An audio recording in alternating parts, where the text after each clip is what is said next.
Welcome to Classic Library, your home for timeless stories. Today we bring you one of the most beloved novels in English literature, Pride and Prejudice by Jane Austen.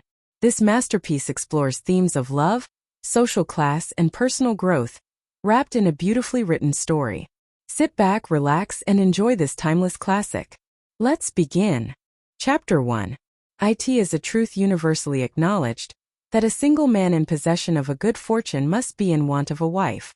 However little known the feelings or views of such a man may be on his first entering a neighborhood, this truth is so well fixed in the minds of the surrounding families that he is considered as the rightful property of some one or other of their daughters. "My dear Mr. Bennet," said his lady to him one day, "have you heard that Netherfield Park is let at last?" Mr. Bennet replied that he had not. "But it is," returned she, "for Mrs. Long has just been here, and she told me all about it." Mr. Bennet made no answer. "Do not you want to know who has taken it?" cried his wife impatiently. "You want to tell me, and I have no objection to hearing it." This was invitation enough.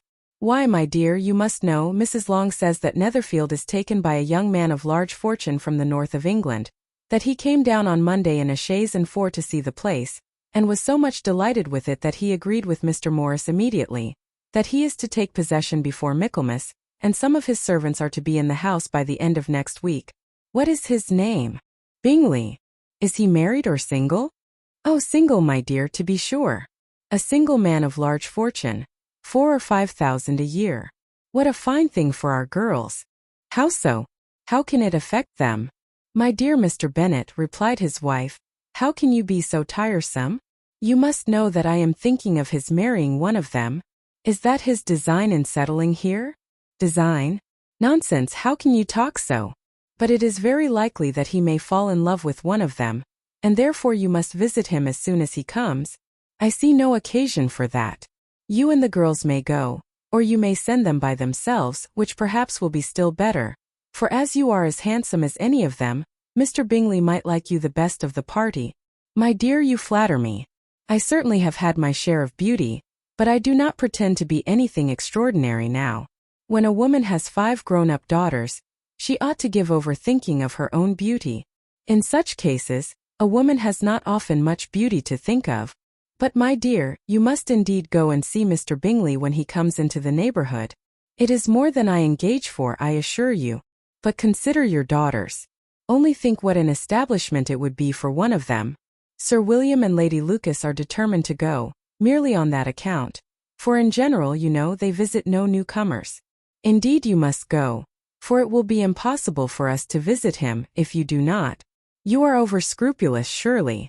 I dare say Mr. Bingley will be very glad to see you, and I will send a few lines by you to assure him of my hearty consent to his marrying whichever he chooses of the girls, though I must throw in a good word for my little Lizzie. I desire you will do no such thing.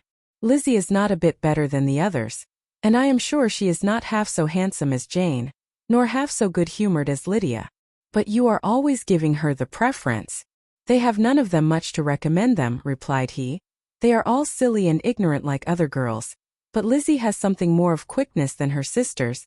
"Mr. Bennet, how can you abuse your own children in such a way? You take delight in vexing me.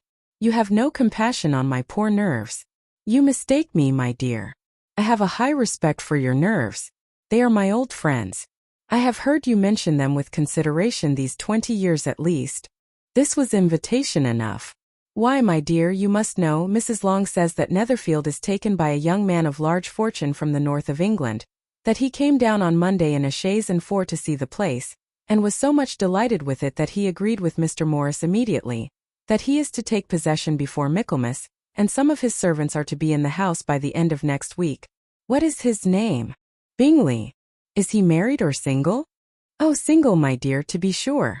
A single man of large fortune, 4,000 or 5,000 a year. What a fine thing for our girls." "How so? How can it affect them?" "My dear Mr. Bennet," replied his wife, "how can you be so tiresome?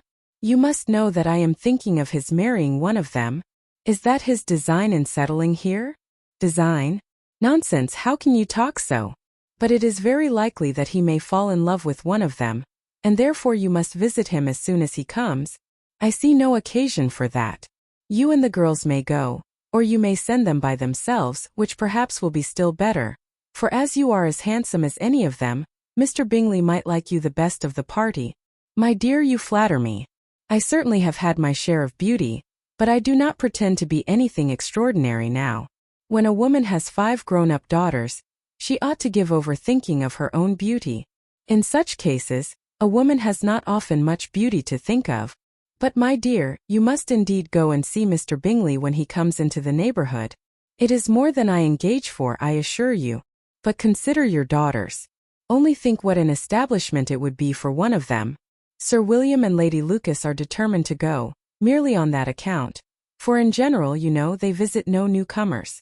Indeed you must go, for it will be impossible for us to visit him if you do not. You are over-scrupulous, surely.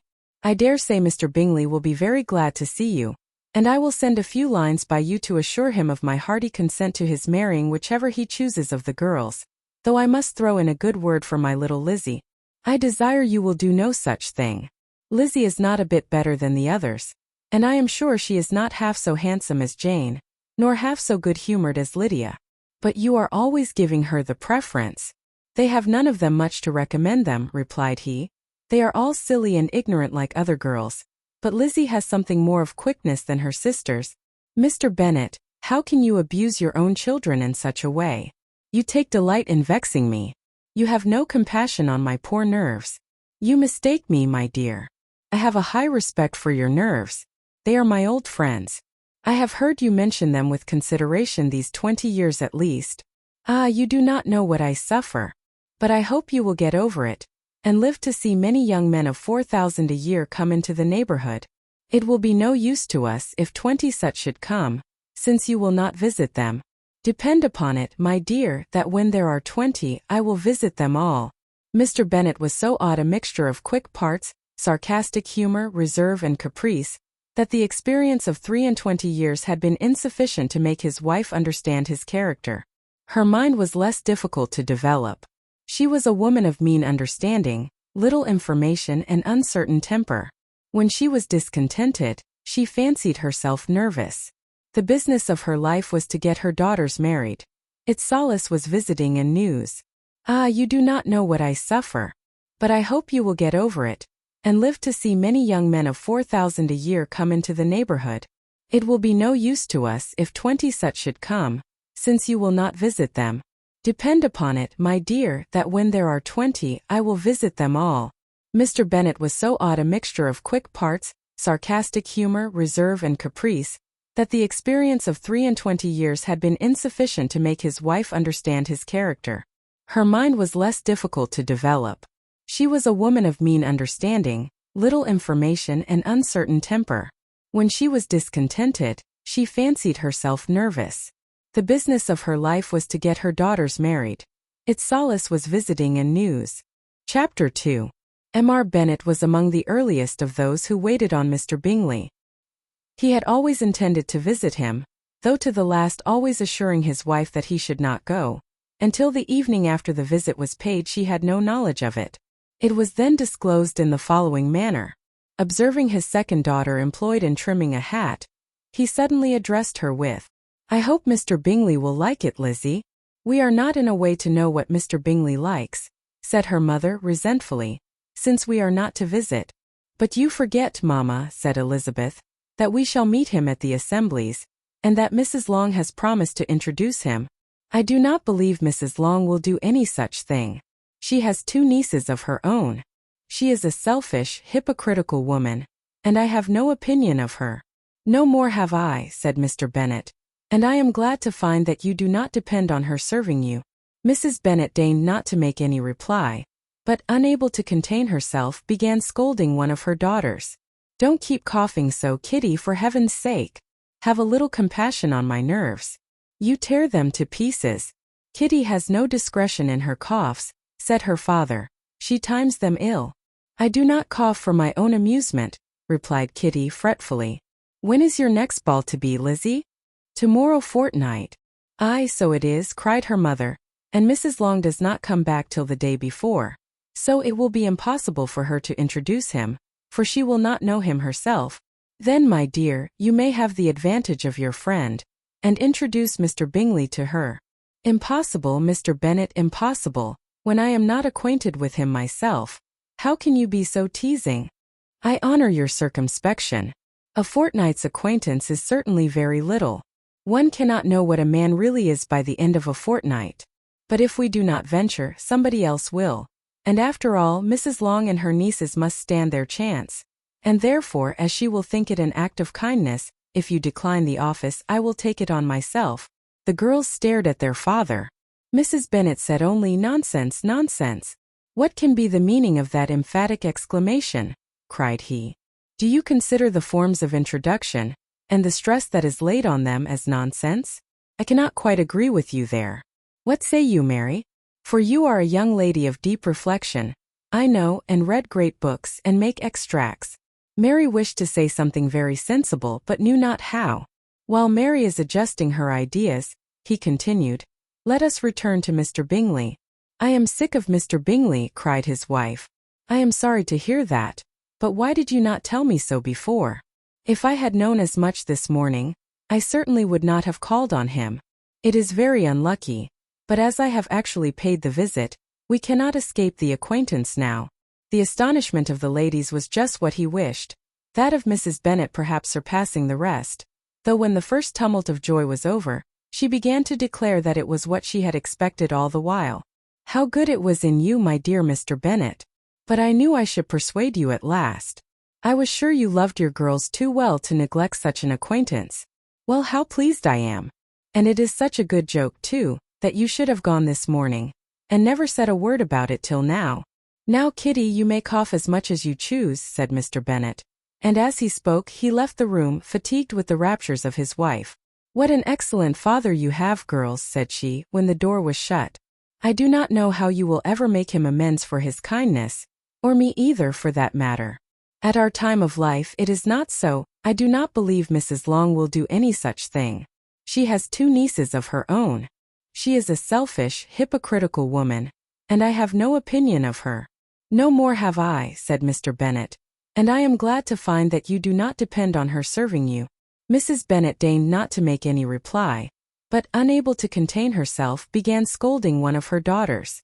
"Don't keep coughing so, Kitty, for heaven's sake. Have a little compassion on my nerves. You tear them to pieces." "Kitty has no discretion in her coughs," said her father. "She times them ill." "I do not cough for my own amusement," replied Kitty fretfully. "When is your next ball to be, Lizzie?" "Tomorrow fortnight." "Aye, so it is," cried her mother, "and Mrs. Long does not come back till the day before. So it will be impossible for her to introduce him, for she will not know him herself. Then, my dear, you may have the advantage of your friend, and introduce Mr. Bingley to her." "Impossible, Mr. Bennet, impossible, when I am not acquainted with him myself. How can you be so teasing? I honor your circumspection. A fortnight's acquaintance is certainly very little. One cannot know what a man really is by the end of a fortnight. But if we do not venture, somebody else will. And after all, Mrs. Long and her nieces must stand their chance. And therefore, as she will think it an act of kindness, if you decline the office, I will take it on myself." The girls stared at their father. Mrs. Bennet said only, "Nonsense, nonsense. What can be the meaning of that emphatic exclamation?" cried he. "Do you consider the forms of introduction, and the stress that is laid on them, as nonsense? I cannot quite agree with you there. What say you, Mary? For you are a young lady of deep reflection, I know, and read great books, and make extracts." Mary wished to say something very sensible, but knew not how. While Mary is adjusting her ideas, he continued, "Let us return to Mr. Bingley." "I am sick of Mr. Bingley," cried his wife. "I am sorry to hear that, but why did you not tell me so before? If I had known as much this morning, I certainly would not have called on him. It is very unlucky, but as I have actually paid the visit, we cannot escape the acquaintance now." The astonishment of the ladies was just what he wished, that of Mrs. Bennet perhaps surpassing the rest, though when the first tumult of joy was over, she began to declare that it was what she had expected all the while. "How good it was in you, my dear Mr. Bennet! But I knew I should persuade you at last. I was sure you loved your girls too well to neglect such an acquaintance. Well, how pleased I am! And it is such a good joke, too, that you should have gone this morning, and never said a word about it till now. Now, Kitty, you may cough as much as you choose, said Mr. Bennet. And as he spoke, he left the room, fatigued with the raptures of his wife. What an excellent father you have, girls, said she, when the door was shut. I do not know how you will ever make him amends for his kindness, or me either for that matter. At our time of life it is not so pleasant, I can tell you, to be making new acquaintances every day. But for your sakes we would do anything. Lydia, my love, though you are the youngest, I dare say Mr. Bingley will dance with you at the next ball. Oh, said Lydia stoutly, I am not afraid. For though I am the youngest, I'm the tallest. The rest of the evening was spent in conjecturing how soon he would return Mr. Bennet's visit, and determining when they should ask him to dinner. Chapter 3. Not all that Mrs. Bennet, however, with the assistance of her 5 daughters, could ask on the subject, was sufficient to draw from her husband any satisfactory description of Mr. Bingley. They attacked him in various ways with bare-faced questions, ingenious suppositions, and distant surmises, but he eluded the skill of them all, and they were at last obliged to accept the second-hand intelligence of their neighbour Lady Lucas. Her report was highly favourable. Sir William had been delighted with him. He was quite young, wonderfully handsome, extremely agreeable, and to crown the whole, he meant to be at the next assembly with a large party. Nothing could be more delightful. To be fond of dancing was a certain step towards falling in love, and very lively hopes of Mr. Bingley's heart were entertained. If I can but see one of my daughters happily settled at Netherfield, said Mrs. Bennet to her husband, and all the others equally well married, I shall have nothing to wish for. In a few days Mr. Bingley returned Mr. Bennet's visit, and sat about 10 minutes with him in his library. He had entertained hopes of being admitted to a sight of the young ladies, of whose beauty he had heard much, but he saw only the father. The ladies were somewhat more fortunate, for they had the advantage of ascertaining from an upper window that he wore a blue coat and rode a black horse. An invitation to dinner was soon afterwards dispatched, and already had Mrs. Bennet planned the courses that were to do credit to her housekeeping, when an answer arrived which deferred it all. Mr. Bingley was obliged to be in town the following day, and consequently unable to accept the honour of their invitation, etc. Mrs. Bennet was quite disconcerted. She could not imagine what business he could have in town so soon after his arrival in Hertfordshire, and she began to fear that he might always be flying about from one place to another, and never settled at Netherfield as he ought to be. Lady Lucas quieted her fears a little by starting the idea of his being gone to London only to get a large party for the ball, and a report soon followed that Mr. Bingley was to bring 12 ladies and 7 gentlemen with him to the assembly. The girls grieved over such a number of ladies, but were comforted the day before the ball by hearing that, instead of 12, he had brought only 6 with him from London, his 5 sisters and a cousin. And when the party entered the assembly room, it consisted of only 5 altogether: Mr. Bingley, his 2 sisters, the husband of the eldest, and another young man. Mr. Bingley was good-looking and gentlemanlike. He had a pleasant countenance and easy, unaffected manners. His sisters were fine women, with an air of decided fashion. His brother-in-law, Mr. Hurst, merely looked the gentleman, but his friend Mr. Darcy soon drew the attention of the room by his fine, tall person, handsome features, noble mien, and the report, which was in general circulation within 5 minutes after his entrance, of his having 10,000 a year. The gentleman pronounced him to be a fine figure of a man. The ladies declared he was much handsomer than Mr. Bingley, and he was looked at with great admiration for about half the evening, till his manners gave a disgust which turned the tide of his popularity, for he was discovered to be proud, to be above his company, and above being pleased, and not all his large estate in Derbyshire could save him from having a most forbidding, disagreeable countenance, and being unworthy to be compared with his friend. Mr. Bingley had soon made himself acquainted with all the principal people in the room. He was lively and unreserved, danced every dance, was angry that the ball closed so early, and talked of giving one himself at Netherfield. Such amiable qualities must speak for themselves. What a contrast between him and his friend! Mr. Darcy danced only once with Mrs. Hurst and once with Miss Bingley, declined being introduced to any other lady, and spent the rest of the evening in walking about the room, speaking occasionally to one of his own party. His character was decided. He was the proudest, most disagreeable man in the world, and everybody hoped that he would never come there again. Amongst the most violent against him was Mrs. Bennet, whose dislike of his general behavior was sharpened into particular resentment by his having slighted one of her daughters. Elizabeth Bennet had been obliged, by the scarcity of gentlemen, to sit down for 2 dances, and during part of that time Mr. Darcy had been standing near enough for her to overhear a conversation between him and Mr. Bingley, who came from the dance for a few minutes to press his friend to join it. "Come, Darcy," said he, "I must have you dance. I hate to see you standing about by yourself in this stupid manner. You had much better dance." "I certainly shall not. You know how I detest it, unless I am particularly acquainted with my partner. At such an assembly as this it would be insupportable. Your sisters are engaged, and there is not another woman in the room whom it would not be a punishment to me to stand up with. I would not be so fastidious as you are," cried Bingley, "for a kingdom. Upon my honor, I never met with so many pleasant girls in my life as I have this evening, and there are several of them, you see, uncommonly pretty." "You are dancing with the only handsome girl in the room," said Mr. Darcy, looking at the eldest Miss Bennet. "Oh, she is the most beautiful creature I ever beheld. But there is one of her sisters sitting down just behind you who is very pretty, and I dare say very agreeable. Do let me ask my partner to introduce you."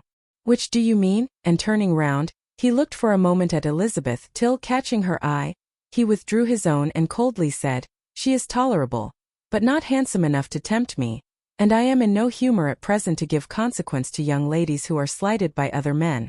You had better return to your partner and enjoy her smiles, for you are wasting your time with me."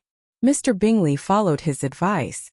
Mr. Darcy walked off, and Elizabeth remained with no very cordial feelings towards him. She told the story, however, with great spirit among her friends, for she had a lively, playful disposition, which delighted in anything ridiculous. The evening altogether passed off pleasantly to the whole family. Mrs. Bennet had seen her eldest daughter much admired by the Netherfield party. Mr. Bingley had danced with her twice, and she had been distinguished by his sisters. Jane was as much gratified by this as her mother could be, though in a quieter way. Elizabeth felt Jane's pleasure. Mary had heard herself mentioned to Miss Bingley as the most accomplished girl in the neighborhood, and Catherine and Lydia had been fortunate enough to be never without partners, which was all that they had yet learnt to care for at a ball. They returned, therefore, in good spirits to Longbourn, the village where they lived, and of which they were the principal inhabitants. They found Mr. Bennet still up, with a book. He was regardless of time, and on the present occasion he had a good deal of curiosity as to the event of an evening which had raised such splendid expectations. He had rather hoped that all his wife's views on the stranger would be disappointed, but he soon found that he had a very different story to hear. "Oh, my dear Mr. Bennet," as she entered the room, "we have had a most delightful evening, a most excellent ball. I wish you had been there. Jane was so admired, nothing could be like it. Everybody said how well she looked, and Mr. Bingley thought her quite beautiful, and danced with her twice. Only think of that, my dear. He actually danced with her twice, and she was the only creature in the room that he asked a second time. First of all he asked Miss Lucas. I was so vexed to see him stand up with her, but however he did not admire her at all. Indeed, nobody can, you know, and he seemed quite struck with Jane as she was going down the dance. So he inquired who she was and got introduced and asked her for the 2 next. Then the 2/3 he danced with Miss King, and the 2/4 with Maria Lucas, and the 2/5 with Jane again, and the 2/6 with Lizzie and the Boulanger. If he had had any compassion for me," cried her husband impatiently, "he would not have danced half so much. For God's sake, say no more of his partners. Oh, that he had sprained his ankle in the first dance. Oh, my dear," continued Mrs. Bennet, "I am quite delighted with him. He is so excessively handsome, and his sisters are charming women. I never in my life saw anything more elegant than their dresses. I dare say the lace upon Mrs. Hurst's gown—" Here she was interrupted again. Mr. Bennet protested against any description of finery. She was therefore obliged to seek another branch of the subject, and related, with much bitterness of spirit, and some exaggeration, the shocking rudeness of Mr. Darcy. "But I can assure you," she added, "that Lizzie does not lose much by not suiting his fancy, for he is a most disagreeable, horrid man, not at all worth pleasing. So high and so conceited, that there was no enduring him. He walked here and he walked there, fancying himself so very great. Not handsome enough to dance with. I wish you had been there, my dear, to have given him one of your set-downs. I quite detest the man. Chapter 4. When Jane and Elizabeth were alone, the former, who had been cautious in her praise of Mr. Bingley before, expressed to her sister how very much she admired him.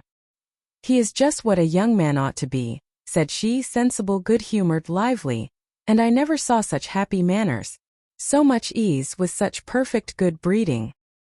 "He is also handsome," replied Elizabeth, "which a young man ought likewise to be if he possibly can. His character is thereby complete. I was very much flattered by his asking me to dance a second time. I did not expect such a compliment. Did not you? I did for you. But that is one great difference between us. Compliments always take you by surprise and me never. What could be more natural than his asking you again? He could not help seeing that you were about 5 times as pretty as every other woman in the room. No thanks to his gallantry for that. Well, he certainly is very agreeable, and I give you leave to like him. You have liked many a stupider person. Dear Lizzie. Oh, you are a great deal too apt, you know, to like people in general. You never see a fault in anybody. All the world are good and agreeable in your eyes. I never heard you speak ill of a human being in my life. I would wish not to be hasty in censuring anyone. But I always speak what I think. I know you do, and it is that which makes the wonder. With your good sense, to be so honestly blind to the follies and nonsense of others. Affectation of candor is common enough. One meets with it everywhere. But to be candid without ostentation or design, to take the good of everybody's character and make it still better, and say nothing of the bad, belongs to you alone. And so you like this man's sisters too, do you? Their manners are not equal to his. Certainly not at first. But they are very pleasing women when you converse with them. Miss Bingley is to live with her brother, and keep his house, and I am much mistaken if we shall not find a very charming neighbour in her. Elizabeth listened in silence but was not convinced. Their behaviour at the assembly had not been calculated to please in general, and with more quickness of observation and less pliancy of temper than her sister, and with a judgment too unassailed by any attention to herself, she was very little disposed to approve them. They were, in fact, very fine ladies, not deficient in good humour when they were pleased, nor in the power of being agreeable where they chose it, but proud and conceited. They were rather handsome, had been educated in one of the first private seminaries in town, had a fortune of £20,000, were in the habit of spending more than they ought, and of associating with people of rank, and were therefore in every respect entitled to think well of themselves and meanly of others. They were of a respectable family in the north of England, a circumstance more deeply impressed on their memories than that their brother's fortune and their own had been acquired by trade. Mr. Bingley inherited property to the amount of nearly £100,000 from his father, who had intended to purchase an estate, but did not live to do it. Mr. Bingley intended it likewise and sometimes made choice of his county, but as he was now provided with a good house and the liberty of a manor, it was doubtful to many of those who best knew the easiness of his temper, whether he might not spend the remainder of his days at Netherfield, and leave the next generation to purchase. His sisters were very anxious for his having an estate of his own, but though he was now established only as a tenant, Miss Bingley was by no means unwilling to preside at his table, nor was Mrs. Hurst, who had married a man of more fashion than fortune, less disposed to consider his house as her home when it suited her. Mr. Bingley had not been of age 2 years when he was tempted, by an accidental recommendation, to look at Netherfield House. He did look at it and into it for half an hour, was pleased with the situation and the principal rooms, satisfied with what the owner said in its praise, and took it immediately. Between him and Darcy there was a very steady friendship, in spite of a great opposition of character. Bingley was endeared to Darcy by the easiness, openness, and ductility of his temper, though no disposition could offer a greater contrast to his own, and though with his own he never appeared dissatisfied. On the strength of Darcy's regard, Bingley had the firmest reliance, and of his judgment the highest opinion. In understanding, Darcy was the superior. Bingley was by no means deficient, but Darcy was clever. He was at the same time haughty, reserved, and fastidious, and his manners, though well-bred, were not inviting. In that respect his friend had greatly the advantage. Bingley was sure of being liked wherever he appeared. Darcy was continually giving offence. The manner in which they spoke of the Meryton assembly was sufficiently characteristic. Bingley had never met with pleasanter people or prettier girls in his life. Everybody had been most kind and attentive to him. There had been no formality, no stiffness. He had soon felt acquainted with all the room, and as to Miss Bennet, he could not conceive an angel more beautiful. Darcy, on the contrary, had seen a collection of people in whom there was little beauty and no fashion, for none of whom he had felt the smallest interest, and from none received either attention or pleasure. Miss Bennet he acknowledged to be pretty, but she smiled too much. Mrs. Hurst and her sister allowed it to be so, but still they admired her and liked her, and pronounced her to be a sweet girl, and one whom they should not object to know more of. Miss Bennet was therefore established as a sweet girl, and their brother felt authorized by such commendation to think of her as he chose. Chapter 5. Within a short walk of Longbourn lived a family with whom the Bennets were particularly intimate. Sir William Lucas had been formerly in trade in Meryton, where he had made a tolerable fortune, and risen to the honor of knighthood by an address to the king during his mayoralty. The distinction had perhaps been felt too strongly. It had given him a disgust to his business and to his residence in a small market town, and quitting them both, he had removed with his family to a house about a mile from Meryton, denominated from that period Lucas Lodge, where he could think with pleasure of his own importance, and unshackled by business occupy himself solely in being civil to all the world. For though elated by his rank, it did not render him supercilious. On the contrary, he was all attention to everybody. By nature inoffensive, friendly, and obliging, his presentation at St. James's had made him courteous. Lady Lucas was a very good kind of woman, not too clever to be a valuable neighbor to Mrs. Bennet. They had several children. The eldest of them, a sensible, intelligent young woman about 27, was Elizabeth's intimate friend. That the Miss Lucases and the Miss Bennets should meet to talk over a ball was absolutely necessary, and the morning after the assembly brought the former to Longbourn to hear and to communicate. "You began the evening well, Charlotte," said Mrs. Bennet, with civil self-command, to Miss Lucas. "You were Mr. Bingley's first choice." "Yes, but he seemed to like his second better." "Oh, you mean Jane, I suppose, because he danced with her twice." "To be sure, that did seem as if he admired her. Indeed, I rather believe he did. I heard something about it, but I hardly know what, something about Mr. Robinson." "Perhaps you mean what I overheard between him and Mr. Robinson. Did not I mention it to you? Mr. Robinson's asking him how he liked our Meryton assemblies, and whether he did not think there were a great many pretty women in the room, and which he thought the prettiest. And his answering immediately to the last question, 'Oh, the eldest Miss Bennet, beyond a doubt. There cannot be two opinions on that point.' Upon my word! Well, that was very decided indeed. That does seem as if, but however, it may all come to nothing, you know." "My overhearings were more to the purpose than yours, Eliza," said Charlotte. "Mr. Darcy is not so well worth listening to as his friend, is he? Poor Eliza! To be only just tolerable. I beg you will not put it into Lizzie's head to be vexed by his ill treatment, for he is such a disagreeable man that it would be quite a misfortune to be liked by him. Mrs. Long told me last night that he sat close to her for half an hour without once opening his lips." "Are you quite sure, ma'am? Is not there a little mistake?" said Jane. "I certainly saw Mr. Darcy speaking to her." "Aye, because she asked him at last how he liked Netherfield, and he could not help answering her. But she said he seemed very angry at being spoke to." "Miss Bingley told me," said Jane, "that he never speaks much unless among his intimate acquaintance. With them he is remarkably agreeable." "I do not believe a word of it, my dear. If he had been so very agreeable, he would have talked to Mrs. Long. But I can guess how it was. Everybody says that he is eat up with pride, and I dare say he had heard somehow that Mrs. Long does not keep a carriage, and had to come to the ball in a hack chaise." "I do not mind his not talking to Mrs. Long," said Miss Lucas, "but I wish he had danced with Eliza." "Another time, Lizzie," said her mother. "I would not dance with him if I were you. I believe, ma'am, I may safely promise you never to dance with him." "His pride," said Miss Lucas, "does not offend me so much as pride often does, because there is an excuse for it. One cannot wonder that so very fine a young man, with family, fortune, everything in his favor, should think highly of himself. If I may so express it, he has a right to be proud." "That is very true," replied Elizabeth, "and I could easily forgive his pride, if he had not mortified mine." "Pride," observed Mary, who piqued herself upon the solidity of her reflections, is a very common failing, I believe. By all that I have ever read, I am convinced that it is very common indeed, that human nature is particularly prone to it, and that there are very few of us who do not cherish a feeling of self-complacency on the score of some quality or other, real or imaginary.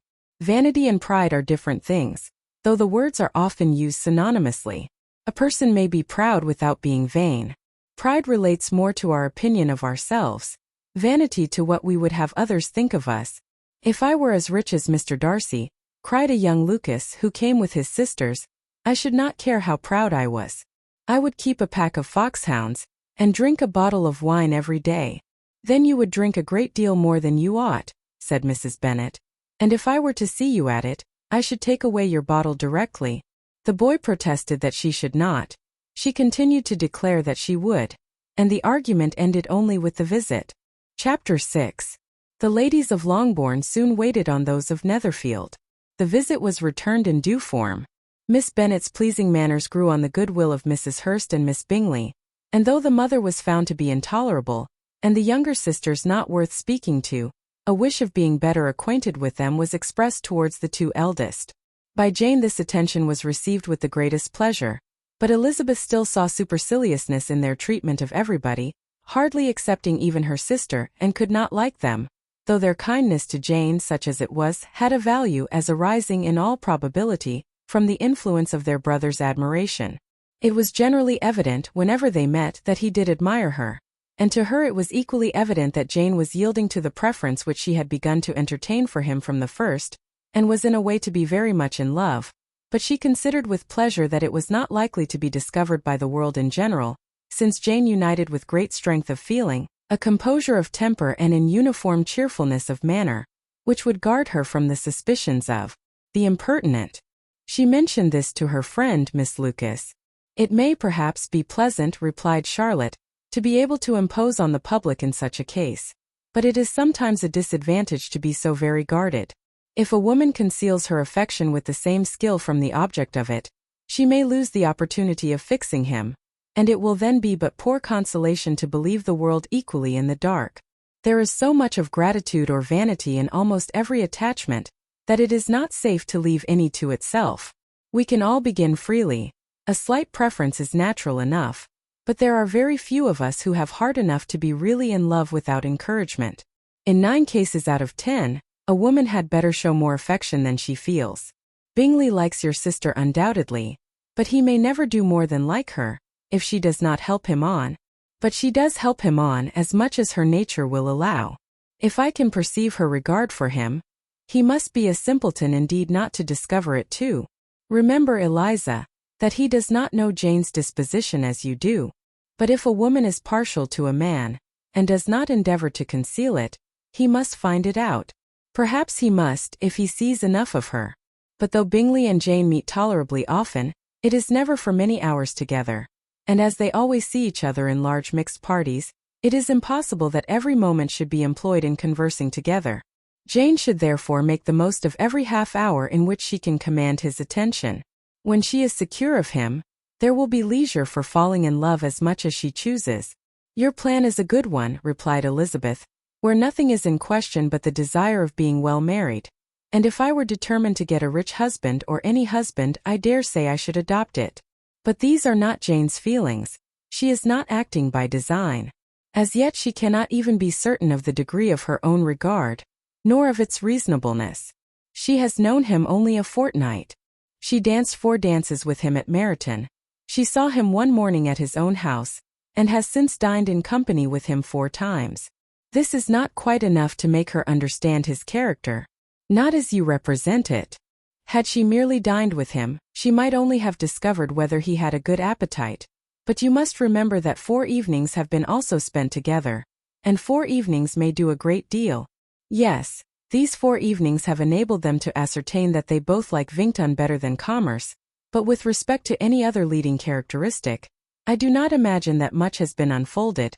Well, said Charlotte, I wish Jane success with all my heart, and if she were married to him tomorrow, I should think she had as good a chance of happiness as if she were to be studying his character for a 12-month. Happiness in marriage is entirely a matter of chance. If the dispositions of the parties are ever so well known to each other, or ever so similar beforehand, it does not advance their felicity in the least. They always continue to grow sufficiently unlike afterwards to have their share of vexation, and it is better to know as little as possible of the defects of the person with whom you are to pass your life. You make me laugh, Charlotte, but it is not sound. You know it is not sound, and that you would never act in this way yourself. Occupied in observing Mr. Bingley's attention to her sister, Elizabeth was far from suspecting that she was herself becoming an object of some interest in the eyes of his friend. Mr. Darcy had at first scarcely allowed her to be pretty. He had looked at her without admiration at the ball, and when they next met, he looked at her only to criticize. But no sooner had he made it clear to himself and his friends that she had hardly a good feature in her face, than he began to find it was rendered uncommonly intelligent by the beautiful expression of her dark eyes. To this discovery succeeded some others equally mortifying. Though he had detected with a critical eye more than one failure of perfect symmetry in her form, he was forced to acknowledge her figure to be light and pleasing, and in spite of his asserting that her manners were not those of the fashionable world, he was caught by their easy playfulness. Of this she was perfectly unaware. To her he was only the man who made himself agreeable nowhere, and who had not thought her handsome enough to dance with. He began to wish to know more of her, and as a step towards conversing with her himself, attended to her conversation with others. His doing so drew her notice. It was at Sir William Lucas's, where a large party were assembled. "What does Mr. Darcy mean," said she to Charlotte, "by listening to my conversation with Colonel Forster? That is a question which Mr. Darcy only can answer. But if he does it any more, I shall certainly let him know that I see what he is about. He has a very satirical eye, and if I do not begin by being impertinent myself, I shall soon grow afraid of him." On his approaching them soon afterwards, though without seeming to have any intention of speaking, Miss Lucas defied her friend to mention such a subject to him, which immediately provoking Elizabeth to do it, she turned to him and said, "Did not you think, Mr. Darcy, that I expressed myself uncommonly well just now, when I was teasing Colonel Forster to give us a ball at Meryton?" "With great energy. But it is a subject which always makes a lady energetic. You are severe on us." "It will be her turn soon to be teased," said Miss Lucas. "I am going to open the instrument, Eliza, and you know what follows. You are a very strange creature by way of a friend, always wanting me to play and sing before anybody and everybody. If my vanity had taken a musical turn, you would have been invaluable. But as it is, I would really rather not sit down before those who must be in the habit of hearing the very best performers." On Miss Lucas's persevering, however, she added, "Very well. If it must be so, it must." And gravely glancing at Mr. Darcy, "There is a very fine old saying, which everybody here is of course familiar with, 'Keep your breath to cool your porridge,' and I shall keep mine to swell my song." Her performance was pleasing though by no means capital.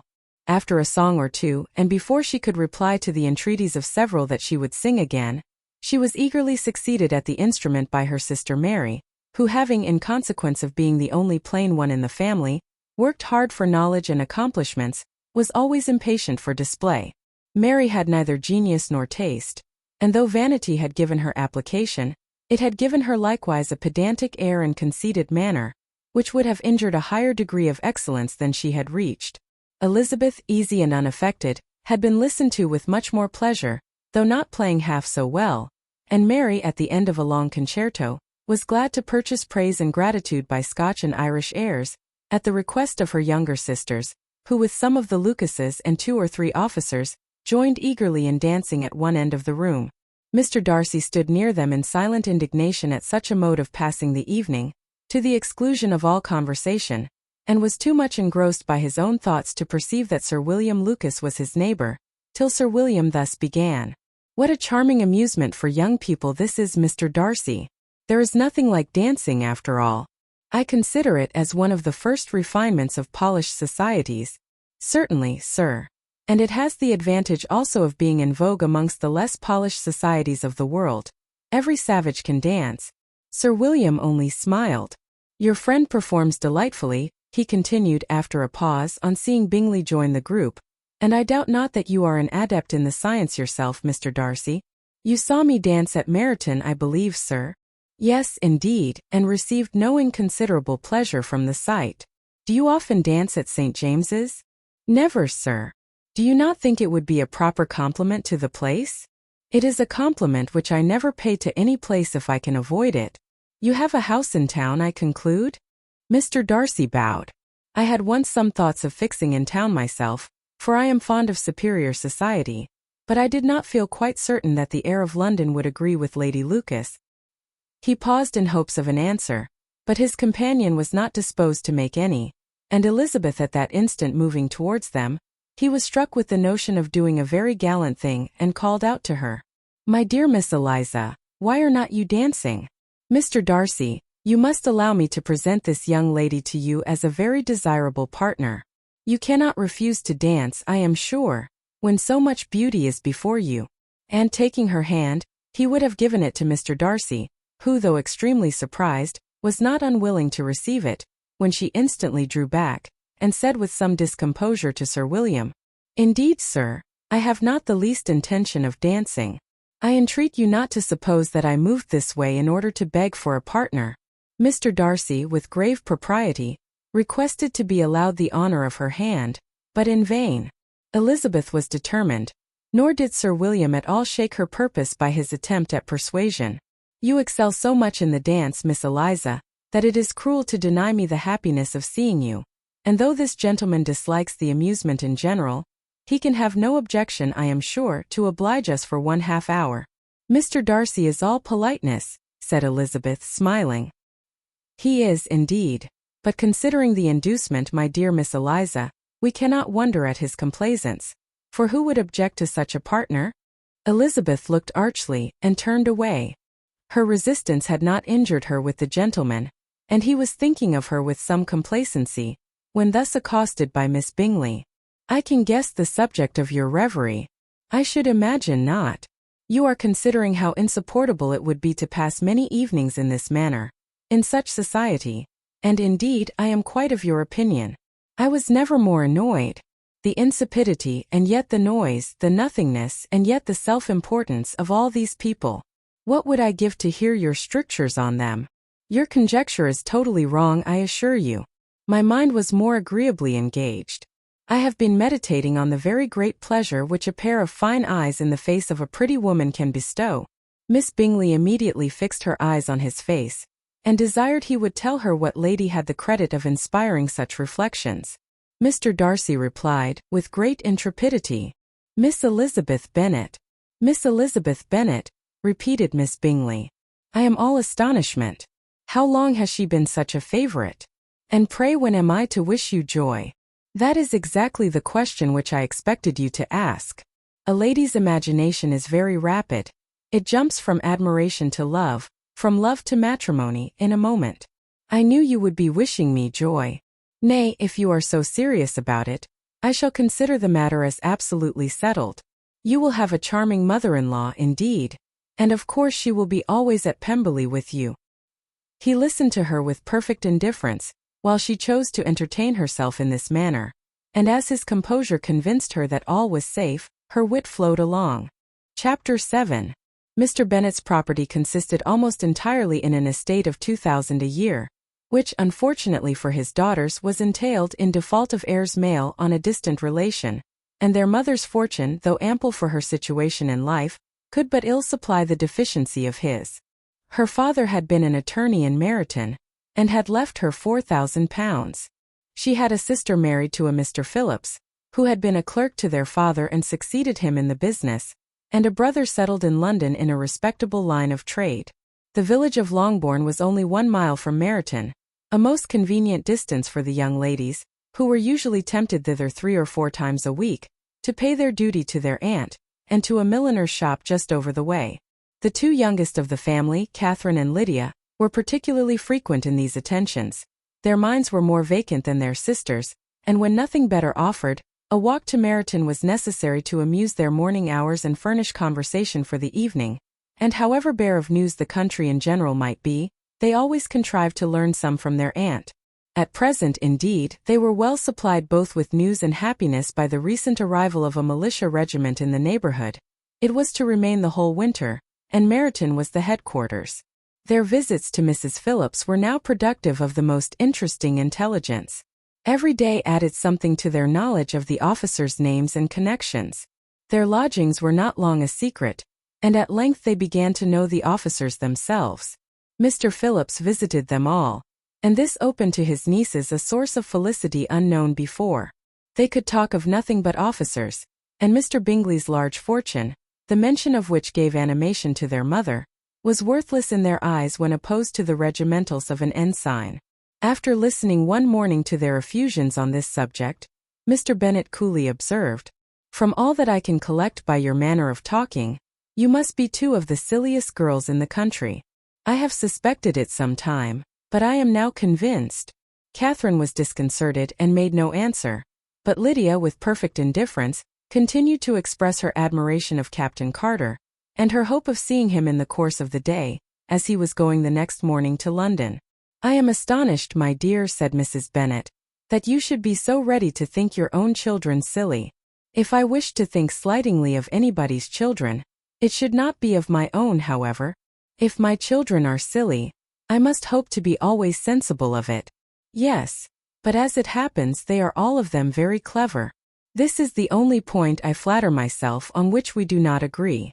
I had hoped that our sentiments coincided in every particular, but I must so far differ from you as to think our two youngest daughters uncommonly foolish. My dear Mr. Bennet, you must not expect such girls to have the sense of their father and mother. When they get to our age, I dare say they will not think about officers any more than we do. I remember the time when I liked a red coat myself very well, and indeed so I do still at my heart, and if a smart young colonel with 5,000 or 6,000 a year should want one of my girls, I shall not say nay to him. And I thought Colonel Forster looked very becoming the other night at Sir William's in his regimentals." "Mamma," cried Lydia, "my aunt says that Colonel Forster and Captain Carter do not go so often to Miss Watson's as they did when they first came. She sees them now very often standing in Clark's library." Mrs. Bennet was prevented replying by the entrance of the footman with a note for Miss Bennet. It came from Netherfield, and the servant waited for an answer. Mrs. Bennet's eyes sparkled with pleasure, and she was eagerly calling out, while her daughter read, "Well, Jane, who is it from? What is it about? What does he say? Well, Jane, make haste and tell us. Make haste, my love." "It is from Miss Bingley," said Jane, and then read it aloud. "My dear friend, if you are not so compassionate as to dine today with Louisa and me, we shall be in danger of hating each other for the rest of our lives. For a whole day's tete-a-tete between two women can never end without a quarrel. Come as soon as you can on the receipt of this. My brother and the gentlemen are to dine with the officers. Yours ever, Caroline Bingley." "With the officers?" cried Lydia. "I wonder my aunt did not tell us of that." "Dining out," said Mrs. Bennet. "That is very unlucky." "Can I have the carriage?" said Jane. "No, my dear, you had better go on horseback, because it seems likely to rain, and then you must stay all night." "That would be a good scheme," said Elizabeth, "if you were sure that they would not offer to send her home." "Oh, but the gentlemen will have Mr. Bingley's chaise to go to Meryton, and the Hursts have no horses to theirs. I had much rather go in the coach." "But, my dear, your father cannot spare the horses, I am sure. They are wanted in the farm, Mr. Bennet, are not they?" "They are wanted in the farm much oftener than I can get them. But if you have got them today," said Elizabeth, "my mother's purpose will be answered." She did at last extort from her father an acknowledgment that the horses were engaged. Jane was therefore obliged to go on horseback, and her mother attended her to the door with many cheerful prognostics of a bad day. Her hopes were answered. Jane had not been gone long before it rained hard. Her sisters were uneasy for her, but her mother was delighted. The rain continued the whole evening without intermission. Jane certainly could not come back. "This was a lucky idea of mine indeed," said Mrs. Bennet more than once, as if the credit of making it rain were all her own. Till the next morning, however, she was not aware of all the felicity of her contrivance. Breakfast was scarcely over when a servant from Netherfield brought the following note for Elizabeth.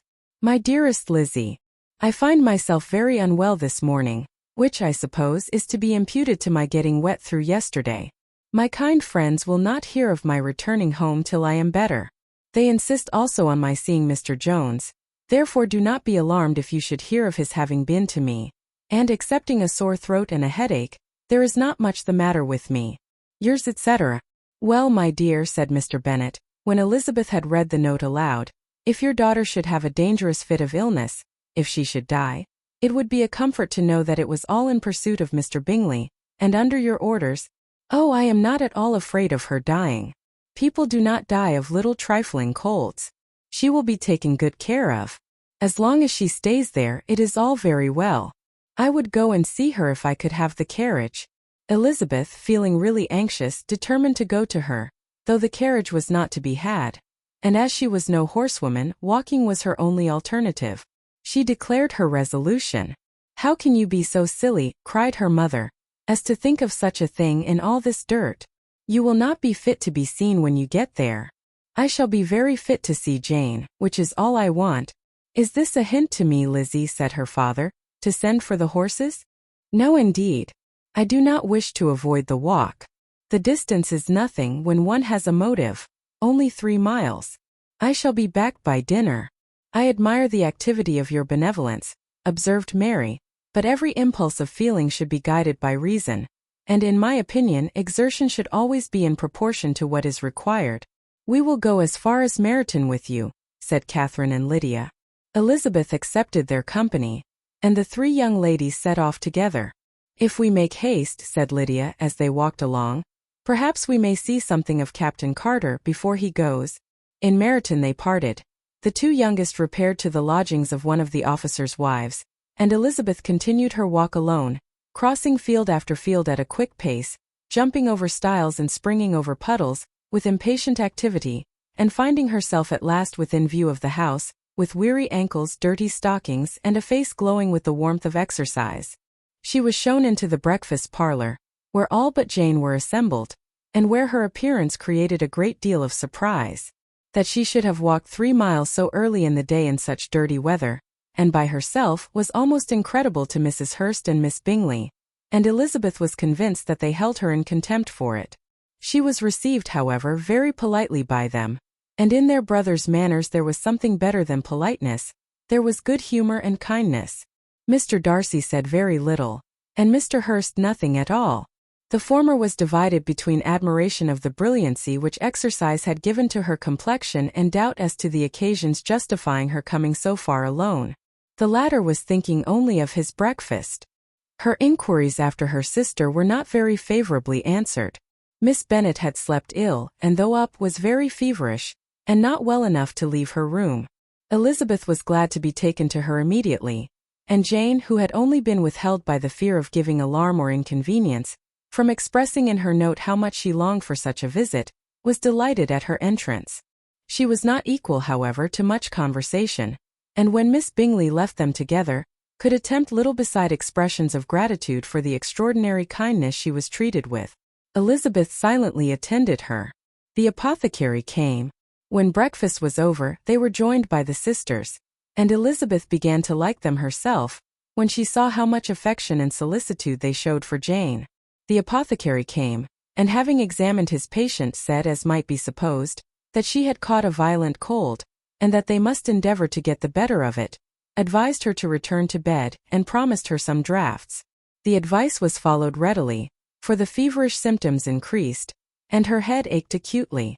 Elizabeth did not quit her room for a moment, nor were the other ladies often absent. The gentlemen being out, they had in fact nothing to do elsewhere.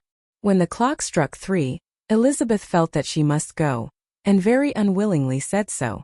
Miss Bingley offered her the carriage, and she only wanted a little pressing to accept it, when Jane testified such concern at parting with her that Miss Bingley was obliged to convert the offer of the chaise into an invitation to remain at Netherfield for the present. Elizabeth most thankfully consented, and a servant was dispatched to Longbourn, to acquaint the family with her stay, and bring back a supply of clothes. Chapter 8. At 5 o'clock the 2 ladies retired to dress, and at 6:30 Elizabeth was summoned to dinner. To the civil inquiries which then poured in, and amongst which she had the pleasure of distinguishing the much superior solicitude of Mr. Bingley, she could not make a very favorable answer. Jane was by no means better. The sisters, on hearing this, repeated 3 or 4 times how much they were grieved, how shocking it was to have a bad cold, and how excessively they disliked being ill themselves, and then thought no more of the matter, and their indifference towards Jane, when not immediately before them, restored Elizabeth to the enjoyment of all her original dislike. Their brother, indeed, was the only one of the party whom she could regard with any complacency. His anxiety for Jane was evident, and his attentions to herself most pleasing, and they prevented her feeling herself so much an intruder as she believed she was considered by the others. She had very little notice from any but him. Miss Bingley was engrossed by Mr. Darcy, her sister scarcely less so, and as for Mr. Hurst by whom Elizabeth sat, he was an indolent man who lived only to eat, drink, and play at cards, who, when he found her prefer a plain dish to a ragout, had nothing to say to her. When dinner was over, she returned directly to Jane, and Miss Bingley began abusing her as soon as she was out of the room. Her manners were pronounced to be very bad indeed, a mixture of pride and impertinence. She had no conversation, no style, no taste, no beauty.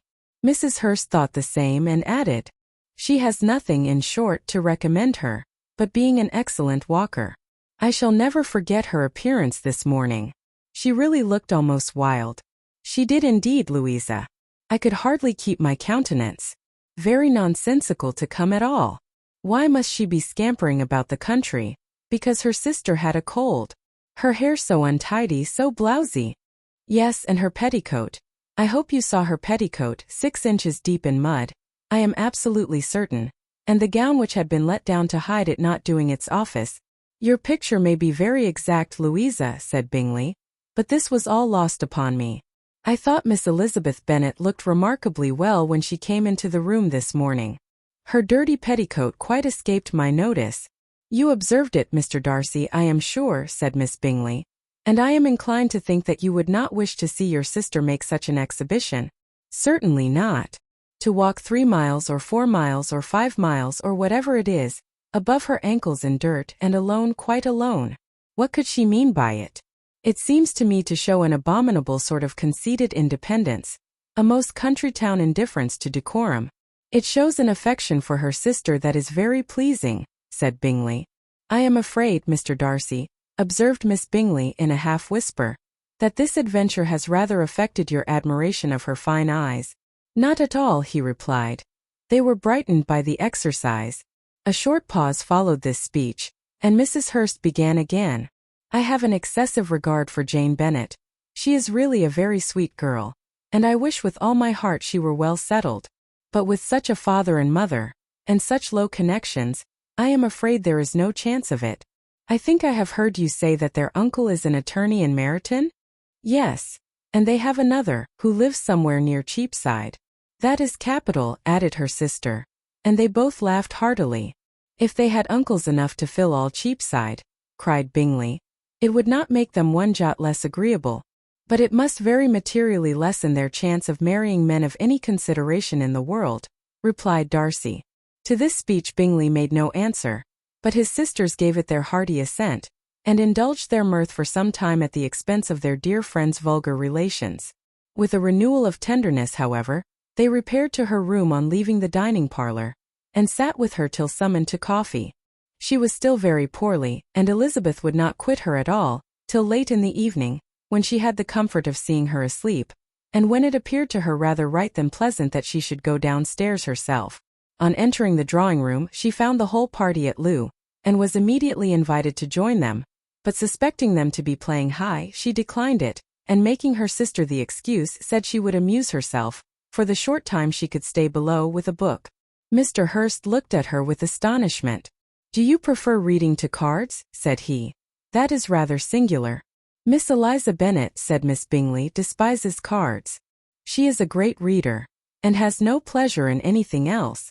"I deserve neither such praise nor such censure," cried Elizabeth. "I am not a great reader, and I have pleasure in many things." "In nursing your sister I am sure you have pleasure," said Bingley, "and I hope it will soon be increased by seeing her quite well." Elizabeth thanked him from her heart, and then walked towards a table where a few books were lying. He immediately offered to fetch her others, all that his library afforded. "And I wish my collection were larger for your benefit and my own credit. But I am an idle fellow, and though I have not many, I have more than I ever looked into." Elizabeth assured him that she could suit herself perfectly with those in the room. "I am astonished," said Miss Bingley, "that my father should have left so small a collection of books. What a delightful library you have at Pemberley, Mr. Darcy. It ought to be good, he replied. It has been the work of many generations, and then you have added so much to it yourself. You are always buying books. I cannot comprehend the neglect of a family library in such days as these. Neglect? I am sure you neglect nothing that can add to the beauties of that noble place. Charles, when you build your house, I wish it may be half as delightful as Pemberley. I wish it may. But I would really advise you to make your purchase in that neighborhood, and take Pemberley for a kind of model. There is not a finer county in England than Derbyshire. With all my heart. I will buy Pemberley itself if Darcy will sell it. I am talking of possibilities, Charles. Upon my word, Caroline, I should think it more possible to get Pemberley by purchase than by imitation. Elizabeth was so much caught by what passed, as to leave her very little attention for her book, and soon laying it wholly aside, she drew near the card table, and stationed herself between Mr. Bingley and his eldest sister, to observe the game. Is Miss Darcy much grown since the spring? Said Miss Bingley. Will she be as tall as I am? I think she will. She is now about Miss Elizabeth Bennet's height, or rather taller. How I long to see her again.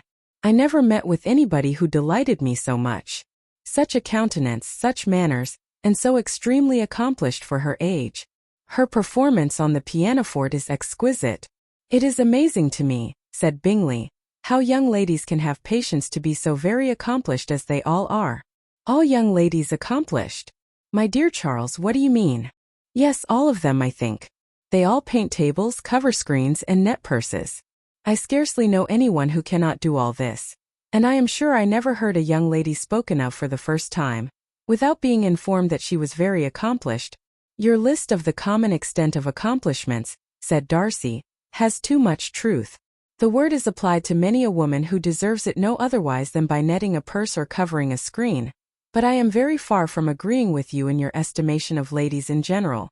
I cannot boast of knowing more than half a dozen in the whole range of my acquaintance that are really accomplished. Nor I am sure, said Miss Bingley. Then, observed Elizabeth, you must comprehend a great deal in your idea of an accomplished woman. Yes, I do comprehend a great deal in it. Oh, certainly, cried his faithful assistant. No one can be really esteemed accomplished who does not greatly surpass what is usually met with. A woman must have a thorough knowledge of music, singing, drawing, dancing, and the modern languages to deserve the word. And besides all this, she must possess a certain something in her air and manner of walking, the tone of her voice, her address and expressions, or the word will be but half deserved. All this she must possess, added Darcy, and to all she must yet add something more substantial in the improvement of her mind by extensive reading. I am no longer surprised at your knowing only 6 accomplished women. I rather wonder now at your knowing any. Are you so severe upon your own sex as to doubt the possibility of all this? I never saw such a woman. I never saw such capacity and taste and application and elegance, as you describe, united.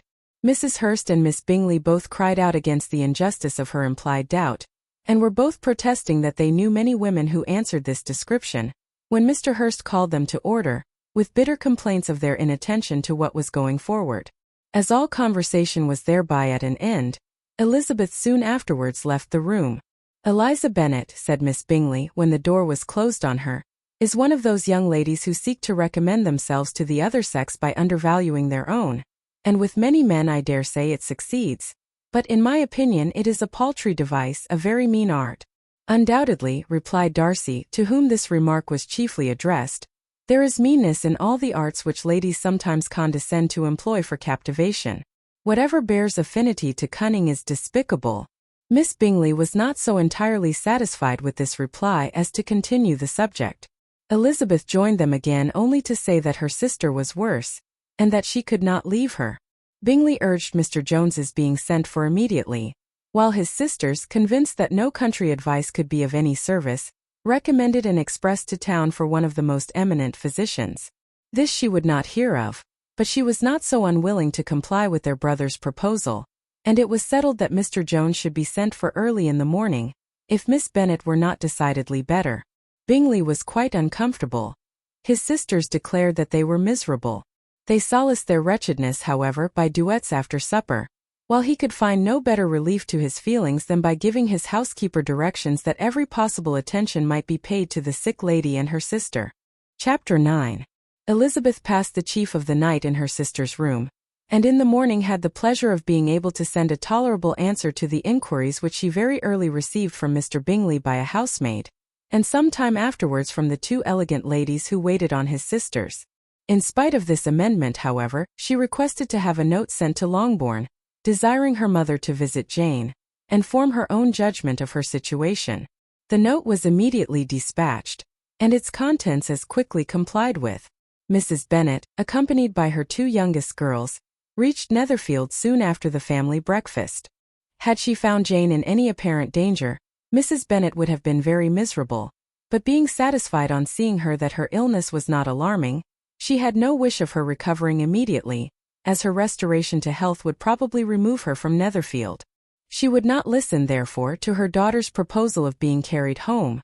Neither did the apothecary, who arrived about the same time, think it at all advisable. After sitting a little while with Jane, on Miss Bingley's appearance and invitation, the mother and three daughters all attended her into the breakfast parlour. Bingley met them with hopes that Mrs. Bennet had not found Miss Bennet worse than she expected. "Indeed I have, sir," was her answer. "She is a great deal too ill to be moved. Mr. Jones says we must not think of moving her. We must trespass a little longer on your kindness." "Removed," cried Bingley. "It must not be thought of.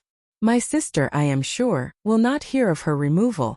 "You may depend upon it, madam," said Miss Bingley with cold civility, "that Miss Bennet shall receive every possible attention while she remains with us." Mrs. Bennet was profuse in her acknowledgments. "I am sure," she added, "if it was not for such good friends, I do not know what would become of her, for she is very ill indeed, and suffers a vast deal, though with the greatest patience in the world, which is always the way with her, for she has, without exception, the sweetest temper I ever met with. I often tell my other girls they are nothing to her. You have a sweet room here, Mr. Bingley, and a charming prospect over that gravel walk. I do not know a place in the country that is equal to Netherfield. You will not think of quitting it in a hurry, I hope, though you have but a short lease." "Whatever I do is done in a hurry," replied he, "and therefore if I should resolve to quit Netherfield, I should probably be off in 5 minutes. At present, however, I consider myself as quite fixed here." "That is exactly what I should have supposed of you," said Elizabeth. "You begin to comprehend me, do you?" cried he, turning towards her. "Oh yes, I understand you perfectly. I wish I might take this for a compliment, but to be so easily seen through, I am afraid, is pitiful. That is as it happens. It does not necessarily follow that a deep, intricate character is more or less estimable than such a one as yours." "Lizzie," cried her mother, "remember where you are, and do not run on in the wild manner that you are suffered to do at home. I did not know before," continued Bingley immediately, "that you were a studier of character. It must be an amusing study." "Yes, but intricate characters are the most amusing. They have at least that advantage." "The country," said Darcy, "can in general supply but few subjects for such a study. In a country neighbourhood you move in a very confined and unvarying society, but people themselves alter so much, that there is something new to be observed in them forever." "Yes, indeed," cried Mrs. Bennet, offended by his manner of mentioning a country neighbourhood. "I assure you there is quite as much of that going on in the country as in town." Everybody was surprised, and Darcy, after looking at her for a moment, turned silently away.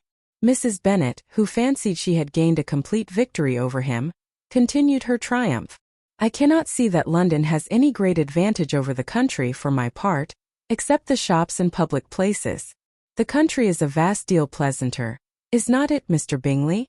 "When I am in the country," he replied, "I never wish to leave it, and when I am in town it is pretty much the same.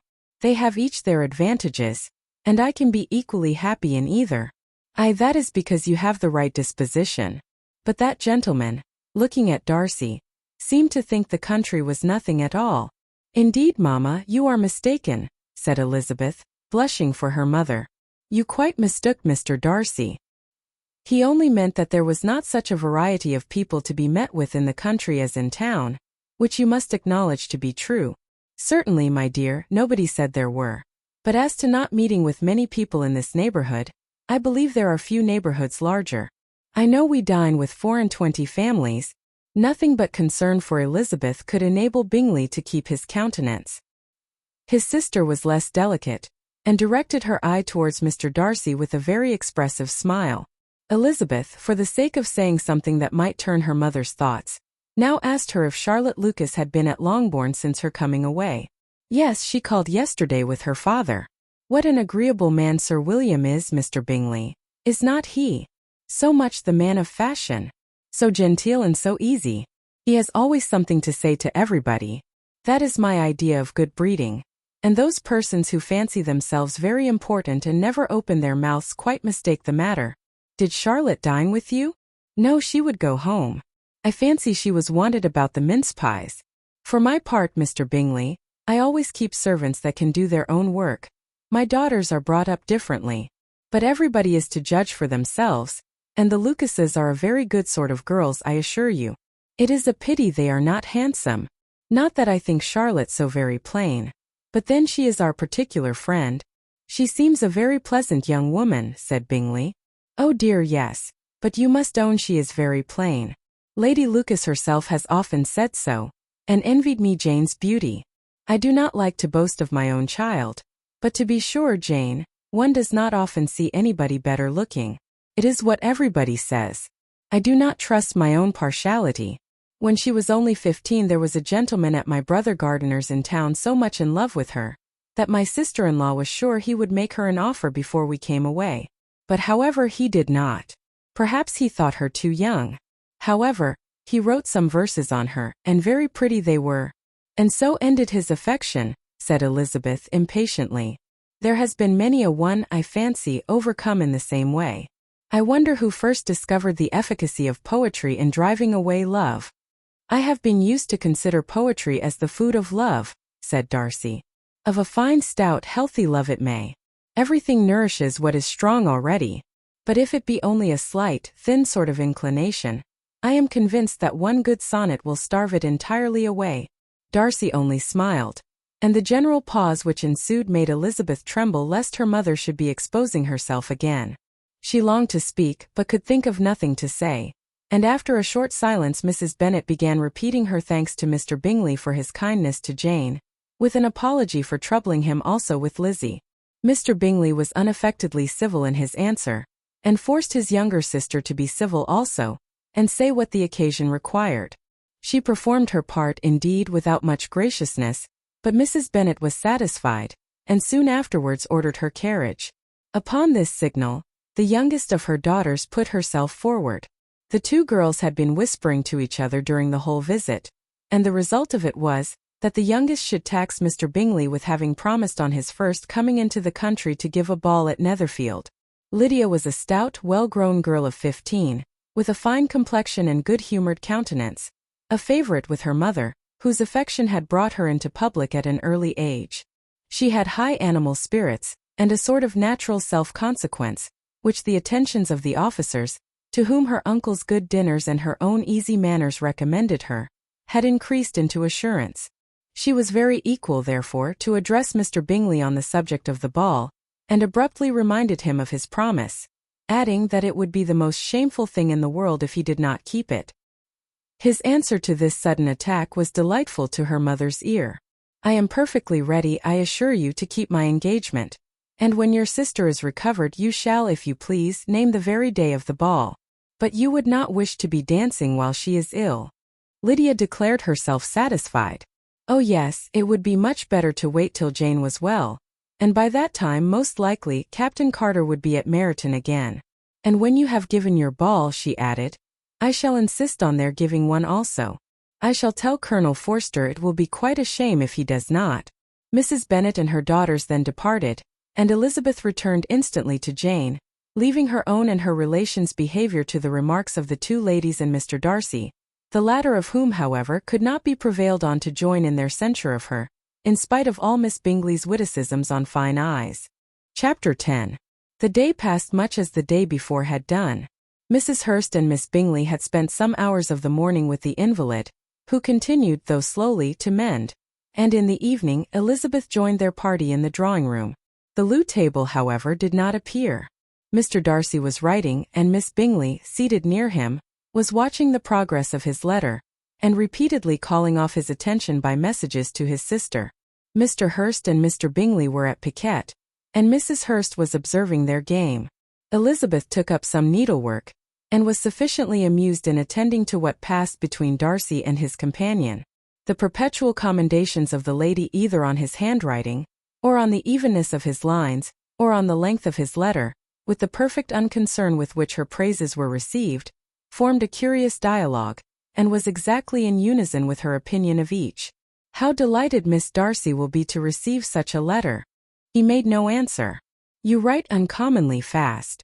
You are mistaken. I write rather slowly. How many letters you must have occasion to write in the course of a year.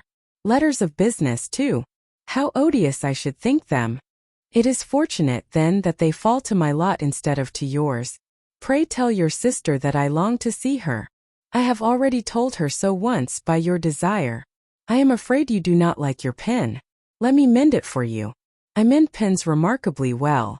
Thank you, but I always mend my own. How can you contrive to write so even? He was silent. Tell your sister I am delighted to hear of her improvement on the harp, and pray let her know that I am quite in raptures with her beautiful little design for a table, and I think it infinitely superior to Miss Grantley's. Will you give me leave to defer your raptures till I write again? At present I have not room to do them justice. Oh, it is of no consequence. I shall see her in January. But do you always write such charming long letters to her, Mr. Darcy? They are generally long. But whether always charming, it is not for me to determine. It is a rule with me, that a person who can write a long letter with ease cannot write ill. That will not do for a compliment to Darcy, Caroline, cried her brother, because he does not write with ease. He studies too much for words of 4 syllables. Do not you, Darcy? My style of writing is very different from yours. Oh, cried Miss Bingley, Charles writes in the most careless way imaginable. He leaves out half his words and blots the rest. My ideas flow so rapidly that I have not time to express them, by which means my letters sometimes convey no ideas at all to my correspondents. Your humility, Mr. Bingley, said Elizabeth, must disarm reproof. Nothing is more deceitful, said Darcy, than the appearance of humility.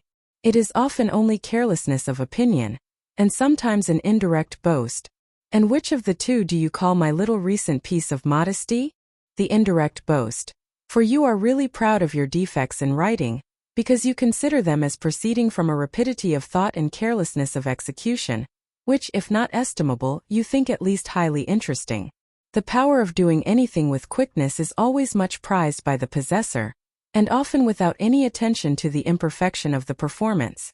When you told Mrs. Bennet this morning, that if you ever resolved on quitting Netherfield you should be gone in 5 minutes, you meant it to be a sort of panegyric of compliment to yourself. And yet what is there so very laudable in a precipitance which must leave very necessary business undone, and can be of no real advantage to yourself or anyone else? Nay, cried Bingley, this is too much, to remember at night all the foolish things that were said in the morning. And yet, upon my honor, I believed what I said of myself to be true, and I believe it at this moment. At least, therefore, I did not assume the character of needless precipitance merely to show off before the ladies. I dare say you believed it, but I am by no means convinced that you would be gone with such celerity. Your conduct would be quite as dependent on chance as that of any man I know. And if, as you were mounting your horse, a friend were to say, Bingley, you had better stay till next week, you would probably do it, you would probably not go, and at another word might stay a month. You have only proved by this, cried Elizabeth, that Mr. Bingley did not do justice to his own disposition. You have shown him off now much more than he did himself. I am exceedingly gratified, said Bingley, by your converting what my friend says into a compliment on the sweetness of my temper. But I am afraid you are giving it a turn which that gentleman did by no means intend, for he would certainly think the better of me if, under such a circumstance, I were to give a flat denial, and ride off as fast as I could. Would Mr. Darcy then consider the rashness of your original intention as atoned for by your obstinacy in adhering to it? Upon my word, I cannot exactly explain the matter. Darcy must speak for himself. You expect me to account for opinions which you choose to call mine, but which I have never acknowledged. Allowing the case, however, to stand according to your representation, you must remember, Miss Bennet, that the friend who is supposed to desire his return to the house, and the delay of his plan, has merely desired it, asked it without offering one argument in favor of its propriety. To yield readily, easily, to the persuasion of a friend is no merit with you. To yield without conviction is no compliment to the understanding of either. You appear to me, Mr. Darcy, to allow nothing for the influence of friendship and affection. A regard for the requester would often make one readily yield to a request, without waiting for arguments to reason one into it. I am not particularly speaking of such a case as you have supposed about Mr. Bingley. We may as well wait, perhaps, till the circumstance occurs, before we discuss the discretion of his behavior thereupon. But in general and ordinary cases between friend and friend, where one of them is desired by the other to change a resolution of no very great moment, should you think ill of that person for complying with the desire, without waiting to be argued into it? Will it not be advisable, before we proceed on this subject, to arrange with rather more precision the degree of importance which is to appertain to this request, as well as the degree of intimacy subsisting between the parties? By all means, cried Bingley, let us hear all the particulars, not forgetting their comparative height and size, for that will have more weight in the argument, Miss Bennet, than you may be aware of. I assure you that if Darcy were not such a great tall fellow, in comparison with myself, I should not pay him half so much deference. I declare I do not know a more awful object than Darcy on particular occasions, and in particular places, at his own house especially, and of a Sunday evening when he has nothing to do. Mr. Darcy smiled, but Elizabeth thought she could perceive that he was rather offended, and therefore checked her laugh. Miss Bingley warmly resented the indignity he had received, in an expostulation with her brother for talking such nonsense. I see your design, Bingley, said his friend. You dislike an argument and want to silence this. Perhaps I do. Arguments are too much like disputes. If you and Miss Bennet will defer yours till I am out of the room, I shall be very thankful, and then you may say whatever you like of me. What you ask, said Elizabeth, is no sacrifice on my side. And Mr. Darcy had much better finish his letter. Mr. Darcy took her advice, and did finish his letter. When that business was over, he applied to Miss Bingley and Elizabeth for the indulgence of some music. Miss Bingley moved with alacrity to the pianoforte, and after a polite request that Elizabeth would lead the way, which the other as politely and more earnestly negatived, she seated herself. Mrs. Hurst sang with her sister, and while they were thus employed, Elizabeth could not help observing, as she turned over some music books that lay on the instrument, how frequently Mr. Darcy's eyes were fixed on her.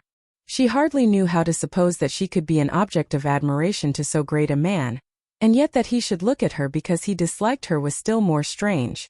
She could only imagine, however, at last, that she drew his notice because there was something about her more wrong and reprehensible, according to his ideas of right, than in any other person present. The supposition did not pain her. She liked him too little to care for his approbation. After playing some Italian songs, Miss Bingley varied the charm by a lively Scotch air, and soon afterwards Mr. Darcy, drawing near Elizabeth, said to her, "Do you not feel a great inclination, Miss Bennet, to seize such an opportunity of dancing a reel?"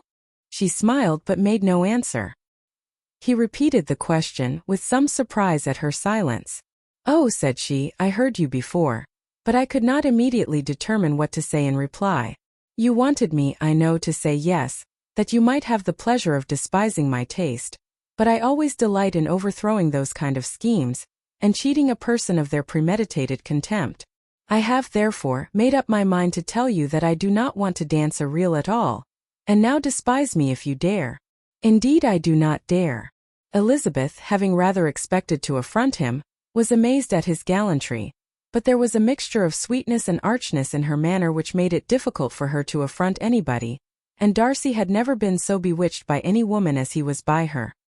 He really believed that, were it not for the inferiority of her connections, he should be in some danger. Miss Bingley saw, or suspected, enough to be jealous, and her great anxiety for the recovery of her dear friend Jane received some assistance from her desire of getting rid of Elizabeth. She often tried to provoke Darcy into disliking her guest, by talking of their supposed marriage, and planning his happiness in such an alliance. "I hope," said she, as they were walking together in the shrubbery the next day, You will give your mother-in-law a few hints, when this desirable event takes place, as to the advantage of holding her tongue, and if you can compass it, to cure the younger girls of running after the officers. And if I may mention so delicate a subject, endeavor to check that little something, bordering on conceit and impertinence, which your lady possesses. Have you anything else to propose for my domestic felicity? Oh yes. Do let the portraits of your uncle and Aunt Phillips be placed in the gallery at Pemberley. Put them next to your great-uncle the judge. They are in the same profession, only in different lines. As for your Elizabeth's picture, you must not attempt to have it taken, for what painter could do justice to those beautiful eyes? It would not be easy indeed to catch their expression, but their color and shape and the eyelashes so remarkably fine might be copied. At that moment they were met from another walk by Mrs. Hurst and Elizabeth herself. I did not know that you intended to walk, said Miss Bingley in some confusion, lest they had been overheard. You used us abominably ill, answered Mrs. Hurst, running away without telling us that you were coming out. Then taking the disengaged arm of Mr. Darcy, she left Elizabeth to walk by herself. The path just admitted 3. Mr. Darcy felt their rudeness and immediately said, "This walk is not wide enough for our party. We had better go into the avenue." But Elizabeth, who had not the least inclination to remain with them, laughingly answered, No, stay where you are. You are charmingly grouped, and appear to uncommon advantage. The picturesque would be spoilt by admitting a 4th. Goodbye. She then ran gaily off, rejoicing as she rambled about, in the hope of being at home again in a day or 2. Jane was already so much recovered as to intend leaving her room for a couple of hours that evening. Chapter 11. When the ladies removed after dinner, Elizabeth ran up to her sister, and seeing her well guarded from cold, attended her into the drawing-room, where she was welcomed by her 2 friends with many professions of pleasure, and Elizabeth had never seen them so agreeable as they were during the hour which passed before the gentlemen appeared. Their powers of conversation were considerable. They could describe an entertainment with accuracy, relate an anecdote with humor, and laugh at their acquaintance with spirit. But when the gentlemen entered, Jane was no longer the first object. Miss Bingley's eyes were instantly turned towards Darcy, and she had something to say to him before he had advanced many steps. He addressed himself directly to Miss Bennet with a polite congratulation. Mr. Hurst also made her a slight bow, and said he was very glad, but diffuseness and warmth remained for Bingley's salutation. He was full of joy and attention. The first half-hour was spent in piling up the fire, lest she should suffer from the change of room, and she removed at his desire to the other side of the fireplace, that she might be farther from the door. He then sat down by her, and talked scarcely to anyone else. Elizabeth, at work in the opposite corner, saw it all with great delight. When tea was over, Mr. Hurst reminded his sister-in-law of the card-table, but in vain. She had obtained private intelligence that Mr. Darcy did not wish for cards, and Mr. Hurst soon found even his open petition rejected. She assured him that no one intended to play, and the silence of the whole party on the subject seemed to justify her. Mr. Hurst had, therefore, nothing to do but to stretch himself on one of the sofas and go to sleep. Darcy took up a book. Miss Bingley did the same, and Mrs. Hurst, principally occupied in playing with her bracelets and rings, joined now and then in her brother's conversation with Miss Bennet. Miss Bingley's attention was quite as much engaged in watching Mr. Darcy's progress through his book, as in reading her own, and she was perpetually either making some inquiry, or looking at his page. She could not win him, however, to any conversation. He merely answered her question and read on. At length, quite exhausted by the attempt to be amused with her own book, which she had only chosen because it was the 2nd volume of his, she gave a great yawn and said, "How pleasant it is to spend an evening in this way. I declare, after all, there is no enjoyment like reading. How much sooner one tires of anything than of a book. When I have a house of my own, I shall be miserable if I have not an excellent library." No one made any reply. She then yawned again, threw aside her book, and cast her eyes round the room in quest of some amusement, when, hearing her brother mentioning a ball to Miss Bennet, she turned suddenly towards him and said, "By the by, Charles, are you really serious in meditating a dance at Netherfield? I would advise you, before you determine on it, to consult the wishes of the present party. I am much mistaken if there are not some among you as to whom a ball would be rather a punishment than a pleasure. If you mean Darcy, cried her brother, he may go to bed if he chooses before it begins. But as for the ball, it is quite a settled thing, and as soon as Nichols has made white soup enough I shall send round my cards. I should like balls infinitely better, she replied, if they were carried on in a different manner. But there is something insufferably tedious in the usual process of such a meeting. It would surely be much more rational if conversation instead of dancing made the order of the day. Much more rational, my dear Caroline, I dare say. But it would not be near so much like a ball. Miss Bingley made no answer, and soon afterwards got up and walked about the room. Her figure was elegant and she walked well. But Darcy, at whom it was all aimed, was still inflexibly studious. In the desperation of her feelings, she resolved on one effort more, and turning to Elizabeth said, Miss Eliza Bennet, let me persuade you to follow my example, and take a turn about the room. I assure you it is very refreshing after sitting so long in one attitude. Elizabeth was surprised but agreed to it immediately. Miss Bingley succeeded no less in the real object of her civility. Mr. Darcy looked up. He was as much awake to the novelty of attention in that quarter as Elizabeth herself could be, and unconsciously closed his book. He was directly invited to join their party, but he declined it, observing that he could imagine but two motives for their choosing to walk up and down the room together, with either of which motives his joining them would interfere. What could he mean? She was dying to know what could be his meaning, and asked Elizabeth whether she could at all understand him. Not at all, was her answer. But depend upon it, he means to be severe on us, and our surest way of disappointing him will be to ask nothing about it. Miss Bingley, however, was incapable of disappointing Mr. Darcy in anything, and persevered, therefore, in requiring an explanation of his two motives. I have not the smallest objection to explaining them, said he, as soon as she allowed him to speak. You either choose this method of passing the evening because you are in each other's confidence, and have secret affairs to discuss, or because you are conscious that your figures appear to the greatest advantage in walking. If the first, I should be completely in your way, and if the second, I can admire you much better as I sit by the fire. Oh, shocking, cried Miss Bingley. I never heard anything so abominable. How shall we punish him for such a speech? Nothing so easy if you have but the inclination, said Elizabeth. We can all plague and punish one another. Tease him, laugh at him. Intimate as you are, you must know how it is to be done. But upon my honor I do not. I do assure you that my intimacy has not yet taught me that. Tease calmness of temper and presence of mind. No, I feel he may defy us there. And as to laughter, we will not expose ourselves, if you please, by attempting to laugh without a subject. Mr. Darcy may hug himself. Mr. Darcy is not to be laughed at, cried Elizabeth. That is an uncommon advantage, and uncommon I hope it will continue, for it would be a great loss to me to have many such acquaintance. I dearly love a laugh. Miss Bingley, said he, has given me credit for more than can be. The wisest and best of men, nay, the wisest and best of their actions, may be rendered ridiculous by a person whose first object in life is a joke. Certainly, replied Elizabeth, there are such people, but I hope I am not one of them. I hope I never ridicule what is wise or good. Follies and nonsense, whims and inconsistencies, do divert me, I own, and I laugh at them whenever I can. But these, I suppose, are precisely what you are without. Perhaps that is not possible for anyone. But it has been the study of my life to avoid those weaknesses which often expose a strong understanding to ridicule, such as vanity and pride. Yes, vanity is a weakness indeed. But pride, where there is a real superiority of mind, pride will be always under good regulation. Elizabeth turned away to hide a smile. Your examination of Mr. Darcy is over, I presume, said Miss Bingley. And pray what is the result? I am perfectly convinced by it that Mr. Darcy has no defect. He owns it himself without disguise.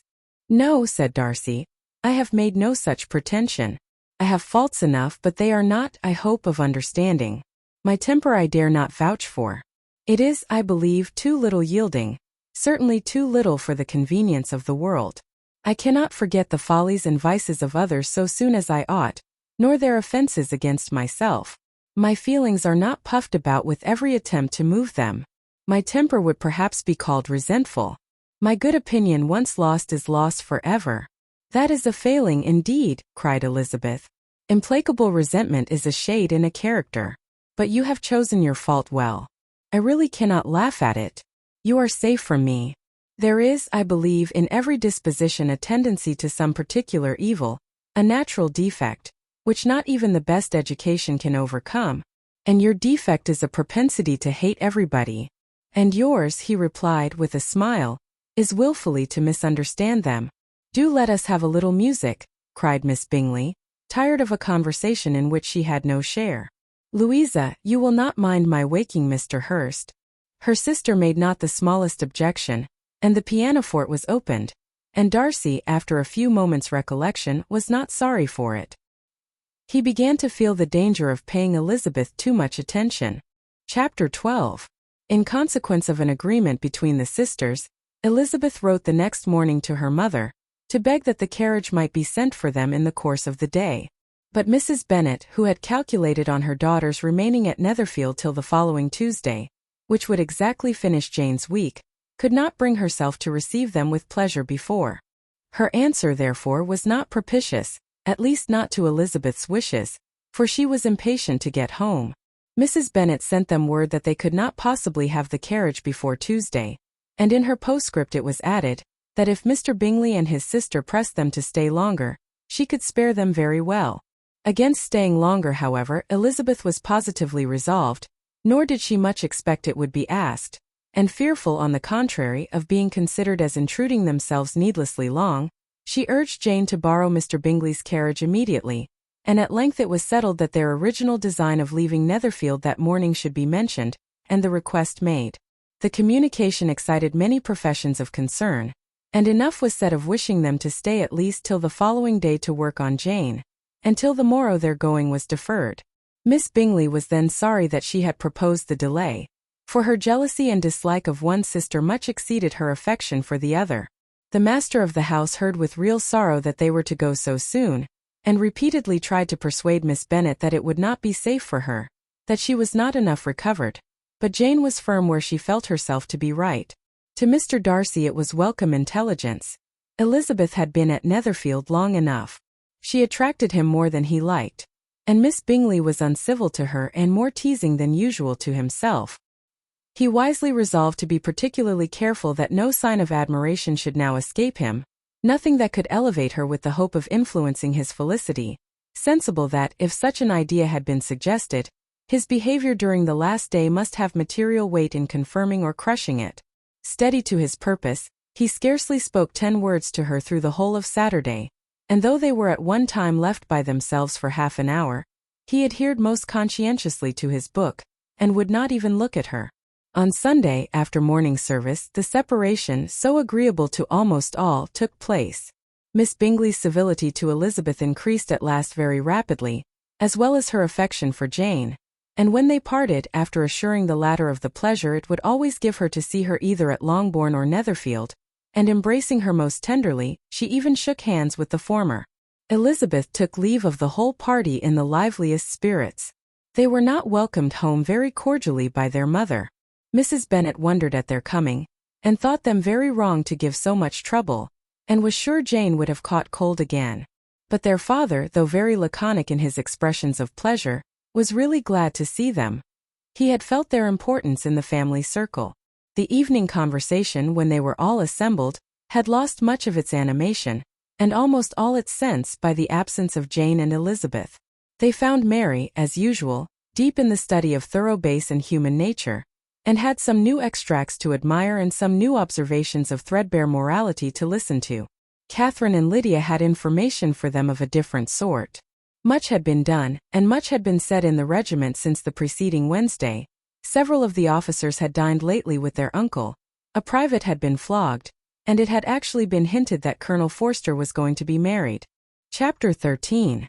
"I hope, my dear," said Mr. Bennet to his wife, as they were at breakfast the next morning, "that you have ordered a good dinner today, because I have reason to expect an addition to our family party." "Who do you mean, my dear?" "I know of nobody that is coming, I am sure, unless Charlotte Lucas should happen to call in, and I hope my dinners are good enough for her. I do not believe she often sees such at home. The person of whom I speak is a gentleman and a stranger." Mrs. Bennet's eyes sparkled. A gentleman and a stranger. It is Mr. Bingley, I am sure. Why, Jane, you never dropped a word of this, you sly thing. Well, I am sure I shall be extremely glad to see Mr. Bingley. But, good Lord! How unlucky! There is not a bit of fish to be got today. Lydia, my love, ring the bell. I must speak to Hill this moment.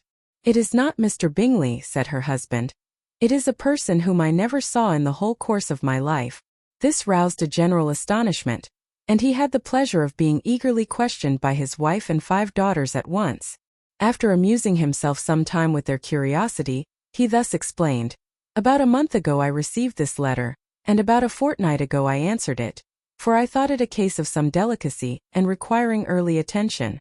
It is from my cousin Mr. Collins, who, when I am dead, may turn you all out of this house as soon as he pleases.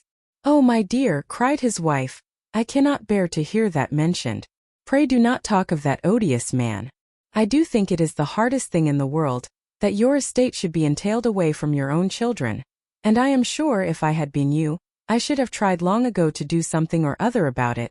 Jane and Elizabeth attempted to explain to her the nature of an entail.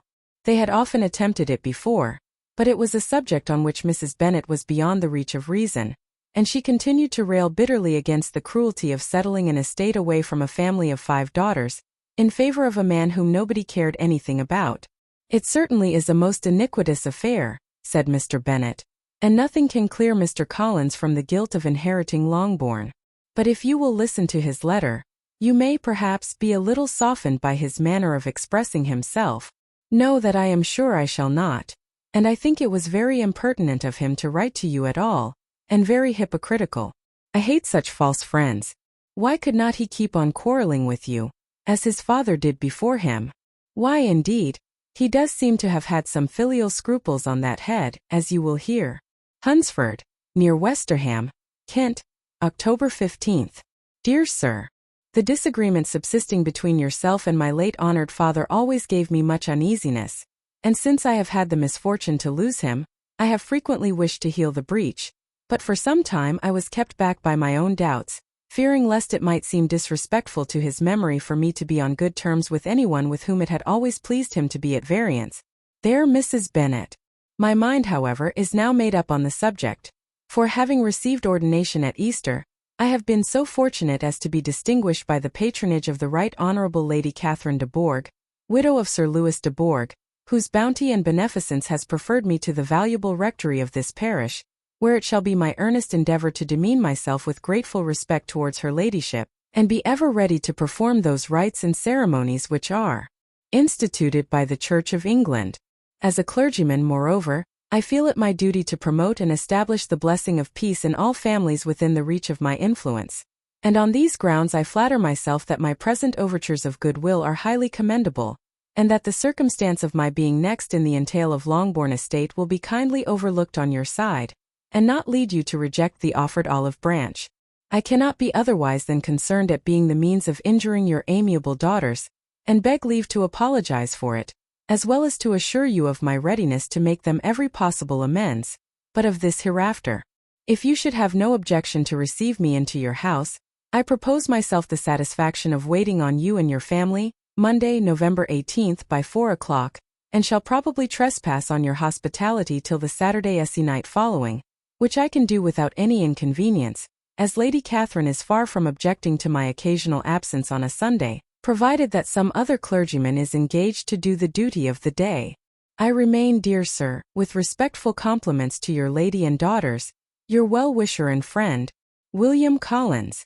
At 4 o'clock, therefore, we may expect this peacemaking gentleman, said Mr. Bennet, as he folded up the letter. He seems to be a most conscientious and polite young man, upon my word, and I doubt not will prove a valuable acquaintance, especially if Lady Catherine should be so indulgent as to let him come to us again. There is some sense in what he says about the girls, however, and if he is disposed to make them any amends, I shall not be the person to discourage him. Though it is difficult, said Jane, to guess in what way he can mean to make us the atonement he thinks our due. The wish is certainly to his credit. Elizabeth was chiefly struck with his extraordinary deference for Lady Catherine, and his kind intention of christening, marrying, and burying his parishioners whenever it were required. "He must be an oddity, I think," said she. "I cannot make him out. There is something very pompous in his style. And what can he mean by apologizing for being next in the entail? We cannot suppose he would help it if he could. Can he be a sensible man, sir?" "No, my dear, I think not. I have great hopes of finding him quite the reverse. There is a mixture of servility and self-importance in his letter which promises well. I am impatient to see him." "In point of composition," said Mary, "his letter does not seem defective. The idea of the olive branch perhaps is not wholly new, yet I think it is well expressed. To Catherine and Lydia neither the letter nor its writer were in any degree interesting. It was next to impossible that their cousin should come in a scarlet coat, and it was now some weeks since they had received pleasure from the society of a man in any other color. As for their mother, Mr. Collins's letter had done away much of her ill will, and she was preparing to see him with a degree of composure which astonished her husband and daughters. Mr. Collins was punctual to his time, and was received with great politeness by the whole family. Mr. Bennet indeed said little, but the ladies were ready enough to talk, and Mr. Collins seemed neither in need of encouragement, nor inclined to be silent himself. He was a tall, heavy-looking young man of 25. His air was grave and stately, and his manners were very formal. He had not been long seated before he complimented Mrs. Bennet on having so fine a family of daughters, said he had heard much of their beauty, but that, in this instance, fame had fallen short of the truth, and added that he did not doubt her seeing them all in due time well disposed of in marriage. This gallantry was not much to the taste of some of his hearers, but Mrs. Bennet, who quarrelled with no compliments, answered most readily, "You are very kind, sir, I am sure, and I wish with all my heart it may prove so, for else they will be destitute enough. Things are settled so oddly. You allude, perhaps, to the entail of this estate." "Ah, sir, I do indeed. It is a grievous affair to my poor girls, you must confess. Not that I mean to find fault with you, for such things I know are all chance in this world. There is no knowing how estates will go when once they come to be entailed. I am very sensible, madam, of the hardship to my fair cousins, and could say much on the subject, but that I am cautious of appearing forward and precipitate. But I can assure the young ladies that I come prepared to admire them. At present I will not say more, but perhaps when we are better acquainted." He was interrupted by a summons to dinner, and the girls smiled on each other. They were not the only objects of Mr. Collins's admiration. The hall, the dining room, and all its furniture were examined and praised, and his commendation of everything would have touched Mrs. Bennet's heart, but for the mortifying supposition of his viewing it all as his own future property. The dinner, too, in its turn, was highly admired, and he begged to know to which of his fair cousins the excellence of its cookery was owing.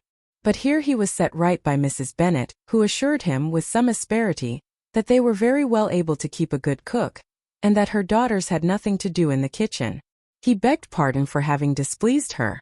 In a softened tone she declared herself not at all offended, but he continued to apologize for about a quarter of an hour. Chapter 14. During dinner Mr. Bennet scarcely spoke at all, but when the servants were withdrawn, he thought it time to have some conversation with his guest, and therefore started a subject in which he expected him to shine, by observing that he seemed very fortunate in his patroness. Lady Catherine de Bourgh's attention to his wishes, and consideration for his comfort, appeared very remarkable. Mr. Bennet could not have chosen better. Mr. Collins was eloquent in her praise. The subject elevated him to more than usual solemnity of manner, and with a most important aspect he protested that he had never in his life witnessed such behavior in a person of rank, such affability and condescension, as he had himself experienced from Lady Catherine. She had been graciously pleased to approve of both the discourses which he had already had the honor of preaching before her. She had also asked him twice to dine at Rosings, and had sent for him only the Saturday before, to make up her pool of quadrille in the evening. Lady Catherine was reckoned proud by many people, he knew, but he had never seen anything but affability in her. She had always spoken to him as she would to any other gentleman. She made not the smallest objection to his joining in the society of the neighborhood, nor to his leaving his parish occasionally for a week or two to visit his relations. She had even condescended to advise him to marry as soon as he could, provided he chose with discretion, and had once paid him a visit in his humble parsonage, where she had perfectly approved all the alterations he had been making, and had even vouchsafed to suggest some herself, some shelves in the closets upstairs. "That is all very proper and civil, I am sure," said Mrs. Bennet, "and I dare say she is a very agreeable woman. It is a pity that great ladies in general are not more like her. Does she live near you, sir? The garden in which stands my humble abode is separated only by a lane from Rosings Park, her ladyship's residence. I think you said she was a widow, sir?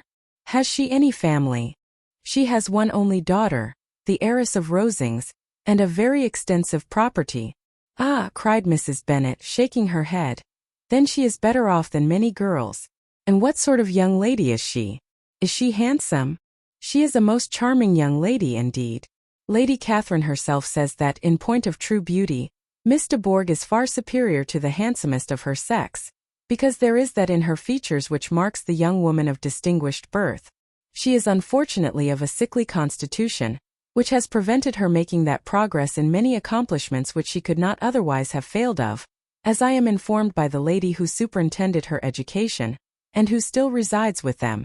But she is perfectly amiable, and often condescends to drive by my humble abode in her little phaeton and ponies. Has she been presented? I do not remember her name among the ladies at court.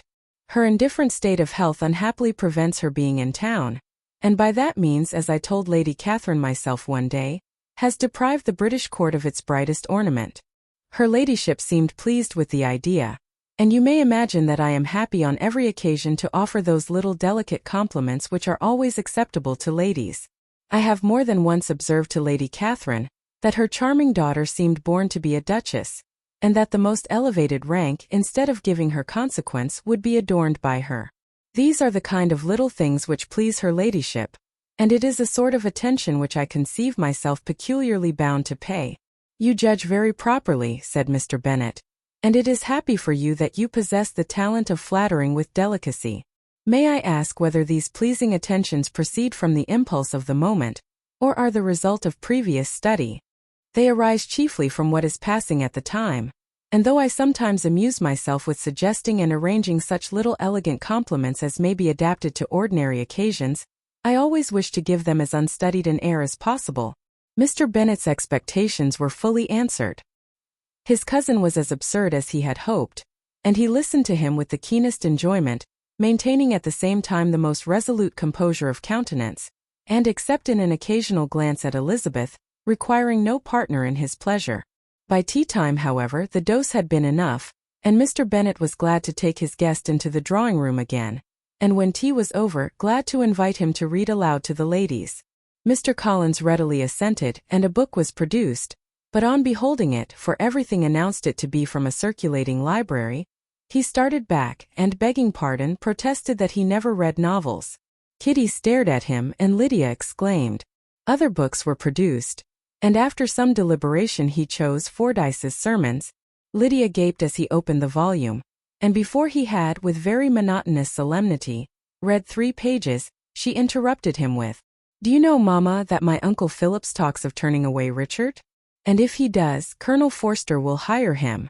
My aunt told me so herself on Saturday. I shall walk to Meryton tomorrow to hear more about it, and to ask when Mr. Denny comes back from town." Lydia was bid by her 2 eldest sisters to hold her tongue, but Mr. Collins, much offended, laid aside his book and said, "I have often observed how little young ladies are interested by books of a serious stamp, though written solely for their benefit. It amazes me, I confess, for certainly there can be nothing so advantageous to them as instruction. But I will no longer importune my young cousin." Then, turning to Mr. Bennet, he offered himself as his antagonist at backgammon. Mr. Bennet accepted the challenge, observing that he acted very wisely in leaving the girls to their own trifling amusements. Mrs. Bennet and her daughters apologized most civilly for Lydia's interruption, and promised that it should not occur again if he would resume his book. But Mr. Collins, after assuring them that he bore his young cousin no ill will, and should never resent her behavior as any affront, seated himself at another table with Mr. Bennet, and prepared for backgammon. Chapter 15. Mr. Collins was not a sensible man, and the deficiency of nature had been but little assisted by education or society, the greatest part of his life having been spent under the guidance of an illiterate and miserly father, and though he belonged to one of the universities, He had merely kept the necessary terms without forming at it any useful acquaintance. The subjection in which his father had brought him up had given him originally great humility of manner, but it was now a good deal counteracted by the self-conceit of a weak head, living in retirement, and the consequential feelings of early and unexpected prosperity. A fortunate chance had recommended him to Lady Catherine de Bourgh when the living of Hunsford was vacant, and the respect which he felt for her high rank, and his veneration for her as his patroness, mingling with a very good opinion of himself, of his authority as a clergyman, and his right as a rector, made him altogether a mixture of pride and obsequiousness, self-importance and humility. Having now a good house and a very sufficient income, he intended to marry, and in seeking a reconciliation with the Longbourn family he had a wife in view, as he meant to choose one of the daughters, if he found them as handsome and amiable as they were represented by common report. This was his plan of amends, of atonement, for inheriting their father's estate, and he thought it an excellent one, full of eligibility and suitableness, and excessively generous and disinterested on his own part. His plan did not vary on seeing them. Miss Bennet's lovely face confirmed his views, and established all his strictest notions of what was due to seniority, and for the first evening she was his settled choice. The next morning, however, made an alteration, for in a quarter of an hour's tete-a-tete with Mrs. Bennet before breakfast, a conversation beginning with his parsonage house, and leading naturally to the avowal of his hopes, that a mistress for it might be found at Longbourn, produced from her, amid very complaisant smiles and general encouragement, a caution against the very Jane he had fixed on. As to her younger daughters, she could not take upon her to say, she could not positively answer, but she did not know of any prepossession. Her eldest daughter, she must just mention, she felt it incumbent on her to hint, was likely to be very soon engaged. Mr. Collins had only to change from Jane to Elizabeth, and it was soon done while Mrs. Bennet was stirring the fire. Elizabeth, equally next to Jane in birth and beauty, succeeded her of course. Mrs. Bennet treasured up the hint, and trusted that she might soon have 2 daughters married, and the man whom she could not bear to speak of the day before, was now high in her good graces. Lydia's intention of walking to Meryton was not forgotten. Every sister except Mary agreed to go with her, and Mr. Collins was to attend them at the request of Mr. Bennet, who was most anxious to get rid of him, and have his library to himself, for thither Mr. Collins had followed him after breakfast, and there he would continue, nominally engaged with one of the largest folios in the collection, but really talking to Mr. Bennet, with little cessation, of his house and garden at Hunsford. Such doings discomposed Mr. Bennet exceedingly. In his library he had been always sure of leisure and tranquillity, and though prepared, as he told Elizabeth, to meet with folly and conceit in every other room in the house, he was used to be free from them there. His civility, therefore, was most prompt in inviting Mr. Collins to join his daughters in their walk, and Mr. Collins, being in fact much better fitted for a walker than a reader, was extremely well pleased to close his large book, and go. In pompous nothings on his side, and civil assents on that of his cousins, their time passed till they entered Meryton. The attention of the younger ones was then no longer to be gained by him.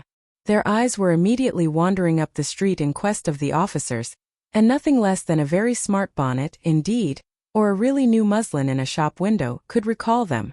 But the attention of every lady was soon caught by a young man, whom they had never seen before, of most gentlemanlike appearance, walking with an officer on the other side of the way. The officer was the very Mr. Denny concerning whose return from London Lydia came to inquire, and he bowed as they passed. All were struck with the stranger's air, all wondered who he could be, and Kitty and Lydia, determined if possible to find out, led the way across the street, under pretence of wanting something in an opposite shop, and fortunately had just gained the pavement, when the 2 gentlemen, turning back, had reached the same spot. Mr. Denny addressed them directly, and entreated permission to introduce his friend, Mr. Wickham, who had returned with him the day before from town, and he was happy to say, had accepted a commission in their corps. This was exactly as it should be, for the young man wanted only regimentals to make him completely charming. His appearance was greatly in his favor. He had all the best parts of beauty, a fine countenance, a good figure, and very pleasing address. The introduction was followed up on his side by a happy readiness of conversation, a readiness at the same time perfectly correct and unassuming, and the whole party were still standing and talking together very agreeably, when the sound of horses drew their notice, and Darcy and Bingley were seen riding down the street. On distinguishing the ladies of the group, the two gentlemen came directly towards them, and began the usual civilities. Bingley was the principal spokesman, and Miss Bennet the principal object. He was then, he said, on his way to Longbourn on purpose to inquire after her. Mr. Darcy corroborated it with a bow, and was beginning to determine not to fix his eyes on Elizabeth, when they were suddenly arrested by the sight of the stranger, and Elizabeth, happening to see the countenance of both as they looked at each other, was all astonishment at the effect of the meeting. Both changed color, one looked white, the other red. Mr. Wickham, after a few moments, touched his hat, a salutation which Mr. Darcy just deigned to return. What could be the meaning of it? It was impossible to imagine. It was impossible not to long to know. In another minute Mr. Bingley, but without seeming to have noticed what passed, took leave and rode on with his friend. Mr. Denny and Mr. Wickham walked with the young ladies to the door of Mr. Phillips's house, and then made their bows, in spite of Miss Lydia's pressing entreaties that they would come in, and even in spite of Mrs. Phillips's throwing up the parlor window, and loudly seconding the invitation. Mrs. Phillips was always glad to see her nieces, and the two eldest from their recent absence were particularly welcome, and she was eagerly expressing her surprise at their sudden return home, which, as their own carriage had not fetched them, she should have known nothing about, if she had not happened to see Mr. Jones's shop-boy in the street, who had told her that they were not to send any more drafts to Netherfield, because the Miss Bennets were come away, when her civility was claimed towards Mr. Collins by Jane's introduction of him. She received him with her very best politeness, which he returned with as much more, apologizing for his intrusion, without any previous acquaintance with her, which he could not help flattering himself, however, might be justified by his relationship to the young ladies who introduced him to her notice. Mrs. Phillips was quite awed by such an excess of good breeding, but her contemplation of one stranger was soon put an end to by exclamations and inquiries about the other, of whom, however, she could only tell her nieces what they already knew, that Mr. Denny had brought him from London, and that he was to have a lieutenant's commission in the shire. She had been watching him the last hour, she said, as he walked up and down the street, and had Mr. Wickham appeared, Kitty and Lydia would certainly have continued the occupation, but unluckily no one passed the windows now except a few of the officers, who, in comparison with the stranger, were become stupid, disagreeable fellows. Some of them were to dine with the Phillipses the next day, and their aunt promised to make her husband call on Mr. Wickham, and give him an invitation also, if the family from Longbourn would come in the evening. This was agreed to, and Mrs. Phillips protested that they would have a nice comfortable noisy game of lottery tickets, and a little bit of hot supper afterwards. The prospect of such delights was very cheering, and they parted in mutual good spirits.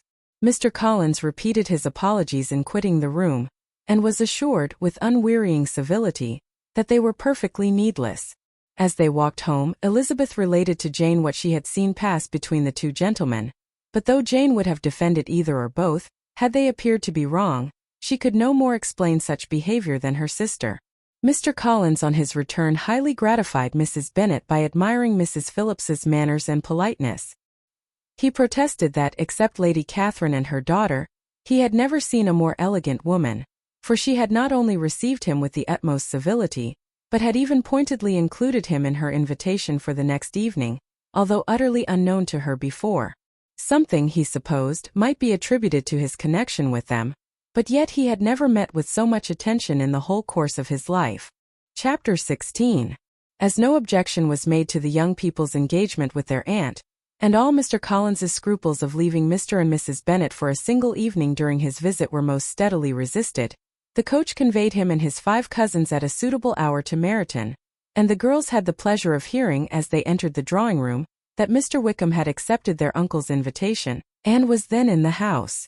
When this information was given and they had all taken their seats, Mr. Collins was at leisure to look around him and admire, and he was so much struck with the size and furniture of the apartment, that he declared he might almost have supposed himself in the small summer breakfast parlor at Rosings, a comparison that did not at first convey much gratification, but when Mrs. Phillips understood from him what Rosings was, and who was its proprietor, when she had listened to the description of only one of Lady Catherine's drawing-rooms, and found that the chimney-piece alone had cost £800, she felt all the force of the compliment, and would hardly have resented a comparison with the housekeeper's room.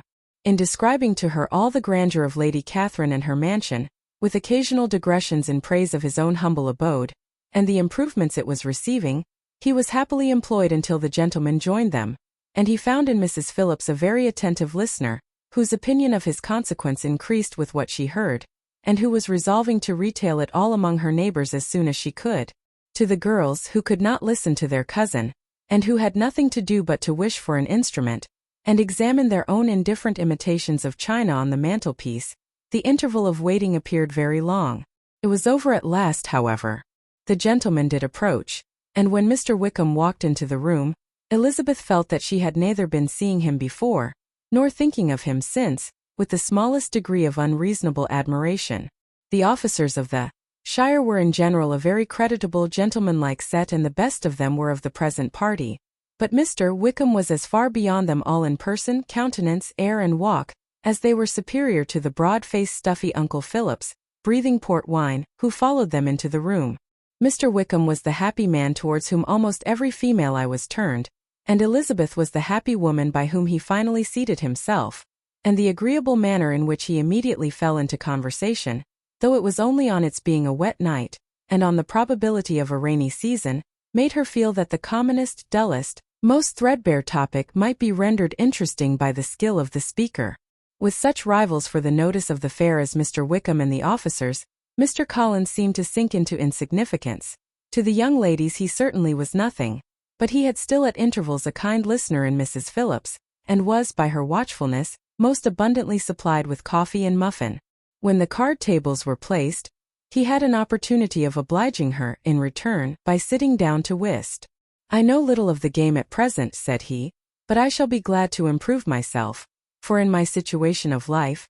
Mrs. Phillips was very thankful for his compliance, but could not wait for his reason. Mr. Wickham did not play at whist, and with ready delight was he received at the other table between Elizabeth and Lydia. At first there seemed danger of Lydia's engrossing him entirely, for she was a most determined talker, but being likewise extremely fond of lottery tickets, she soon grew too much interested in the game, too eager in making bets and exclaiming after prizes, to have attention for anyone in particular. Allowing for the common demands of the game, Mr. Wickham was therefore at leisure to talk to Elizabeth, and she was very willing to hear him, though what she chiefly wished to hear she could not hope to be told, the history of his acquaintance with Mr. Darcy. She dared not even mention that gentleman. Her curiosity, however, was unexpectedly relieved. Mr. Wickham began the subject himself. He inquired how far Netherfield was from Meryton, and after receiving her answer, asked in a hesitating manner how long Mr. Darcy had been staying there. "About a month," said Elizabeth, and then, unwilling to let the subject drop, added, "He is a man of very large property in Derbyshire, I understand?" "Yes," replied Wickham. "His estate there is a noble one. A clear 10,000 per annum. You could not have met with a person more capable of giving you certain information on that head than myself, for I have been connected with his family, in a particular manner from my infancy." Elizabeth could not but look surprised. "You may well be surprised, Miss Bennet, at such an assertion after seeing, as you probably might, the very cold manner of our meeting yesterday. Are you much acquainted with Mr. Darcy?" "As much as I ever wished to be," cried Elizabeth warmly. "I have spent 4 days in the same house with him, and I think him very disagreeable." "I have no right to give my opinion," said Wickham, "as to his being agreeable or otherwise. I am not qualified to form one. I have known him too long and too well to be a fair judge. It is impossible for me to be impartial.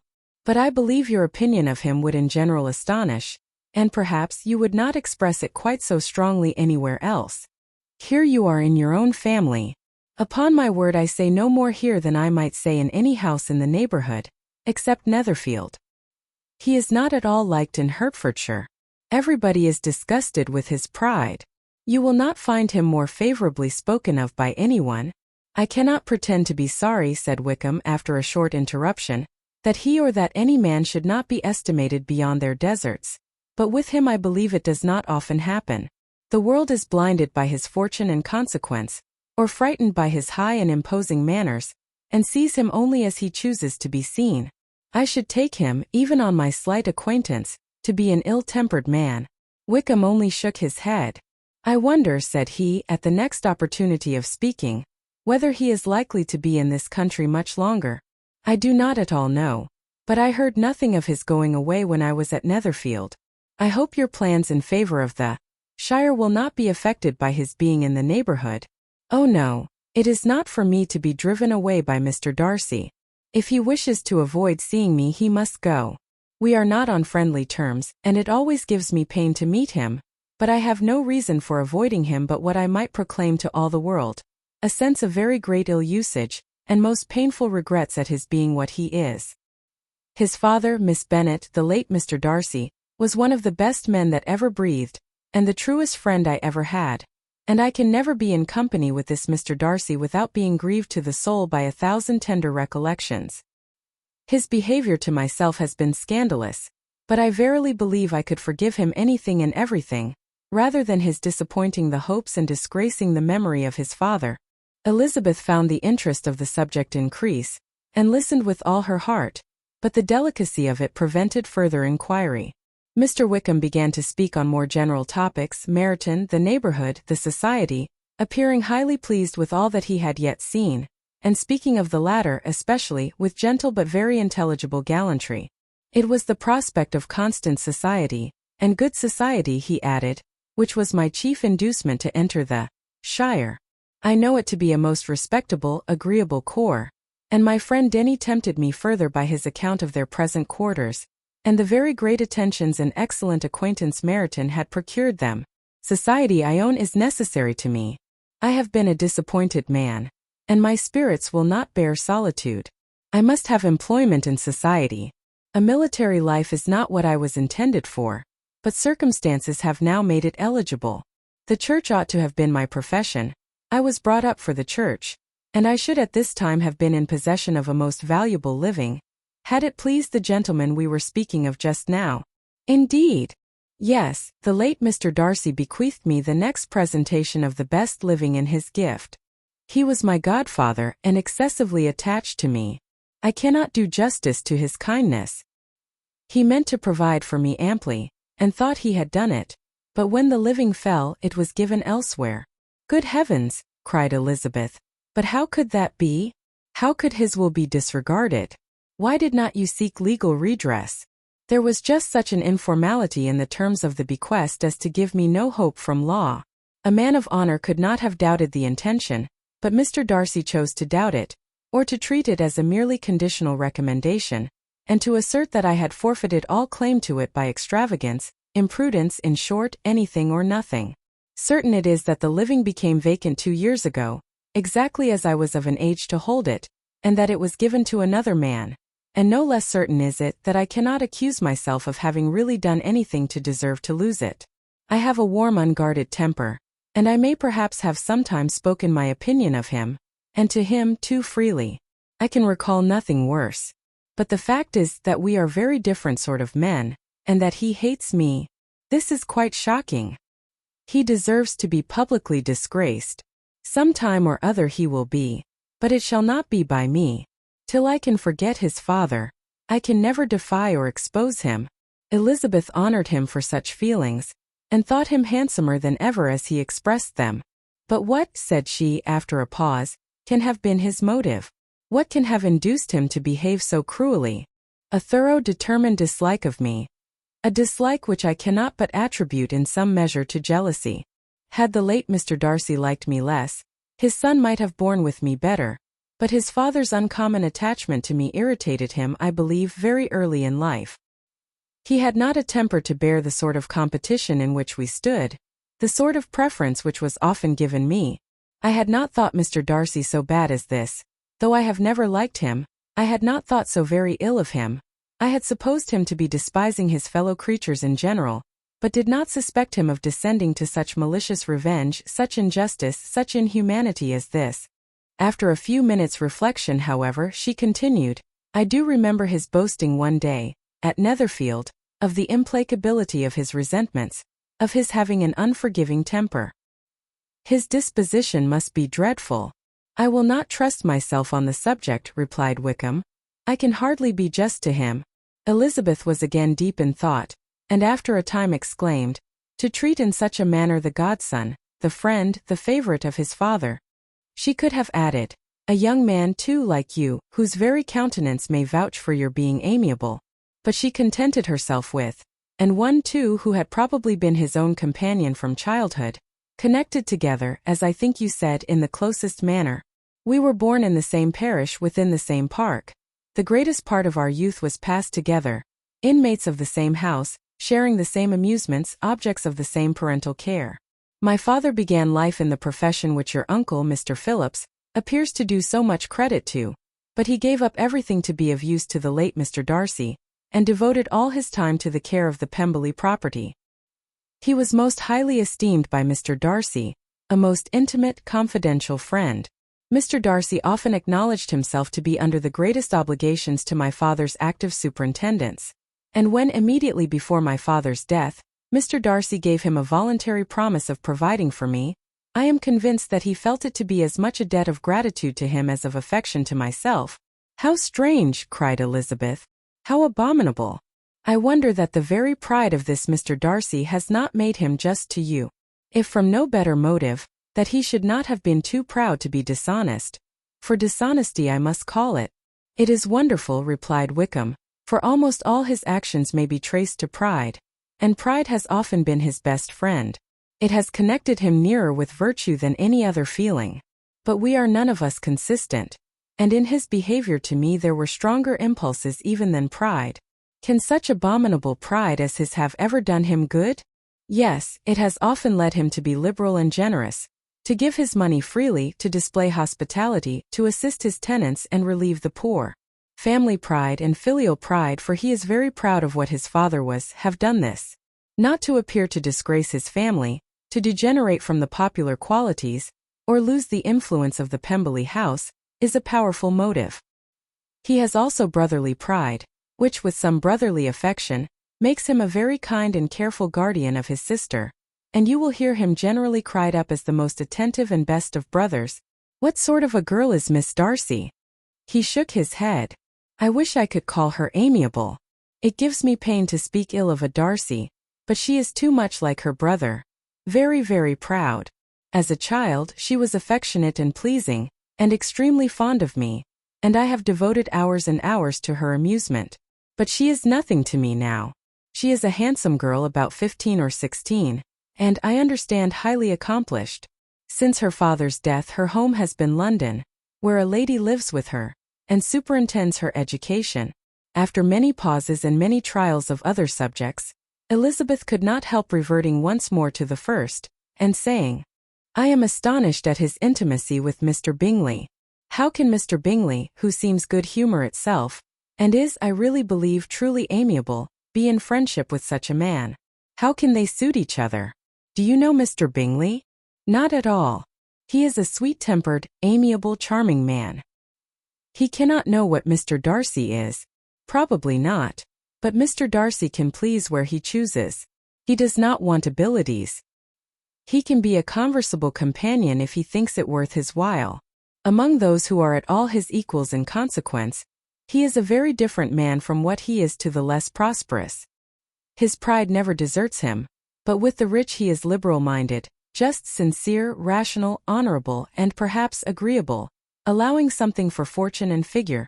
The whist party soon afterwards breaking up, the players gathered round the other table, and Mr. Collins took his station between his cousin Elizabeth and Mrs. Phillips.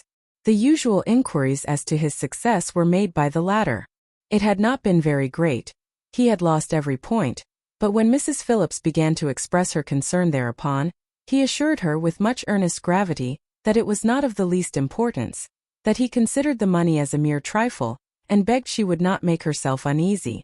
I know very well, madam, said he, that when persons sit down to a card table they must take their chance of these things, and happily I am not in such circumstances as to make 5 shillings any object. There are, undoubtedly, many who could not say the same, but thanks to Lady Catherine de Bourgh, I am removed far beyond the necessity of regarding little matters. Mr. Wickham's attention was caught, and after observing Mr. Collins for a few moments, he asked Elizabeth in a low voice whether her relations were very intimately acquainted with the family of de Bourgh. Lady Catherine de Bourgh, she replied, has very lately given him a living. I hardly know how Mr. Collins was first introduced to her notice. but he certainly has not known her long. You know of course that Lady Catherine de Bourgh and Lady Anne Darcy were sisters, consequently that she is aunt to the present Mr. Darcy. No, indeed I did not. I knew nothing at all of Lady Catherine's connections. I never heard of her existence till the day before yesterday. Her daughter, Miss de Bourgh, will have a very large fortune, and it is believed that she and her cousin will unite the two estates. This information made Elizabeth smile, as she thought of poor Miss Bingley. Vain indeed must be all her attentions, vain and useless her affection for his sister and her praise of himself, if he were already self-destined to another. Mr. Collins, said she, speaks highly both of Lady Catherine and her daughter, but from some particulars that he has related of her ladyship, I suspect his gratitude misleads him, and that, in spite of her being his patroness, she is an arrogant, conceited woman. I believe her to be both in a great degree, replied Wickham. I have not seen her for many years, but I very well remember that I never liked her, and that her manners were dictatorial and insolent. She has the reputation of being remarkably sensible and clever, but I rather believe she derives part of her abilities from her rank and fortune, part from her authoritative manner, and the rest from the pride of her nephew, who chooses that everyone connected with him should have an understanding of the first class. Elizabeth allowed that he had given a very rational account of it, and they continued talking together with mutual satisfaction till supper put an end to cards, and gave the rest of the ladies their share of Mr. Wickham's attentions. There could be no conversation in the noise of Mrs. Phillips's supper party, but his manners recommended him to everybody. Whatever he said was said well, and whatever he did, done gracefully. Elizabeth went away with her head full of him. She could think of nothing but of Mr. Wickham, and of what he had told her, all the way home, but there was not time for her even to mention his name as they went, for neither Lydia nor Mr. Collins were once silent. Lydia talked incessantly of lottery tickets, of the fish she had lost and the fish she had won, and Mr. Collins, in describing the civility of Mr. and Mrs. Phillips, protesting that he did not in the least regard his losses at whist, enumerating all the dishes at supper, and repeatedly fearing that he crowded his cousins, had more to say than he could well manage before the carriage stopped at Longbourn House. Chapter 17. Elizabeth related to Jane, the next day, what had passed between Mr. Wickham and herself. Jane listened with astonishment and concern. She knew not how to believe that Mr. Darcy could be so unworthy of Mr. Bingley's regard, and yet it was not in her nature to question the veracity of a young man of such amiable appearance as Wickham. The possibility of his having really endured such unkindness was enough to interest all her tender feelings, and nothing therefore remained to be done but to think well of them both, to defend the conduct of each, and throw into the account of accident or mistake whatever could not be otherwise explained. They have both, said she, been deceived, I dare say, in some way or other, of which we can form no idea. Interested people have perhaps misrepresented each to the other. It is, in short, impossible for us to conjecture the causes or circumstances which may have alienated them, without actual blame on either side. Very true indeed. And now, my dear Jane, what have you got to say in behalf of the interested people who have probably been concerned in the business? Do clear them too, or we shall be obliged to think ill of somebody.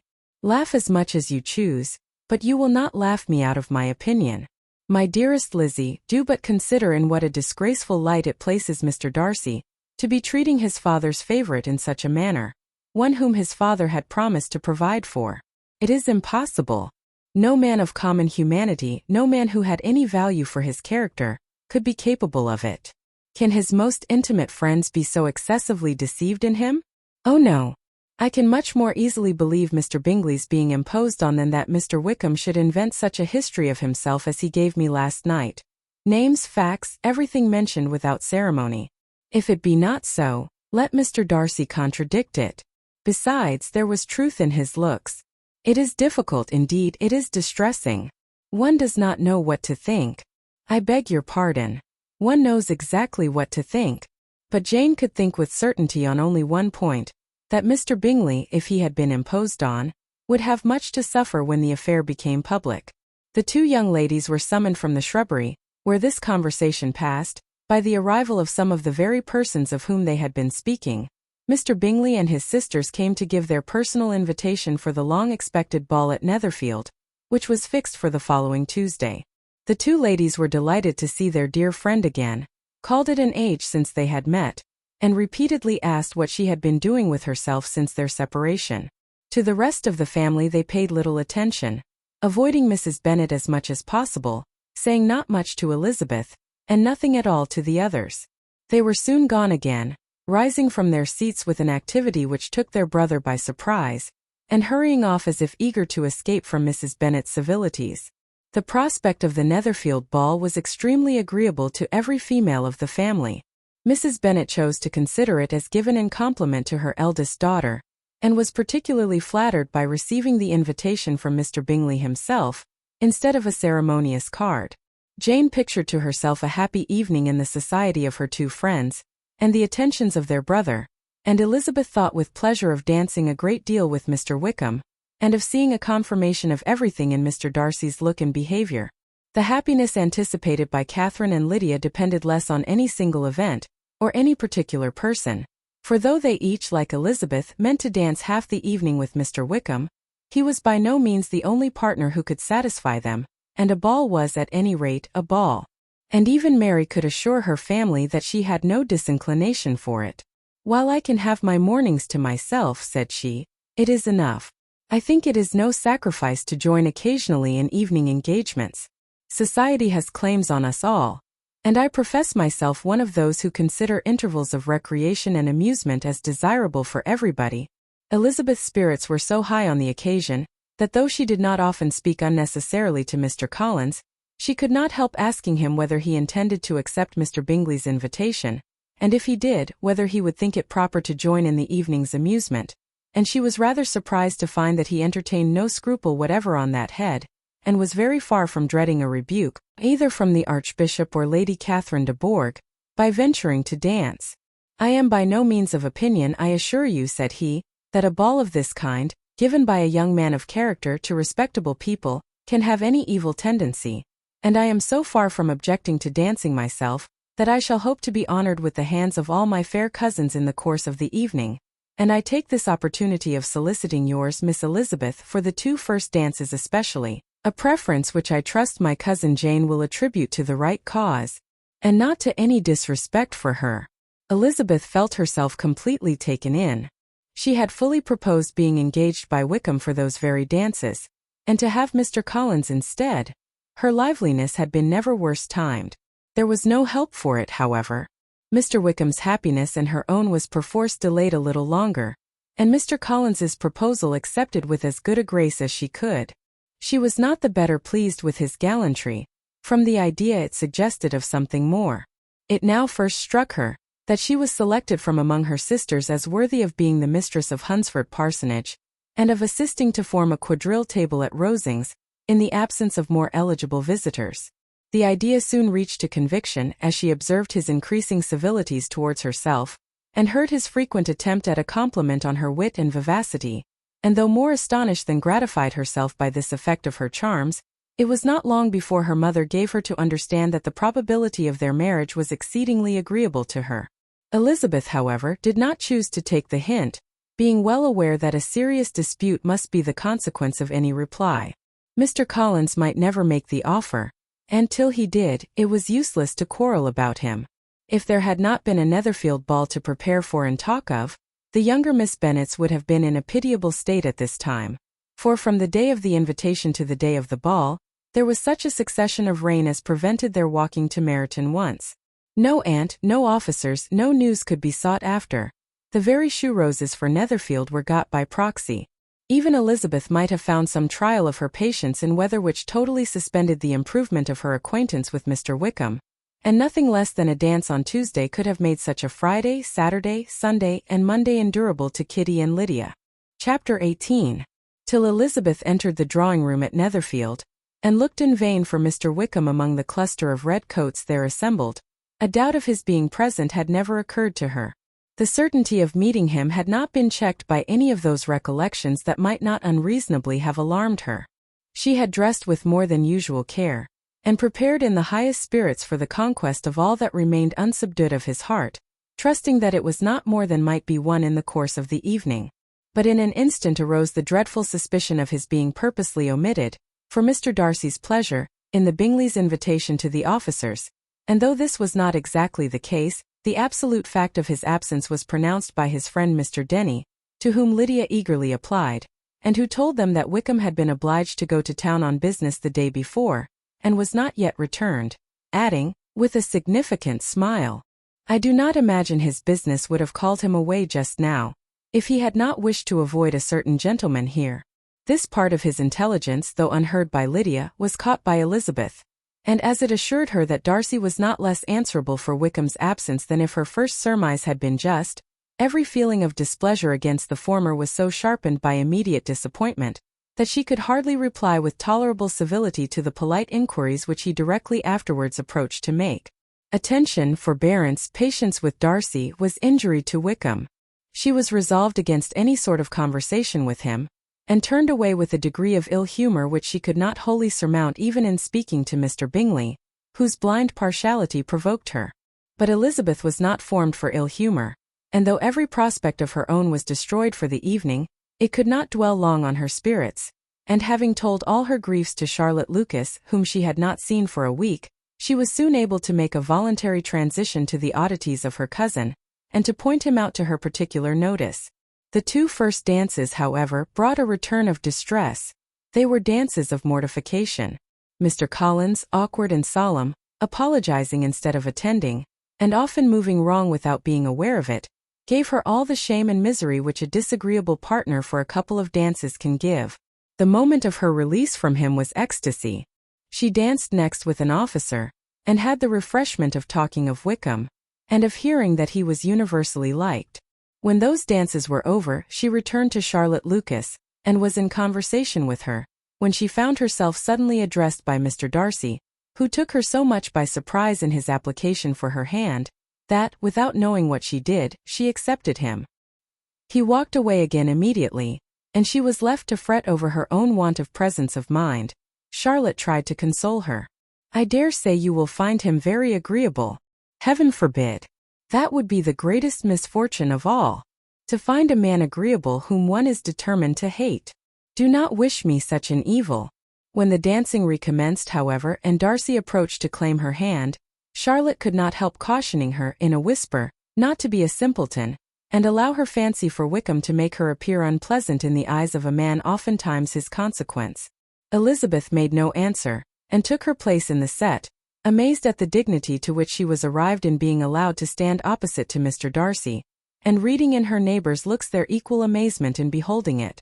They stood for some time without speaking a word, and she began to imagine that their silence was to last through the 2 dances, and at first was resolved not to break it, till suddenly fancying that it would be the greater punishment to her partner to oblige him to talk, she made some slight observation on the dance.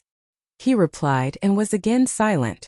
After a pause of some minutes, she addressed him a second time with, "It is your turn to say something now, Mr. Darcy. I talked about the dance, and you ought to make some kind of remark on the size of the room, or the number of couples." He smiled, and assured her that whatever she wished him to say should be said. "Very well. That reply will do for the present. Perhaps by and by, I may observe that private balls are much pleasanter than public ones. But now we may be silent. Do you talk by rule, then, while you are dancing?" "Sometimes. One must speak a little, you know. It would look odd to be entirely silent for half an hour together. And yet, for the advantage of some, conversation ought to be so arranged as that they may have the trouble of saying as little as possible. Are you consulting your own feelings in the present case, or do you imagine that you are gratifying mine?" "Both," replied Elizabeth archly, "for I have always seen a great similarity in the turn of our minds. We are each of an unsocial, taciturn disposition, unwilling to speak, unless we expect to say something that will amaze the whole room, and be handed down to posterity with all the eclat of a proverb." "This is no very striking resemblance of your own character, I am sure," said he. "How near it may be to mine I cannot pretend to say. You think it a faithful portrait, undoubtedly. I must not decide on my own performance." He made no answer, and they were again silent till they had gone down the dance, when he asked her if she and her sisters did not very often walk to Meryton. She answered in the affirmative, and unable to resist the temptation, added, "When you met us there the other day, we had just been forming a new acquaintance." The effect was immediate. A deeper shade of hauteur overspread his features, but he said not a word. and Elizabeth, though blaming herself for her own weakness, could not go on. At length Darcy spoke, and in a constrained manner said, "Mr. Wickham is blessed with such happy manners as may ensure his making friends. Whether he may be equally capable of retaining them, is less certain." "He has been so unlucky as to lose your friendship," replied Elizabeth with emphasis, "and in a manner which he is likely to suffer from all his life." Darcy made no answer, and seemed desirous of changing the subject. At that moment Sir William Lucas appeared close to them, meaning to pass through the set to the other side of the room, but on perceiving Mr. Darcy, he stopped with a bow of superior courtesy, to compliment him on his dancing and his partner. "I have been most highly gratified indeed, my dear sir. Such very superior dancing is not often seen. It is evident that you belong to the first circles. Allow me to say, however, that your fair partner does not disgrace you, and that I must hope to have this pleasure often repeated, especially when a certain desirable event, my dear Miss Eliza," glancing at her sister and Bingley, "shall take place. What congratulations will then flow in! I appeal to Mr. Darcy. But let me not interrupt you, sir. You will not thank me for detaining you from the bewitching converse of that young lady, whose bright eyes are also upbraiding me." The latter part of this address was scarcely heard by Darcy, but Sir William's allusion to his friend seemed to strike him forcibly, and his eyes were directed, with a very serious expression, towards Bingley and Jane, who were dancing together. Recovering himself, however, shortly, he turned to his partner and said, "Sir William's interruption has made me forget what we were talking of. I do not think we were speaking at all." Sir William could not have interrupted any two people in the room who had less to say for themselves. "We have tried 2 or 3 subjects already without success, and what we are to talk of next I cannot imagine. What think you of books?" said he, smiling. "Books? Oh no! I am sure we never read the same or not with the same feelings. I am sorry you think so. But if that be the case, there can at least be no want of subject. We may compare our different opinions. No, I cannot talk of books in a ballroom. My head is always full of something else. The present always occupies you in such scenes, does it?" said he with a look of doubt. "Yes, always," she replied without knowing what she said, for her thoughts had wandered far from the subject, as soon afterwards appeared by her suddenly exclaiming, "I remember hearing you once say, Mr. Darcy, that you hardly ever forgave, that your resentment once created was unappeasable. You are very cautious, I suppose, as to its being created." "I am," said he with a firm voice. "And never allow yourself to be blinded by prejudice?" "I hope not. It is particularly incumbent on those who never change their opinion, to be secure of judging properly at first. May I ask to what these questions tend?" "Merely to the illustration of your character," said she, endeavoring to shake off her gravity. "I am trying to make it out. And what is your success?" She shook her head. "I do not get on at all. I hear such different accounts of you as puzzle me exceedingly." "I can readily believe," answered he gravely, "that reports may vary greatly with respect to me. And I could wish, Miss Bennet, that you were not to sketch my character at the present moment, as there is reason to fear that the performance would reflect no credit on either. But if I do not take your likeness now, I may never have another opportunity." "I would by no means suspend any pleasure of yours," he coldly replied. She said no more, and they went down the other dance and parted in silence, on each side dissatisfied, though not to an equal degree, for in Darcy's breast there was a tolerably powerful feeling towards her, which soon procured her pardon, and directed all his anger against another. They had not long separated when Miss Bingley came towards her, and with an expression of civil disdain, thus accosted her. "So, Miss Eliza, I hear you are quite delighted with George Wickham? Your sister has been talking to me about him, and asking me 1,000 questions, and I find that the young man forgot to tell you, among his other communications, that he was the son of old Wickham, the late Mr. Darcy's steward. Let me recommend you, however, as a friend, not to give implicit confidence to all his assertions, for as to Mr. Darcy's using him ill, it is perfectly false, for on the contrary, he has been always remarkably kind to him, though George Wickham has treated Mr. Darcy in a most infamous manner. I do not know the particulars, but I know very well that Mr. Darcy is not in the least to blame, that he cannot bear to hear George Wickham mentioned, and that though my brother thought he could not well avoid including him in his invitation to the officers, he was excessively glad to find that he had taken himself out of the way. His coming into the country at all is a most insolent thing indeed, and I wonder how he could presume to do it. I pity you, Miss Eliza, for this discovery of your favourite's guilt, but really, considering his descent, one could not expect much better." "His guilt and his descent appear, by your account, to be the same," said Elizabeth angrily, "for I have heard you accuse him of nothing worse than of being the son of Mr. Darcy's steward, and of that, I can assure you, he informed me himself." "I beg your pardon," replied Miss Bingley, turning away with a sneer. "Excuse my interference. It was kindly meant."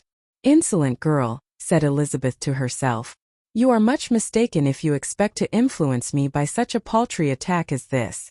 I see nothing in it but your own wilful ignorance and the malice of Mr. Darcy." She then sought her eldest sister, who had undertaken to make inquiries on the same subject of Bingley. Jane met her with a smile of such sweet complacency, a glow of such happy expression, as sufficiently marked how well she was satisfied with the occurrences of the evening.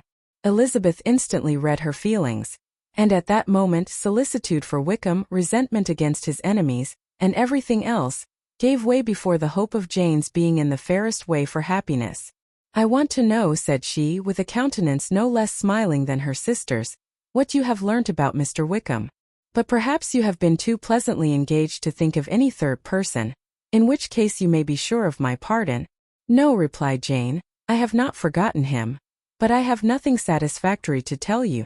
Mr. Bingley does not know the whole of his history, and is quite ignorant of the circumstances which have principally offended Mr. Darcy, but he will vouch for the good conduct, the probity and honour of his friend, and is perfectly convinced that Mr. Wickham has deserved much less attention from Mr. Darcy than he has received, and I am sorry to say that by his account as well as his sister's, Mr. Wickham is by no means a respectable young man. I am afraid he has been very imprudent, and has deserved to lose Mr. Darcy's regard. Mr. Bingley does not know Mr. Wickham himself. No. He never saw him till the other morning at Meryton. This account then is what he has received from Mr. Darcy. I am perfectly satisfied. But what does he say of the living?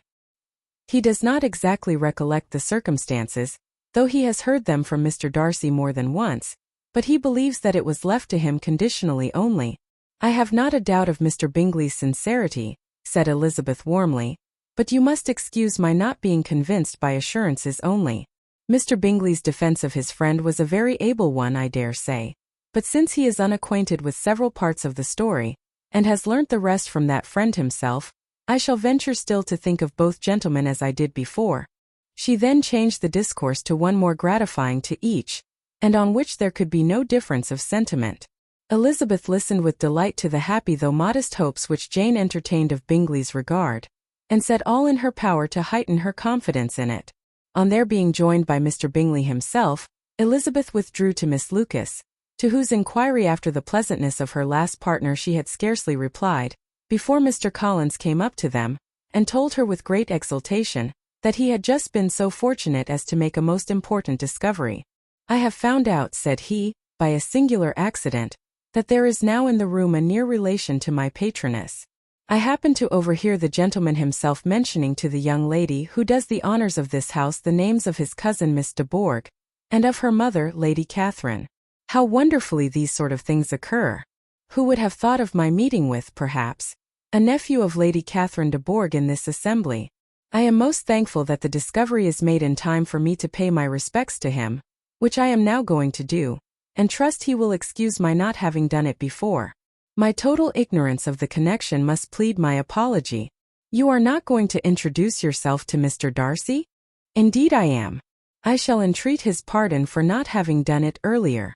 I believe him to be Lady Catherine's nephew. It will be in my power to assure him that her ladyship was quite well yesterday night. Elizabeth tried hard to dissuade him from such a scheme, assuring him that Mr. Darcy would consider his addressing him without introduction as an impertinent freedom, rather than a compliment to his aunt, that it was not in the least necessary there should be any notice on either side, and that if it were, it must belong to Mr. Darcy, the superior in consequence, to begin the acquaintance.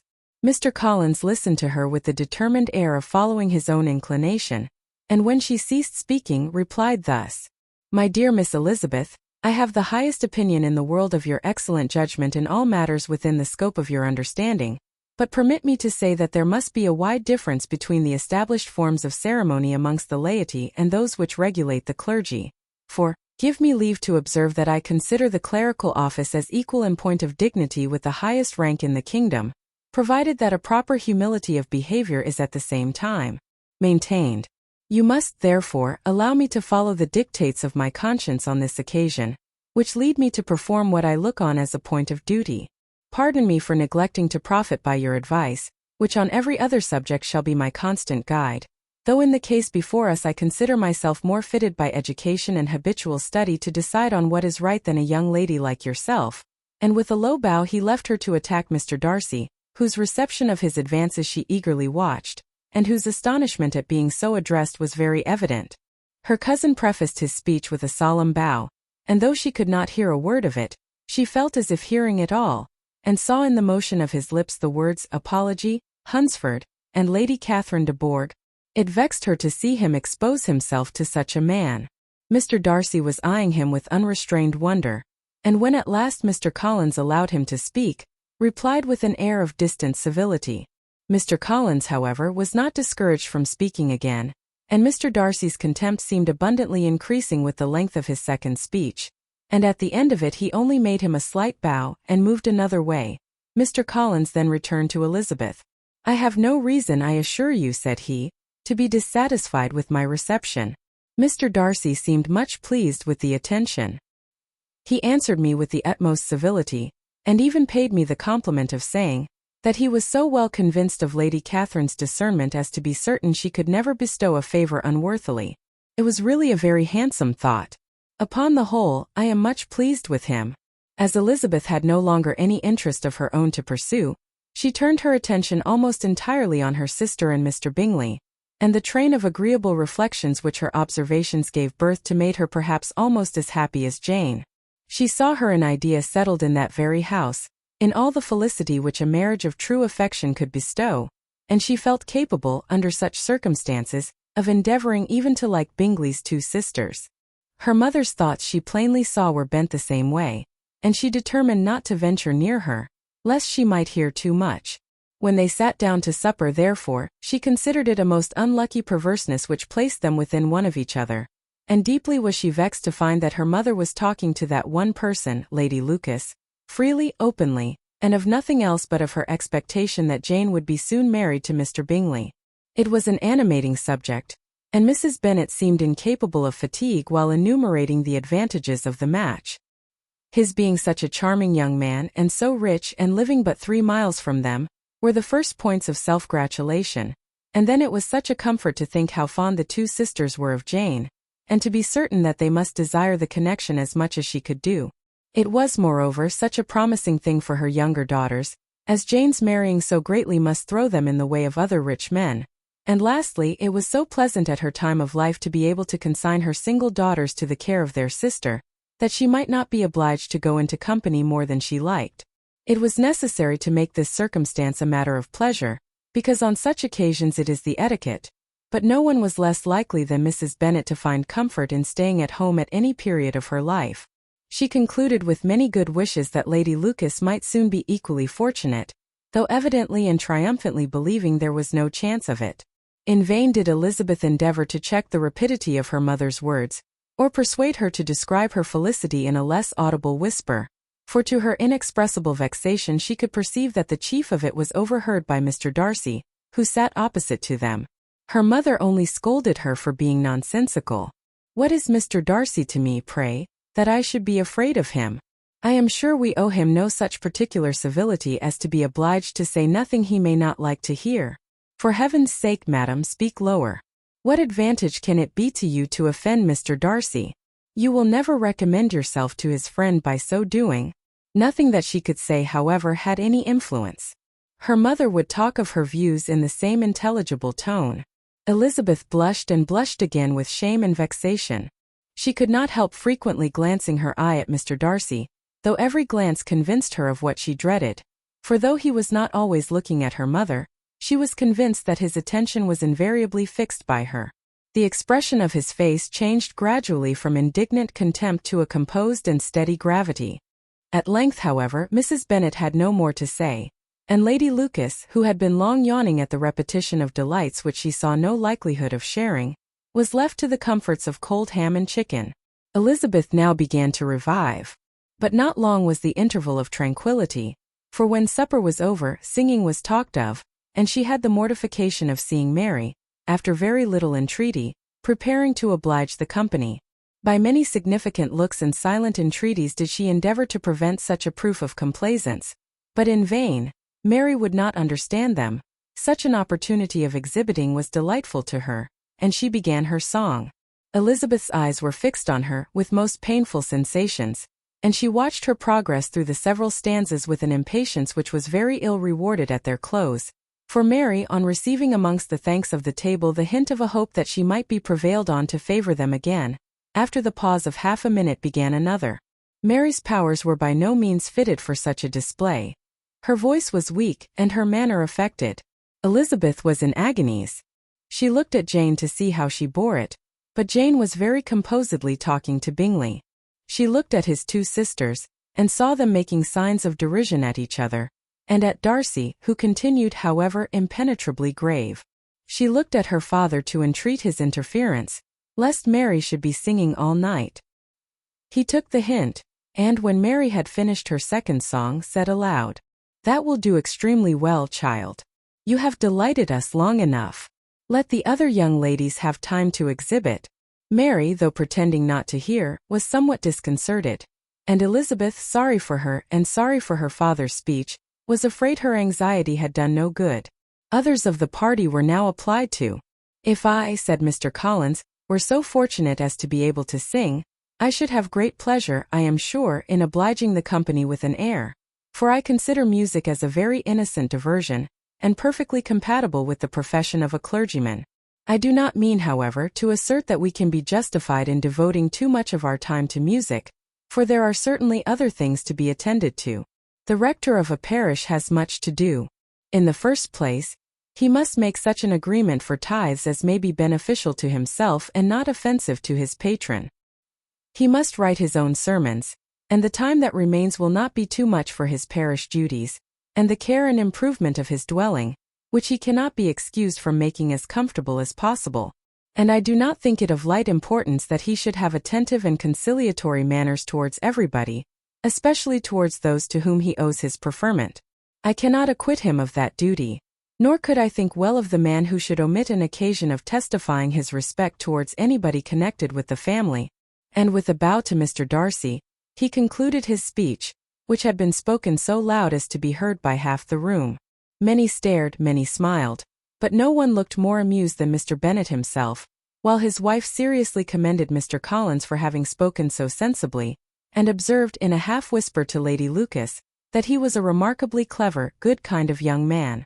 To Elizabeth it appeared, that had her family made an agreement to expose themselves as much as they could during the evening, it would have been impossible for them to play their parts with more spirit or finer success, and happy did she think it for Bingley and her sister that some of the exhibition had escaped his notice, and that his feelings were not of a sort to be much distressed by the folly which he must have witnessed. That his two sisters and Mr. Darcy, however, should have such an opportunity of ridiculing her relations was bad enough, and she could not determine whether the silent contempt of the gentlemen, or the insolent smiles of the ladies, were more intolerable. The rest of the evening brought her little amusement. She was teased by Mr. Collins, who continued most perseveringly by her side, and though he could not prevail with her to dance with him again, put it out of her power to dance with others. In vain did she entreat him to stand up with somebody else, and offered to introduce him to any young lady in the room.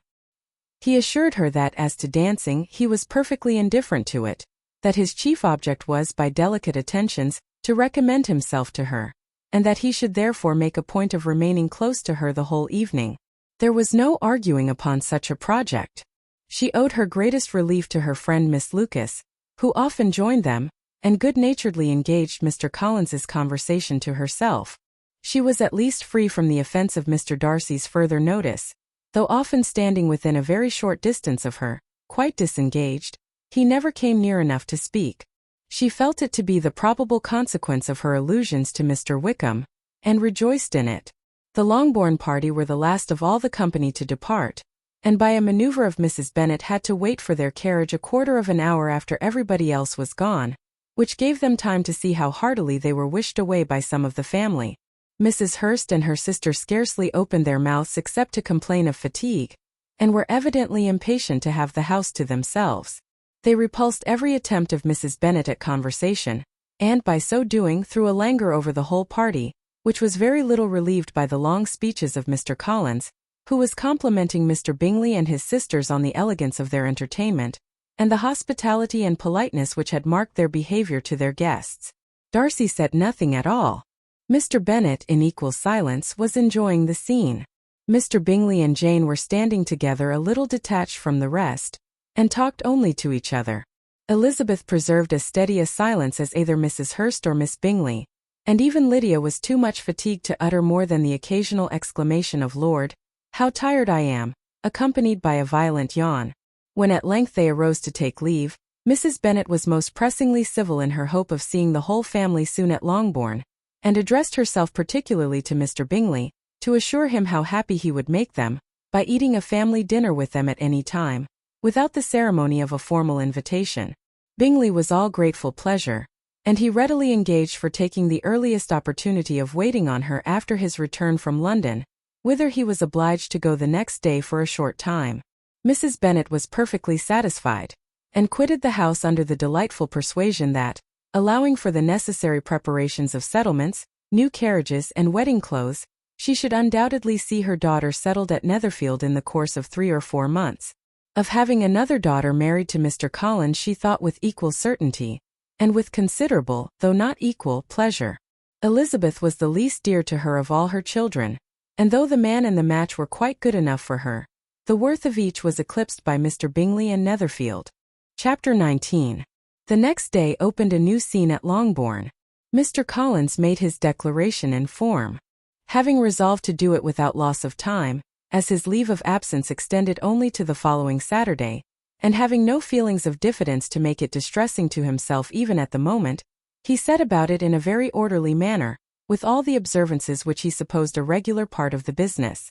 On finding Mrs. Bennet, Elizabeth, and one of the younger girls together soon after breakfast, he addressed the mother in these words: "May I hope, madam, for your interest with your fair daughter Elizabeth, when I solicit for the honor of a private audience with her in the course of this morning?"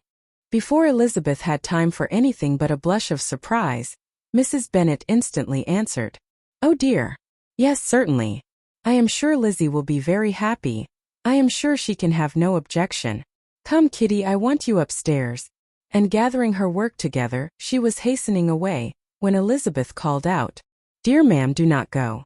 I beg you will not go. Mr. Collins must excuse me. He can have nothing to say to me that anybody need not hear. I am going away myself."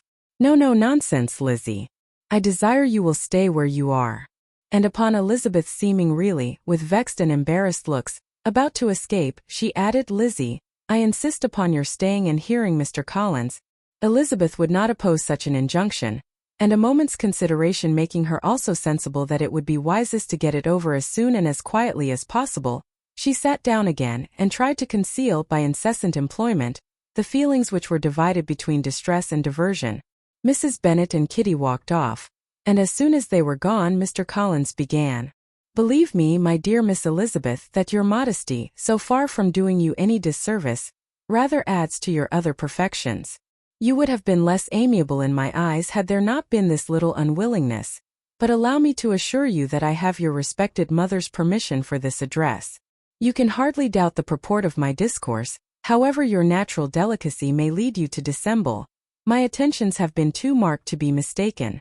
Almost as soon as I entered the house I singled you out as the companion of my future life. But before I am run away with by my feelings on this subject, perhaps it will be advisable for me to state my reasons for marrying, and moreover for coming into Hertfordshire with the design of selecting a wife, as I certainly did." The idea of Mr. Collins, with all his solemn composure, being run away with by his feelings, made Elizabeth so near laughing that she could not use the short pause he allowed in any attempt to stop him farther, and he continued, "My reasons for marrying are, first, that I think it a right thing for every clergyman in easy circumstances like myself, to set the example of matrimony in his parish, Secondly, that I am convinced it will add very greatly to my happiness. And thirdly, which perhaps I ought to have mentioned earlier, that it is the particular advice and recommendation of the very noble lady, whom I have the honor of calling patroness. Twice has she condescended to give me her opinion unasked too, on this subject, and it was but the very Saturday night before I left Hunsford, between our pools at quadrille, while Mrs. Jenkinson was arranging Miss de Bourgh's footstool, that she said, "Mr. Collins, you must marry. A clergyman like you must marry. Choose properly, choose a gentlewoman for my sake and for your own. Let her be an active, useful sort of person, not brought up high, but able to make a small income go a good way. This is my advice. Find such a woman as soon as you can, bring her to Hunsford, and I will visit her. Allow me, by the way, to observe, my fair cousin, that I do not reckon the notice and kindness of Lady Catherine de Bourgh as among the least of the advantages in my power to offer. You will find her manners beyond anything I can describe, and your wit and vivacity, I think, must be acceptable to her, especially when tempered with the silence and respect which her rank will inevitably excite. Thus much for my general intention in favor of matrimony. It remains to be told why my views were directed to Longbourn instead of my own neighborhood, where I assure you there are many amiable young women. But the fact is that being as I am to inherit this estate after the death of your honored father, who, however, may live many years longer, I could not satisfy myself without resolving to choose a wife from among his daughters, that the loss to them might be as little as possible when the melancholy event takes place, which, however, as I have already said, may not be for several years. This has been my motive, my fair cousin, and I flatter myself it will not sink me in your esteem. And now nothing remains for me but to assure you in the most animated language of the violence of my affection. To fortune I am perfectly indifferent, and shall make no demand of that nature on your father, since I am well aware that it could not be complied with, and that £1,000 in the 4%, which will not be yours till after your mother's decease, is all that you may ever be entitled to. On that head, therefore, I shall be uniformly silent, and you may assure yourself that no ungenerous reproach shall ever pass my lips when we are married. It was absolutely necessary to interrupt him now. You are too hasty, sir, she cried. You forget that I have made no answer. Let me do it without further loss of time. Accept my thanks for the compliment you are paying me. I am very sensible of the honor of your proposals, but it is impossible for me to do otherwise than decline them. I am not now to learn, replied Mr. Collins with a formal wave of the hand, that it is usual with young ladies to reject the addresses of the man whom they secretly mean to accept, when he first applies for their favor, and that sometimes the refusal is repeated a second or even a third time. I am, therefore, by no means discouraged by what you have just said, and shall hope to lead you to the altar ere long. Upon my word, sir, cried Elizabeth, your hope is rather an extraordinary one after my declaration. I do assure you that I am not one of those young ladies, if such young ladies there are, who are so daring as to risk their happiness on the chance of being asked a second time. I am perfectly serious in my refusal. You could not make me happy, and I am convinced that I am the last woman in the world who would make you so. Nay, were your friend Lady Catherine to know me, I am persuaded she would find me in every respect ill qualified for the situation. Were it certain that Lady Catherine would think so, said Mr. Collins very gravely, but I cannot imagine that her ladyship would at all disapprove of you. And you may be certain that when I have the honor of seeing her again I shall speak in the highest terms of your modesty, economy, and other amiable qualifications. Indeed, Mr. Collins, all praise of me will be unnecessary. You must give me leave to judge for myself, and pay me the compliment of believing what I say. I wish you very happy and very rich, and by refusing your hand, do all in my power to prevent your being otherwise. In making me the offer, you must have satisfied the delicacy of your feelings with regard to my family, and may take possession of Longbourn estate whenever it falls, without any self-reproach. This matter may be considered, therefore, as finally settled. And rising as she thus spoke, she would have quitted the room, had not Mr. Collins thus addressed her. When I do myself the honor of speaking to you next on the subject, I shall hope to receive a more favorable answer than you have now given me, though I am far from accusing you of cruelty at present, because I know it to be the established custom of your sex to reject a man on the first application, and perhaps, you have even now said as much to encourage my suit as would be consistent with the true delicacy of the female character. Really, Mr. Collins, cried Elizabeth with some warmth, you puzzle me exceedingly. If what I have hitherto said can appear to you in the form of encouragement, I know not how to express my refusal in such a way as may convince you of its being one. You must give me leave to flatter myself, my dear cousin, that your refusal of my addresses are merely words of course. My reasons for believing it are briefly these. It does not appear to me that my hand is unworthy of your acceptance, or that the establishment I can offer would be any other than highly desirable.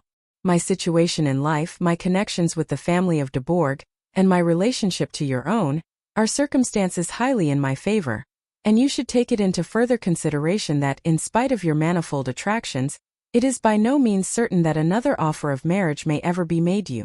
Your portion is unhappily so small, that it will in all likelihood undo the effects of your loveliness and amiable qualifications. As I must, therefore, conclude that you are not serious in your rejection of me, I shall choose to attribute it to your wish of increasing my love by suspense, according to the usual practice of elegant females. I do assure you, sir, that I have no pretensions whatever to that kind of elegance which consists in tormenting a respectable man. I would rather be paid the compliment of being believed sincere. I thank you again and again for the honor you have done me in your proposals, but to accept them is absolutely impossible. My feelings in every respect forbid it. Can I speak plainer? Do not consider me now as an elegant female intending to plague you, but as a rational creature speaking the truth from her heart. You are uniformly charming, cried he with an air of awkward gallantry, and I am persuaded that, when sanctioned by the express authority of both your excellent parents, my proposals will not fail of being acceptable. To such perseverance in wilful self-deception Elizabeth would make no reply, and immediately and in silence withdrew, determined that if he persisted in considering her repeated refusals as flattering encouragement, to apply to her father, whose negative might be uttered in such a manner as must be decisive, and whose behavior at least could not be mistaken for the affectation and coquetry of an elegant female. Chapter 20. Mr. Collins was not left long to the silent contemplation of his successful love, for Mrs. Bennet, having dawdled about in the vestibule to watch for the end of the conference, no sooner saw Elizabeth open the door and with quick step pass her towards the staircase, than she entered the breakfast-room, and congratulated both him and herself in warm terms on the happy prospect of their nearer connection. Mr. Collins received and returned these felicitations with equal pleasure, and then proceeded to relate the particulars of their interview, with the result of which he trusted he had every reason to be satisfied, since the refusal which his cousin had steadfastly given him would naturally flow from her bashful modesty and the genuine delicacy of her character. This information, however, startled Mrs. Bennet. She would have been glad to be equally satisfied that her daughter had meant to encourage him by protesting against his proposals, but she dared not believe it, and could not help saying so. But depend upon it, Mr. Collins, she added, that Lizzie shall be brought to reason. I will speak to her about it myself directly. She is a very headstrong, foolish girl, and does not know her own interest, but I will make her know it. Pardon me for interrupting you, madam, cried Mr. Collins, but if she is really headstrong and foolish, I know not whether she would altogether be a very desirable wife to a man in my situation, who naturally looks for happiness in the marriage state. If, therefore, she actually persists in rejecting my suit, perhaps it were better not to force her into accepting me, because, if liable to such defects of temper, she could not contribute much to my felicity. Sir, you quite misunderstand me, said Mrs. Bennet, alarmed. Lizzie is only headstrong in such matters as these. In everything else she is as good-natured a girl as ever lived. I will go directly to Mr. Bennet, and we shall very soon settle it with her, I am sure. She would not give him time to reply, but hurrying instantly to her husband, called out as she entered the library, "Oh, Mr. Bennet, you are wanted immediately. We are all in an uproar. You must come and make Lizzie marry Mr. Collins, for she vows she will not have him, and if you do not make haste he will change his mind and not have her." Mr. Bennet raised his eyes from his book as she entered, and fixed them on her face with a calm unconcern, which was not in the least altered by her communication. "I have not the pleasure of understanding you," said he, when she had finished her speech. "Of what are you talking?" "Of Mr. Collins and Lizzie. Lizzie declares she will not have Mr. Collins, and Mr. Collins begins to say that he will not have Lizzie. And what am I to do on the occasion? It seems a hopeless business. Speak to Lizzie about it yourself." Tell her that you insist upon her marrying him. Let her be called down. She shall hear my opinion." Mrs. Bennet rang the bell, and Miss Elizabeth was summoned to the library.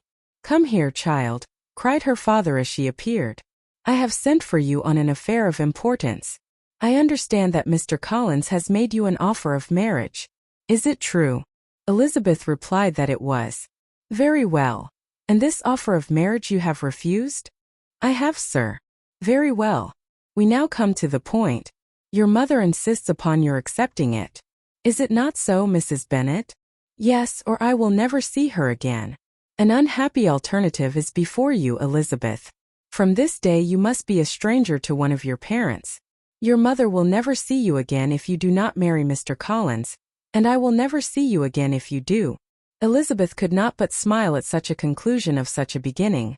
But Mrs. Bennet, who had persuaded herself that her husband regarded the affair as she wished, was excessively disappointed. "What do you mean, Mr. Bennet, by talking in this way? You promised me to insist upon her marrying him." "My dear," replied her husband, "I have two small favors to request. First, that you will allow me the free use of my understanding on the present occasion, and secondly, of my room. I shall be glad to have the library to myself as soon as may be." Not yet, however, in spite of her disappointment in her husband, did Mrs. Bennet give up the point. She talked to Elizabeth again and again, coaxed and threatened her by turns.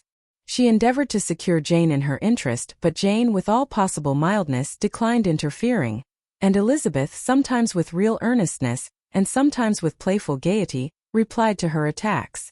Though her manner varied, however, her determination never did. Mr. Collins, meanwhile, was meditating in solitude on what had passed.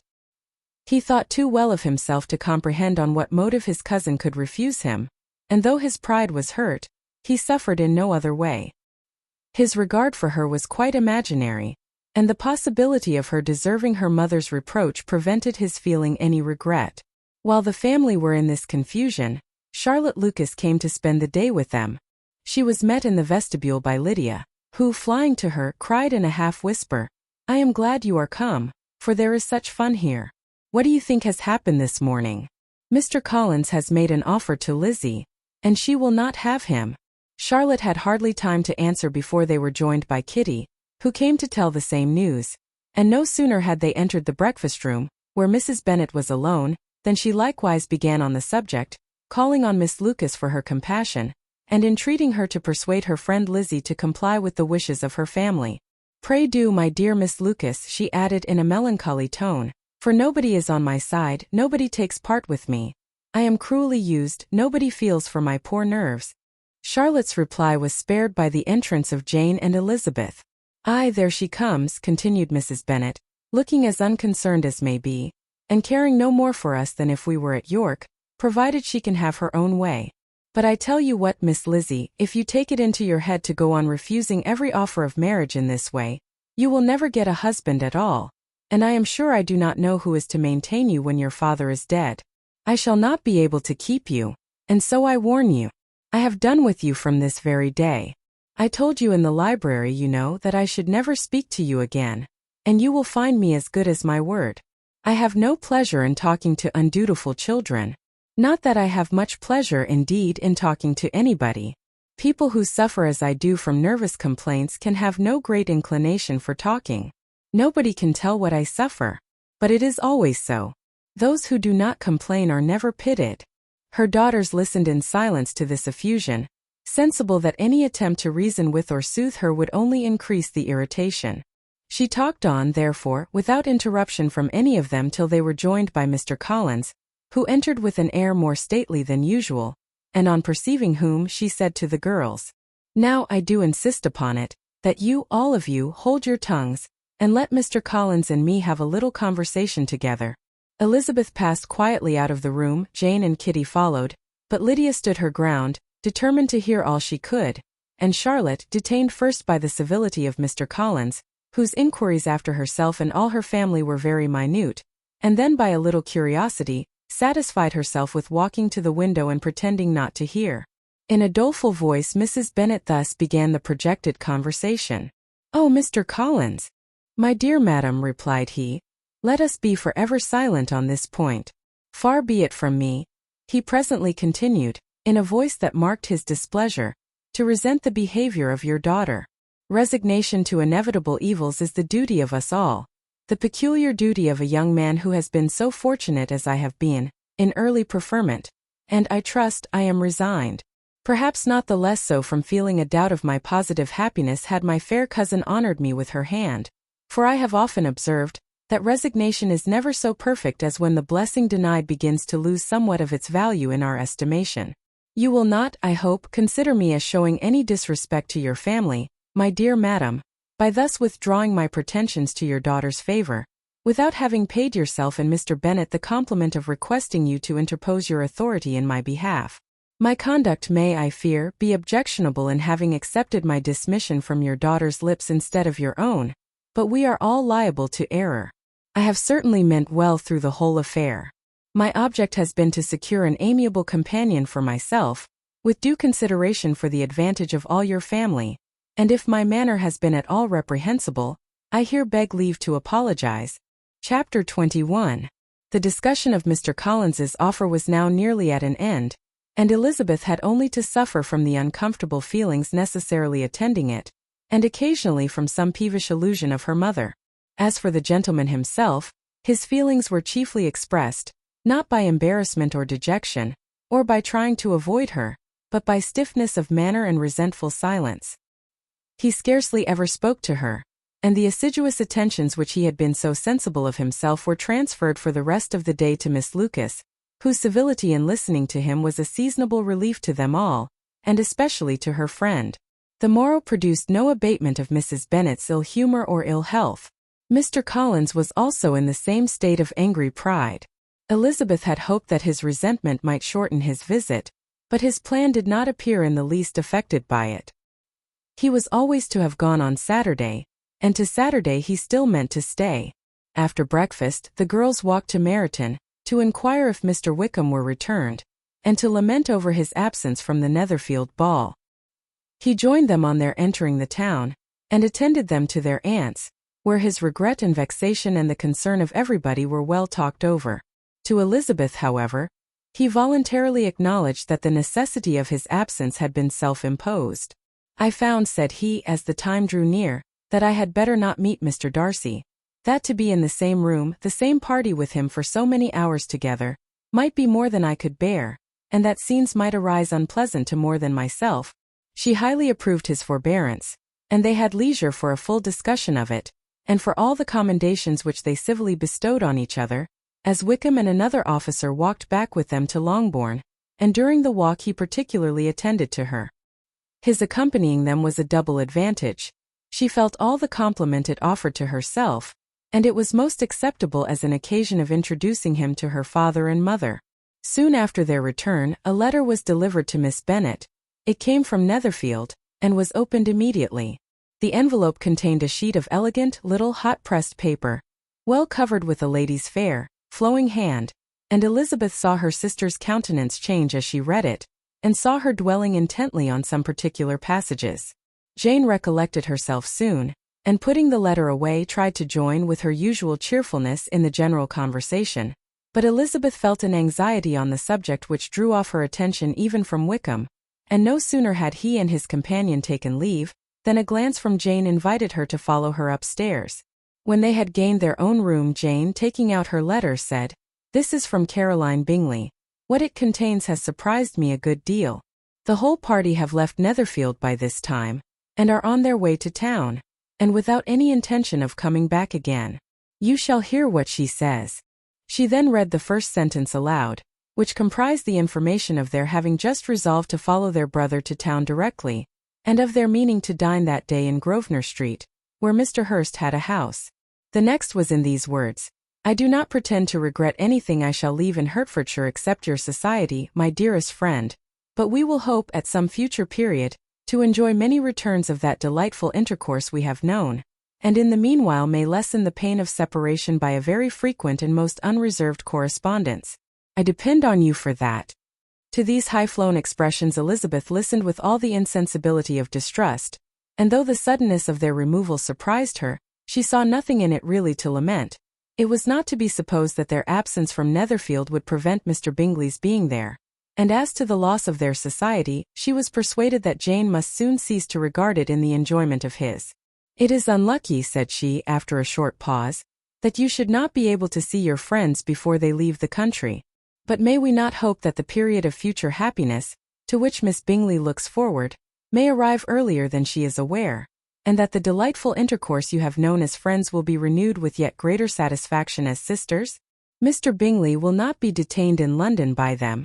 Caroline decidedly says that none of the party will return into Hertfordshire this winter. I will read it to you. When my brother left us yesterday, he imagined that the business which took him to London might be concluded in 3 or 4 days, but as we are certain it cannot be so, and at the same time convinced that when Charles gets to town he will be in no hurry to leave it again, we have determined on following him thither, that he may not be obliged to spend his vacant hours in a comfortless hotel. Many of my acquaintance are already there for the winter. I wish I could hear that you, my dearest friend, had any intention of making one in the crowd, but of that I despair.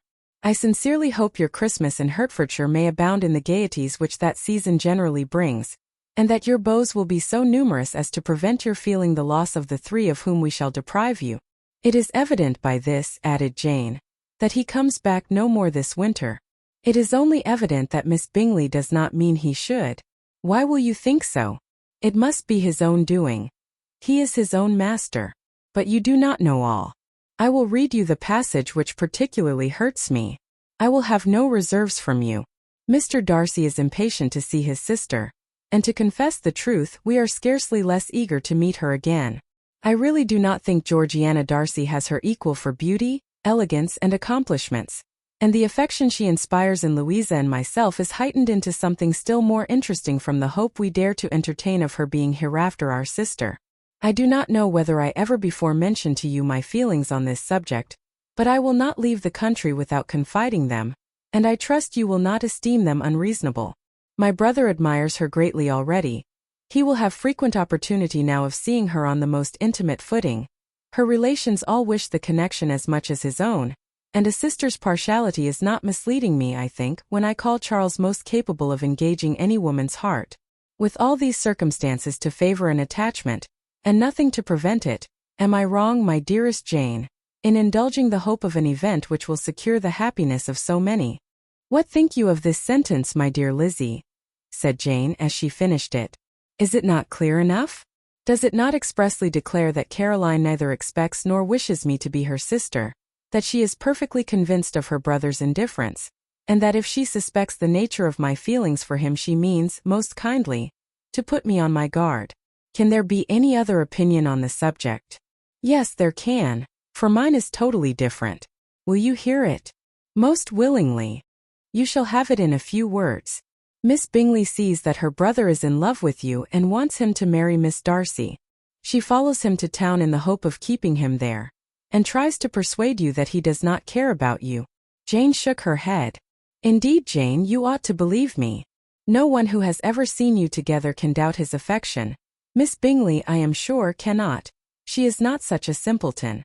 Could she have seen half as much love in Mr. Darcy for herself, she would have ordered her wedding clothes. But the case is this: we are not rich enough or grand enough for them, and she is the more anxious to get Miss Darcy for her brother, from the notion that when there has been one intermarriage, she may have less trouble in achieving a second, in which there is certainly some ingenuity, and I dare say it would succeed if Miss de Bourgh were out of the way.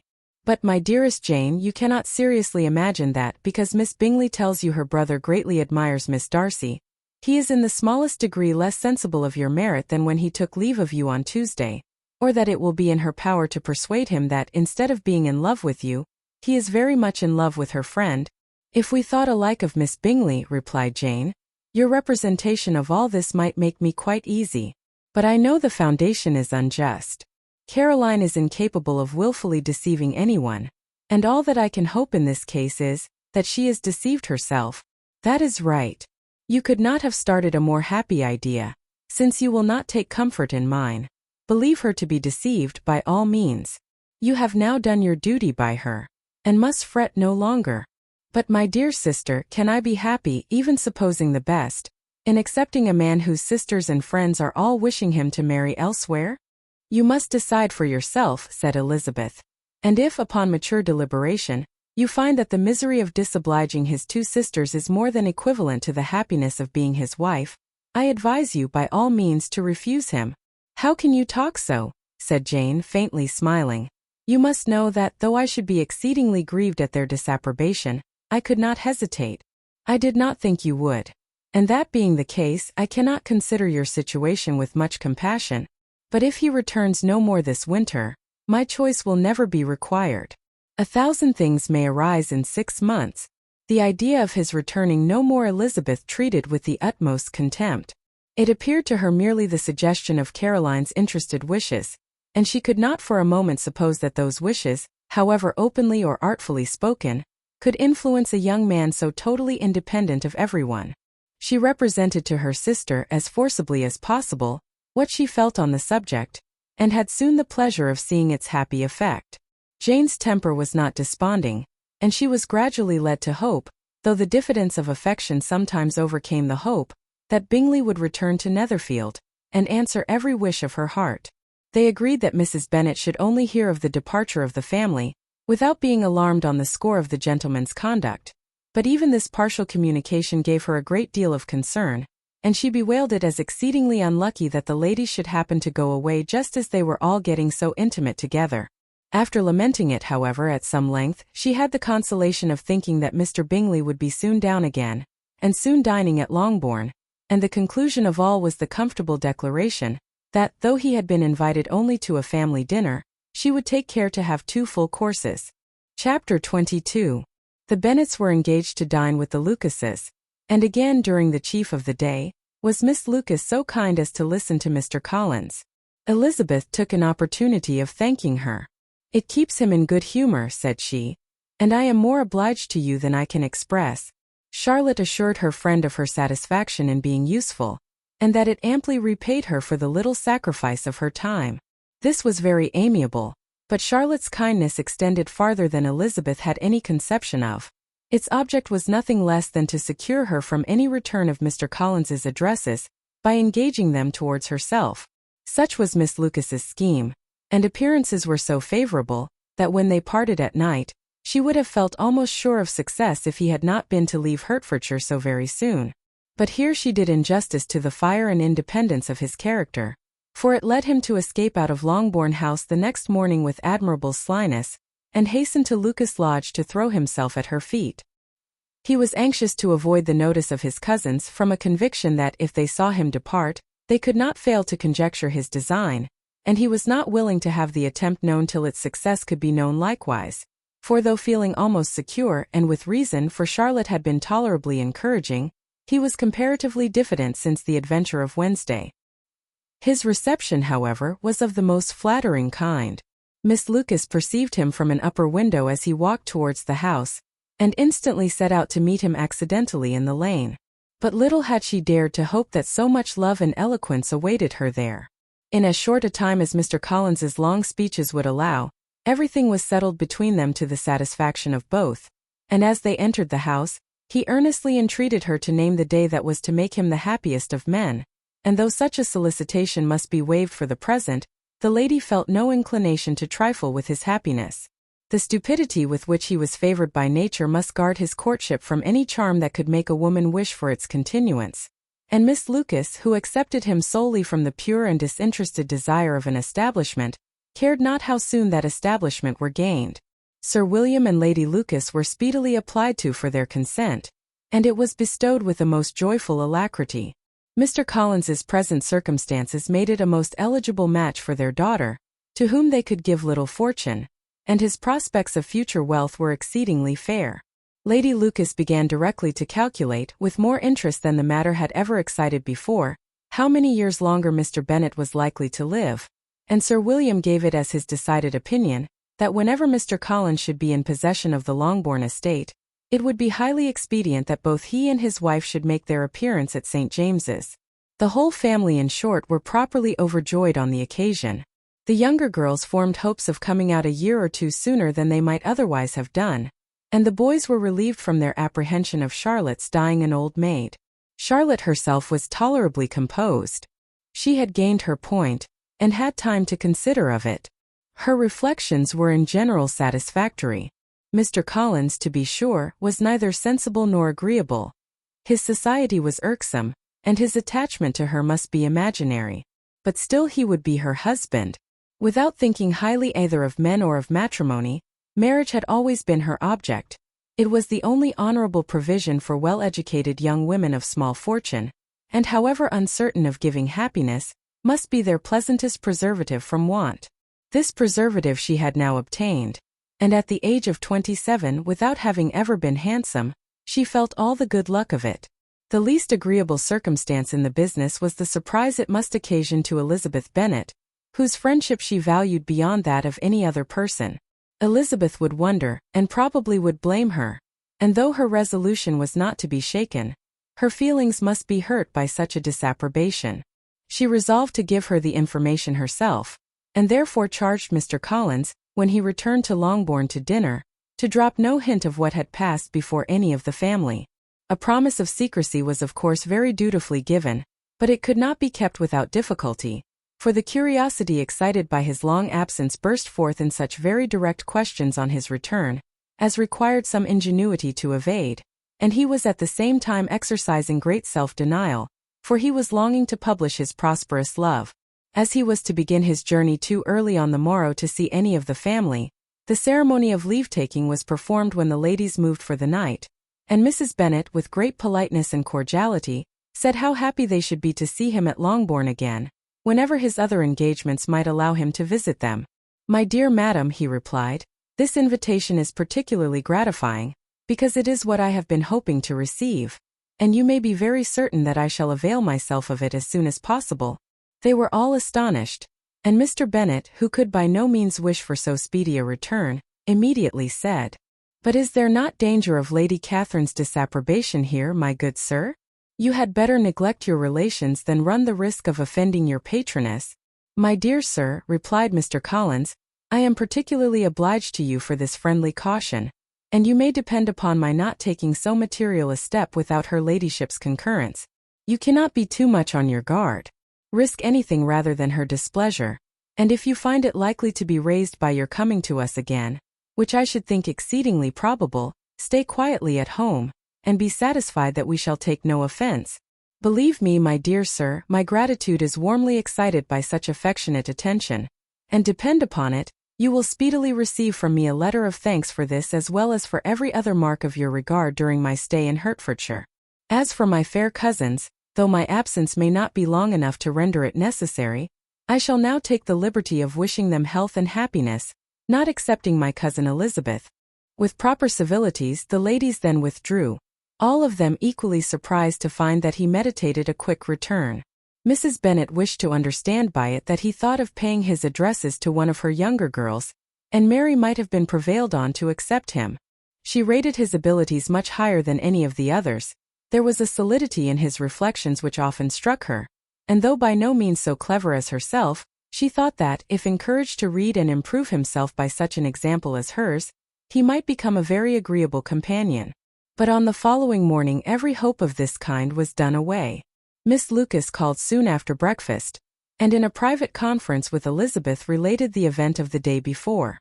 The possibility of Mr. Collins's fancying himself in love with her friend had once occurred to Elizabeth within the last day or two, but that Charlotte could encourage him seemed almost as far from possibility as that she could encourage him herself, and her astonishment was consequently so great as to overcome at first the bounds of decorum, and she could not help crying out, "Engaged to Mr. Collins! My dear Charlotte, impossible!" The steady countenance which Miss Lucas had commanded in telling her story gave way to a momentary confusion here on receiving so direct a reproach, though as it was no more than she expected, she soon regained her composure and calmly replied, "Why should you be surprised, my dear Eliza? Do you think it incredible that Mr. Collins should be able to procure any woman's good opinion, because he was not so happy as to succeed with you?" But Elizabeth had now recollected herself, and making a strong effort for it, was able to assure her, with tolerable firmness, that the prospect of their relationship was highly grateful to her, and that she wished her all imaginable happiness. "I see what you are feeling," replied Charlotte. "You must be surprised, very much surprised, so lately as Mr. Collins was wishing to marry you. But when you have had time to think it all over, I hope you will be satisfied with what I have done. I am not romantic, you know. I never was. I ask only a comfortable home. And considering Mr. Collins's character, connections and situation in life, I am convinced that my chance of happiness with him is as fair as most people can boast on entering the marriage state. Elizabeth quietly answered undoubtedly. And after an awkward pause, they returned to the rest of the family. Charlotte did not stay much longer, and Elizabeth was then left to reflect on what she had heard. It was a long time before she became at all reconciled to the idea of so unsuitable a match. The strangeness of Mr. Collins's making 2 offers of marriage within 3 days was nothing in comparison of his being now accepted. She had always felt that Charlotte's opinion of matrimony was not exactly like her own, but she could not have supposed it possible that, when called into action, she would have sacrificed every better feeling to worldly advantage. Charlotte, the wife of Mr. Collins, was a most humiliating picture. And to the pang of a friend disgracing herself and sunk in her esteem, was added the distressing conviction that it was impossible for that friend to be tolerably happy in the lot she had chosen. Chapter 23. Elizabeth was sitting with her mother and sisters, reflecting on what she had heard, and doubting whether she was authorized to mention it, when Sir William Lucas himself appeared, sent by his daughter to announce her engagement to the family. With many compliments to them and much self-gratulation on the prospect of a connection between the houses, he unfolded the matter, to an audience not merely wondering but incredulous.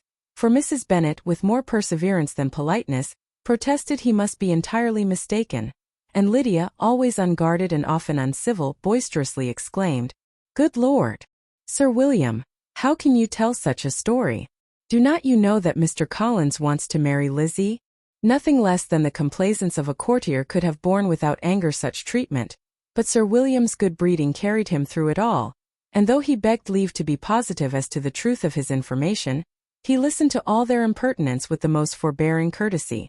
Elizabeth, feeling it incumbent on her to relieve him from so unpleasant a situation, now put herself forward to confirm his account, by mentioning her prior knowledge of it from Charlotte herself, and endeavored to put a stop to the exclamations of her mother and sisters, by the earnestness of her congratulations to Sir William, in which she was readily joined by Jane, and by making a variety of remarks on the happiness that might be expected from the match, the excellent character of Mr.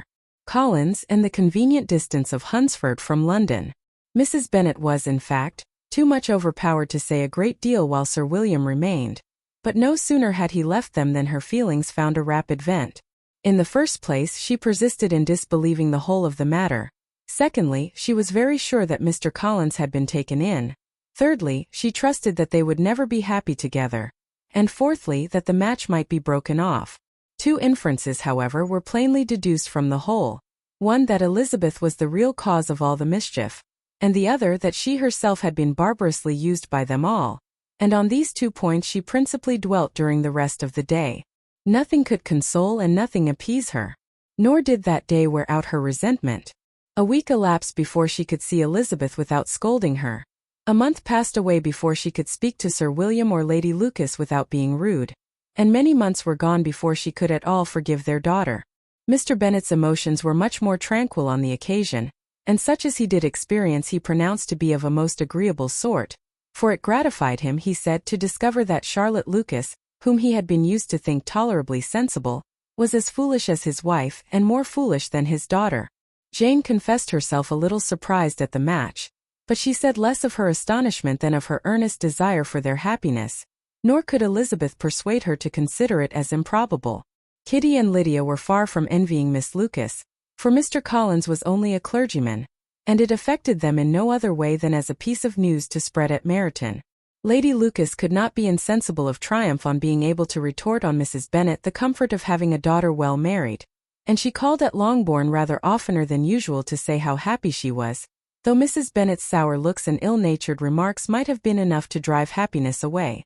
Between Elizabeth and Charlotte there was a restraint which kept them mutually silent on the subject, and Elizabeth felt persuaded that no real confidence could ever subsist between them again. Her disappointment in Charlotte made her turn with fonder regard to her sister, of whose rectitude and delicacy she was sure her opinion could never be shaken, and for whose happiness she grew daily more anxious, as Bingley had now been gone a week, and nothing was heard of his return. Jane had sent Caroline an early answer to her letter, and was counting the days till she might reasonably hope to hear again.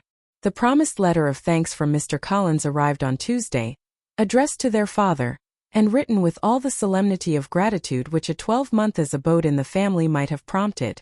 After discharging his conscience on that head, he proceeded to inform them, with many rapturous expressions, of his happiness in having obtained the affection of their amiable neighbor, Miss Lucas, and then explained that it was merely with the view of enjoying her society that he had been so ready to close with their kind wish of seeing him again at Longbourn, whither he hoped to be able to return on Monday fortnight. For Lady Catherine, he added, so heartily approved his marriage that she wished it to take place as soon as possible, which he trusted would be an unanswerable argument with his amiable Charlotte to name an early day for making him the happiest of men. Mr. Collins's return into Hertfordshire was no longer a matter of pleasure to Mrs. Bennet. On the contrary, she was as much disposed to complain of it as her husband. It was very strange that he should come to Longbourn instead of to Lucas Lodge. It was also very inconvenient and exceedingly troublesome. She hated having visitors in the house while her health was so indifferent, and lovers were of all people the most disagreeable. Such were the gentle murmurs of Mrs. Bennet, and they gave way only to the greater distress of Mr. Bingley's continued absence. Neither Jane nor Elizabeth were comfortable on this subject. Day after day passed away without bringing any other tidings of him than the report which shortly prevailed in Meryton of his coming no more to Netherfield the whole winter, a report which highly incensed Mrs. Bennet, and which she never failed to contradict as a most scandalous falsehood. Even Elizabeth began to fear, not that Bingley was indifferent, but that his sisters would be successful in keeping him away. Unwilling as she was to admit an idea so destructive to Jane's happiness, and so dishonorable to the stability of her lover, she could not prevent its frequently recurring. The united efforts of his two unfeeling sisters, and of his overpowering friend, assisted by the attractions of Miss Darcy and the amusements of London, might be too much, she feared, for the strength of his attachment. As for Jane, her anxiety under this suspense was of course more painful than Elizabeth's, but whatever she felt she was desirous of concealing, and between herself and Elizabeth therefore the subject was never alluded to. But as no such delicacy restrained her mother, an hour seldom passed in which she did not talk of Bingley, express her impatience for his arrival, or even require Jane to confess that if he did not come back she should think herself very ill-used. It needed all Jane's steady mildness to bear these attacks with tolerable tranquillity. Mr. Collins returned most punctually on the Monday fortnight, but his reception at Longbourn was not quite so gracious as it had been on his first introduction. He was too happy, however, to need much attention, and luckily for the others, the business of love-making relieved them from a great deal of his company. The chief of every day was spent by him at Lucas Lodge, and he sometimes returned to Longbourn only in time to make an apology for his absence before the family went to bed. Mrs. Bennet was really in a most pitiable state. The very mention of anything concerning the match threw her into an agony of ill humor, and wherever she went she was sure of hearing it talked of. The sight of Miss Lucas was odious to her. As her successor in that house, she regarded her with jealous abhorrence. Whenever Charlotte came to see them, she concluded her to be anticipating the hour of possession, and whenever she spoke in a low voice to Mr. Collins, was convinced that they were talking of the Longbourn estate, and resolving to turn herself and her daughters out of the house as soon as Mr. Bennet was dead. She complained bitterly of all this to her husband. Indeed, Mr. Bennet, said she, it is very hard to think that Charlotte Lucas should ever be mistress of this house, that I should be forced to make way for her, and live to see her take my place in it. My dear, do not give way to such gloomy thoughts. Let us hope for better things. Let us flatter ourselves that I may be the survivor. This was not very consoling to Mrs. Bennet, and therefore, instead of making any answer, she went on as before. I cannot bear to think that they should have all this estate. If it was not for the entail, I should not mind it. What should not you mind? I should not mind anything at all. Let us be thankful that you are preserved from a state of such insensibility. I never can be thankful, Mr. Bennet, for anything about the entail. How anyone could have the conscience to entail away an estate from one's own daughters I cannot understand. And all for the sake of Mr. Collins, too. Why should he have it more than anybody else? I leave it to yourself to determine, said Mr. Bennet. Chapter 24. Miss Bingley's letter arrived, and put an end to doubt. The very first sentence conveyed the assurance of their being all settled in London for the winter, and concluded with her brother's regret at not having had time to pay his respects to his friends in Hertfordshire before he left the country. Hope was over, entirely over, and when Jane could attend to the rest of the letter, she found little, except the professed affection of the writer, that could give her any comfort. Miss Darcy's praise occupied the chief of it. Her many attractions were again dwelt on, and Caroline boasted joyfully of their increasing intimacy, and ventured to predict the accomplishment of the wishes which had been unfolded in her former letter. She wrote also with great pleasure of her brother's being an inmate of Mr. Darcy's house, and mentioned with rapture some plans of the latter with regard to new furniture. Elizabeth, to whom Jane very soon communicated the chief of all this, heard it in silent indignation. Her heart was divided between concern for her sister and resentment against all others. To Caroline's assertion of her brother's being partial to Miss Darcy, she paid no credit. That he was really fond of Jane, she doubted no more than she had ever done, and much as she had always been disposed to like him, she could not think without anger, hardly without contempt, on that easiness of temper, that want of proper resolution, which now made him the slave of his designing friends, and led him to sacrifice his own happiness to the caprice of their inclinations. Had his own happiness, however, been the only sacrifice, he might have been allowed to sport with it in whatever manner he thought best, but her sister's was involved in it, as she thought he must be sensible himself.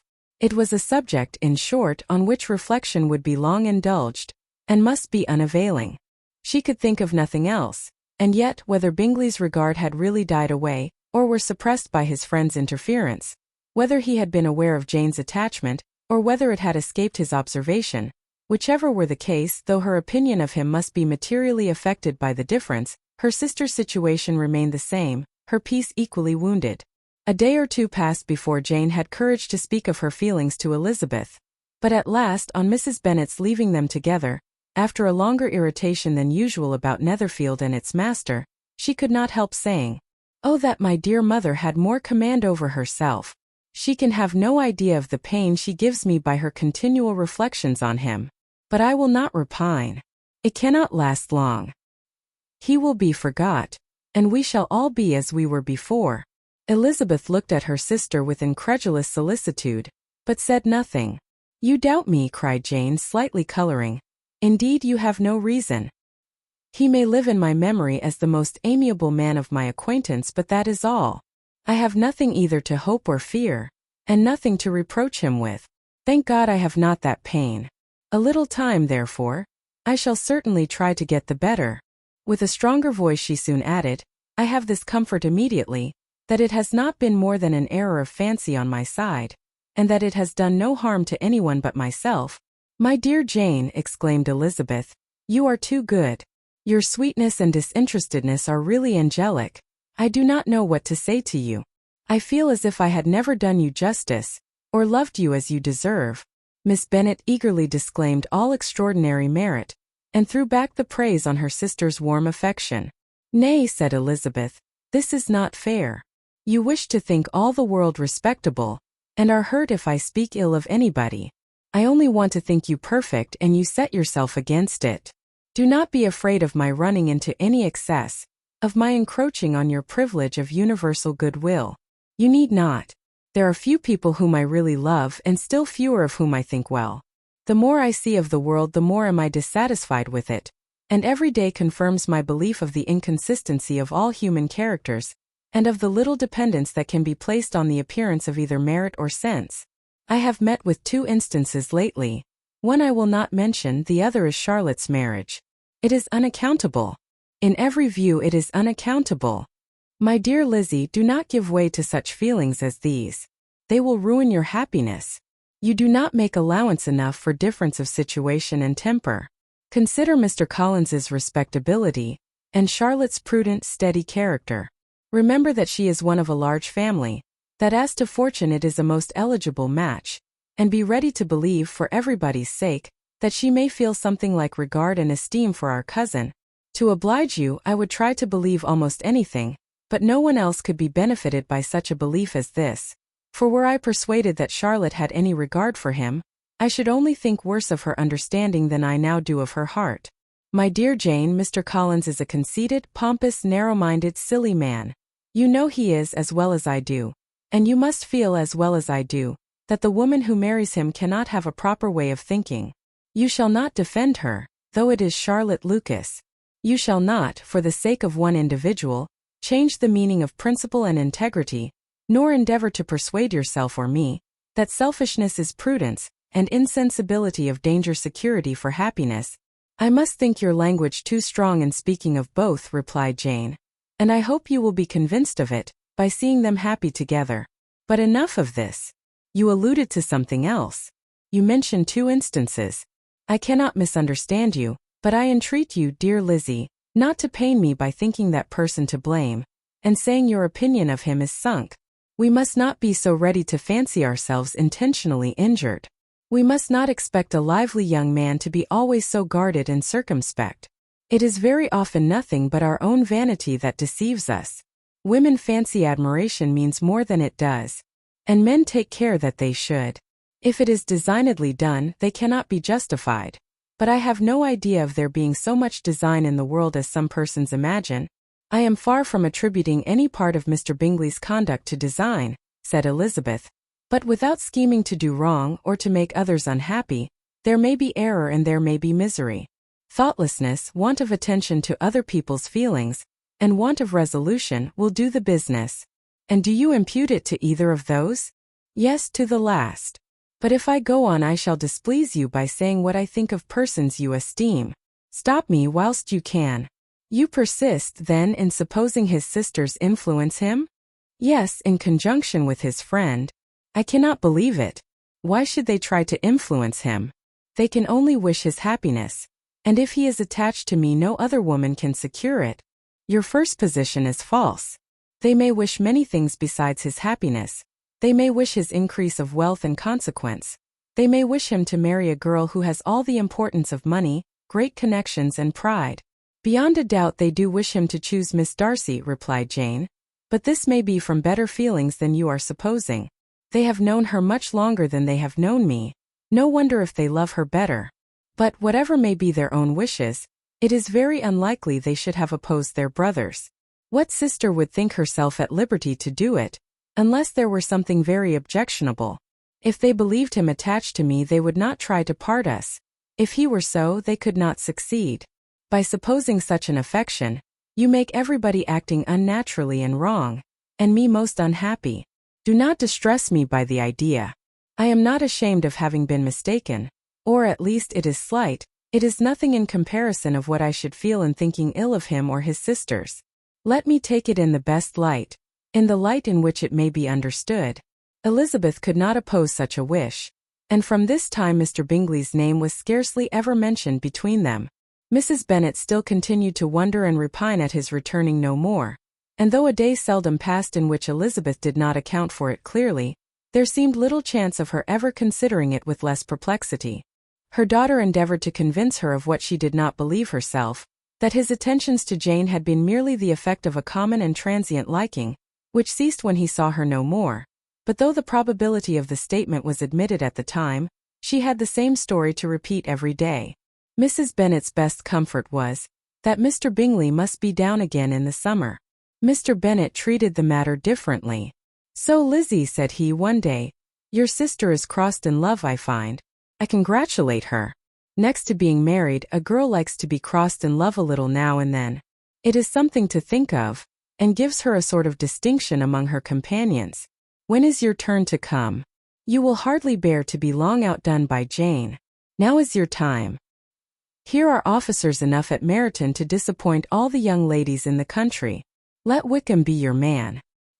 He is a pleasant fellow, and would jilt you creditably. Thank you, sir, but a less agreeable man would satisfy me. We must not all expect Jane's good fortune.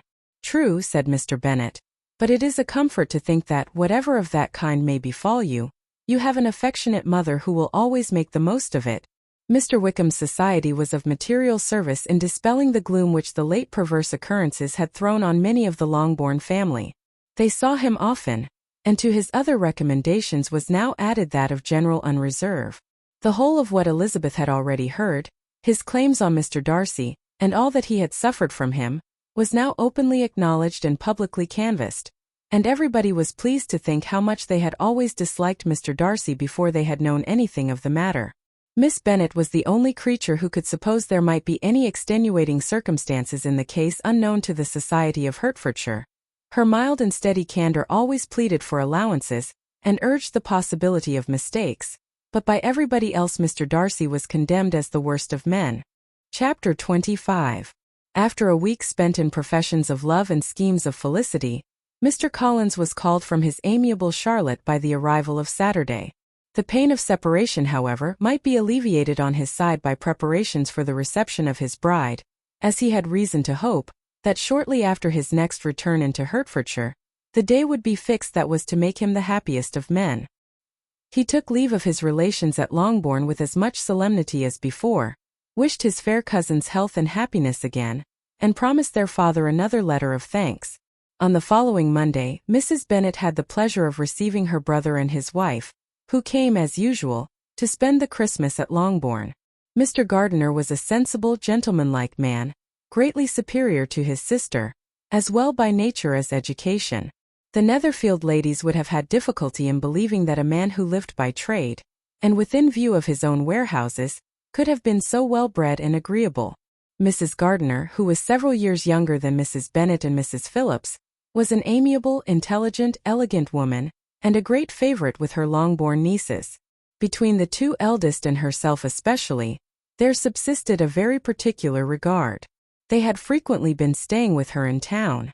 The first part of Mrs. Gardiner's business on her arrival was to distribute her presents and describe the newest fashions. When this was done, she had a less active part to play. It became her turn to listen. Mrs. Bennet had many grievances to relate, and much to complain of.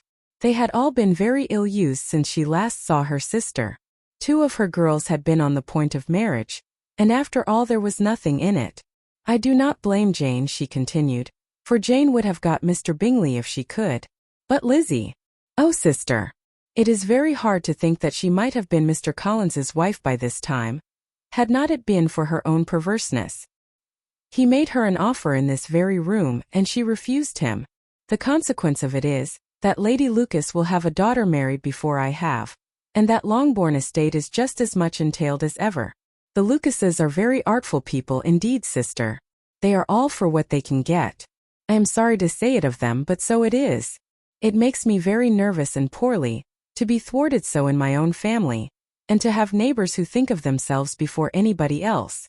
However, your coming just at this time is the greatest of comforts, and I am very glad to hear what you tell us of long sleeves."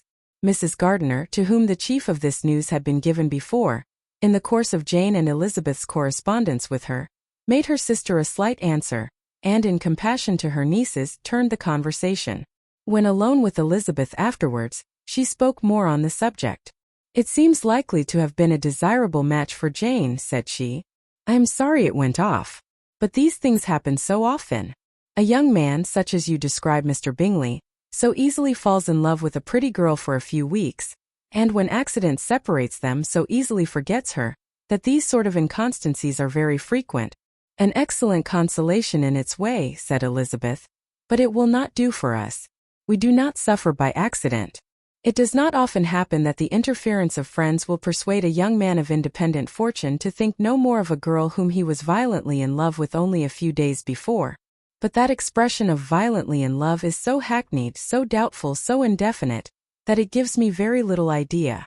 It is as often applied to feelings which arise only from a half-hour's acquaintance, as to a real strong attachment. Pray, how violent was Mr. Bingley's love? I never saw a more promising inclination. He was growing quite inattentive to other people, and wholly engrossed by her. Every time they met it was more decided and remarkable. At his own ball he offended 2 or 3 young ladies by not asking them to dance, and I spoke to him twice myself without receiving an answer. Could there be finer symptoms? Is not general incivility the very essence of love? Oh yes, of that kind of love which I suppose him to have felt. Poor Jane!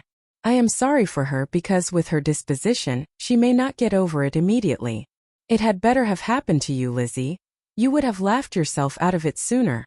But do you think she would be prevailed on to go back with us? Change of scene might be of service.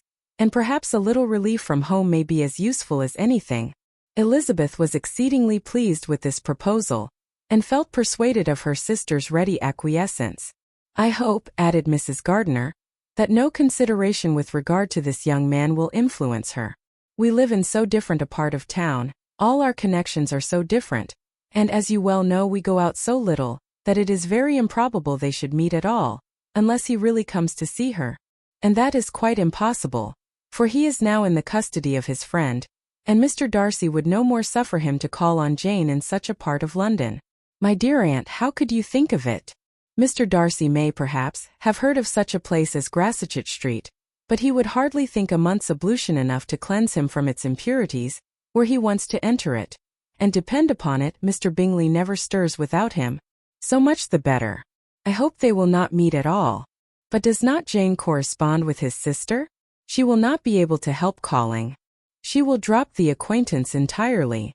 But in spite of the certainty in which Elizabeth affected to place this point, as well as the still more interesting one of Bingley's being withheld from seeing Jane, she felt a solicitude on the subject which convinced her, on examination, that she did not consider it entirely hopeless.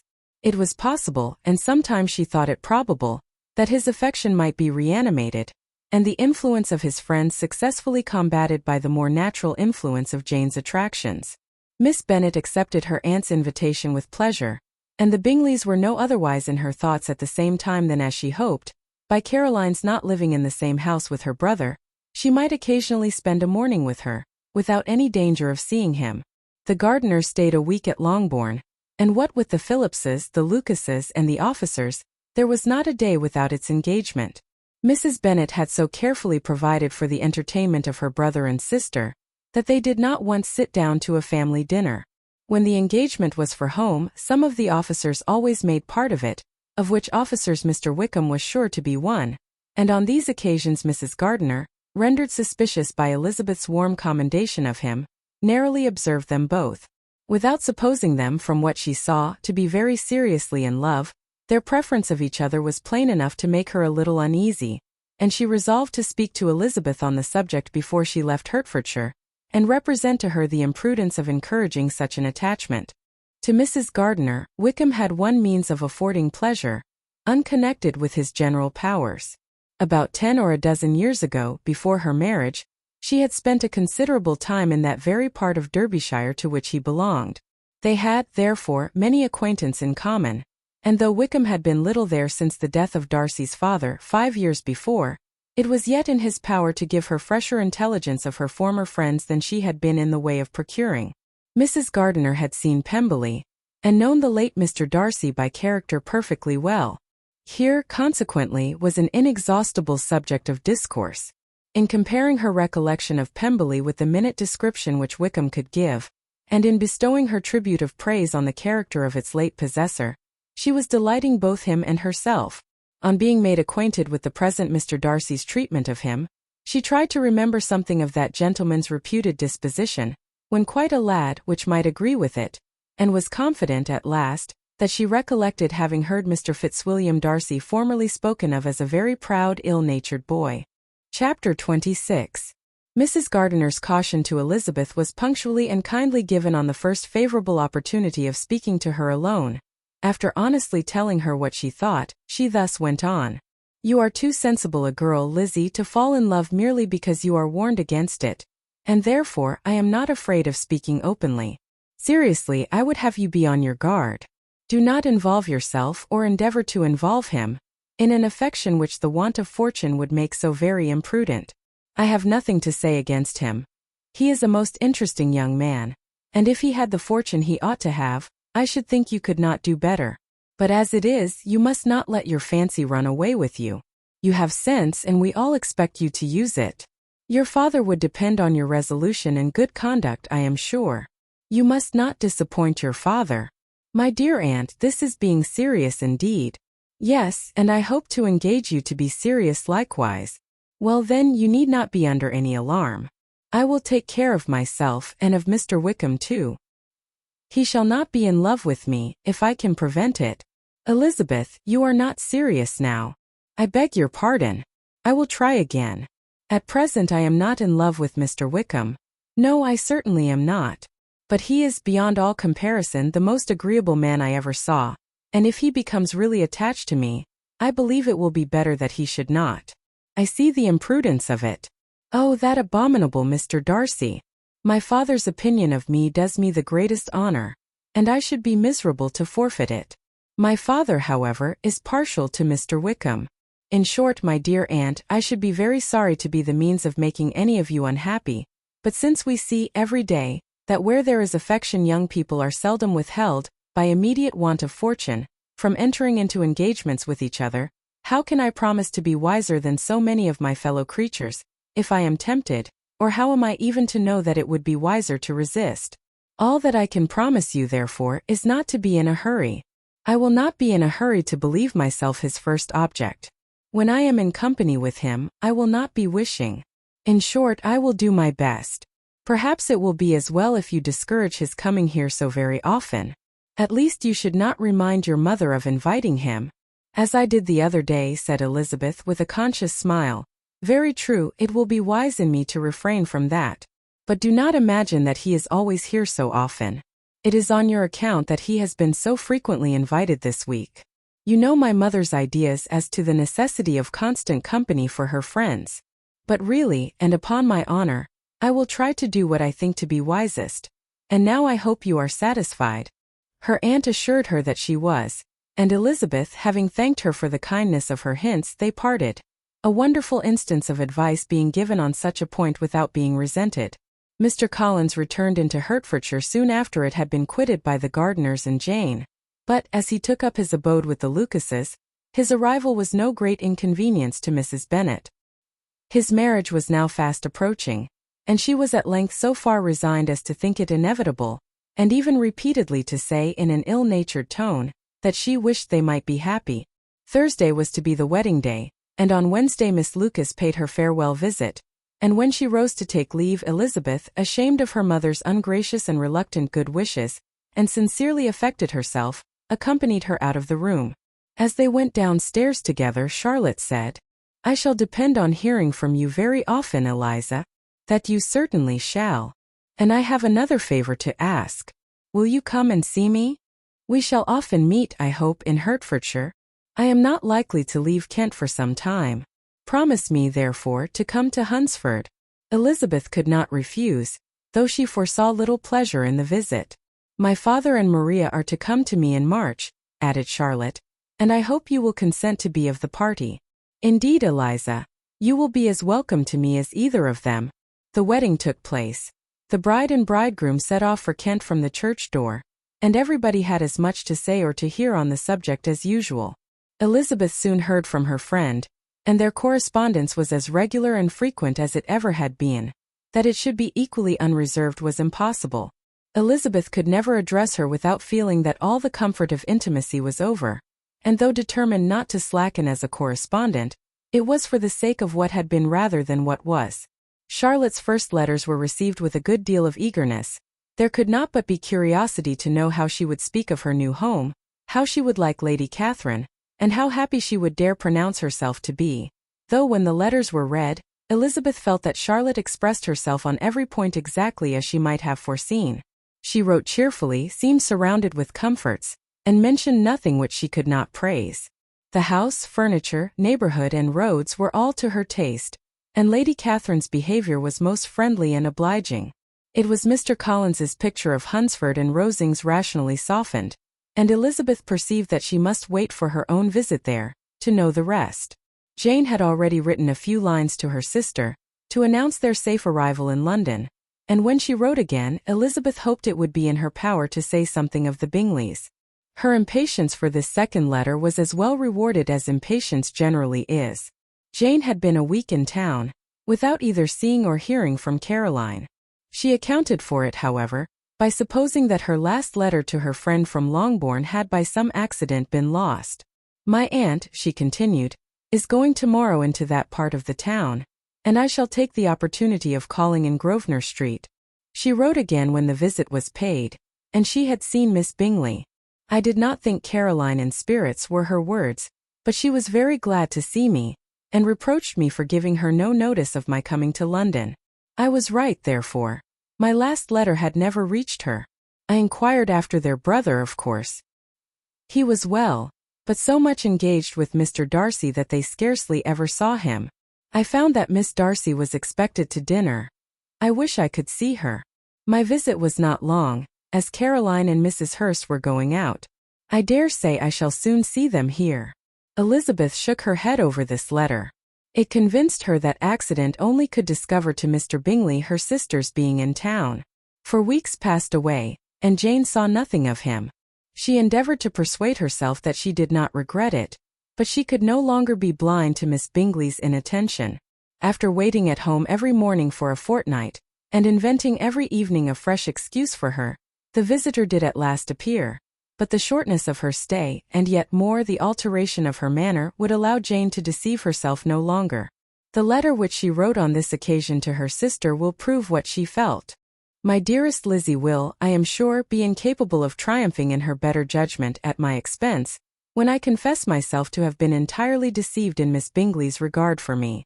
But my dear sister, though the event has proved you right, do not think me obstinate if I still assert that, considering what her behavior was, my confidence was as natural as your suspicion. I do not at all comprehend her reason for wishing to be intimate with me, but if the same circumstances were to happen again, I am sure I should be deceived again. Caroline did not return my visit till yesterday, and not a note, not a line, did I receive in the meantime. When she did come, it was very evident that she had no pleasure in it.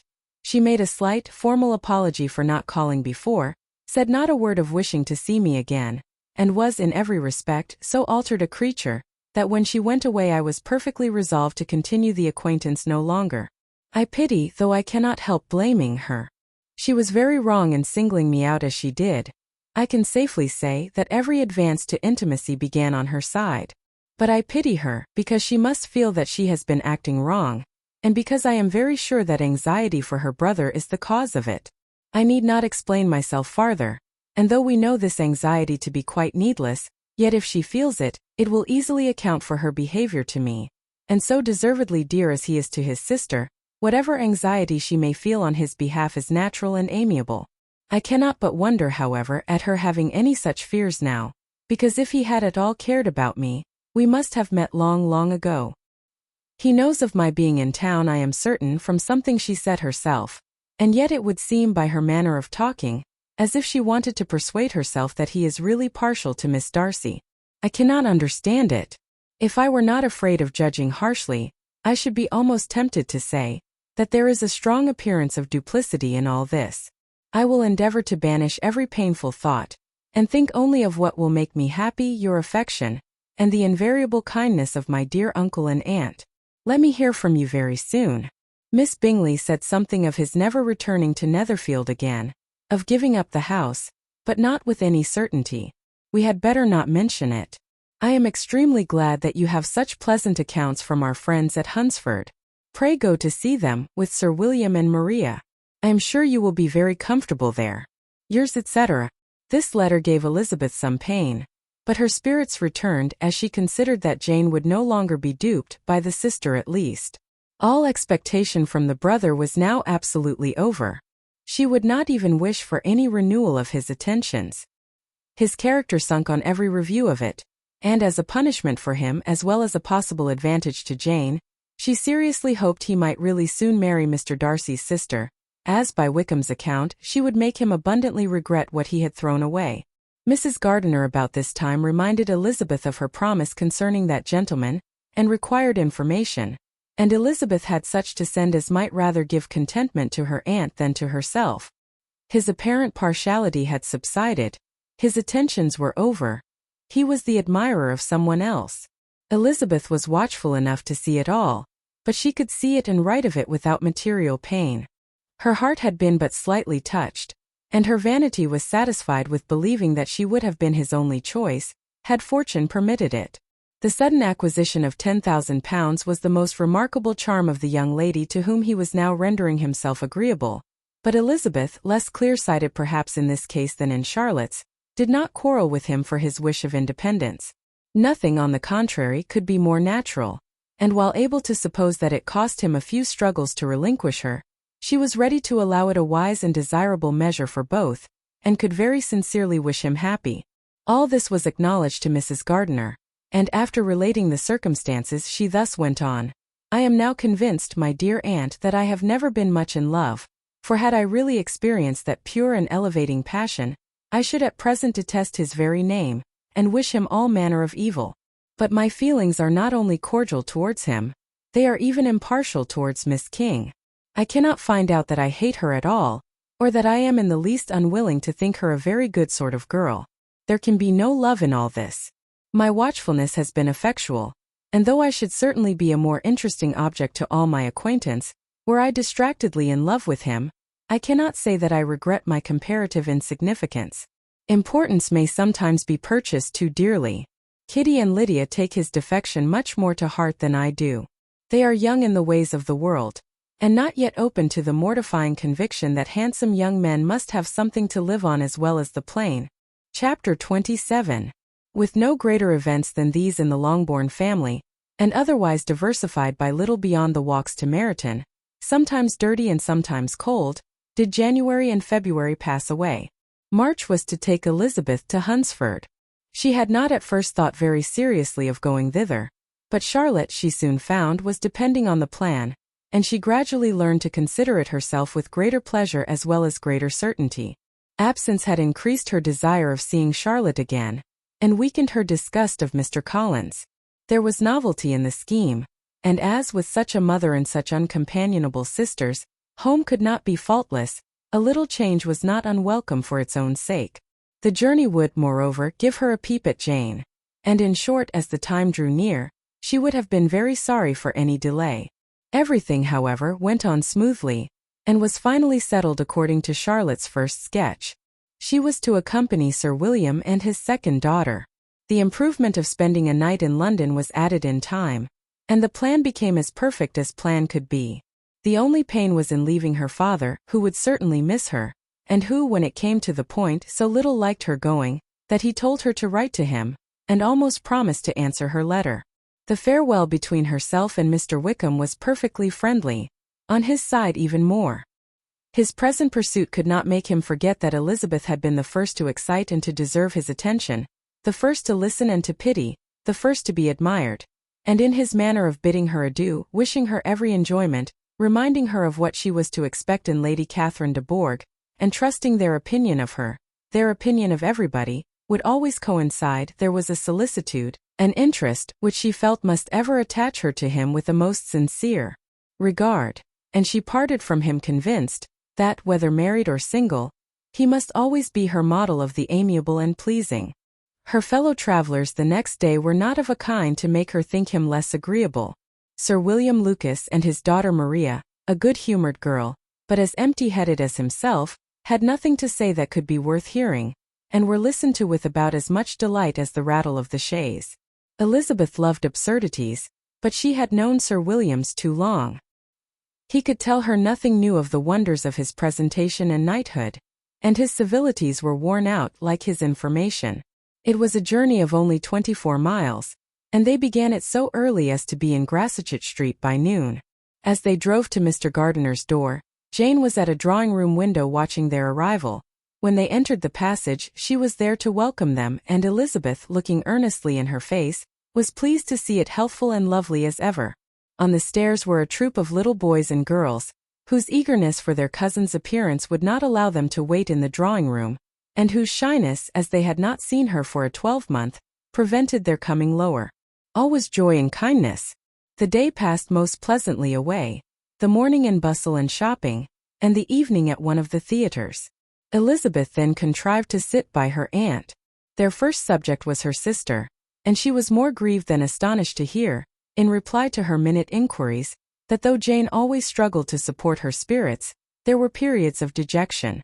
It was reasonable, however, to hope that they would not continue long. Mrs. Gardiner gave her the particulars also of Miss Bingley's visit in Grassetchett Street, and repeated conversations occurring at different times between Jane and herself, which proved that the former had, from her heart, given up the acquaintance. Mrs. Gardiner then rallied her niece on Wickham's desertion, and complimented her on bearing it so well. "But, my dear Elizabeth," she added, "what sort of girl is Miss King? I should be sorry to think our friend mercenary." Pray, my dear aunt, what is the difference in matrimonial affairs between the mercenary and the prudent motive? Where does discretion end and avarice begin? Last Christmas you were afraid of his marrying me, because it would be imprudent. And now, because he is trying to get a girl with only £10,000, you want to find out that he is mercenary. If you will only tell me what sort of girl Miss King is, I shall know what to think. She is a very good kind of girl, I believe. I know no harm of her. But he paid her not the smallest attention till her grandfather's death made her mistress of this fortune? No, why should he? If it were not allowable for him to gain my affections, because I had no money, what occasion could there be for making love to a girl whom he did not care about, and who was equally poor? But there seems indelicacy in directing his attentions towards her so soon after this event. A man in distressed circumstances has not time for all those elegant decorums which other people may observe. If she does not object to it, why should we? Her not objecting does not justify him. It only shows her being deficient in something herself, sense or feeling. Well, cried Elizabeth, have it as you choose. He shall be mercenary, and she shall be foolish. No, Lizzie, that is what I do not choose. I should be sorry, you know, to think ill of a young man who has lived so long in Derbyshire. Oh, if that is all, I have a very poor opinion of young men who live in Derbyshire, and their intimate friends who live in Hertfordshire are not much better. I am sick of them all. Thank heaven. I am going tomorrow where I shall find a man who has not one agreeable quality, who has neither manners nor sense to recommend him. Stupid men are the only ones worth knowing, after all. Take care, Lizzie. That speech savors strongly of disappointment. Before they were separated by the conclusion of the play, she had the unexpected happiness of an invitation to accompany her uncle and aunt in a tour of pleasure which they proposed taking in the summer. We have not quite determined how far it shall carry us, said Mrs. Gardiner, but perhaps to the lakes. No scheme could have been more agreeable to Elizabeth, and her acceptance of the invitation was most ready and grateful. My dear, dear aunt, she rapturously cried, what delight! What felicity! You give me fresh life and vigor. Adieu to disappointment and spleen. What are men to rocks and mountains? Oh, what hours of transport we shall spend! And when we do return, it shall not be like other travelers, without being able to give one accurate idea of anything. We will know where we have gone, we will recollect what we have seen. Lakes, mountains, and rivers shall not be jumbled together in our imaginations, nor when we attempt to describe any particular scene, will we begin quarreling about its relative situation. Let our first effusions be less insupportable than those of the generality of travelers. Chapter 28. Every object in the next day's journey was new and interesting to Elizabeth, and her spirits were in a state of enjoyment, for she had seen her sister looking so well as to banish all fear for her health, and the prospect of her northern tour was a constant source of delight. When they left the high road for the lane to Hunsford, every eye was in search of the parsonage, and every turning expected to bring it in view. The paling of Rosings Park was their boundary on one side. Elizabeth smiled at the recollection of all that she had heard of its inhabitants. At length the parsonage was discernible. The garden sloping to the road, the house standing in it, the green pales and the laurel hedge, everything declared they were arriving. Mr. Collins and Charlotte appeared at the door, and the carriage stopped at the small gate, which led by a short gravel walk to the house, amidst the nods and smiles of the whole party. In a moment they were all out of the chaise, rejoicing at the sight of each other. Mrs. Collins welcomed her friend with the liveliest pleasure, and Elizabeth was more and more satisfied with coming, when she found herself so affectionately received. She saw instantly that her cousin's manners were not altered by his marriage. His formal civility was just what it had been, and he detained her some minutes at the gate to hear and satisfy his inquiries after all her family.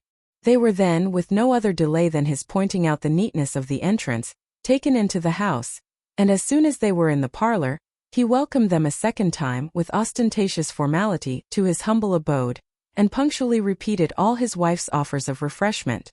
Elizabeth was prepared to see him in his glory, and she could not help fancying that in displaying the good proportion of the room, its aspect and its furniture, he addressed himself particularly to her, as if wishing to make her feel what she had lost in refusing him. But though everything seemed neat and comfortable, she was not able to gratify him by any sigh of repentance, and rather looked with wonder at her friend, that she could have so cheerful an air with such a companion. When Mr. Collins said anything of which his wife might reasonably be ashamed, which certainly was not seldom, she involuntarily turned her eye on Charlotte. Once or twice she could discern a faint blush, but in general Charlotte wisely did not hear. After sitting long enough to admire every article of furniture in the room, from the sideboard to the fender, to give an account of their journey, and of all that had happened in London, Mr. Collins invited them to take a stroll in the garden, which was large and well laid out, and to the cultivation of which he attended himself. To work in his garden was one of his most respectable pleasures, and Elizabeth admired the command of countenance with which Charlotte talked of the healthfulness of the exercise, and owned she encouraged it as much as possible. Here, leading the way through every walk and cross-walk, and scarcely allowing them an interval to utter the praises he asked for, every view was pointed out with a minuteness which left beauty entirely behind. He could number the fields in every direction, and could tell how many trees there were in the most distant clump. But of all the views which his garden, or which the country or the kingdom could boast, none were to be compared with the prospect of Rosings, afforded by an opening in the trees that bordered the park nearly opposite the front of his house. It was a handsome modern building, well situated on rising ground. From his garden, Mr. Collins would have led them round his 2 meadows, but the ladies, not having shoes to encounter the remains of a white frost, turned back, and while Sir William accompanied him, Charlotte took her sister and friend over the house, extremely well pleased, probably, to have the opportunity of showing it without her husband's help. It was rather small, but well built and convenient, and everything was fitted up and arranged with a neatness and consistency, of which Elizabeth gave Charlotte all the credit. When Mr. Collins could be forgotten, there was really a great air of comfort throughout, and by Charlotte's evident enjoyment of it, Elizabeth supposed he must be often forgotten. She had already learnt that Lady Catherine was still in the country. It was spoken of again while they were at dinner, when Mr. Collins, joining in, observed, "Yes, Miss Elizabeth, you will have the honour of seeing Lady Catherine de Bourgh on the ensuing Sunday at church, and I need not say you will be delighted with her. She is all affability and condescension, and I doubt not but you will be honoured with some portion of her notice when service is over. I have scarcely any hesitation in saying that she will include you and my sister Maria in every invitation with which she honours us during your stay here. Her behaviour to my dear Charlotte is charming. We dine at Rosings twice every week, and are never allowed to walk home. Her ladyship's carriage is regularly ordered for us. I should say, one of her ladyship's carriages, for she has several. Lady Catherine is a very respectable, sensible woman indeed," added Charlotte, "and a most attentive neighbour." "Very true, my dear, that is exactly what I say. She is the sort of woman whom one cannot regard with too much deference." The evening was spent chiefly in talking over Hertfordshire news, and telling again what had been already written, and when it closed, Elizabeth, in the solitude of her chamber, had to meditate upon Charlotte's degree of contentment, to understand her address in guiding, and composure in bearing with, her husband, and to acknowledge that it was all done very well. She had also to anticipate how her visit would pass, the quiet 10 hour of their usual employments, the vexatious interruptions of Mr. Collins, and the gaieties of their intercourse with Rosings. A lively imagination soon settled it all. About the middle of the next day, as she was in her room getting ready for a walk, a sudden noise below seemed to speak the whole house in confusion, and after listening a moment she heard somebody running upstairs in a violent hurry, and calling loudly after her. She opened the door, and met Maria in the landing-place, who, breathless with agitation, cried out, "Oh, my dear Eliza! Pray make haste and come into the dining-room, for there is such a sight to be seen. I will not tell you what it is. Make haste and come down this moment." Elizabeth asked questions in vain. Maria would tell her nothing more, and down they ran into the dining-room which fronted the lane in quest of this wonder. It was 2 ladies stopping in a low phaeton at the garden gate. "And is this all?" cried Elizabeth. "I expected at least that the pigs were got into the garden, and here is nothing but Lady Catherine and her daughter." "La! My dear," said Maria, quite shocked at the mistake, "it is not Lady Catherine. The old lady is Mrs. Jenkinson, who lives with them. The other is Miss de Bourgh. Only look at her. She is quite a little creature. Who would have thought she could be so thin and small? She is abominably rude to keep Charlotte out of doors in all this wind. Why does she not come in? Oh, Charlotte says she hardly ever does. It is the greatest of favors when Miss de Bourgh comes in. "I like her appearance," said Elizabeth, struck with other ideas. "She looks sickly and cross. Yes, she will do for him very well. She will make him a very proper wife." Mr. Collins and Charlotte were both standing at the gate in conversation with the ladies, and Sir William, to Elizabeth's high diversion, was stationed in the doorway, in earnest contemplation of the greatness before him, and constantly bowing whenever Miss de Bourgh looked that way. At length there was nothing more to be said. The ladies drove on, and the others returned into the house. Mr. Collins no sooner saw the two girls than he began to congratulate them on their good fortune, which Charlotte explained by letting them know that the whole party was asked to dine at Rosings the next day. Chapter 29. R. Collins' triumph in consequence of this invitation was complete. The power of displaying the grandeur of his patroness to his wondering visitors, and of letting them see her civility towards himself and his wife, was exactly what he had wished for, and that an opportunity of doing it should be given so soon was such an instance of Lady Catherine's condescension as he knew not how to admire enough. "I confess," said he, "that I should not have been at all surprised by her ladyship's asking us on Sunday to drink tea and spend the evening at Rosings. I rather expected, from my knowledge of her affability, that it would happen. But who could have foreseen such an attention as this? Who could have imagined that we should receive an invitation to dine there? An invitation, moreover, including the whole party, so immediately after your arrival?" "I am the less surprised at what has happened," replied Sir William, "from that knowledge of what the manners of the great really are, which my situation in life has allowed me to acquire. About the court, such instances of elegant breeding are not uncommon. Scarcely anything was talked of the whole day or next morning but their visit to Rosings. Mr. Collins was carefully instructing them in what they were to expect, that the sight of such rooms, so many servants, and so splendid a dinner, might not wholly overpower them.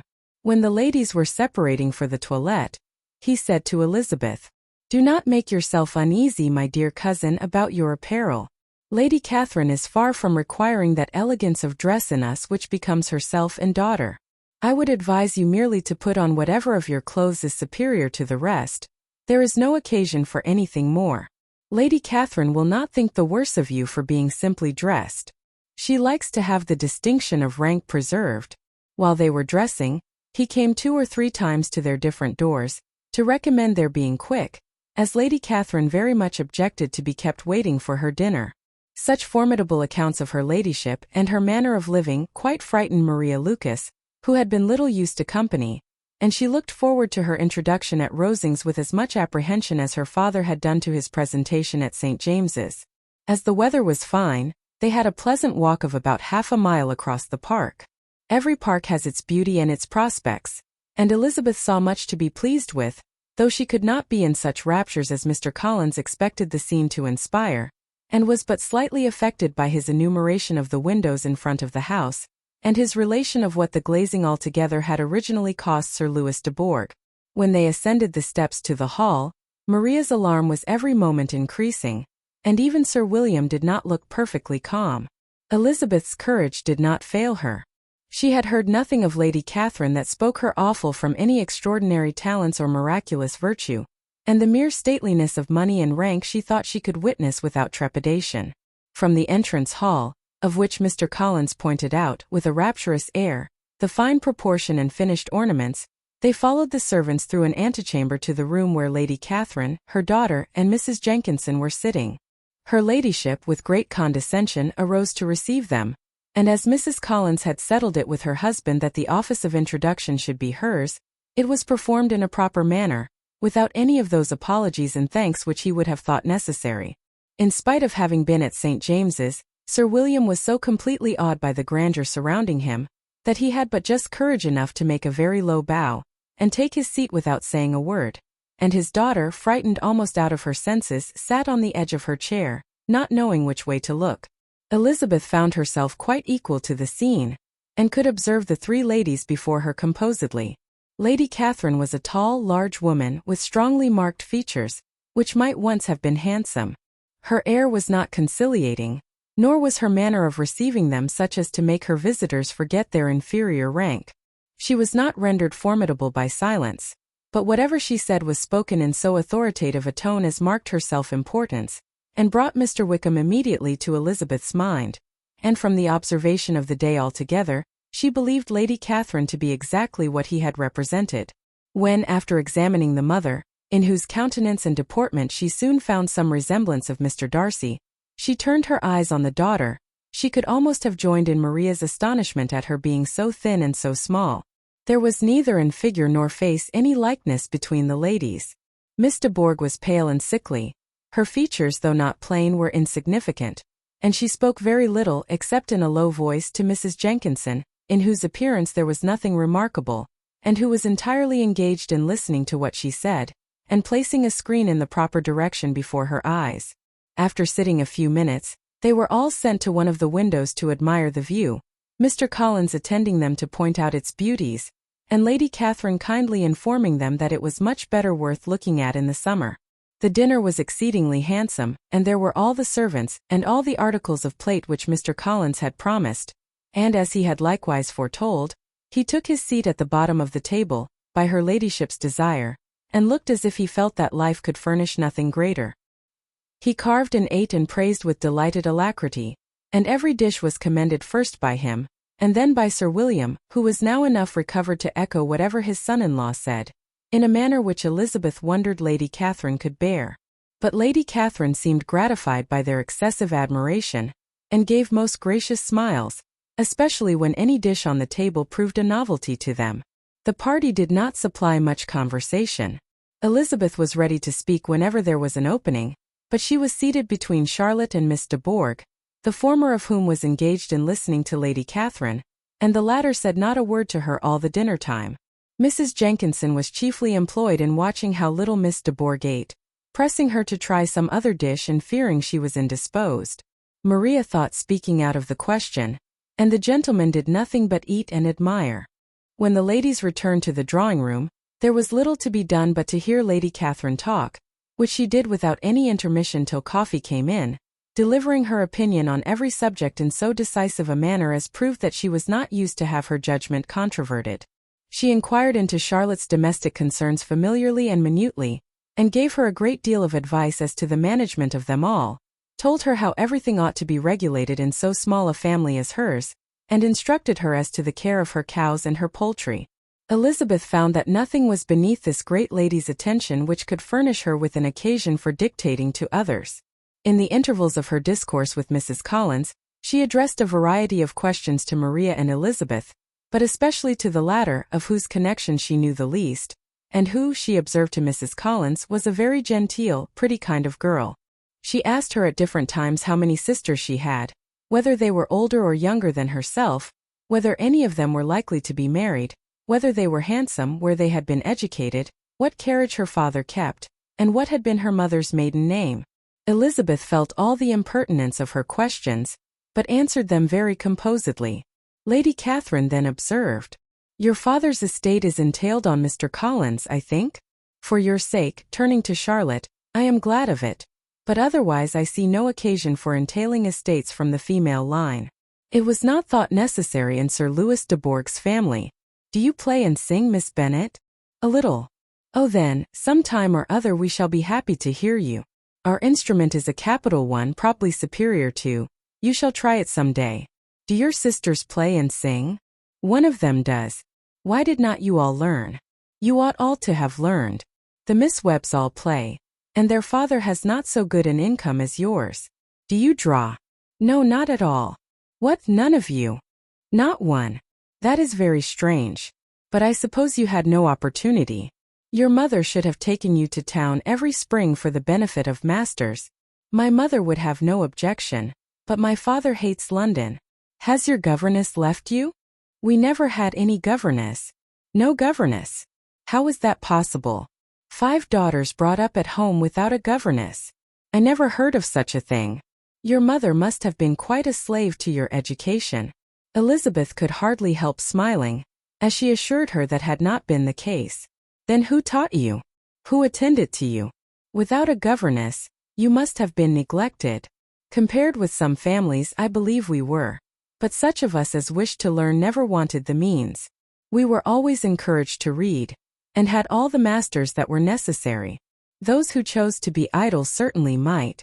"Aye, no doubt, but that is what a governess will prevent. and if I had known your mother, I should have advised her most strenuously to engage one. I always say that nothing is to be done in education without steady and regular instruction, and nobody but a governess can give it.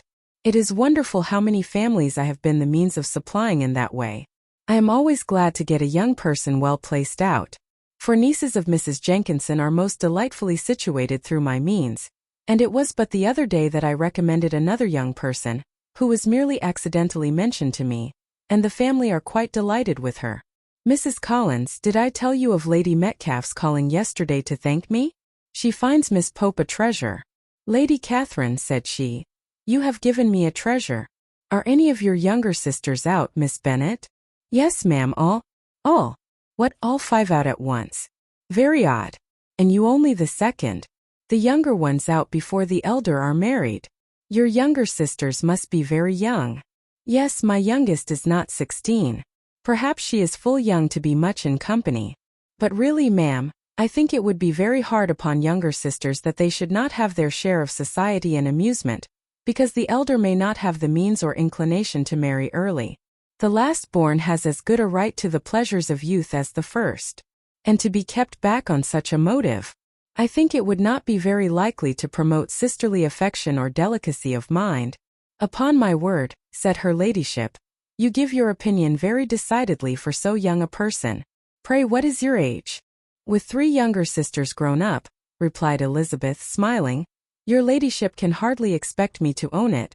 Lady Catherine seemed quite astonished at not receiving a direct answer, and Elizabeth suspected herself to be the first creature who had ever dared to trifle with so much dignified impertinence. You cannot be more than 20, I am sure.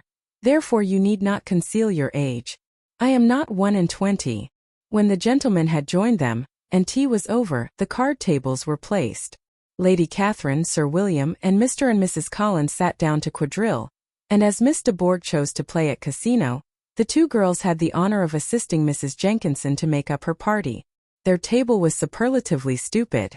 Scarcely a syllable was uttered that did not relate to the game, except when Mrs. Jenkinson expressed her fears of Miss de Bourgh's being too hot or too cold, or having too much or too little light. A great deal more passed at the other table. Lady Catherine was generally speaking, stating the mistakes of the 3 others, or relating some anecdote of herself. Mr. Collins was employed in agreeing to everything her ladyship said, thanking her for every fish he won, and apologizing if he thought he won too many. Sir William did not say much. He was storing his memory with anecdotes and noble names. When Lady Catherine and her daughter had played as long as they chose, the tables were broken up, the carriage was offered to Mrs. Collins, gratefully accepted, and immediately ordered.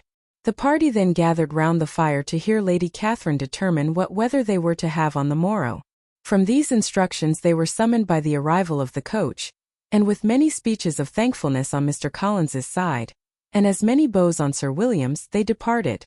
As soon as they had driven from the door, Elizabeth was called on by her cousin to give her opinion of all that she had seen at Rosings, which, for Charlotte's sake, she made more favorable than it really was. But her commendation, though costing her some trouble, could by no means satisfy Mr. Collins, and he was very soon obliged to take her ladyship's praise into his own hands. Chapter 30. Sir William stayed only a week at Hunsford, but his visit was long enough to convince him of his daughter's being most comfortably settled, and of her possessing such a husband and such a neighbor as were not often met with. While Sir William was with them, Mr. Collins devoted his mornings to driving him out in his gig, and showing him the country, but when he went away, the whole family returned to their usual employments, and Elizabeth was thankful to find that they did not see more of her cousin by the alteration, for the chief of the time between breakfast and dinner was now passed by him either at work in the garden, or in reading and writing, and looking out of window in his own book-room, which fronted the road. The room in which the ladies sat was backwards. Elizabeth at first had rather wondered that Charlotte should not prefer the dining parlor for common use. It was a better-sized room, and had a pleasanter aspect, but she soon saw that her friend had an excellent reason for what she did, for Mr. Collins would undoubtedly have been much less in his own apartment had they sat in one equally lively, and she gave Charlotte credit for the arrangement. From the drawing-room they could distinguish nothing in the lane, and were indebted to Mr. Collins for the knowledge of what carriages went along, and how often especially Miss de Bourgh drove by in her phaeton, which he never failed coming to inform them of, though it happened almost every day.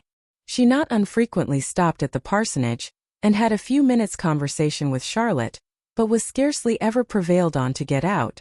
Very few days passed in which Mr. Collins did not walk to Rosings, and not many in which his wife did not think it necessary to go likewise, until Elizabeth recollected that there might be other family livings to be disposed of.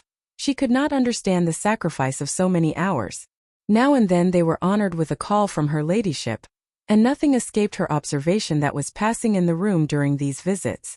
She examined into their employments, looked at their work, and advised them to do it differently, found fault with the arrangement of the furniture, or detected the housemaid in negligence, and if she accepted any refreshment, seemed to do it only for the sake of finding out that Mrs. Collins's joints of meat were too large for her family. Elizabeth soon perceived that though this great lady was not in the commission of the peace for the county, she was a most active magistrate in her own parish, the minutest concerns of which were carried to her by Mr. Collins, and whenever any of the cottagers were disposed to be quarrelsome, discontented, or too poor, she sallied forth into the village to settle their differences, silence their complaints, and scold them into harmony and plenty.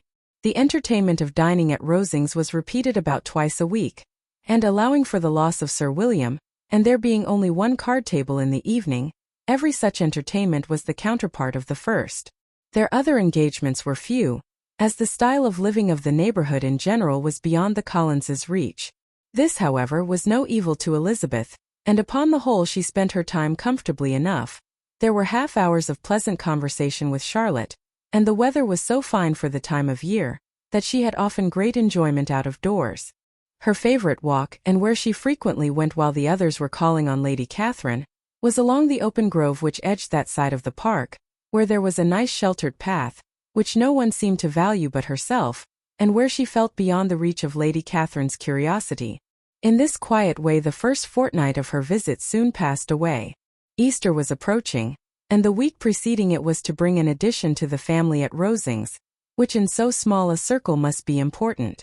Elizabeth had heard, soon after her arrival, that Mr. Darcy was expected there in the course of a few weeks, and though there were not many of her acquaintance whom she did not prefer, his coming would furnish one comparatively new to look at in their Rosings parties, and she might be amused in seeing how hopeless Miss Bingley's designs on him were, by his behavior to his cousin, for whom he was evidently destined by Lady Catherine, who talked of his coming with the greatest satisfaction, spoke of him in terms of the highest admiration, and seemed almost angry to find that he had already been frequently seen by Miss Lucas and herself. His arrival was soon known at the parsonage, for Mr. Collins was walking the whole morning within view of the lodges opening into Hunsford Lane, in order to have the earliest assurance of it, and after making his bow as the carriage turned into the park, hurried home with the great intelligence. On the following morning, he hastened to Rosings to pay his respects. There were two nephews of Lady Catherine to require them, for Mr. Darcy had brought with him a Colonel Fitzwilliam, the younger son of his uncle Lord, and to the great surprise of all the party, when Mr. Collins returned, the gentleman accompanied him. Charlotte had seen them from her husband's room, crossing the road, and immediately running into the other, told the girls what an honor they might expect, adding, "I may thank you, Eliza, for this piece of civility. Mr. Darcy would never have come so soon to wait upon me." Elizabeth had scarcely time to disclaim all right to the compliment before their approach was announced by the doorbell, and shortly afterwards the three gentlemen entered the room. Colonel Fitzwilliam, who led the way, was about 30, not handsome, but in person and address most truly the gentleman. Mr. Darcy looked just as he had been used to look in Hertfordshire, paid his compliments, with his usual reserve, to Mrs. Collins, and whatever might be his feelings towards her friend, met her with every appearance of composure. Elizabeth merely courtesied to him, without saying a word. Colonel Fitzwilliam entered into conversation directly, with the readiness and ease of a well-bred man, and talked very pleasantly, but his cousin, after having addressed a slight observation on the house and garden to Mrs. Collins, sat for some time without speaking to anybody. At length, however, his civility was so far awakened as to inquire of Elizabeth after the health of her family. She answered him in the usual way, and after a moment's pause, added, "My eldest sister has been in town these 3 months. Have you never happened to see her there?"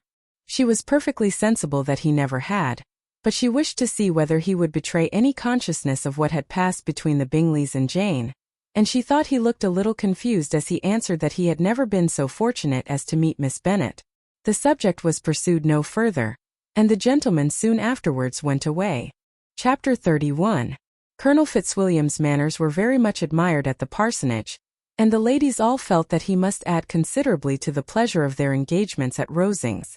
It was some days, however, before they received any invitation thither, for while there were visitors in the house they could not be necessary, and it was not till Easter Day, almost a week after the gentleman's arrival, that they were honored by such an attention, and then they were merely asked on leaving church to come there in the evening. For the last week they had seen very little of either Lady Catherine or her daughter. Colonel Fitzwilliam had called at the parsonage more than once during the time, but Mr. Darcy they had only seen at church. The invitation was accepted, of course, and at a proper hour they joined the party in Lady Catherine's drawing-room. Her ladyship received them civilly, but it was plain that their company was by no means so acceptable as when she could get nobody else, and she was in fact almost engrossed by her nephews, speaking to them, especially to Darcy, much more than to any other person in the room. Colonel Fitzwilliam seemed really glad to see them.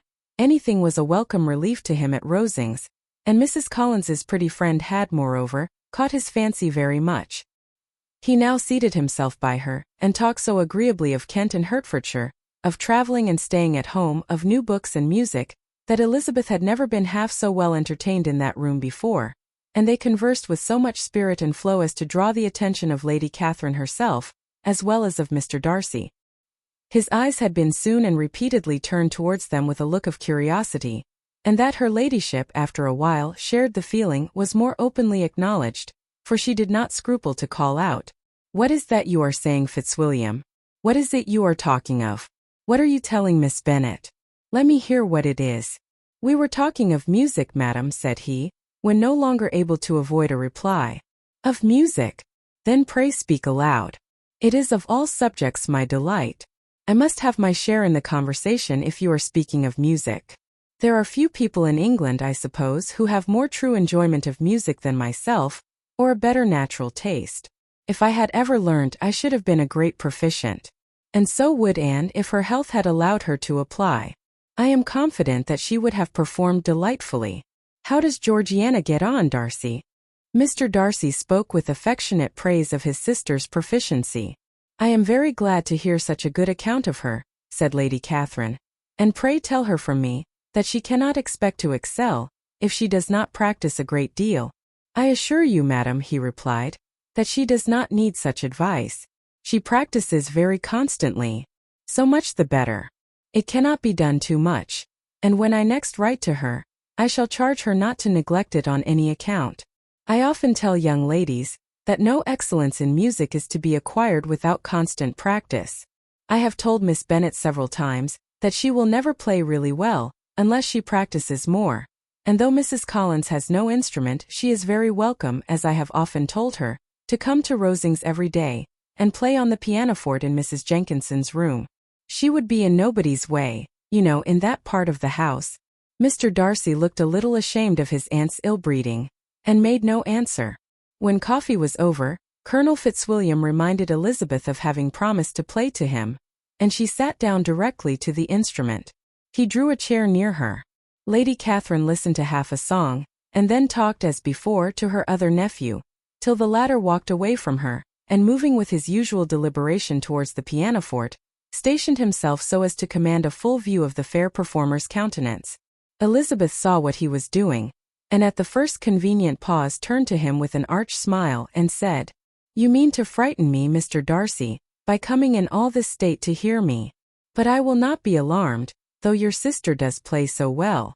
There is a stubbornness about me that never can bear to be frightened at the will of others. My courage always rises with every attempt to intimidate me." "I shall not say that you are mistaken," he replied, "because you could not really believe me to entertain any design of alarming you, and I have had the pleasure of your acquaintance long enough to know that you find great enjoyment in occasionally professing opinions which in fact are not your own." Elizabeth laughed heartily at this picture of herself, and said to Colonel Fitzwilliam, "Your cousin will give you a very pretty notion of me, and teach you not to believe a word I say. I am particularly unlucky in meeting with a person so well able to expose my real character, in a part of the world where I had hoped to pass myself off with some degree of credit. Indeed, Mr. Darcy, it is very ungenerous in you to mention all that you knew to my disadvantage in Hertfordshire, and give me leave to say very impolitic too, for it is provoking me to retaliate, and such things may come out as will shock your relations to hear. I am not afraid of you, said he, smilingly. Pray let me hear what you have to accuse him of, cried Colonel Fitzwilliam. I should like to know how he behaves among strangers. You shall hear then, but prepare for something very dreadful. The first time of my ever seeing him in Hertfordshire, you must know, was at a ball, and at this ball what do you think he did? He danced only 4 dances. I am sorry to pain you, but so it was. He danced only 4 dances, though gentlemen were scarce, and to my certain knowledge more than one young lady was sitting down in want of a partner. Mr. Darcy, you cannot deny the fact. I had not at that time the honor of knowing any lady in the assembly beyond my own party. True. And nobody can ever be introduced in a ballroom. Well, Colonel Fitzwilliam, what do I play next? My fingers wait your orders. Perhaps, said Darcy, I should have judged better had I sought an introduction, but I am ill qualified to recommend myself to strangers. Shall we ask your cousin the reason of this? Said Elizabeth, still addressing Colonel Fitzwilliam. Shall we ask him why a man of sense and education, and who has lived in the world, is ill qualified to recommend himself to strangers? I can answer your question, said Fitzwilliam, without applying to him. It is because he will not give himself the trouble. I certainly have not the talent which some people possess, said Darcy, of conversing easily with those I have never seen before. I cannot catch their tone of conversation, or appear interested in their concerns, as I often see done. My fingers, said Elizabeth, do not move over this instrument in the masterly manner which I see so many women's do. They have not the same force or rapidity, and do not produce the same expression. But then I have always supposed it to be my own fault, because I would not take the trouble of practicing. It is not that I do not believe my fingers as capable as any other woman's of superior execution. Darcy smiled and said, You are perfectly right. You have employed your time much better. No one admitted to the privilege of hearing you can think anything wanting. We neither of us perform to strangers. Here they were interrupted by Lady Catherine, who called out to know what they were talking of. Elizabeth immediately began playing again. Lady Catherine approached, and after listening for a few minutes, said to Darcy, Miss Bennet would not play at all amiss if she practiced more, and could have the advantage of a London master. She has a very good notion of fingering, though her taste is not equal to Anne's, and would have been a delightful performer, had her health allowed her to learn.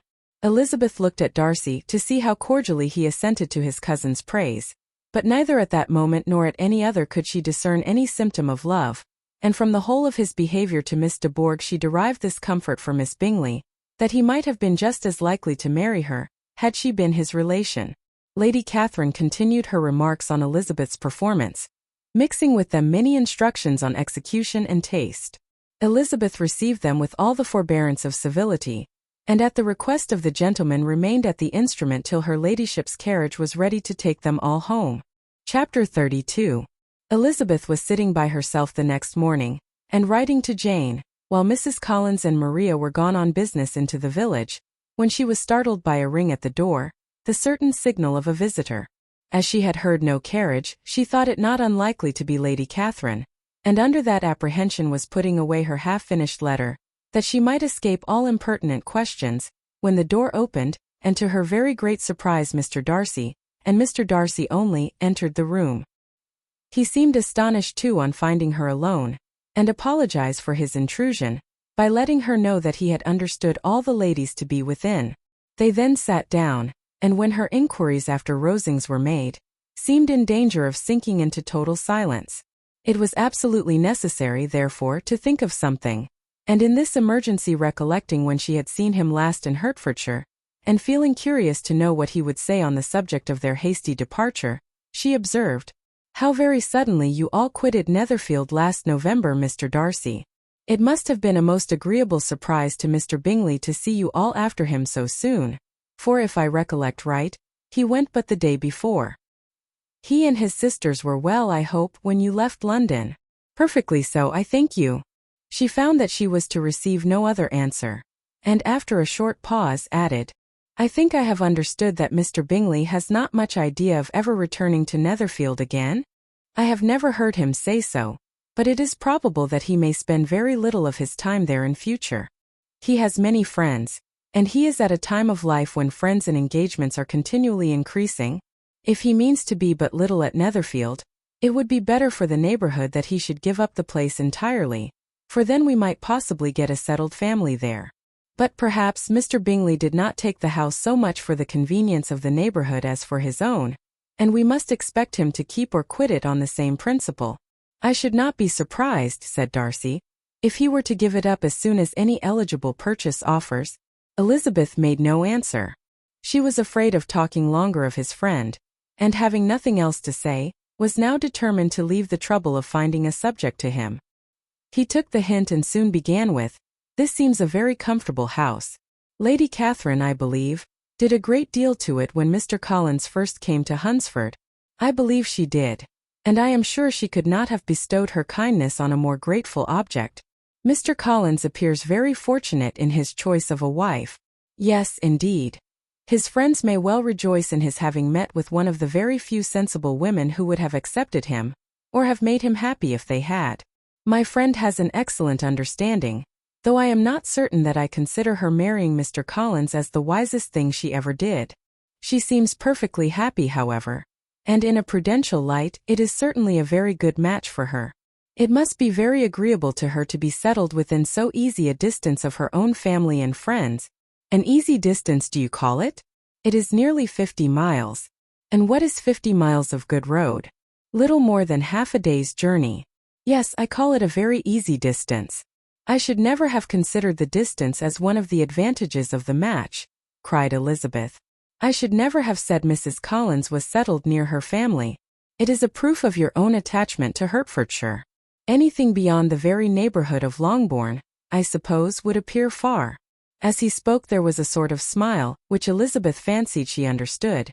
He must be supposing her to be thinking of Jane and Netherfield, and she blushed as she answered, "I do not mean to say that a woman may not be settled too near her family.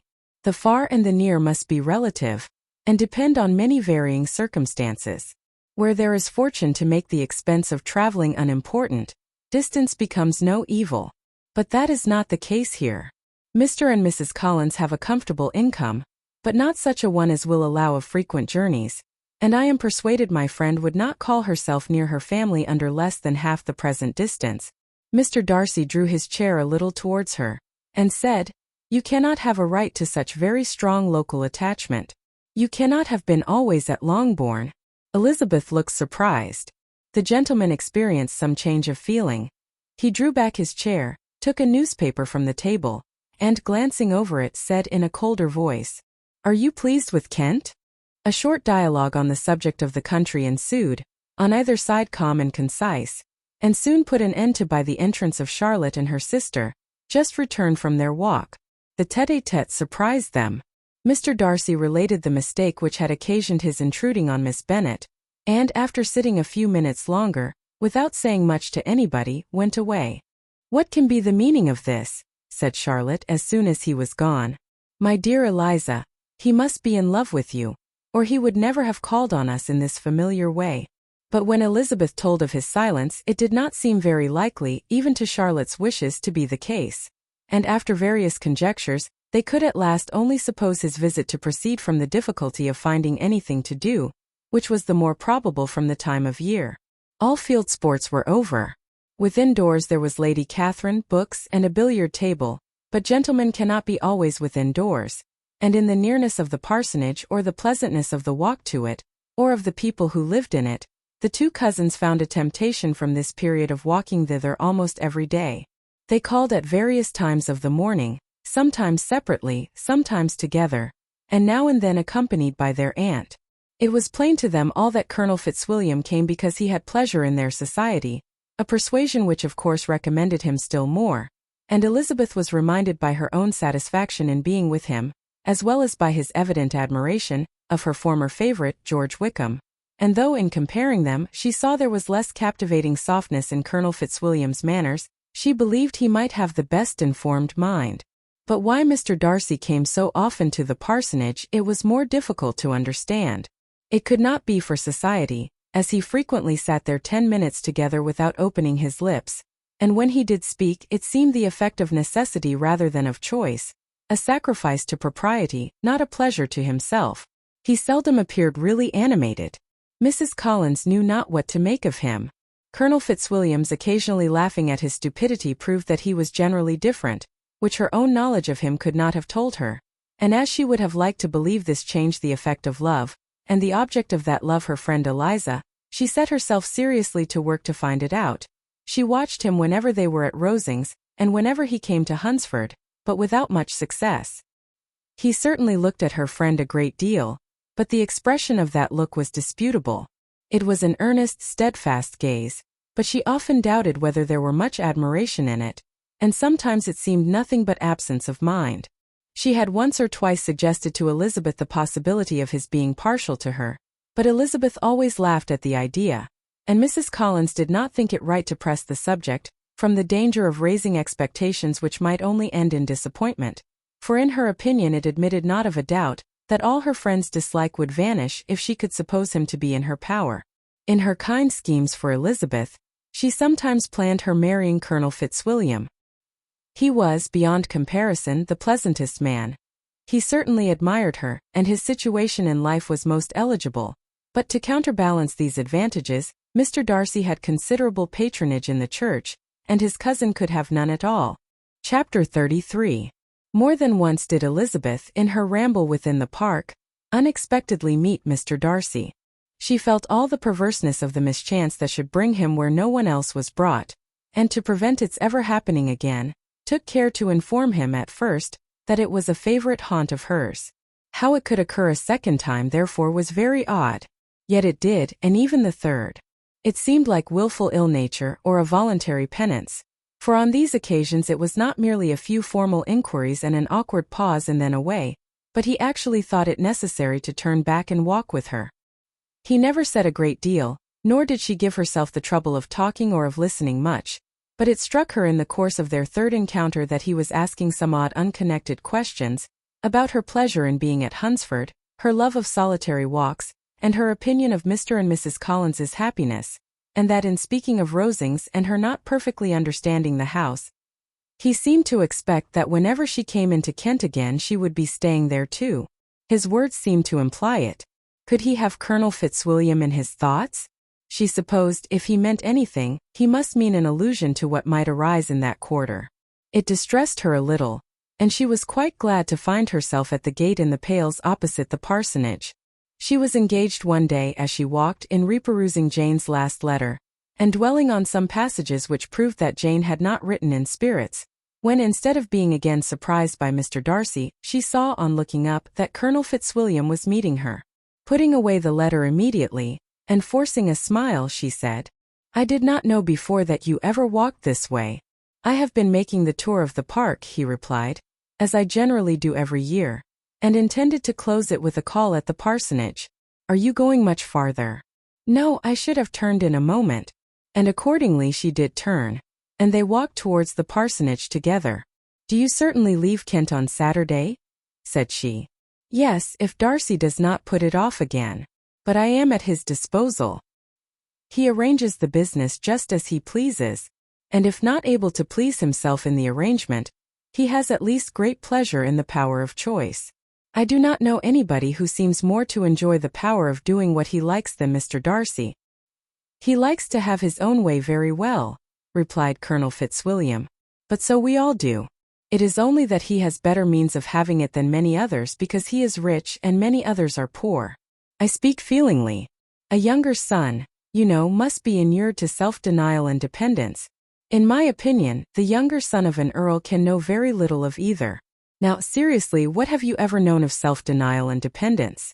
When have you been prevented by want of money from going wherever you chose or procuring anything you had a fancy for? These are home questions, and perhaps I cannot say that I have experienced many hardships of that nature. But in matters of greater weight, I may suffer from the want of money. Younger sons cannot marry where they like, unless where they like women of fortune, which I think they very often do. Our habits of expense make us too dependent, and there are not many in my rank of life who can afford to marry without some attention to money. Is this, thought Elizabeth, meant for me? And she colored at the idea. But recovering herself said in a lively tone, and pray what is the usual price of an earl's younger son? Unless the elder brother is very sickly, I suppose you would not ask above £50,000. He answered her in the same style, and the subject dropped.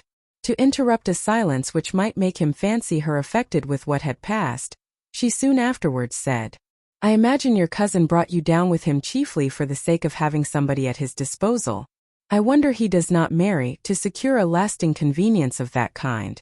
But perhaps his sister does as well for the present, and as she is under his sole care, he may do what he likes with her. No, said Colonel Fitzwilliam, that is an advantage which he must divide with me. I am joined with him in the guardianship of Miss Darcy. Are you indeed?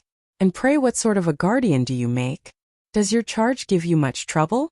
Young ladies of her age are sometimes a little difficult to manage, and if she has the true Darcy spirit, she may like to have her own way. As she spoke, she observed him looking at her earnestly, and the manner in which he immediately asked her why she supposed Miss Darcy likely to give them any uneasiness, convinced her that she had somehow or other got pretty near the truth. She directly replied, You need not be frightened. I never heard any harm of her, and I dare say she is one of the most tractable creatures in the world. She is a very great favorite with some ladies of my acquaintance, Mrs. Hurst and Miss Bingley. I think I have heard you say that you know them. I know them a little. Their brother is a pleasant, gentlemanlike man. He is a great friend of Darcy's. Oh yes, said Elizabeth drily, Mr. Darcy is uncommonly kind to Mr. Bingley, and takes a prodigious deal of care of him. Care of him? Yes, I really believe Darcy does take care of him in those points where he most wants care. From something that he told me in our journey hither, I have reason to think Bingley very much indebted to him. But I ought to beg his pardon, for I have no right to suppose that Bingley was the person meant. It was all conjecture. What is it you mean? It is a circumstance which Darcy of course could not wish to be generally known, because if it were to get round to the lady's family it would be an unpleasant thing. You may depend upon my not mentioning it. And remember that I have not much reason for supposing it to be Bingley. What he told me was merely this, that he congratulated himself on having lately saved a friend from the inconveniences of a most imprudent marriage, but without mentioning names or any other particulars, and I only suspected it to be Bingley from believing him the kind of young man to get into a scrape of that sort, and from knowing them to have been together the whole of last summer. Did Mr. Darcy give you his reasons for this interference? I understood that there were some very strong objections against the lady. And what arts did he use to separate them? He did not talk to me of his own arts, said Fitzwilliam, smiling. He only told me what I have now told you. Elizabeth made no answer and walked on, her heart swelling with indignation. After watching her a little, Fitzwilliam asked her why she was so thoughtful. I am thinking of what you have been telling me, said she. Your cousin's conduct does not suit my feelings. Why was he to be the judge? You are rather disposed to call his interference officious? I do not see what right Mr. Darcy had to decide on the propriety of his friend's inclination, or why upon his own judgment alone, he was to determine and direct in what manner that friend was to be happy. But, she continued, recollecting herself, as we know none of the particulars, it is not fair to condemn him. It is not to be supposed that there was much affection in the case. That is not an unnatural surmise, said Fitzwilliam, but it is lessening the honor of my cousin's triumph very sadly. This was spoken jestingly, but it appeared to her so just a picture of Mr. Darcy, that she would not trust herself with an answer, and therefore, abruptly changing the conversation, talked on indifferent matters till they reached the parsonage.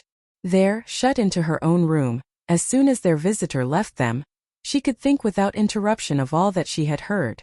It was not to be supposed that any other people could be meant than those with whom she was connected. There could not exist in the world two men over whom Mr. Darcy could have such boundless influence. That he had been concerned in the measures taken to separate Mr. Bingley and Jane, she had never doubted, but she had always attributed to Miss Bingley the principal design and arrangement of them. If his own vanity, however, did not mislead him, he was the cause, his pride and caprice were the cause, of all that Jane had suffered, and still continued to suffer. He had ruined for a while every hope of happiness for the most affectionate, generous heart in the world, and no one could say how lasting an evil he might have inflicted. There were some very strong objections against the lady, were Colonel Fitzwilliam's words, and these strong objections probably were, her having one uncle who was a country attorney, and another who was in business in London. To Jane herself she exclaimed, there could be no possibility of objection. All loveliness and goodness as she is, her understanding excellent, her mind improved, and her manners captivating. Neither could anything be urged against my father, who, though with some peculiarities, has abilities which Mr. Darcy himself need not disdain, and respectability which he will probably never reach. When she thought of her mother, indeed, her confidence gave way a little, but she would not allow that any objections there had material weight with Mr. Darcy, whose pride, she was convinced, would receive a deeper wound from the want of importance in his friends' connections than from their want of sense, and she was quite decided at last that he had been partly governed by this worst kind of pride, and partly by the wish of retaining Mr. Bingley for his sister. The agitation and tears which the subject occasioned brought on a headache, and it grew so much worse towards the evening that, added to her unwillingness to see Mr. Darcy, it determined her not to attend her cousins to Rosings, where they were engaged to drink tea. Mrs. Collins, seeing that she was really unwell, did not press her to go, and as much as possible prevented her husband from pressing her. But Mr. Collins could not conceal his apprehension of Lady Catherine's being rather displeased by her staying at home. Chapter 34. Hen they were gone. Elizabeth, as if intending to exasperate herself as much as possible against Mr. Darcy, chose for her employment the examination of all the letters which Jane had written to her since her being in Kent. They contained no actual complaint, nor was there any revival of past occurrences, or any communication of present suffering. But in all, and in almost every line of each, there was a want of that cheerfulness which had been used to characterize her style, and which, proceeding from the serenity of a mind at ease with itself, and kindly disposed towards everyone, had been scarcely ever clouded. Elizabeth noticed every sentence conveying the idea of uneasiness, with an attention which it had hardly received on the first perusal. Mr. Darcy's shameful boast of what misery he had been able to inflict gave her a keener sense of her sister's sufferings.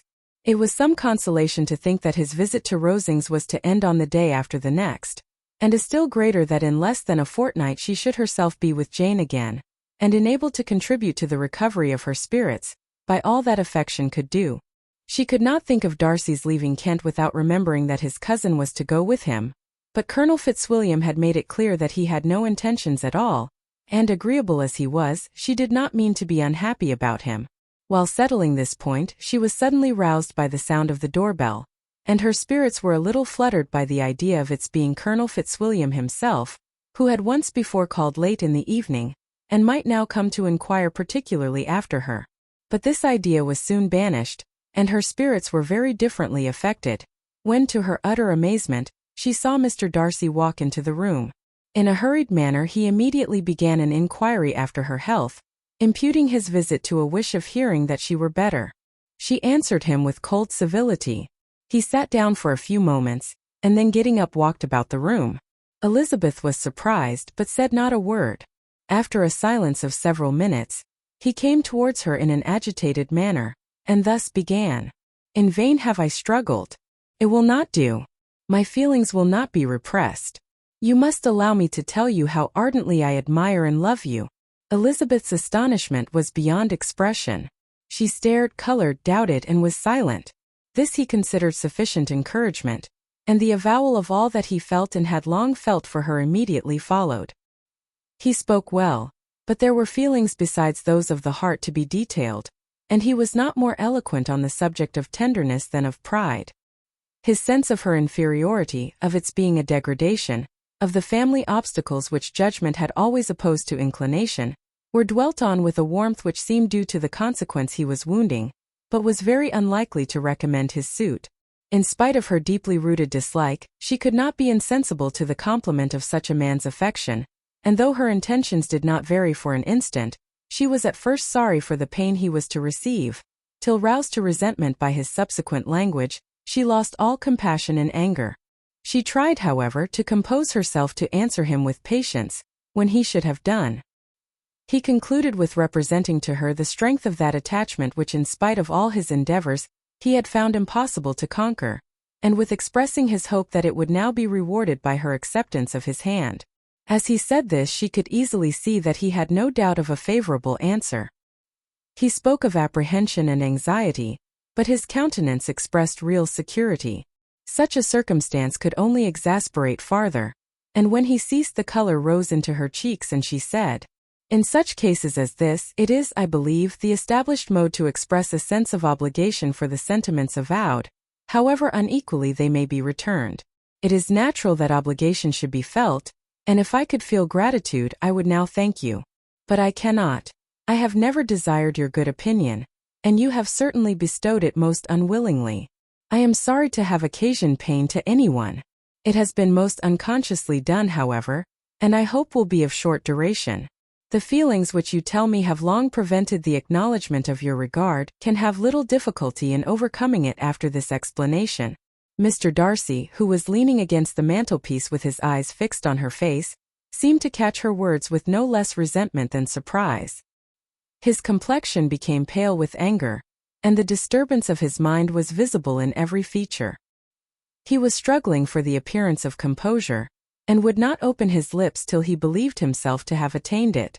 The pause was to Elizabeth's feelings dreadful. At length, in a voice of forced calmness, he said, "And this is all the reply which I am to have the honor of expecting.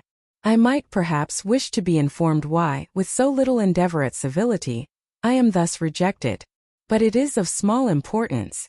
"I might as well inquire," replied she, "why, with so evident a design of offending and insulting me, you chose to tell me that you liked me against your will, against your reason, and even against your character? Was not this some excuse for incivility if I was uncivil? But I have other provocations. You know I have. Had not my own feelings decided against you, had they been indifferent, or had they even been favorable, do you think that any consideration would tempt me to accept the man who has been the means of ruining, perhaps forever, the happiness of a most beloved sister?" As she pronounced these words, Mr. Darcy changed color, but the emotion was short, and he listened without attempting to interrupt her while she continued, "I have every reason in the world to think ill of you. No motive can excuse the unjust and ungenerous part you acted there. You dare not, you cannot deny that you have been the principal, if not the only means of dividing them from each other, of exposing one to the censure of the world for caprice and instability, the other to its derision for disappointed hopes, and involving them both in misery of the acutest kind." She paused, and saw with no slight indignation that he was listening with an air which proved him wholly unmoved by any feeling of remorse. He even looked at her with a smile of affected incredulity. "Can you deny that you have done it?" she repeated. With assumed tranquility he then replied, "I have no wish of denying that I did everything in my power to separate my friend from your sister, or that I rejoice in my success. Towards him I have been kinder than towards myself." Elizabeth disdained the appearance of noticing this civil reflection, but its meaning did not escape, nor was it likely to conciliate her. "But it is not merely this affair," she continued, "on which my dislike is founded. Long before it had taken place, my opinion of you was decided. Your character was unfolded in the recital which I received many months ago from Mr. Wickham. On this subject, what can you have to say? In what imaginary act of friendship can you here defend yourself? Or under what misrepresentation can you here impose upon others? You take an eager interest in that gentleman's concerns," said Darcy in a less tranquil tone, and with a heightened color. "Who that knows what his misfortunes have been can help feeling an interest in him?" "His misfortunes," repeated Darcy contemptuously. "Yes, his misfortunes have been great indeed. And of your infliction," cried Elizabeth with energy, "you have reduced him to his present state of poverty, comparative poverty. You have withheld the advantages which you must know to have been designed for him. You have deprived the best years of his life of that independence which was no less his due than his desert. You have done all this, and yet you can treat the mention of his misfortunes with contempt and ridicule. And this," cried Darcy as he walked with quick steps across the room, "is your opinion of me. This is the estimation in which you hold me. I thank you for explaining it so fully. My faults, according to this calculation, are heavy indeed. But perhaps, added he, stopping in his walk and turning towards her, these offenses might have been overlooked, had not your pride been hurt by my honest confession of the scruples that had long prevented my forming any serious design. These bitter accusations might have been suppressed, had I, with greater policy, concealed my struggles, and flattered you into the belief of my being impelled by unqualified, unalloyed inclination, by reason, by reflection, by everything. But disguise of every sort is my abhorrence. Nor am I ashamed of the feelings I related. They were natural and just. Could you expect me to rejoice in the inferiority of your connections? To congratulate myself on the hope of relations whose condition in life is so decidedly beneath my own? Elizabeth felt herself growing more angry every moment, yet she tried to the utmost to speak with composure when she said, "You are mistaken, Mr. Darcy, if you suppose that the mode of your declaration affected me in any other way than as it spared me the concern which I might have felt in refusing you. Had you behaved in a more gentlemanlike manner—" She saw him start at this, but he said nothing, and she continued, "You could not have made me the offer of your hand in any possible way that would have tempted me to accept it." Again his astonishment was obvious, and he looked at her with an expression of mingled incredulity and mortification. She went on, "From the very beginning, from the first moment, I may almost say, of my acquaintance with you, your manners impressing me with the fullest belief of your arrogance, your conceit, and your selfish disdain of the feelings of others, were such as to form that groundwork of disapprobation, on which succeeding events have built so immovable a dislike, and I had not known you a month before I felt that you were the last man in the world whom I could ever be prevailed on to marry. You have said quite enough, madam. I perfectly comprehend your feelings, and have now only to be ashamed of what my own have been. Forgive me for having taken up so much of your time, and accept my best wishes for your health and happiness." And with these words he hastily left the room, and Elizabeth heard him the next moment open the front door and quit the house. The tumult of her mind was now painfully great. She knew not how to support herself, and from actual weakness sat down and cried for half an hour. Her astonishment as she reflected on what had passed was increased by every review of it. That she should receive an offer of marriage from Mr. Darcy. That he should have been in love with her for so many months. So much in love as to wish to marry her in spite of all the objections which had made him prevent his friends marrying her sister, and which must appear at least with equal force in his own case, was almost incredible. It was gratifying to have inspired unconsciously so strong an affection. But his pride, his abominable pride, his shameless avowal of what he had done with respect to Jane, his unpardonable assurance in acknowledging, though he could not justify it, and the unfeeling manner which he had mentioned Mr. Wickham, his cruelty towards whom he had not attempted to deny, soon overcame the pity which the consideration of his attachment had for a moment excited. She continued in very agitating reflections till the sound of Lady Catherine's carriage made her feel how unequal she was to encounter Charlotte's observation, and hurried her away to her room. Chapter 35. Elizabeth awoke the next morning to the same thoughts and meditations which had at length closed her eyes. She could not yet recover from the surprise of what had happened. It was impossible to think of anything else, and totally indisposed for employment, she resolved soon after breakfast to indulge herself in air and exercise.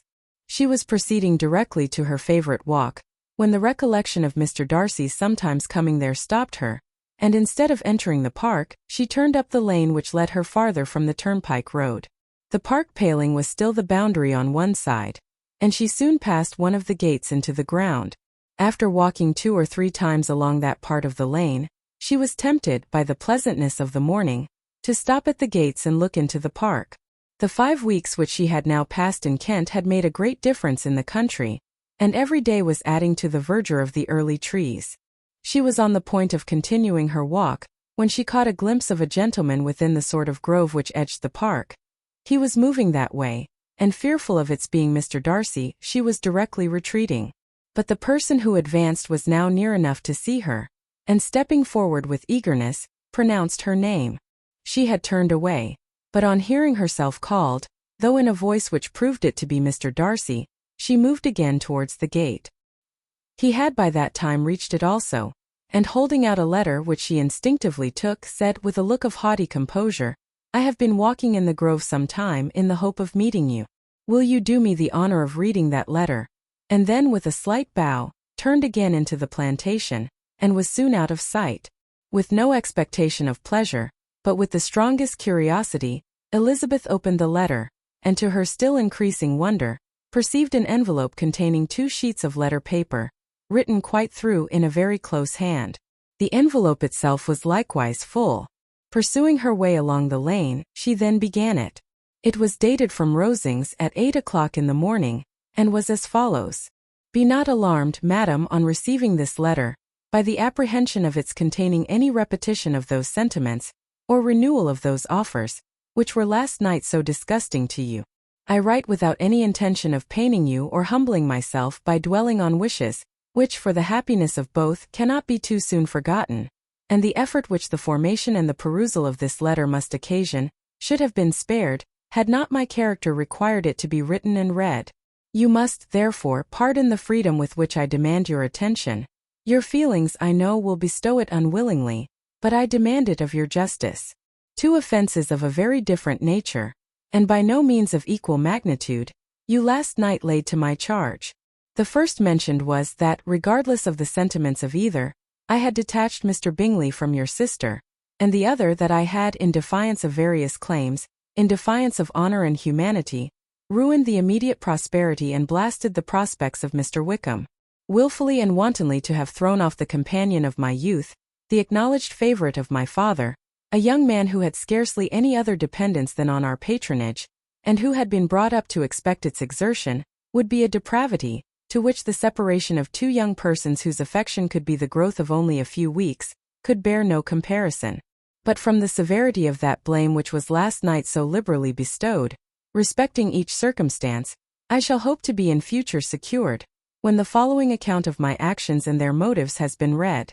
If, in the explanation of them which is due to myself, I am under the necessity of relating feelings which may be offensive to yours, I can only say that I am sorry. The necessity must be obeyed, and further apology would be absurd.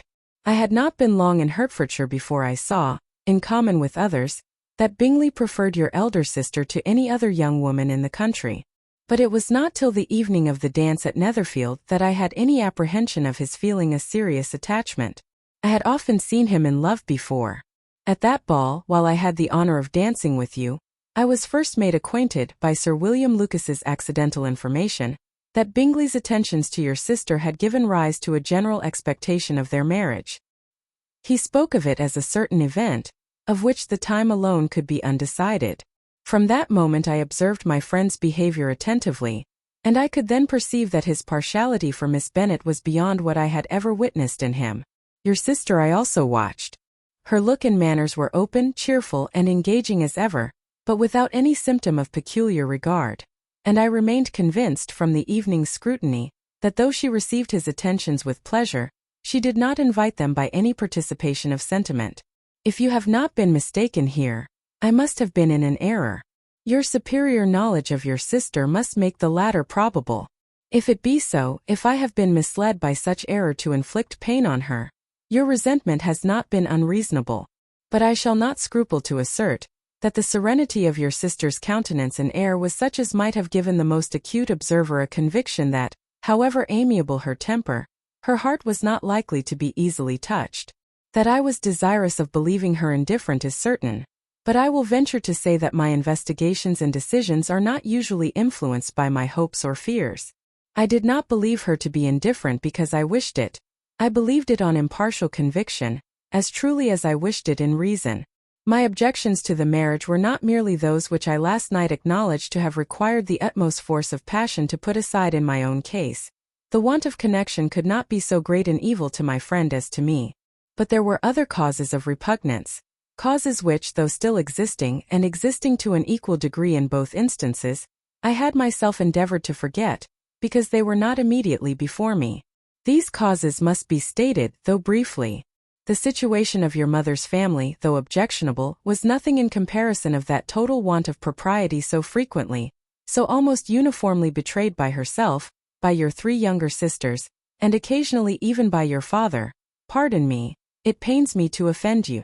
But amidst your concern for the defects of your nearest relations, and your displeasure at this representation of them, Let it give you consolation to consider that to have conducted yourselves so as to avoid any share of the like censure is praise no less generally bestowed on you and your eldest sister than it is honorable to the sense and disposition of both.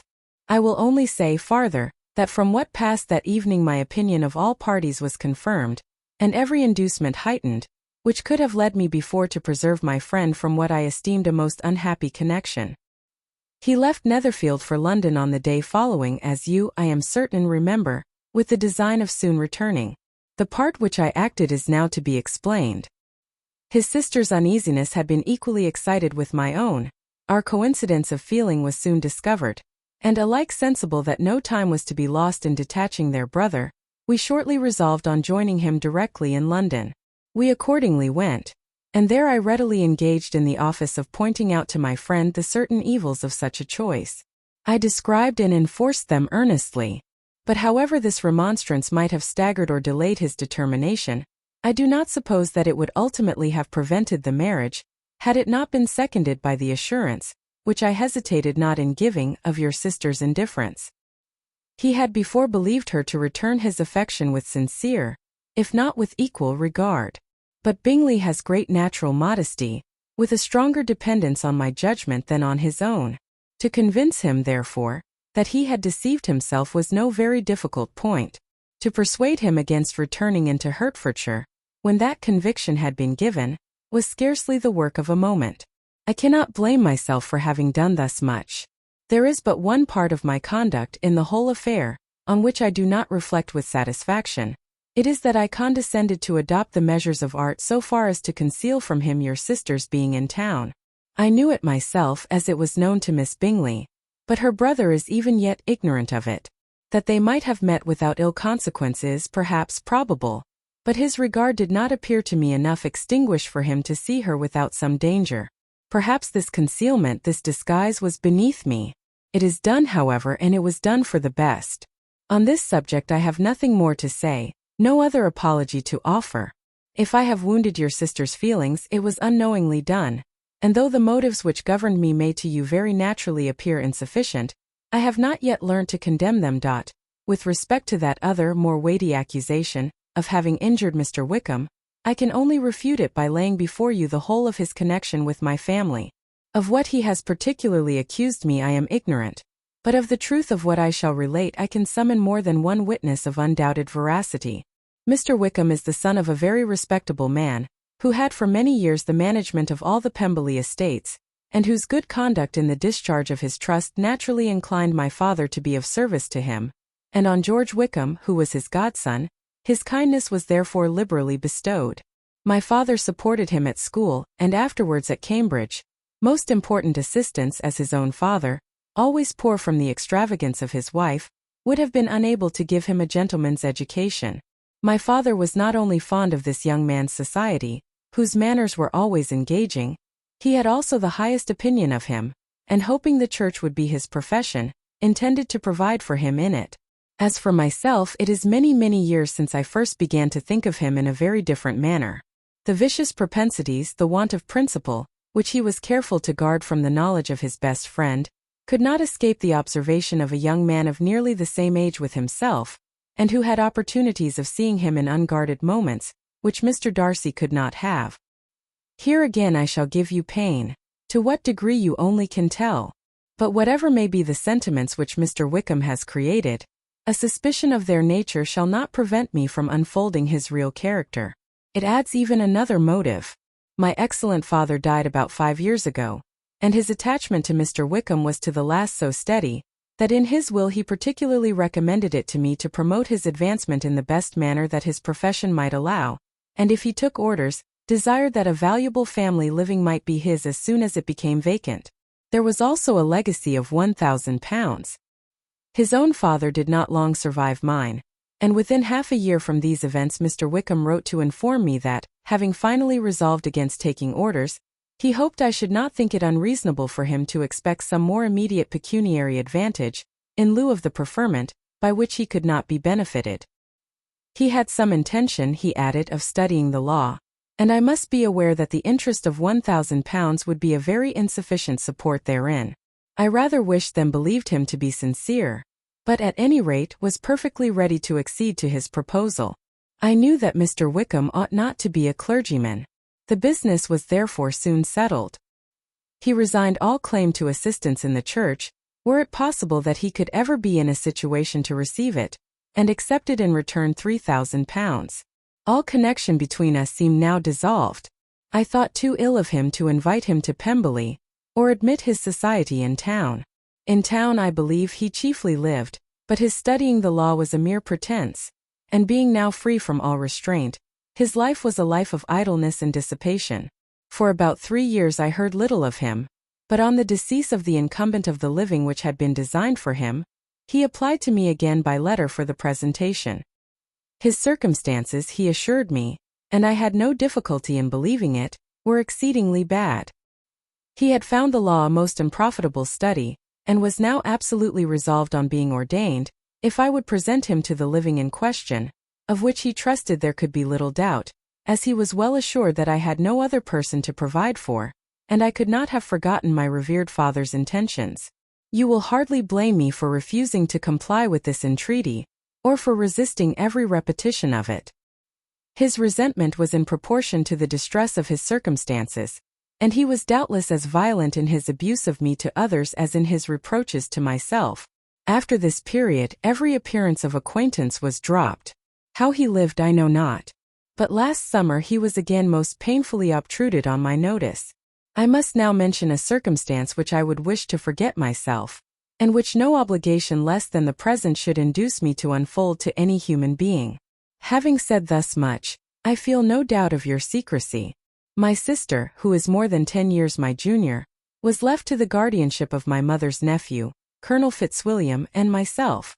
About a year ago, she was taken from school, and an establishment formed for her in London, and last summer she went with the lady who presided over it to Ramsgate, and thither also went Mr. Wickham, undoubtedly by design, for there proved to have been a prior acquaintance between him and Mrs. Young, in whose character we were most unhappily deceived, and by her connivance and aid he so far recommended himself to Georgiana, whose affectionate heart retained a strong impression of his kindness to her as a child, that she was persuaded to believe herself in love and to consent to an elopement.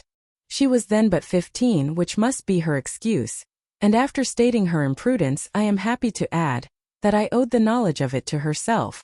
I joined them unexpectedly a day or two before the intended elopement, and then Georgiana, unable to support the idea of grieving and offending a brother whom she almost looked up to as a father, acknowledged the whole to me. You may imagine what I felt and how I acted. Regard for my sister's credit and feelings prevented any public exposure, but I wrote to Mr. Wickham, who left the place immediately, and Mrs. Young was of course removed from her charge. Mr. Wickham's chief object was unquestionably my sister's fortune, which is £30,000, but I cannot help supposing that the hope of revenging himself on me was a strong inducement. His revenge would have been complete indeed. This, madam, is a faithful narrative of every event in which we have been concerned together, and if you do not absolutely reject it as false, you will, I hope, acquit me henceforth of cruelty towards Mr. Wickham. I know not in what manner, under what form of falsehood, he has imposed on you, but his success is not perhaps to be wondered at, ignorant as you previously were of everything concerning either. Detection could not be in your power, and suspicion certainly not in your inclination. You may possibly wonder why all this was not told you last night. But I was not then master enough of myself to know what could or ought to be revealed. For the truth of everything here related, I can appeal more particularly to the testimony of Colonel Fitzwilliam, who, from our near relationship and constant intimacy, and still more as one of the executors of my father's will, has been unavoidably acquainted with every particular of these transactions. If your abhorrence of me should make my assertions valueless, you cannot be prevented by the same cause from confiding in my cousin, and that there may be the possibility of consulting him, I shall endeavor to find some opportunity of putting this letter in your hands in the course of the morning. I will only add, God bless you. Fitzwilliam Darcy. Chapter 36. Elizabeth, when Mr. Darcy gave her the letter, did not expect it to contain a renewal of his offers. She had formed no expectation at all of its contents. But such as they were, it may be well supposed how eagerly she went through them, and what a contrariety of emotion they excited. Her feelings as she read were scarcely to be defined. With amazement did she first understand that he believed any apology to be in his power, and steadfastly was she persuaded that he could have no explanation to give, which a just sense of shame would not conceal. With a strong prejudice against everything he might say, she began his account of what had happened at Netherfield. She read with an eagerness which hardly left her power of comprehension, and from impatience of knowing what the next sentence might bring, was incapable of attending to the sense of the one before her eyes. His belief of her sister's insensibility she instantly resolved to be false, and his account of the real, the worst objections to the match, made her too angry to have any wish of doing him justice. He expressed no regret for what he had done which satisfied her. His style was not penitent but haughty. It was all pride and insolence. But when this subject was succeeded by his account of Mr. Wickham, when she read, with somewhat clearer attention, a relation of events which, if true, must overthrow every cherished opinion of his worth, and which bore so alarming an affinity to his own history of himself, her feelings were yet more acutely painful and more difficult of definition. Astonishment, apprehension, and even horror oppressed her. She wished to discredit it entirely, repeatedly exclaiming, "This must be false. This cannot be. This must be the grossest falsehood." And when she had gone through the whole letter, though scarcely knowing anything of the last page or two, put it hastily away, protesting that she would not regard it, that she would never look in it again. In this perturbed state of mind, with thoughts that could rest on nothing, she walked on. But it would not do. In half a minute the letter was unfolded again, and collecting herself as well as she could, she again began the mortifying perusal of all that related to Wickham, and commanded herself so far as to examine the meaning of every sentence. The account of his connection with the Pemberley family was exactly what he had related himself, and the kindness of the late Mr. Darcy, though she had not before known its extent, agreed equally well with his own words. So far each recital confirmed the other, but when she came to the will, the difference was great. What Wickham had said of the living was fresh in her memory, and as she recalled his very words, it was impossible not to feel that there was gross duplicity on one side or the other, and for a few moments she flattered herself that her wishes did not err. But when she read and reread with the closest attention, the particulars immediately following of Wickham's resigning all pretensions to the living, of his receiving in lieu so considerable a sum as £3,000, again was she forced to hesitate. She put down the letter, weighed every circumstance with what she meant to be impartiality, deliberated on the probability of each statement, but with little success. On both sides it was only assertion. Again she read on. But every line proved more clearly that the affair, which she had believed it impossible that any contrivance could so represent as to render Mr. Darcy's conduct in it less than infamous, was capable of a turn which must make him entirely blameless throughout the whole. The extravagance and general profligacy which he scrupled not to lay to Mr. Wickham's charge exceedingly shocked her, the more so as she could bring no proof of its injustice. She had never heard of him before his entrance into the Shire militia, in which he had engaged at the persuasion of the young man, who, on meeting him accidentally in town, had there renewed a slight acquaintance. Of his former way of life, nothing had been known in Hertfordshire but what he told himself. As to his real character, had information been in her power, she had never felt a wish of inquiring. His countenance, voice, and manner had established him at once in the possession of every virtue. She tried to recollect some instance of goodness, some distinguished trait of integrity or benevolence, that might rescue him from the attacks of Mr. Darcy, or at least, by the predominance of virtue, atone for those casual errors, under which she would endeavor to class what Mr. Darcy had described as the idleness and vice of many years' continuance. But no such recollection befriended her. She could see him instantly before her, in every charm of air and address, but she could remember no more substantial good than the general approbation of the neighborhood, and the regard which his social powers had gained him in the mess. After pausing on this point a considerable while, she once more continued to read. But alas! The story which followed of his designs on Miss Darcy received some confirmation from what had passed between Colonel Fitzwilliam and herself only the morning before, and at last she was referred for the truth of every particular to Colonel Fitzwilliam himself, from whom she had previously received the information of his near concern in all his cousin's affairs, and whose character she had no reason to question. At one time she had almost resolved on applying to him, but the idea was checked by the awkwardness of the application, and at length wholly banished by the conviction that Mr. Darcy would never have hazarded such a proposal, if he had not been well assured of his cousin's corroboration. She perfectly remembered everything that had passed in conversation between Wickham and herself in their first evening at Mr. Phillips's. Many of his expressions were still fresh in her memory. She was now struck with the impropriety of such communications to a stranger, and wondered it had escaped her before. She saw the indelicacy of putting himself forward as he had done, and the inconsistency of his professions with his conduct. She remembered that he had boasted of having no fear of seeing Mr. Darcy, that Mr. Darcy might leave the country, but that he should stand his ground, yet he had avoided the Netherfield ball the very next week. She remembered also that till the Netherfield family had quitted the country, he had told his story to no one but herself, but that after their removal it had been everywhere discussed, that he had then no reserves, no scruples in sinking Mr. Darcy's character, though he had assured her that respect for the father would always prevent his exposing the son. How differently did everything now appear in which he was concerned. His attentions to Miss King were now the consequence of views solely and hatefully mercenary, and the mediocrity of her fortune proved no longer the moderation of his wishes, but his eagerness to grasp at anything. His behavior to herself could now have had no tolerable motive. He had either been deceived with regard to her fortune, or had been gratifying his vanity by encouraging the preference which she believed she had most incautiously shown.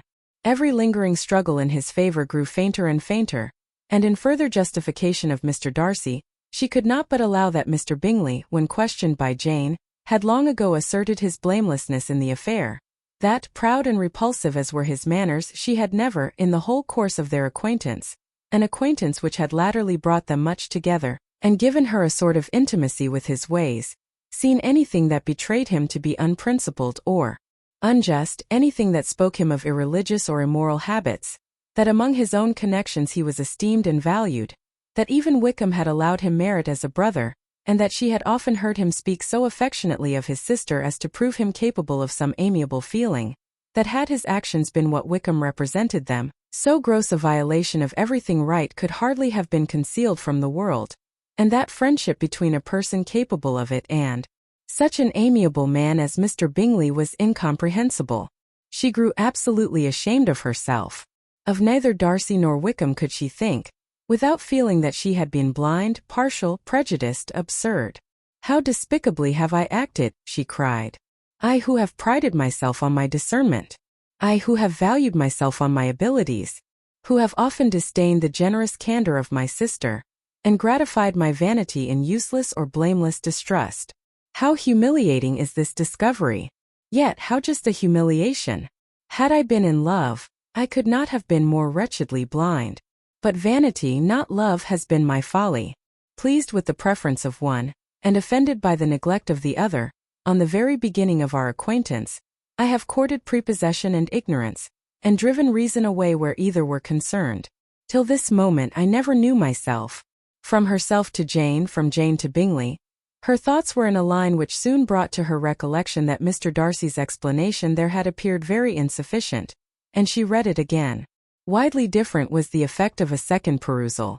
How could she deny that credit to his assertions in one instance, which she had been obliged to give in the other? He declared himself to have been totally unsuspicious of her sister's attachment, and she could not help remembering what Charlotte's opinion had always been.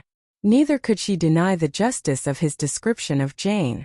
She felt that Jane's feelings, though fervent, were little displayed, and that there was a constant complacency in her air and manner, not often united with great sensibility. When she came to that part of the letter in which her family were mentioned, in tones of such mortifying, yet merited reproach, her sense of shame was severe. The justice of the charge struck her too forcibly for denial, and the circumstances to which he particularly alluded, as having passed at the Netherfield ball, and as confirming all his first disapprobation, could not have made a stronger impression on his mind than on hers. The compliment to herself and her sister was not unfelt. It soothed, but it could not console her for the contempt which had been thus self-attracted by the rest of her family, and as she considered that Jane's disappointment had, in fact, been the work of her nearest relations, and reflected how materially the credit of both must be hurt by such impropriety of conduct, she felt depressed beyond anything she had ever known before. After wandering along the lane for 2 hours, giving way to every variety of thought, reconsidering events, determining probabilities and reconciling herself as well as she could, to a change so sudden and so important. Fatigue, and a recollection of her long absence, made her at length return home, and she entered the house with the wish of appearing cheerful as usual, and the resolution of repressing such reflections as must make her unfit for conversation. She was immediately told that the two gentlemen from Rosings had each called during her absence, Mr. Darcy only for a few minutes to take leave, but that Colonel Fitzwilliam had been sitting with them at least an hour, hoping for her return, and almost resolving to walk after her till she could be found. Elizabeth could but just affect concern in missing him. She really rejoiced at it. Colonel Fitzwilliam was no longer an object. She could think only of her letter. Chapter 37. The two gentlemen left Rosings the next morning, and Mr. Collins, having been in waiting near the lodges, to make them his parting obeisance, was able to bring home the pleasing intelligence of their appearing in very good health, and in as tolerable spirits as could be expected, after the melancholy scene so lately gone through at Rosings. To Rosings he then hastened to console Lady Catherine and her daughter, and on his return brought back, with great satisfaction, a message from her ladyship, importing that she felt herself so dull as to make her very desirous of having them all to dine with her. Elizabeth could not see Lady Catherine without recollecting that, had she chosen it, she might by this time have been presented to her as her future niece, nor could she think, without a smile, of what her ladyship's indignation would have been. What would she have said? How would she have behaved? Were the questions with which she amused herself. Their first subject was the diminution of the Rosings party. "I assure you I feel it exceedingly," said Lady Catherine. "I believe nobody feels the loss of friends so much as I do. But I am particularly attached to these young men, and know them to be so much attached to me. They were excessively sorry to go, but so they always are." The dear Colonel rallied his spirits tolerably till just at last, but Darcy seemed to feel it most acutely, more I think than last year. His attachment to Rosings certainly increases. Mr. Collins had a compliment and an allusion to throw in here, which were kindly smiled on by the mother and daughter. Lady Catherine observed after dinner that Miss Bennet seemed out of spirits, and immediately accounting for it herself, by supposing that she did not like to go home again so soon, she added, "But if that is the case, you must write to your mother to beg that you may stay a little longer. Mrs. Collins will be very glad of your company, I am sure." "I am much obliged to your ladyship for your kind invitation," replied Elizabeth, "but it is not in my power to accept it. I must be in town next Saturday." "Why, at that rate you will have been here only 6 weeks. I expected you to stay 2 months. I told Mrs. Collins so before you came. There can be no occasion for your going so soon. Mrs. Bennet could certainly spare you for another fortnight, but my father cannot. He wrote last week to hurry my return." "Oh, your father of course may spare you if your mother can. Daughters are never of so much consequence to a father. And if you will stay another month complete, it will be in my power to take one of you as far as London, for I am going there early in June for a week, and as Dawson does not object to the barouche box, there will be very good room for one of you, and indeed if the weather should happen to be cool, I should not object to taking you both, as you are neither of you large. You are all kindness, madam. But I believe we must abide by our original plan." Lady Catherine seemed resigned. "Mrs. Collins, you must send a servant with them. You know I always speak my mind, and I cannot bear the idea of 2 young women traveling post by themselves. It is highly improper. You must contrive to send somebody. I have the greatest dislike in the world to that sort of thing. Young women should always be properly guarded and attended, according to their situation in life. When my niece Georgiana went to Ramsgate last summer, I made a point of her having 2 men-servants go with her. Miss Darcy, the daughter of Mr. Darcy of Pemberley, and Lady Anne, could not have appeared with propriety in a different manner. I am excessively attentive to all those things. You must send John with the young ladies, Mrs. Collins. I am glad it occurred to me to mention it, for it would really be discreditable to you to let them go alone. My uncle is to send a servant for us." "Oh, your uncle. He keeps a manservant, does he? I am very glad you have somebody who thinks of those things. Where shall you change horses?" "Oh, Bromley, of course. If you mention my name at the bell, you will be attended to." Lady Catherine had many other questions to ask respecting their journey, and as she did not answer them all her self-attention was necessary, which Elizabeth believed to be lucky for her. Or with a mind so occupied, she might have forgotten where she was. Reflection must be reserved for solitary hours.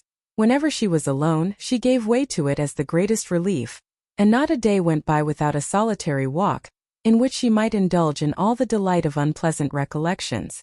Mr. Darcy's letter she was in a fair way of soon knowing by heart. She studied every sentence, and her feelings towards its writer were at times widely different. When she remembered the style of his address, she was still full of indignation, but when she considered how unjustly she had condemned and upbraided him, her anger was turned against herself, and his disappointed feelings became the object of compassion. His attachment excited gratitude, his general character respect, but she could not approve him, nor could she for a moment repent her refusal, or feel the slightest inclination ever to see him again. In her own past behavior, there was a constant source of vexation and regret, and in the unhappy defects of her family, a subject of yet heavier chagrin.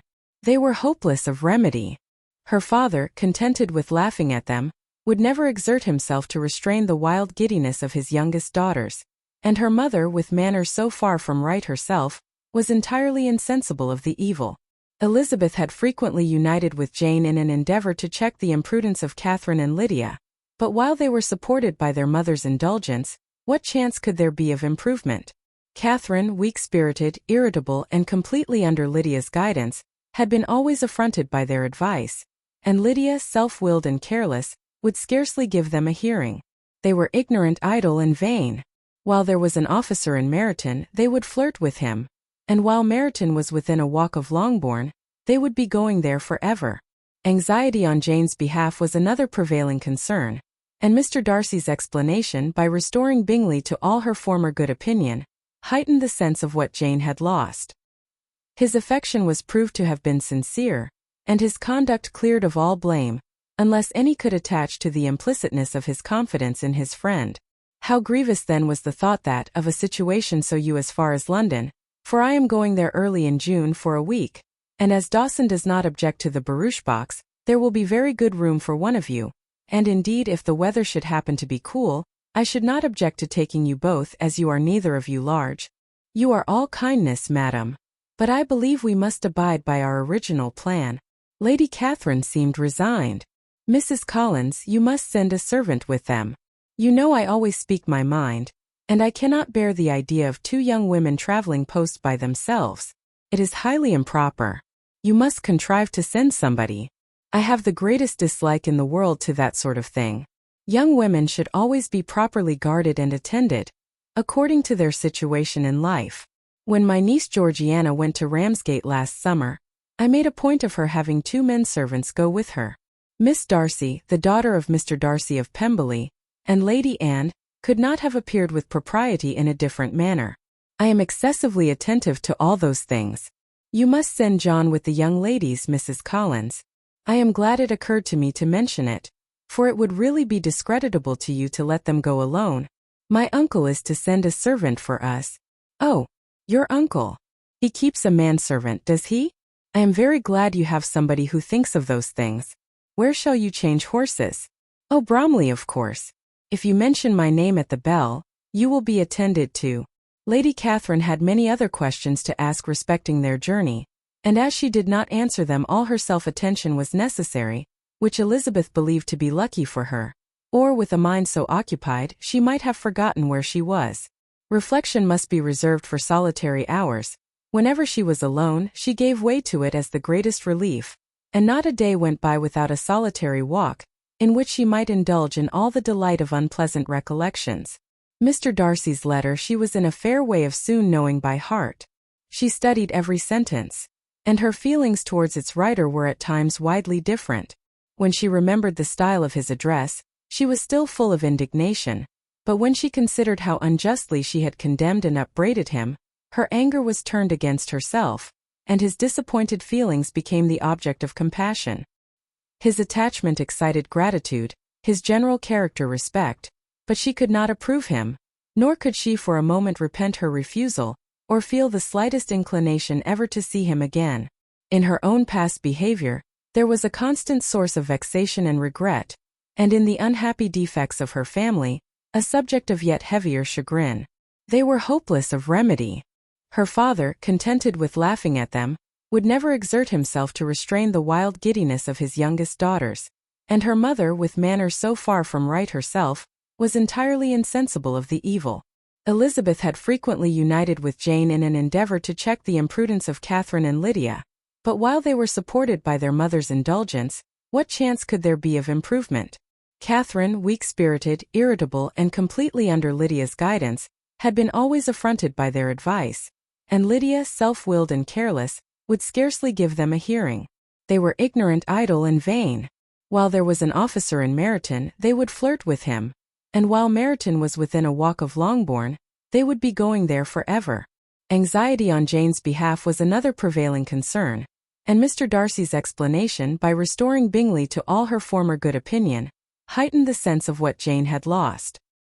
His affection was proved to have been sincere, and his conduct cleared of all blame, unless any could attach to the implicitness of his confidence in his friend. How grievous then was the thought that, of a situation so desirable in every respect, so replete with advantage, so promising for happiness, Jane had been deprived, by the folly and indecorum of her own family. When to these recollections was added the development of Wickham's character, it may be easily believed that the happy spirits which had seldom been depressed before were now so much affected as to make it almost impossible for her to appear tolerably cheerful. Their engagements at Rosings were as frequent during the last week of her stay as they had been at first. The very last evening was spent there, and her ladyship again inquired minutely into the particulars of their journey, gave them directions as to the best method of packing, and was so urgent on the necessity of placing gowns in the only right way, that Maria thought herself obliged, on her return, to undo all the work of the morning and pack her trunk afresh. When they parted, Lady Catherine, with great condescension, wished them a good journey, and invited them to come to Hunsford again next year. And Miss de Bourgh exerted herself so far as to courtesy and hold out her hand to both. Chapter 38. On Saturday morning Elizabeth and Mr. Collins met for breakfast a few minutes before the others appeared, and he took the opportunity of paying the parting civilities which he deemed indispensably necessary. "I know not, Miss Elizabeth," said he, "whether Mrs. Collins has yet expressed her sense of your kindness in coming to us, but I am very certain you will not leave the house without receiving her thanks for it. The favor of your company has been much felt, I assure you. We know how little there is to tempt anyone to our humble abode. Our plain manner of living, our small rooms and few domestics, and the little we see of the world, must make Hunsford extremely dull to a young lady like yourself, but I hope you will believe us grateful for the condescension, and that we have done everything in our power to prevent you spending your time unpleasantly." Elizabeth was eager with her thanks and assurances of happiness. She had spent 6 weeks with great enjoyment, and the pleasure of being with Charlotte, and the kind attention she had received, must make her feel the obliged. Mr. Collins was gratified, and with a more smiling solemnity replied, "It gives me the greatest pleasure to hear that you have passed your time not disagreeably. We have certainly done our best, and most fortunately having it in our power to introduce you to very superior society, and from our connection with Rosings, the frequent means of varying the humble home scene, I think we may flatter ourselves that your Hunsford visit cannot have been entirely irksome. Our situation with regard to Lady Catherine's family is, indeed, the sort of extraordinary advantage and blessing which few can boast. You see on what a footing we are. You see how continually we are engaged there. In truth, I must acknowledge that, with all the disadvantages of this humble parsonage, I should not think anyone abiding in it an object of compassion, while they are sharers of our intimacy at Rosings." Words were insufficient for the elevation of his feelings, and he was obliged to walk about the room, while Elizabeth tried to unite civility and truth in a few short sentences. "You may, in fact, carry a very favorable report of us into Hertfordshire, my dear cousin. I flatter myself at least that you will be able to do so. Lady Catherine's great attentions to Mrs. Collins you have been a daily witness of, and altogether I trust it does not appear that your friend has drawn an unfortunate, but on this point it will be as well to be silent. Only let me assure you, my dear Miss Elizabeth, that I can from my heart most cordially wish you equal felicity in marriage. My dear Charlotte and I have but one mind and one way of thinking. There is in everything a most remarkable resemblance of character and ideas between us. We seem to have been designed for each other. Elizabeth could safely say that it was a great happiness where that was the case, and with equal sincerity could add that she firmly believed and rejoiced in his domestic comforts. She was not sorry, however, to have the recital of them interrupted by the entrance of the lady from whom they sprang. Poor Charlotte! It was melancholy to leave her to such society, but she had chosen it with her eyes open, and though evidently regretting that her visitors were to go, she did not seem to ask for compassion. Her home and her housekeeping, her parish and her poultry, and all their dependent concerns, had not yet lost their charms. At length the chaise arrived, the trunks were fastened on, the parcels placed within, and it was pronounced to be ready. After an affectionate parting between the friends, Elizabeth was attended to the carriage by Mr. Collins, and as they walked down the garden, he was commissioning her with his best respects to all her family, not forgetting his thanks for the kindness he had received at Longbourn in the winter, and his compliments to Mr. and Mrs. Gardiner, though unknown. He then handed her in, Maria followed, and the door was on the point of being closed, when he suddenly reminded them, with some consternation, that they had hitherto forgotten to leave any message for the ladies of Rosings. But, he added, you will of course wish to have your humble respects delivered to them, with your grateful thanks for their kindness to you while you have been here. Elizabeth made no objection. The door was then allowed to be shut, and the carriage drove off. Good gracious, cried Maria, after a few minutes' silence, it seems but a day or two since we first came. And yet how many things have happened. A great many indeed, said her companion with a sigh. We have dined 9 times at Rosings, besides drinking tea there twice. How much I shall have to tell. Elizabeth privately added, and how much I shall have to conceal. Their journey was performed without much conversation or any alarm, and within 4 hours of their leaving Hunsford they reached Mr. Gardiner's house, where they were to remain a few days. Jane looked well, and Elizabeth had little opportunity of studying her spirits, amidst the various engagements which the kindness of her aunt had reserved for them.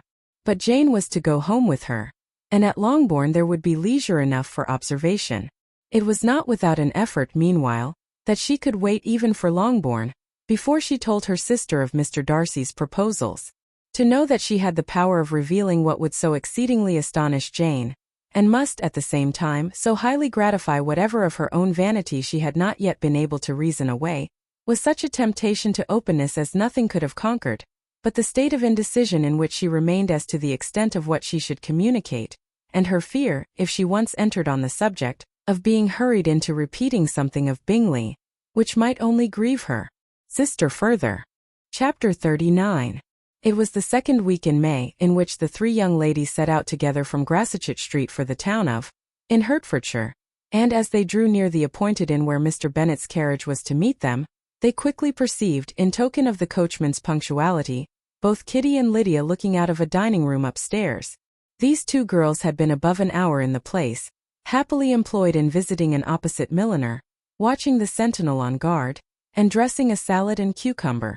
After welcoming their sisters, they triumphantly displayed a table set out with such cold meat as an inn larder usually affords, exclaiming, "Is not this nice? Is not this an agreeable surprise? And we mean to treat you all," added Lydia. "But you must lend us the money, for we have just spent ours at the shop out there." Then showing her purchases, "Look here, I have bought this bonnet. I do not think it is very pretty, but I thought I might as well buy it as not. I shall pull it to pieces as soon as I get home, and see if I can make it up any better." And when her sisters abused it as ugly, she added with perfect unconcern, "Oh, but there were 2 or 3 much uglier in the shop, and when I have bought some prettier colored satin to trim it with fresh, I think it will be very tolerable. Besides, it will not much signify what one wears this summer after the Shire have left Meryton, and they are going in a fortnight." "Are they indeed?" cried Elizabeth with the greatest satisfaction. "They are going to be encamped near Brighton, and I do so want Papa to take us all there for the summer. It would be such a delicious scheme, and I dare say would hardly cost anything at all. Mamma would like to go too, of all things. Only think what a miserable summer else we shall have." "Yes," thought Elizabeth, "that would be a delightful scheme indeed, and completely do for us at once. Good heaven!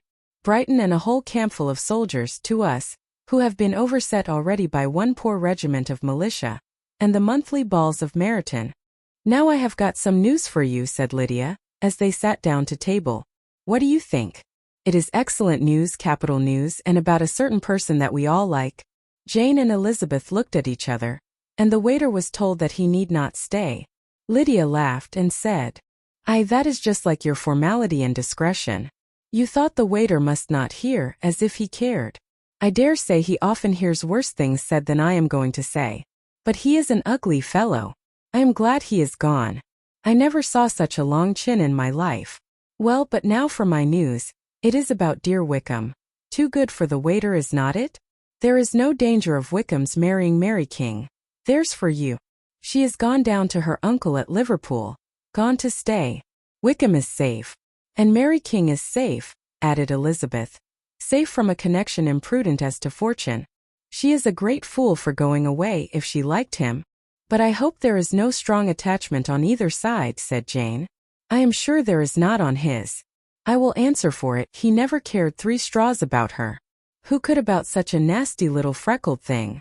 Elizabeth was shocked to think that, however incapable of such coarseness of expression herself, the coarseness of the sentiment was little other than her own breast had formerly harbored and fancied liberal. As soon as all had ate and the elder ones paid, the carriage was ordered. And after some contrivance the whole party, with all their boxes, work-bags and parcels, and the unwelcome addition of Kitty's and Lydia's purchases, were seated in it. "How nicely we are crammed in," cried Lydia. "I am glad I brought my bonnet, if it is only for the fun of having another bandbox. Well, now let us be quite comfortable and snug and talk and laugh all the way home. And in the first place, let us hear what has happened to you all since you went away. Have you seen any pleasant men? Have you had any flirting?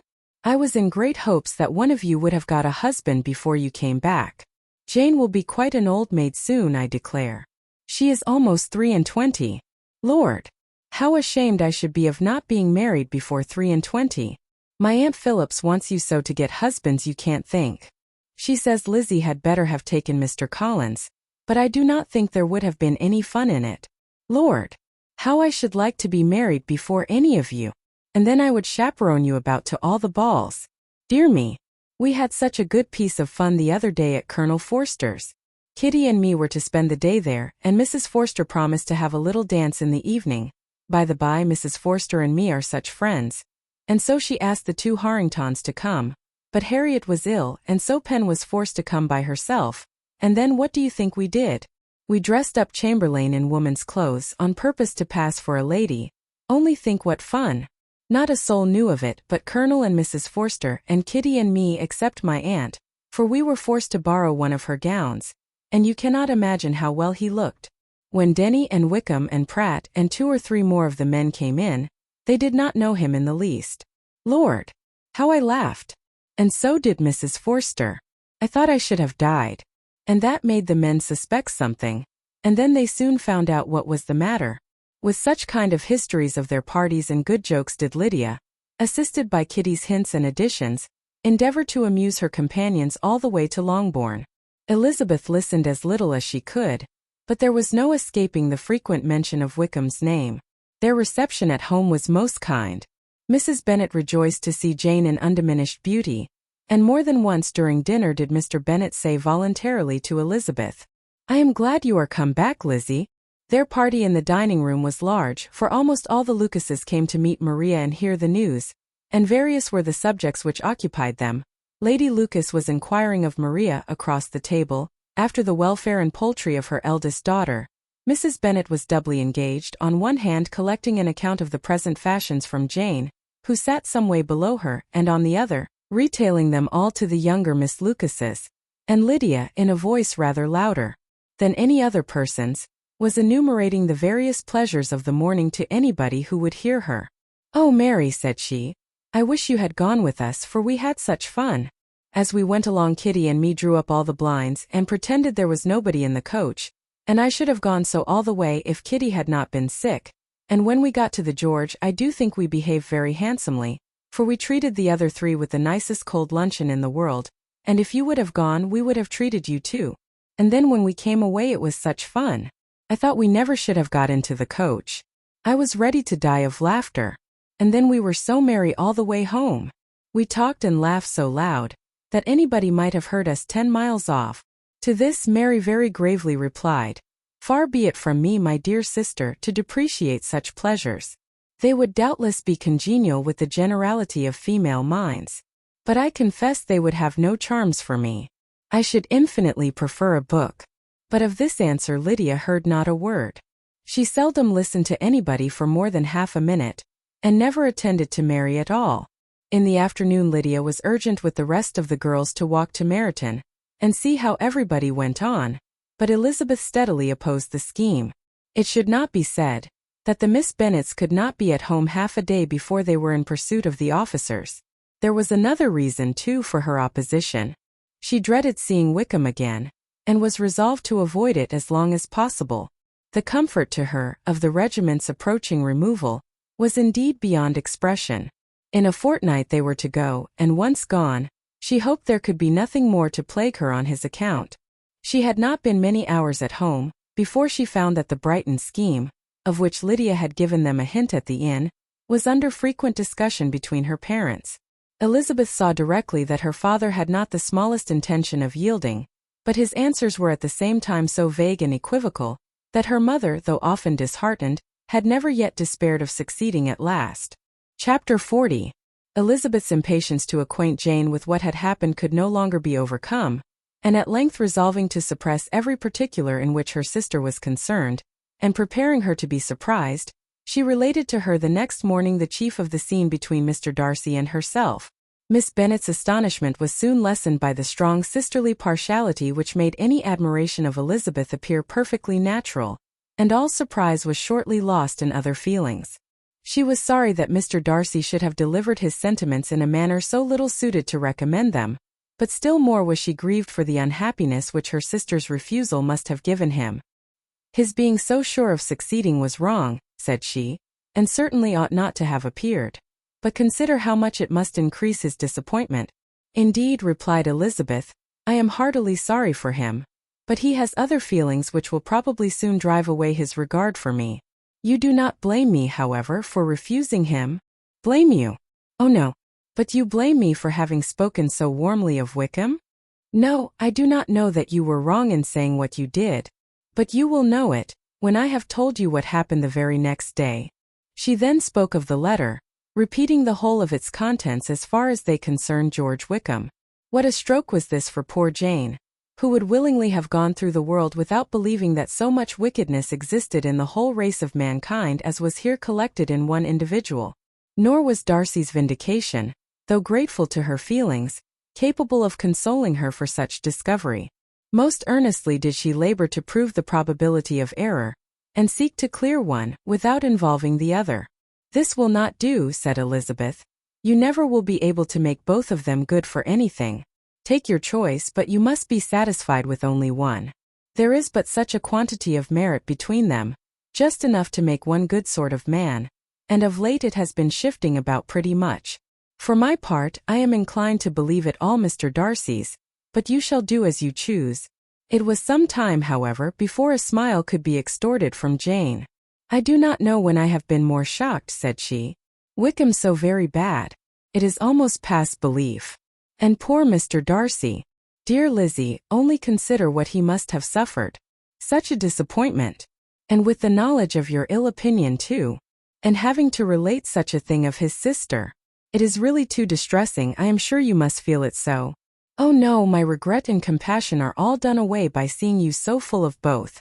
I know you will do him such ample justice, that I am growing every moment more unconcerned and indifferent. Your profusion makes me saving, and if you lament over him much longer, my heart will be as light as a feather. Poor Wickham!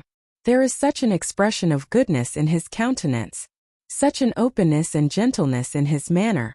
There certainly was some great mismanagement in the education of those two young men.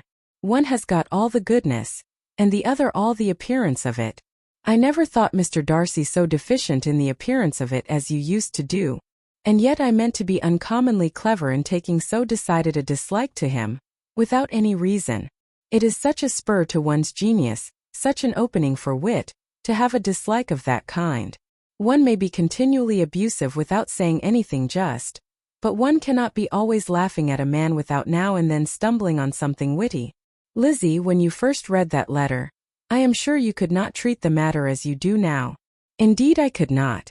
I was uncomfortable enough, I was very uncomfortable, I may say unhappy, and with no one to speak to of what I felt, no Jane to comfort me, and say that I had not been so very weak and vain and nonsensical as I knew I had. Oh, how I wanted you! How unfortunate that you should have used such very strong expressions in speaking of Wickham to Mr. Darcy, for now they do appear wholly undeserved. Certainly. But the misfortune of speaking with bitterness is a most natural consequence of the prejudices I had been encouraging. There is one point on which I want your advice. I want to be told whether I ought or ought not to make our acquaintance in general understand Wickham's character. Miss Bennet paused a little, and then replied, Surely there can be no occasion for exposing him so dreadfully. What is your own opinion? That it ought not to be attempted. Mr. Darcy has not authorized me to make his communication public. On the contrary, every particular relative to his sister was meant to be kept as much as possible to myself, and if I endeavor to undeceive people as to the rest of his conduct, who will believe me? The general prejudice against Mr. Darcy is so violent, that it would be the death of half the good people in Meryton, to attempt to place him in an amiable light. I am not equal to it. Wickham will soon be gone, and therefore it will not signify to anybody here what he really is. Some time hence it will be all found out, and then we may laugh at their stupidity in not knowing it before. At present I will say nothing about it. You are quite right. To have his errors made public might ruin him forever. He is now perhaps sorry for what he has done, and anxious to re-establish a character. We must not make him desperate. The tumult of Elizabeth's mind was allayed by this conversation. She had got rid of two of the secrets which had weighed on her for a fortnight, and was certain of a willing listener in Jane, whenever she might wish to talk again of either. But there was still something lurking behind, of which prudence forbade the disclosure. She dared not relate the other half of Mr. Darcy's letter, nor explain to her sister how sincerely she had been valued by his friend. Here was knowledge in which no one could partake, and she was sensible that nothing less than a perfect understanding between the parties could justify her in throwing off this last encumbrance of mystery. And then, said she, if that very improbable event should ever take place, I shall merely be able to tell what Bingley may tell in a much more agreeable manner himself. The liberty of communication cannot be mine till it has lost all its value. She was now, on being settled at home, at leisure to observe the real state of her sister's spirits. Jane was not happy. She still cherished a very tender affection for Bingley. Having never even fancied herself in love before, her regard had all the warmth of first attachment, and from her age and disposition, greater steadiness than first attachments often boast, and so fervently did she value his remembrance, and prefer him to every other man, that all her good sense and all her attention to the feelings of her friends were requisite to check the indulgence of those regrets which must have been injurious to her own health and their tranquillity. Well, Lizzie, said Mrs. Bennet one day, what is your opinion now of this sad business of Jane's? For my part, I am determined never to speak of it again to anybody. I told my sister Philip so the other day, but I cannot find out that Jane saw anything of him in London. Well, he is a very undeserving young man, and I do not suppose there is the least chance in the world of her ever getting him now. There is no talk of his coming to Netherfield again in the summer, and I have inquired of everybody too who is likely to know. I do not believe that he will ever live at Netherfield any more. Oh well, it is just as he chooses. Nobody wants him to come, though I shall always say that he used my daughter extremely ill, and if I was her I would not have put up with it. Well, my comfort is, I am sure Jane will die of a broken heart, and then he will be sorry for what he has done. But as Elizabeth could not receive comfort from any such expectation, she made no answer. Well, Lizzie, continued her mother soon afterwards, and so the Collinses live very comfortable, do they? Well, I only hope it will last. And what sort of table do they keep? Charlotte is an excellent manager, I dare say. If she is half as sharp as her mother, she is saving enough. There is nothing extravagant in their housekeeping, I dare say. No, nothing at all. A great deal of good management, depend upon it. Yes, they will take care not to outrun their income.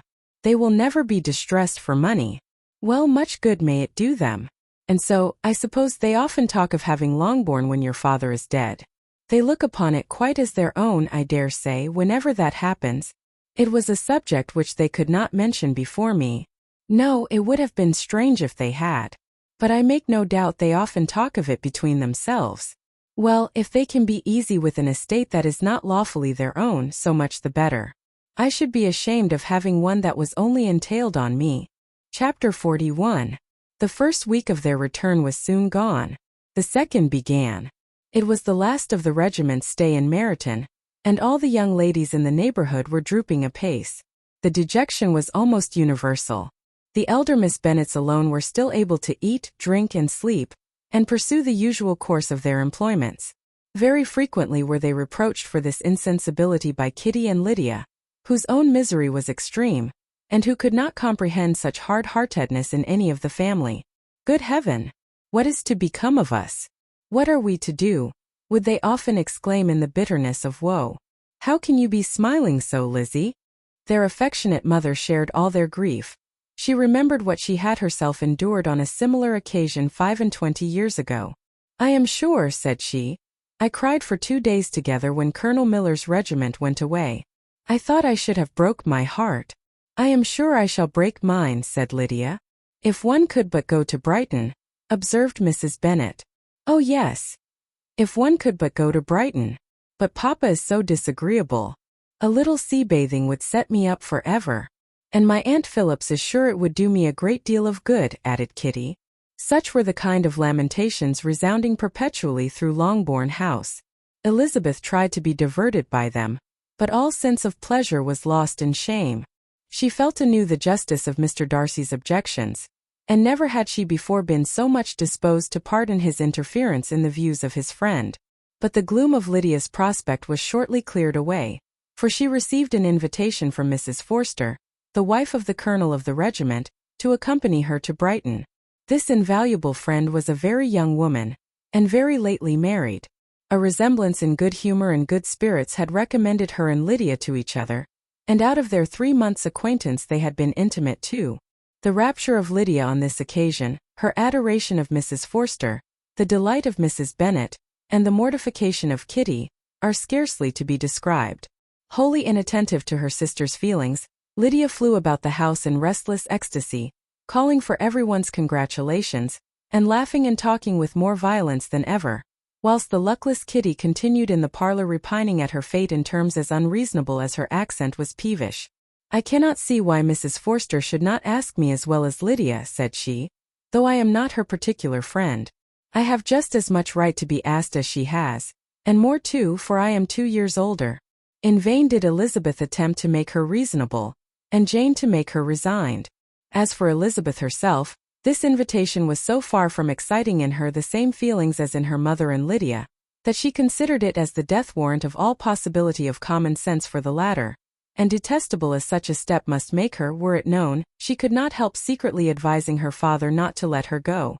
She represented to him all the improprieties of Lydia's general behavior, the little advantage she could derive from the friendship of such a woman as Mrs. Forster, and the probability of her being yet more imprudent with such a companion at Brighton, where the temptations must be greater than at home. He heard her attentively, and then said, Lydia will never be easy till she has exposed herself in some public place or other, and we can never expect her to do it with so little expense or inconvenience to her family as under the present circumstances. If you were aware, said Elizabeth, of the very great disadvantage to us all, which must arise from the public notice of Lydia's unguarded and imprudent manner, nay, which has already arisen from it, I am sure you would judge differently in the affair. Already arisen, repeated Mr. Bennet. What? Has she frightened away some of your lovers? Poor little Lizzie. But do not be cast down. Such squeamish youths as cannot bear to be connected with a little absurdity are not worth a regret. Come, let me see the list of the pitiful fellows who have been kept aloof by Lydia's folly. Indeed you are mistaken. I have no such injuries to resent. It is not of peculiar, but of general evils which I am now complaining. Our importance, our respectability in the world, must be affected by the wild volatility, the assurance and disdain of all restraint which mark Lydia's character. Excuse me, for I must speak plainly. If you, my dear father, will not take the trouble of checking her exuberant spirits, and of teaching her that her present pursuits are not to be the business of her life. She will soon be beyond the reach of amendment. Her character will be fixed, and she will at 16 be the most determined flirt that ever made herself and her family ridiculous. A flirt, too, in the worst and meanest degree of flirtation, without any attraction beyond youth and a tolerable person, and from the ignorance and emptiness of her mind, wholly unable to ward off any portion of that universal contempt which her rage for admiration will excite. In this danger Kitty is also comprehended. She will follow wherever Lydia leads. Vain, ignorant, idle, and absolutely uncontrolled. Oh, my dear father, can you suppose it possible that they will not be censured and despised wherever they are known, and that their sisters will not be often involved in the disgrace? Mr. Bennet saw that her whole heart was in the subject, and affectionately taking her hand said in reply, "Do not make yourself uneasy, my love. Wherever you and Jane are known, you must be respected and valued, and you will not appear to less advantage for having a couple of, or I may say 3 very silly sisters. We shall have no peace at Longbourn if Lydia does not go to Brighton. Let her go then. Colonel Forster is a sensible man, and will keep her out of any real mischief, and she is luckily too poor to be an object of prey to anybody. At Brighton she will be of less importance even as a common flirt than she has been here. The officers will find women better worth their notice. Let us hope, therefore, that her being there may teach her her own insignificance. At any rate, she cannot grow many degrees worse, without authorizing us to lock her up for the rest of her life." With this answer Elizabeth was forced to be content, but her own opinion continued the same, and she left him disappointed and sorry. It was not in her nature, however, to increase her vexations by dwelling on them. She was confident of having performed her duty, and to fret over unavoidable evils or augment them by anxiety was no part of her disposition. Had Lydia and her mother known the substance of her conference with her father, their indignation would hardly have found expression in their united volubility. In Lydia's imagination, a visit to Brighton comprised every possibility of earthly happiness. She saw with the creative eye of fancy the streets of that gay bathing-place covered with officers. She saw herself the object of attention to tens and to scores of them at present unknown. She saw all the glories of the camp, its tents stretched forth in beauteous uniformity of lines, crowded with the young and the gay, and dazzling with scarlet, and to complete the view she saw herself seated beneath a tent, tenderly flirting with at least 6 officers at once. Had she known that her sister sought to tear her from such prospects and such realities as these, what would have been her sensations? They could have been understood only by her mother, who might have felt nearly the same. Lydia's going to Brighton was all that consoled her for the melancholy conviction of her husband's never intending to go there himself, but they were entirely ignorant of what had passed, and their raptures continued with little intermission, to the very day of Lydia's leaving home. Elizabeth was now to see Mr. Wickham for the last time. Having been frequently in company with him since her return, agitation was pretty well over, the agitations of former partiality entirely so. She had even learnt to detect, in the very gentleness which had first delighted her, an affectation and a sameness to disgust and weary. In his present behavior to herself, moreover, she had a fresh source of displeasure, for the inclination he soon testified of renewing those attentions which had marked the early part of their acquaintance could only serve, after what had since passed, to provoke her. She lost all concern for him in finding herself thus selected as the object of such idle and frivolous gallantry, and while she steadily repressed it, could not but feel the reproof contained in his believing, that however long, and for whatever cause, his attentions had been withdrawn, her vanity would be gratified, and her preference secured at any time by their renewal. On the very last day of the regiment's remaining in Meryton, he dined with others of the officers at Longbourn, and so little was Elizabeth disposed to part from him in good humour, that, on his making some inquiry as to the manner in which her time had passed at Hunsford, she mentioned Colonel Fitzwilliam's and Mr. Darcy's having both spent 3 weeks at Rosings, and asked him if he were acquainted with the former. He looked surprised, displeased, alarmed, but with a moment's recollection and a returning smile replied, that he had formerly seen him often, and after observing that he was a very gentlemanlike man, asked her how she had liked him. Her answer was warmly in his favour. With an air of indifference, he soon afterwards added, "How long did you say that he was at Rosings?" "Nearly 3 weeks. And you saw him frequently?" Yes, almost every day. His manners are very different from his cousins. Yes, very different. But I think Mr. Darcy improves on acquaintance.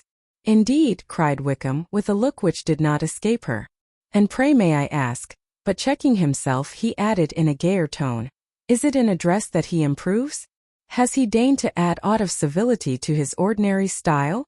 For I dare not hope, he continued in a lower and more serious tone, that he is improved in essentials. Oh no, said Elizabeth. In essentials I believe he is very much what he ever was. While she spoke, Wickham looked as if scarcely knowing whether to rejoice over her words or to distrust their meaning. There was a something in her countenance which made him listen with an apprehensive and anxious attention, while she added, when I said that he improved on acquaintance, I did not mean that either his mind or manners were in a state of improvement, but that, from knowing him better, his disposition was better understood. Wickham's alarm now appeared in a heightened complexion and agitated look. For a few minutes he was silent, till, shaking off his embarrassment, he turned to her again, and said in the gentlest of accents, you who so well know my feelings towards Mr. Darcy, will readily comprehend how sincerely I must rejoice that he is wise enough to assume even the appearance of what is right. His pride in that direction may be of service if not to himself to many others, for it must deter him from such foul misconduct as I have suffered by. I only fear that the sort of cautiousness to which you, I imagine, have been alluding, is merely adopted on his visits to his aunt, of whose good opinion and judgment he stands much in awe. His fear of her has always operated, I know, when they were together, and a good deal is to be imputed to his wish of forwarding the match with Miss de Bourgh, which I am certain he has very much at heart. Elizabeth could not repress a smile at this, but she answered only by a slight inclination of the head. She saw that he wanted to engage her on the old subject of his grievances, and she was in no humor to indulge him. The rest of the evening passed with the appearance on his side of usual cheerfulness, but with no further attempt to distinguish Elizabeth, and they parted at last with mutual civility, and possibly a mutual desire of never meeting again. When the party broke up, Lydia returned with Mrs. Forster to Meryton, from whence they were to set out early the next morning. The separation between her and her family was rather noisy than pathetic. Kitty was the only one who shed tears, but she did weep from vexation and envy. Mrs. Bennet was diffuse in her good wishes for the felicity of her daughter, and impressive in her injunctions that she would not miss the opportunity of enjoying herself as much as possible, advice which there was every reason to believe would be attended to, and in the clamorous happiness of Lydia herself in bidding farewell, the more gentle adieus of her sisters were uttered without being heard. Chapter 42.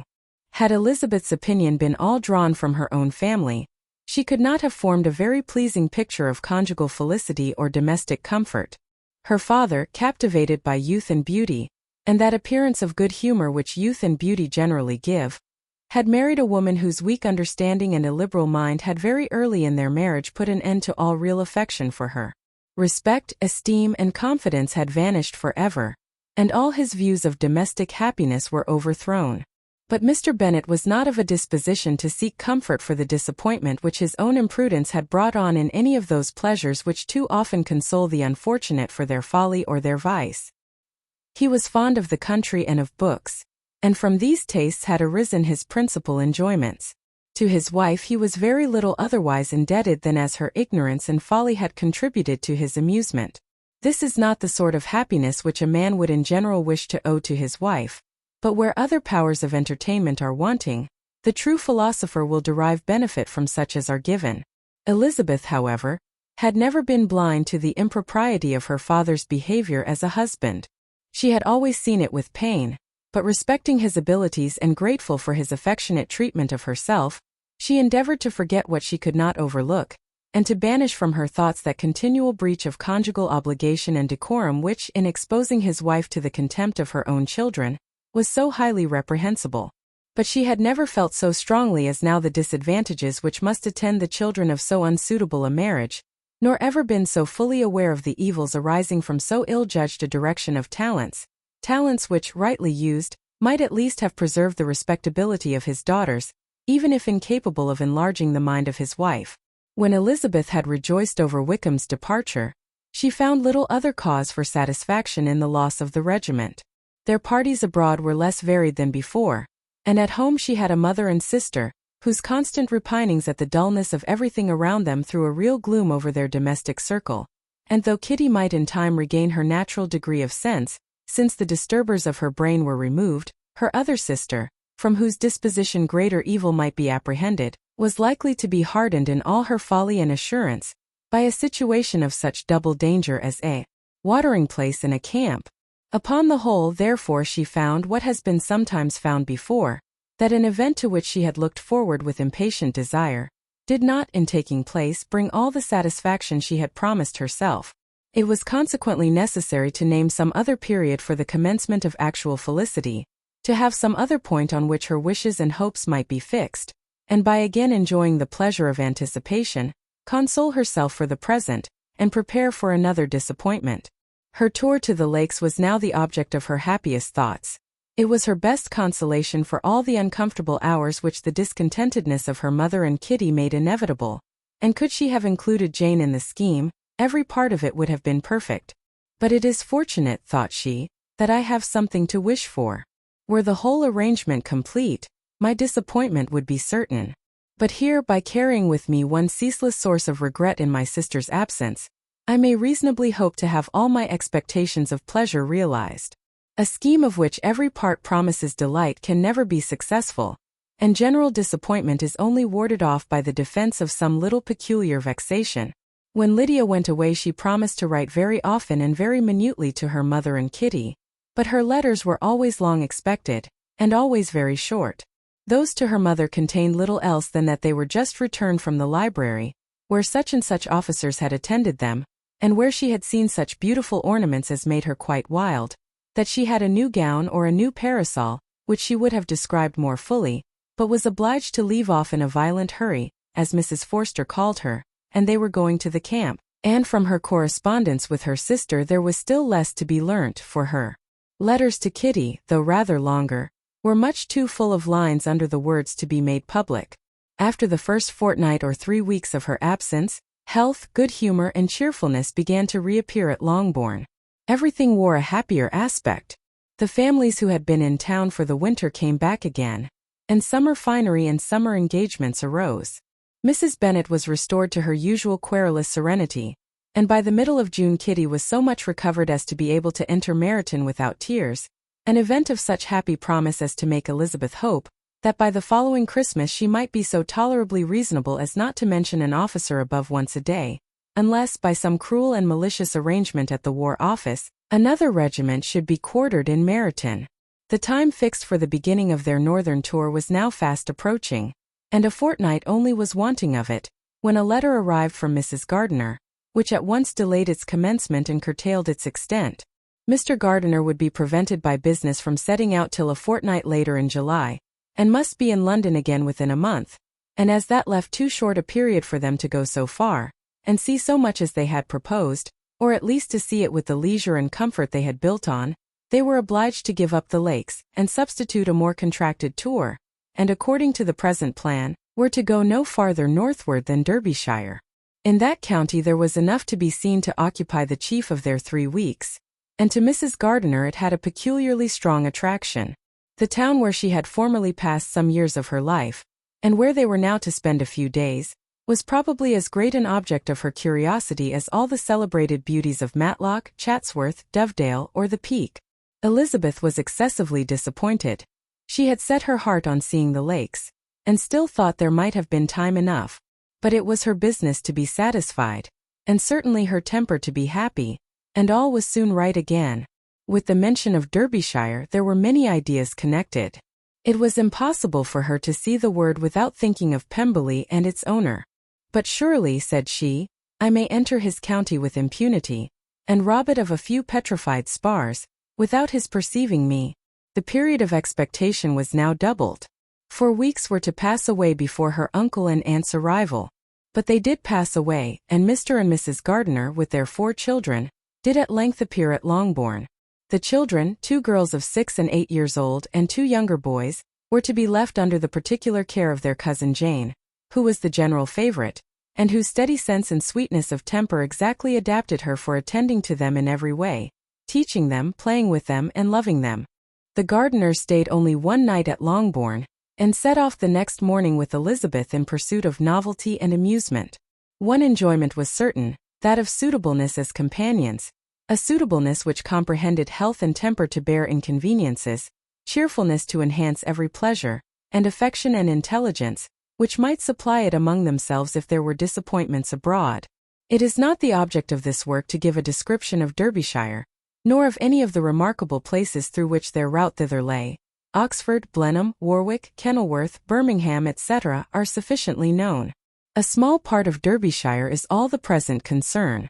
To the little town of Lambton, the scene of Mrs. Gardiner's former residence, and where she had lately learned that some acquaintance still remained, they bent their steps, after having seen all the principal wonders of the country, and within 5 miles of Lambton Elizabeth found from her aunt that Pemberley was situated.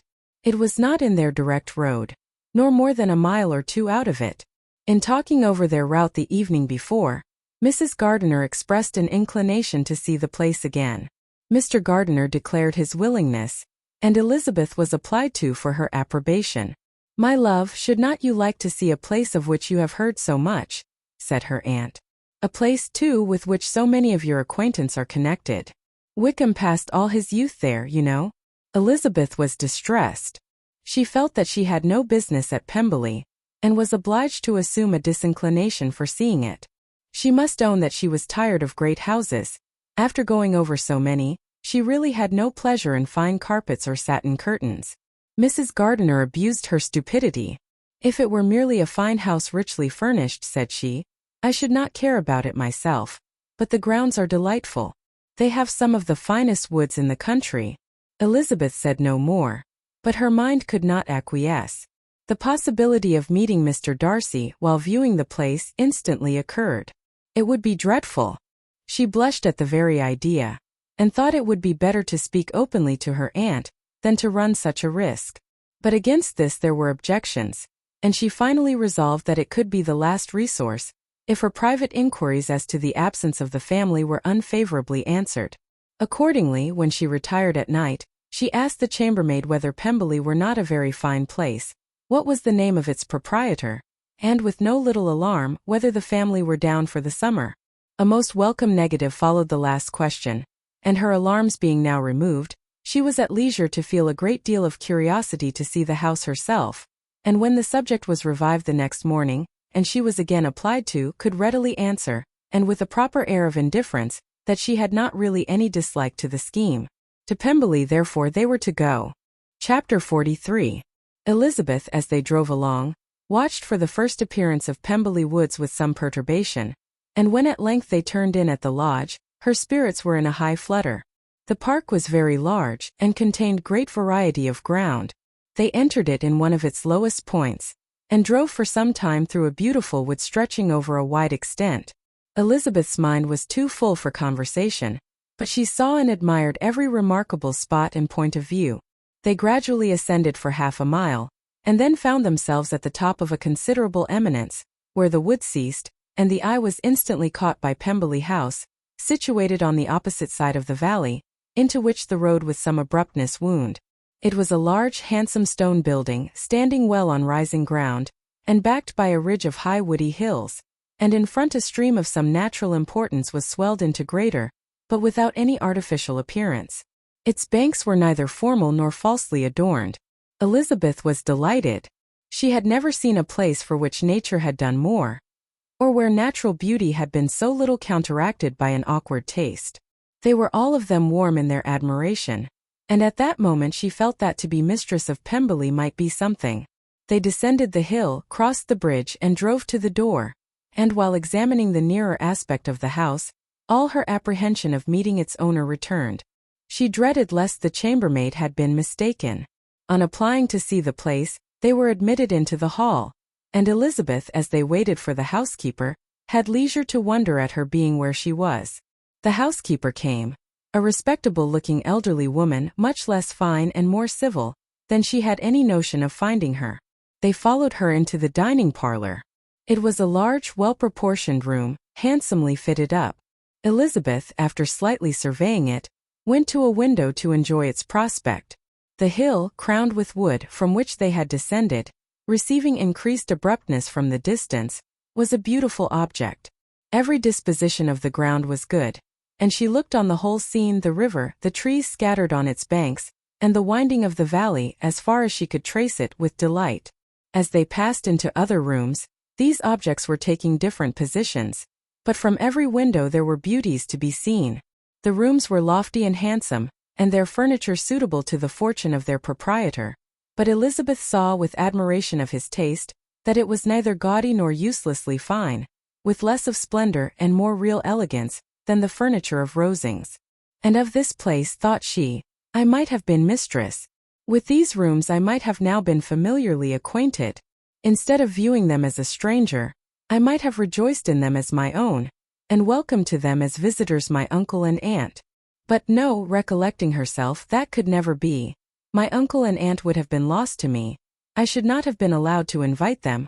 This was a lucky recollection. It saved her from something like regret. She longed to inquire of the housekeeper whether her master were really absent, but had not courage for it. At length, however, the question was asked by her uncle, and she turned away with alarm while Mrs. Reynolds replied that he was, adding, but we expect him tomorrow with a large party of friends. How rejoiced was Elizabeth that their own journey had not by any circumstance been delayed a day. Her aunt now called her to look at a picture. She approached and saw the likeness of Mr. Wickham suspended, amongst several other miniatures, over the mantelpiece. Her aunt asked her smilingly how she liked it. The housekeeper came forward, and told them it was the picture of a young gentleman, the son of her late master's steward, who had been brought up by him at his own expense. He is now gone into the army, she added, but I am afraid he has turned out very wild. Mrs. Gardiner looked at her niece with a smile, but Elizabeth could not return it. And that, said Mrs. Reynolds, pointing to another of the miniatures, is my master, and very like him. It was drawn at the same time as the other, about 8 years ago. I have heard much of your master's fine person, said Mrs. Gardiner, looking at the picture. It is a handsome face. But Lizzie, you can tell us whether it is like or not. Mrs. Reynolds' respect for Elizabeth seemed to increase on this intimation of her knowing her master. Does that young lady know Mr. Darcy? Elizabeth colored and said, a little. And do not you think him a very handsome gentleman, ma'am? Yes, very handsome. I am sure I know none so handsome. But in the gallery upstairs you will see a finer, larger picture of him than this. This room was my late master's favorite room, and these miniatures are just as they used to be then. He was very fond of them. This accounted to Elizabeth for Mr. Wickham's being among them. Mrs. Reynolds then directed their attention to one of Miss Darcy, drawn when she was only 8 years old. And is Miss Darcy as handsome as her brother? Said Mr. Gardiner. Oh yes, the handsomest young lady that ever was seen, and so accomplished. She plays and sings all day long. In the next room is a new instrument just come down for her. A present from my master. She comes here tomorrow with him. Mr. Gardiner, whose manners were easy and pleasant, encouraged her communicativeness by his questions and remarks. Mrs. Reynolds, either from pride or attachment, had evidently great pleasure in talking of her master and his sister. Is your master much at Pemberley in the course of the year? Not so much as I could wish, sir. But I dare say he may spend half his time here. And Miss Darcy is always down for the summer months. Except, thought Elizabeth, when she goes to Ramsgate. If your master would marry, you might see more of him. Yes, sir. But I do not know when that will be. I do not know who is good enough for him. Mr. and Mrs. Gardiner smiled. Elizabeth could not help saying, it is very much to his credit, I am sure, that you should think so. I say no more than the truth, and what everybody will say that knows him, replied the other. Elizabeth thought this was going pretty far, and she listened with increasing astonishment as the housekeeper added, I have never had a cross word from him in my life, and I have known him ever since he was 4 years old.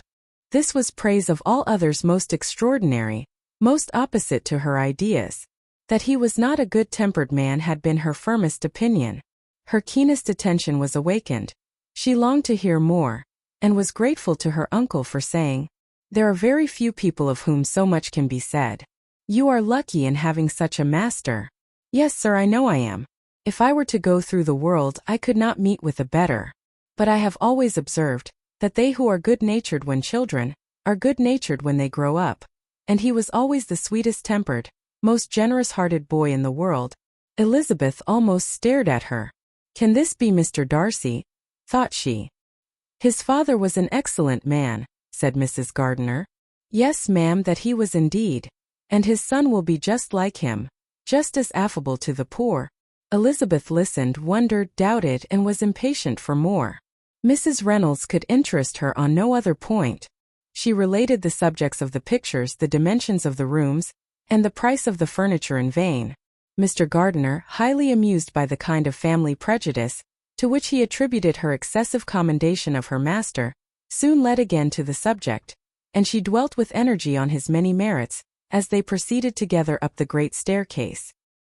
"He is the best landlord, and the best master," said she, "that ever lived.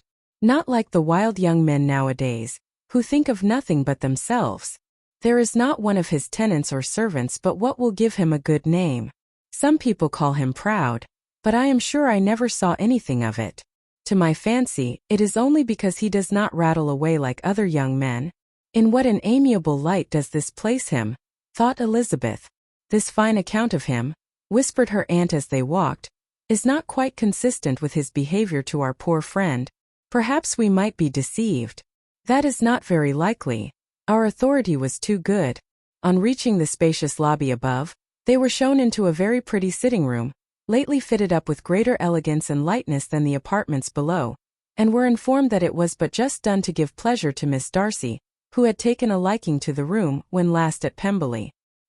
"He is certainly a good brother," said Elizabeth, as she walked towards one of the windows. Mrs. Reynolds anticipated Miss Darcy's delight when she should enter the room. "And this is always the way with him," she added.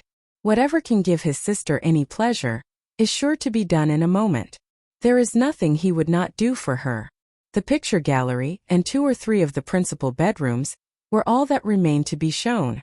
In the former were many good paintings, but Elizabeth knew nothing of the art, and from such as had been already visible below, she had willingly turned to look at some drawings of Miss Darcy's in crayons, whose subjects were usually more interesting, and also more intelligible. In the gallery there were many family portraits, but they could have little to fix the attention of a stranger. Elizabeth walked on in quest of the only face whose features would be known to her. At last it arrested her, and she beheld a striking resemblance of Mr. Darcy, with such a smile over the face, as she remembered to have sometimes seen, when he looked at her. She stood several minutes before the picture, in earnest contemplation, and returned to it again before they quitted the gallery. Mrs. Reynolds informed them that it had been taken in his father's lifetime. There was certainly at this moment in Elizabeth's mind a more gentle sensation towards the original than she had ever felt in the height of their acquaintance. The commendation bestowed on him by Mrs. Reynolds was of no trifling nature. What praise is more valuable than the praise of an intelligent servant? As a brother, a landlord, a master, she considered how many people's happiness were in his guardianship, how much of pleasure or pain it was in his power to bestow, how much of good or evil must be done by him. Every idea that had been brought forward by the housekeeper was favorable to his character, and as she stood before the canvas on which he was represented and fixed his eyes upon herself, she thought of his regard with a deeper sentiment of gratitude than it had ever raised before. She remembered its warmth and softened its impropriety of expression. When all of the house that was open to general inspection had been seen, they returned downstairs, and taking leave of the housekeeper were consigned over to the gardener, who met them at the hall door. As they walked across the lawn towards the river, Elizabeth turned back to look again. Her uncle and aunt stopped also, and while the former was conjecturing as to the date of the building, the owner of it himself suddenly came forward from the road which led behind it to the stables. They were within 20 yards of each other, and so abrupt was his appearance that it was impossible to avoid his sight. Their eyes instantly met, and the cheeks of each were overspread with the deepest blush. He absolutely started, and for a moment seemed immovable from surprise, but shortly recovering himself, advanced towards the party and spoke to Elizabeth, if not in terms of perfect composure, at least of perfect civility. She had instinctively turned away, but stopping on his approach, received his compliments with an embarrassment impossible to be overcome. Had his first appearance, or his resemblance to the picture they had just been examining, been insufficient to assure the other two that they now saw Mr. Darcy, The gardener's expression of surprise, on beholding his master, must immediately have told it. They stood a little aloof while he was talking to their niece, who, astonished and confused, scarcely dared lift her eyes to his face, and knew not what answer she returned to his civil inquiries after her family. Amazed at the alteration of his manner since they last parted, every sentence that he uttered was increasing her embarrassment, and every idea of the impropriety of her being found there recurring to her mind. The few minutes in which they continued together were some of the most uncomfortable of her life. Nor did he seem much more at ease. When he spoke, his accent had none of its usual sedateness, and he repeated his inquiries as to the time of her having left Longbourn, and of her stay in Derbyshire so often and in so hurried a way as plainly spoke the distraction of his thoughts. At length every idea seemed to fail him, and after standing a few moments without saying a word, he suddenly recollected himself and took leave. The others then joined her, and expressed their admiration of his figure, but Elizabeth heard not a word, and wholly engrossed by her own feelings, followed them in silence. She was overpowered by shame and vexation. Her coming there was the most unfortunate, the most ill-judged thing in the world. How strange must it appear to him! In what a disgraceful light might it not strike so vain a man! It might seem as if she had purposely thrown herself in his way again. Oh, why did she come?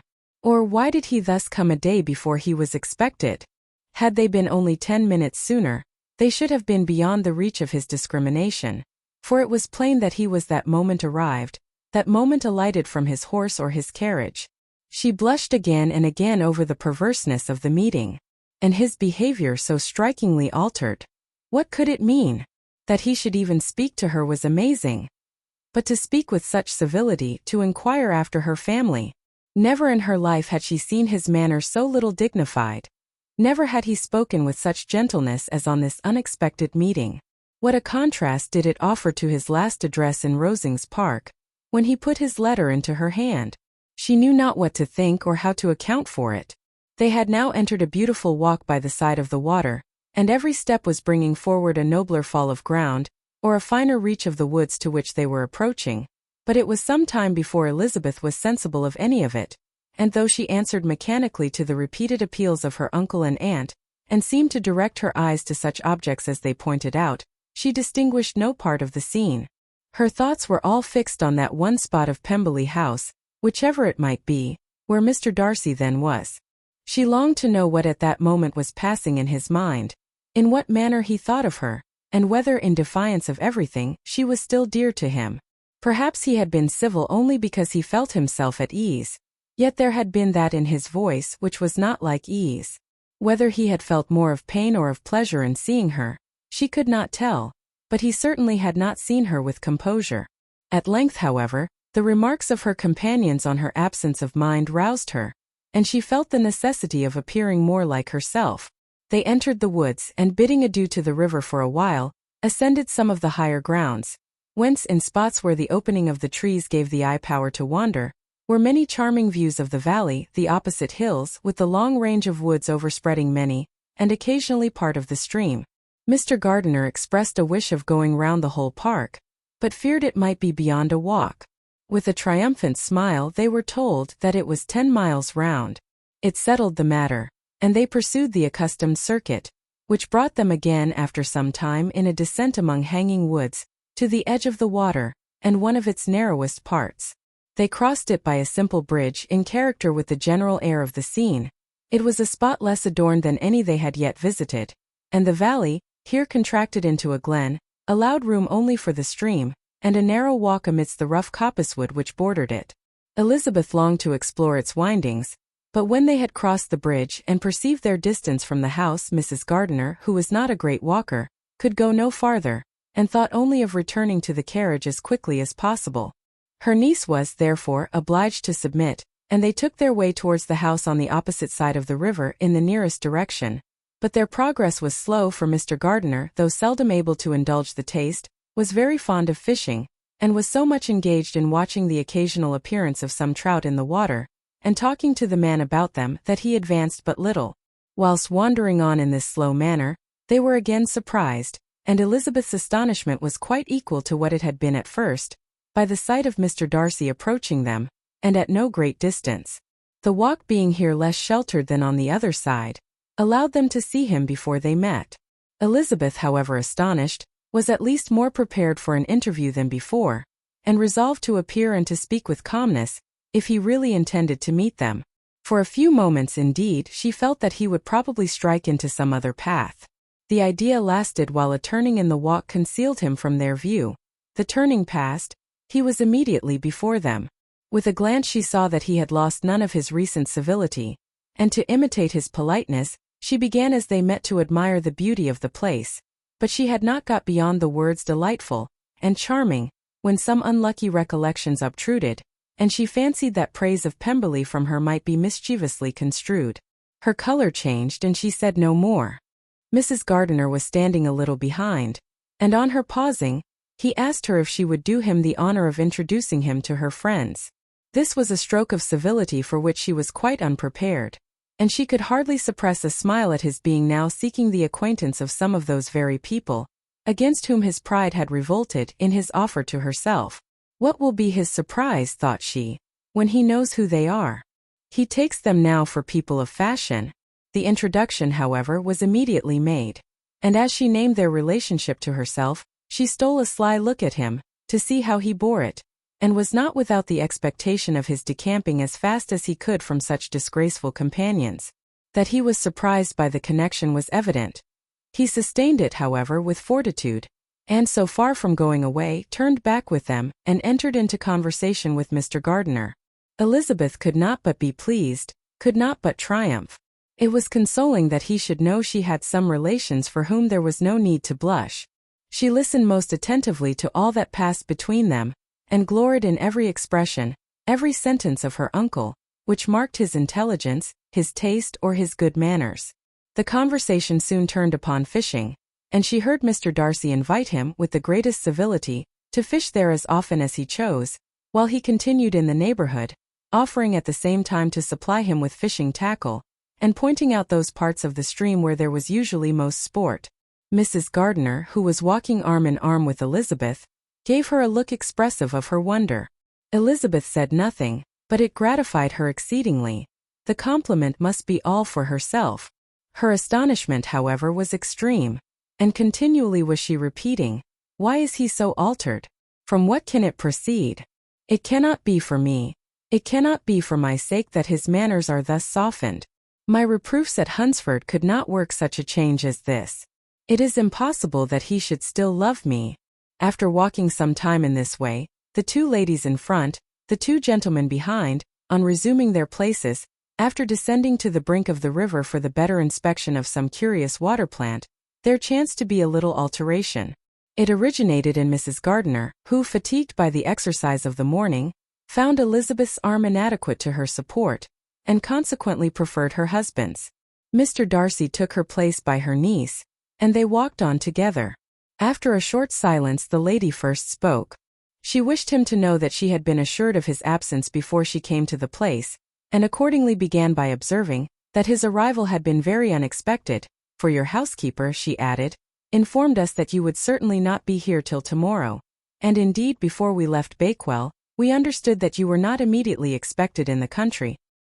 He acknowledged the truth of it all, and said that business with his steward had occasioned his coming forward a few hours before the rest of the party with whom he had been traveling. They will join me early tomorrow, he continued, and among them are some who will claim an acquaintance with you, Mr. Bingley and his sisters. Elizabeth answered only by a slight bow. Her thoughts were instantly driven back to the time when Mr. Bingley's name had been last mentioned between them, and if she might judge from his complexion, his mind was not very differently engaged. There is also one other person in the party, he continued after a pause, who more particularly wishes to be known to you. Will you allow me, or do I ask too much, to introduce my sister to your acquaintance during your stay at Lambton? The surprise of such an application was great indeed. It was too great for her to know in what manner she acceded to it. She immediately felt that whatever desire Miss Darcy might have of being acquainted with her, must be the work of her brother, and without looking farther it was satisfactory. It was gratifying to know that his resentment had not made him think really ill of her. They now walked on in silence, each of them deep in thought. Elizabeth was not comfortable. That was impossible. but she was flattered and pleased. His wish of introducing his sister to her was a compliment of the highest kind. They soon outstripped the others, and when they had reached the carriage, Mr. and Mrs. Gardiner were half a quarter of a mile behind. He then asked her to walk into the house, but she declared herself not tired, and they stood together on the lawn. At such a time much might have been said, and silence was very awkward. She wanted to talk, but there seemed an embargo on every subject. At last she recollected that she had been traveling, and they talked of Matlock and Dovedale with great perseverance. Yet time and her aunt moved slowly, and her patience and her ideas were nearly worn out before the tete-a-tete was over. On Mr. and Mrs. Gardiner's coming up, they were all pressed to go into the house and take some refreshment, but this was declined, and they parted on each side with the utmost politeness. Mr. Darcy handed the ladies into the carriage, and when it drove off, Elizabeth saw him walking slowly towards the house. The observations of her uncle and aunt now began, and each of them pronounced him to be infinitely superior to anything they had expected. "He is perfectly well behaved, polite, and unassuming," said her uncle. "There is something a little stately in him, to be sure," replied her aunt, "but it is confined to his air, and is not unbecoming. I can now say with the housekeeper, that though some people may call him proud, I have seen nothing of it. I was never more surprised than by his behavior to us. It was more than civil, it was really attentive, and there was no necessity for such attention. His acquaintance with Elizabeth was very trifling. To be sure, Lizzie," said her aunt, "he is not so handsome as Wickham, or rather he has not Wickham's countenance, for his features are perfectly good. But how came you to tell us that he was so disagreeable?" Elizabeth excused herself as well as she could, said that she had liked him better when they met in Kent than before, and that she had never seen him so pleasant as this morning. "But perhaps he may be a little whimsical in his civilities," replied her uncle.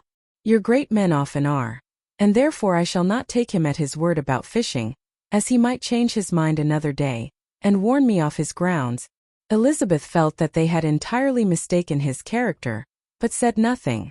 "From what we have seen of him," continued Mrs. Gardiner, "I really should not have thought that he could have behaved in so cruel a way by anybody as he has done by poor Wickham. He has not an ill-natured look. On the contrary, there is something pleasing about his mouth when he speaks, and there is something of dignity in his countenance, that would not give one an unfavorable idea of his heart. But, to be sure, the good lady who showed us the house did give him a most flaming character. I could hardly help laughing aloud sometimes. But he is a liberal master, I suppose, and that, in the eye of a servant, comprehends every virtue." Elizabeth here felt herself called on to say something in vindication of his behavior to Wickham, and therefore gave them to understand in as guarded a manner as she could, that by what she had heard from his relations in Kent, his actions were capable of a very different construction, and that his character was by no means so faulty, nor Wickham so amiable, as they had been considered in Hertfordshire. In confirmation of this, she related the particulars of all the pecuniary transactions in which they had been connected, without actually naming her authority, but stating it to be such as might be relied on. Mrs. Gardiner was surprised and concerned, but as they were now approaching the scene of her former pleasures, every idea gave way to the charm of recollection, and she was too much engaged in pointing out to her husband all the interesting spots in its environs, to think of anything else. Fatigued as she had been by the morning's walk, they had no sooner dined than she set off again in quest of her former acquaintance, and the evening was spent in the satisfactions of an intercourse renewed after many years' discontinuance. The occurrences of the day were too full of interest to leave Elizabeth much attention for any of these new friends, and she could do nothing but think, and think with wonder, of Mr. Darcy's civility, and above all of his wishing her to be acquainted with his sister. Chapter 44. Elizabeth had settled it that Mr. Darcy would bring his sister to visit her the very day after her reaching Pemberley, and was, consequently, resolved not to be out of sight of thee in the whole of that morning.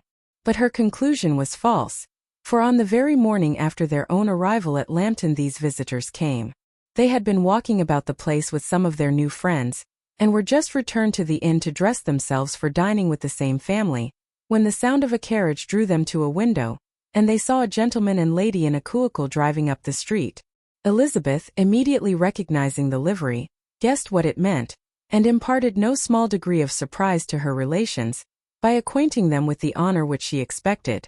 Her uncle and aunt were all amazement, and the embarrassment of her manner as she spoke, joined to the circumstance itself, and many of the circumstances of the preceding day, opened to them a new idea on the business. Nothing had ever suggested it before, but they now felt that there was no other way of accounting for such attentions from such a quarter than by supposing a partiality for their niece. While these newly born notions were passing in their heads, the perturbation of Elizabeth's feelings was every moment increasing. She was quite amazed at her own discomposure, but amongst other causes of disquiet, she dreaded lest the partiality of the brother should have said too much in her favor, and more than commonly anxious to please, she naturally suspected that every power of pleasing would fail her. She retreated from the window, fearful of being seen, and as she walked up and down the room endeavoring to compose herself, saw such looks of inquiring surprise in her uncle and aunt as made everything worse. Miss Darcy and her brother appeared, and this formidable introduction took place. With astonishment did Elizabeth see that her new acquaintance was at least as much embarrassed as herself. Since her being at Lambton, she had heard that Miss Darcy was exceedingly proud, but the observation of a very few minutes convinced her that she was only exceedingly shy. She found it difficult to obtain even a word from her beyond a monosyllable.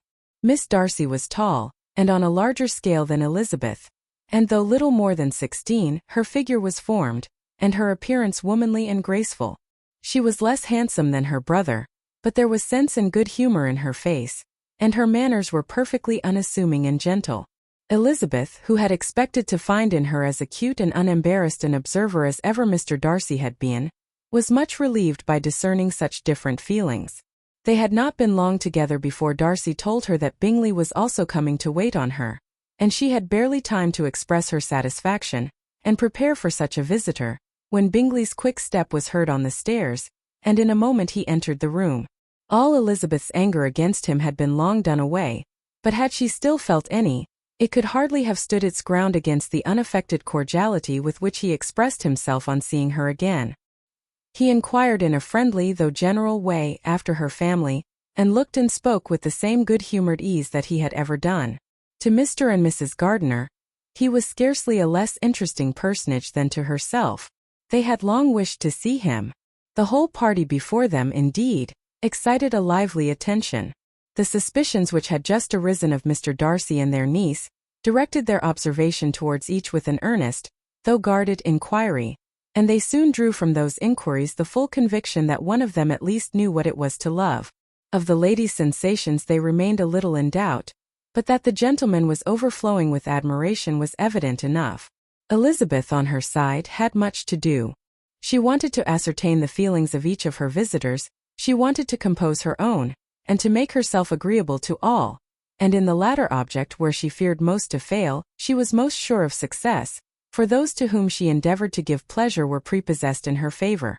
Bingley was ready, Georgiana was eager, and Darcy determined to be pleased. In seeing Bingley, her thoughts naturally flew to her sister, and oh, how ardently did she long to know whether any of his were directed in a like manner. Sometimes she could fancy that he talked less than on former occasions, and once or twice pleased herself with the notion that, as he looked at her, he was trying to trace a resemblance. But, though this might be imaginary, she could not be deceived as to his behavior to Miss Darcy, who had been set up as a rival to Jane. No look appeared on either side that spoke particular regard. Nothing occurred between them that could justify the hopes of his sister. On this point she was soon satisfied, and 2 or 3 little circumstances occurred ere they parted, which, in her anxious interpretation, denoted a recollection of Jane, not untinctured by tenderness, and a wish of saying more that might lead to the mention of her, had he dared. He observed to her, at a moment when the others were talking together, and in a tone which had something of real regret, that it was a very long time since he had had the pleasure of seeing her, and before she could reply he added, "It is above 8 months. We have not met since the 26th of November, when we were all dancing together at Netherfield." Elizabeth was pleased to find his memory so exact, and he afterwards took occasion to ask her, when unattended to by any of the rest, whether all her sisters were at Longbourn. There was not much in the question, nor in the preceding remark, but there was a look and a manner which gave them meaning. It was not often that she could turn her eyes on Mr. Darcy himself, but whenever she did catch a glimpse she saw an expression of general complaisance, and in all that he said, she heard an accent so far removed from hauteur or disdain of his companions, as convinced her that the improvement of manners which she had yesterday witnessed, however temporary its existence might prove, had at least outlived one day. When she saw him thus seeking the acquaintance, and courting the good opinion of people with whom any intercourse a few months ago would have been a disgrace, when she saw him thus civil not only to herself, but to the very relations whom he had openly disdained, and recollected their last lively scene in Hunsford Parsonage, the change was so great, and struck so forcibly on her mind, that she could hardly restrain her astonishment from being visible. Never, even in the company of his dear friends at Netherfield, or his dignified relations at Rosings, had she seen him so desirous to please, so free from self-consequence or unbending reserve, as now, when no importance could result from the success of his endeavors, and when even the acquaintance of those to whom his attentions were addressed, would draw down the ridicule and censure of the ladies both of Netherfield and Rosings. Their visitors stayed with them above half an hour, and when they arose to depart, Mr. Darcy called on his sister to join him in expressing their wish of seeing Mr. and Mrs. Gardiner, and Miss Bennet to dinner at Pemberley, before they left the country. Miss Darcy, though with a diffidence which marked her little in the habit of giving invitations, readily obeyed. Mrs. Gardiner looked at her niece, desirous of knowing how she, whom the invitation most concerned, felt disposed as to its acceptance, but Elizabeth had turned away her head. Presuming, however, that this studied avoidance spoke rather a momentary embarrassment than any dislike of the proposal, and seeing in her husband, who was fond of society, a perfect willingness to accept it, she ventured to engage for her attendance, and the day after the next was fixed on. Bingley expressed great pleasure in the certainty of seeing Elizabeth again, having still a great deal to say to her, and many inquiries to make after all their Hertfordshire friends. Elizabeth, construing all this into a wish of hearing her speak of her sister, was pleased, and on this account as well as some others found herself, when their visitors left them, capable of considering the last half hour with some satisfaction, though while it was passing the enjoyment of it had been little. Eager to be alone, and fearful of inquiries or hints from her uncle and aunt, she stayed with them only long enough to hear their favourable opinion of Bingley, and then hurried away to dress. But she had no reason to fear Mr. and Mrs. Gardiner's curiosity. It was not their wish to force her communication. It was evident that she was much better acquainted with Mr. Darcy than they had before any idea of. It was evident that he was very much in love with her. They saw much to interest but nothing to justify inquiry. Of Mr. Darcy it was now a matter of anxiety to think well, and as far as their acquaintance reached, there was no fault to find. They could not be untouched by his politeness, and had they drawn his character from their own feelings and his servant's report, without any reference to any other account, the circle in Hertfordshire to which he was known would not have recognized it for Mr. Darcy. There was now an interest, however, in believing the housekeeper, and they soon became sensible that the authority of a servant, who had known him since he was 4 years old, and whose own manners indicated respectability, was not to be hastily rejected. Neither had anything occurred in the intelligence of their Lambton friends that could materially lessen its weight. They had nothing to accuse him of but pride. Pride he probably had, and if not, it would certainly be imputed by the inhabitants of a small market town where the family did not visit. It was acknowledged, however, that he was a liberal man, and did much good among the poor. With respect to Wickham, the travellers soon found that he was not held there in much estimation, for though the chief of his concerns with the son of his patron were imperfectly understood, it was yet a well-known fact that, on his quitting Derbyshire, he had left many debts behind him, which Mr. Darcy afterwards discharged. As for Elizabeth, her thoughts were at Pemberley this evening more than the last, and the evening, though as it passed it seemed long, was not long enough to determine her feelings towards one in that mansion, and she lay awake 2 whole hours endeavouring to make them out. She certainly did not hate him.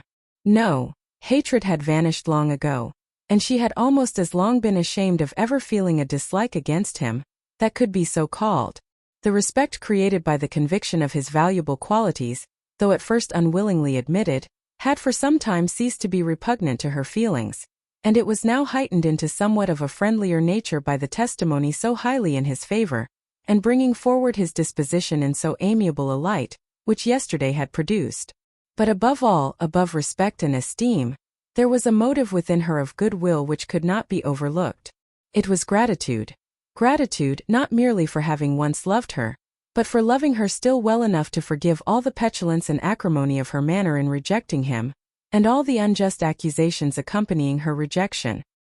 He who, she had been persuaded, would avoid her as his greatest enemy, seemed on this accidental meeting, most eager to preserve the acquaintance, and without any indelicate display of regard or any peculiarity of manner, where their two selves only were concerned, was soliciting the good opinion of her friends, and bent on making her known to his sister. Such a change in a man of so much pride excited not only astonishment but gratitude, for to love, ardent love, it must be attributed, and as such its impression on her was of a sort to be encouraged, as by no means unpleasing, though it could not be exactly defined. She respected, she esteemed, she was grateful to him, she felt a real interest in his welfare, and she only wanted to know how far she wished that welfare to depend upon herself, and how far it would be for the happiness of both that she should employ the power, which her fancy told her she still possessed, of bringing on the renewal of his addresses. It had been settled in the evening between the aunt and niece that such a striking civility as Miss Darcy's, in coming to them on the very day of her arrival at Pemberley, for she had reached it only to a late breakfast, ought to be imitated, though it could not be equaled, by some exertion of politeness on their side, and consequently that it would be highly expedient to wait on her at Pemberley the following morning.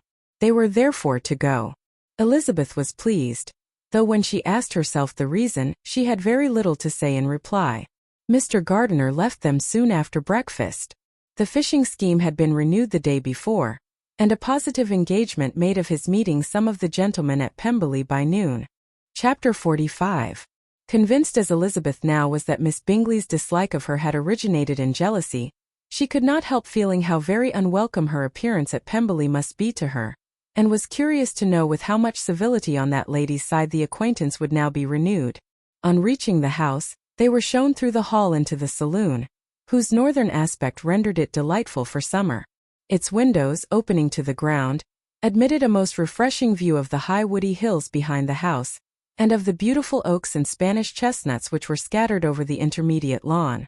In this room they were received by Miss Darcy, who was sitting there with Mrs. Hurst and Miss Bingley, and the lady with whom she lived in London. Georgiana's reception of them was very civil, but attended with all that embarrassment which, though proceeding from shyness and the fear of doing wrong, would easily give to those who felt themselves inferior the belief of her being proud and reserved. Mrs. Gardiner and her niece, however, did her justice and pitied her. By Mrs. Hurst and Miss Bingley they were noticed only by a courtesy, and on their being seated, a pause, awkward as such pauses must always be, succeeded for a few moments.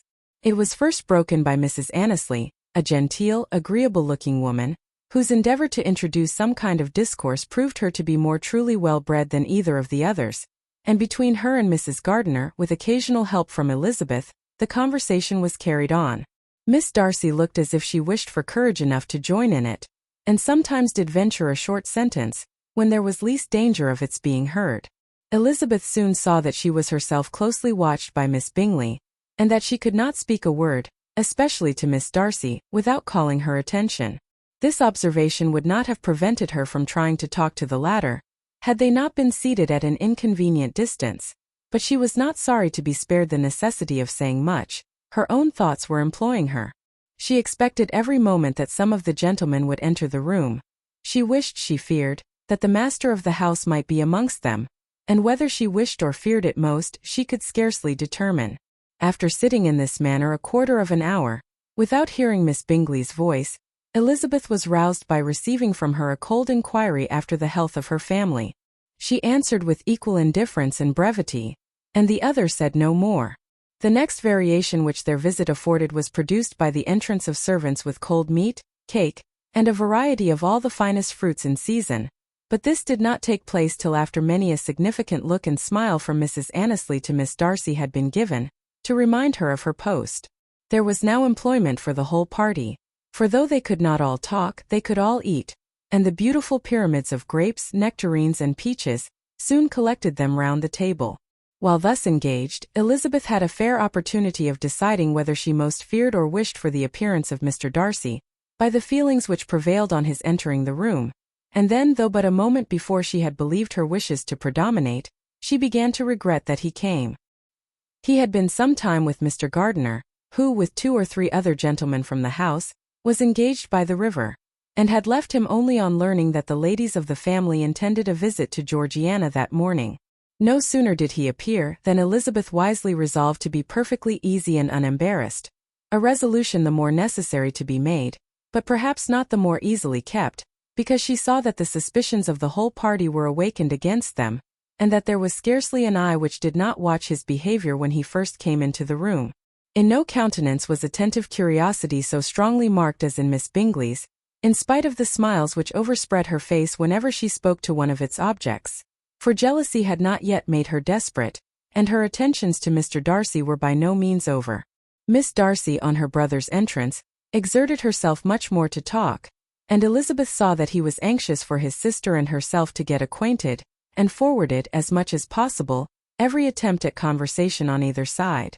Miss Bingley saw all this likewise, and in the imprudence of anger, took the first opportunity of saying with sneering civility, "Pray, Miss Eliza, are not the Shire militia removed from Meryton?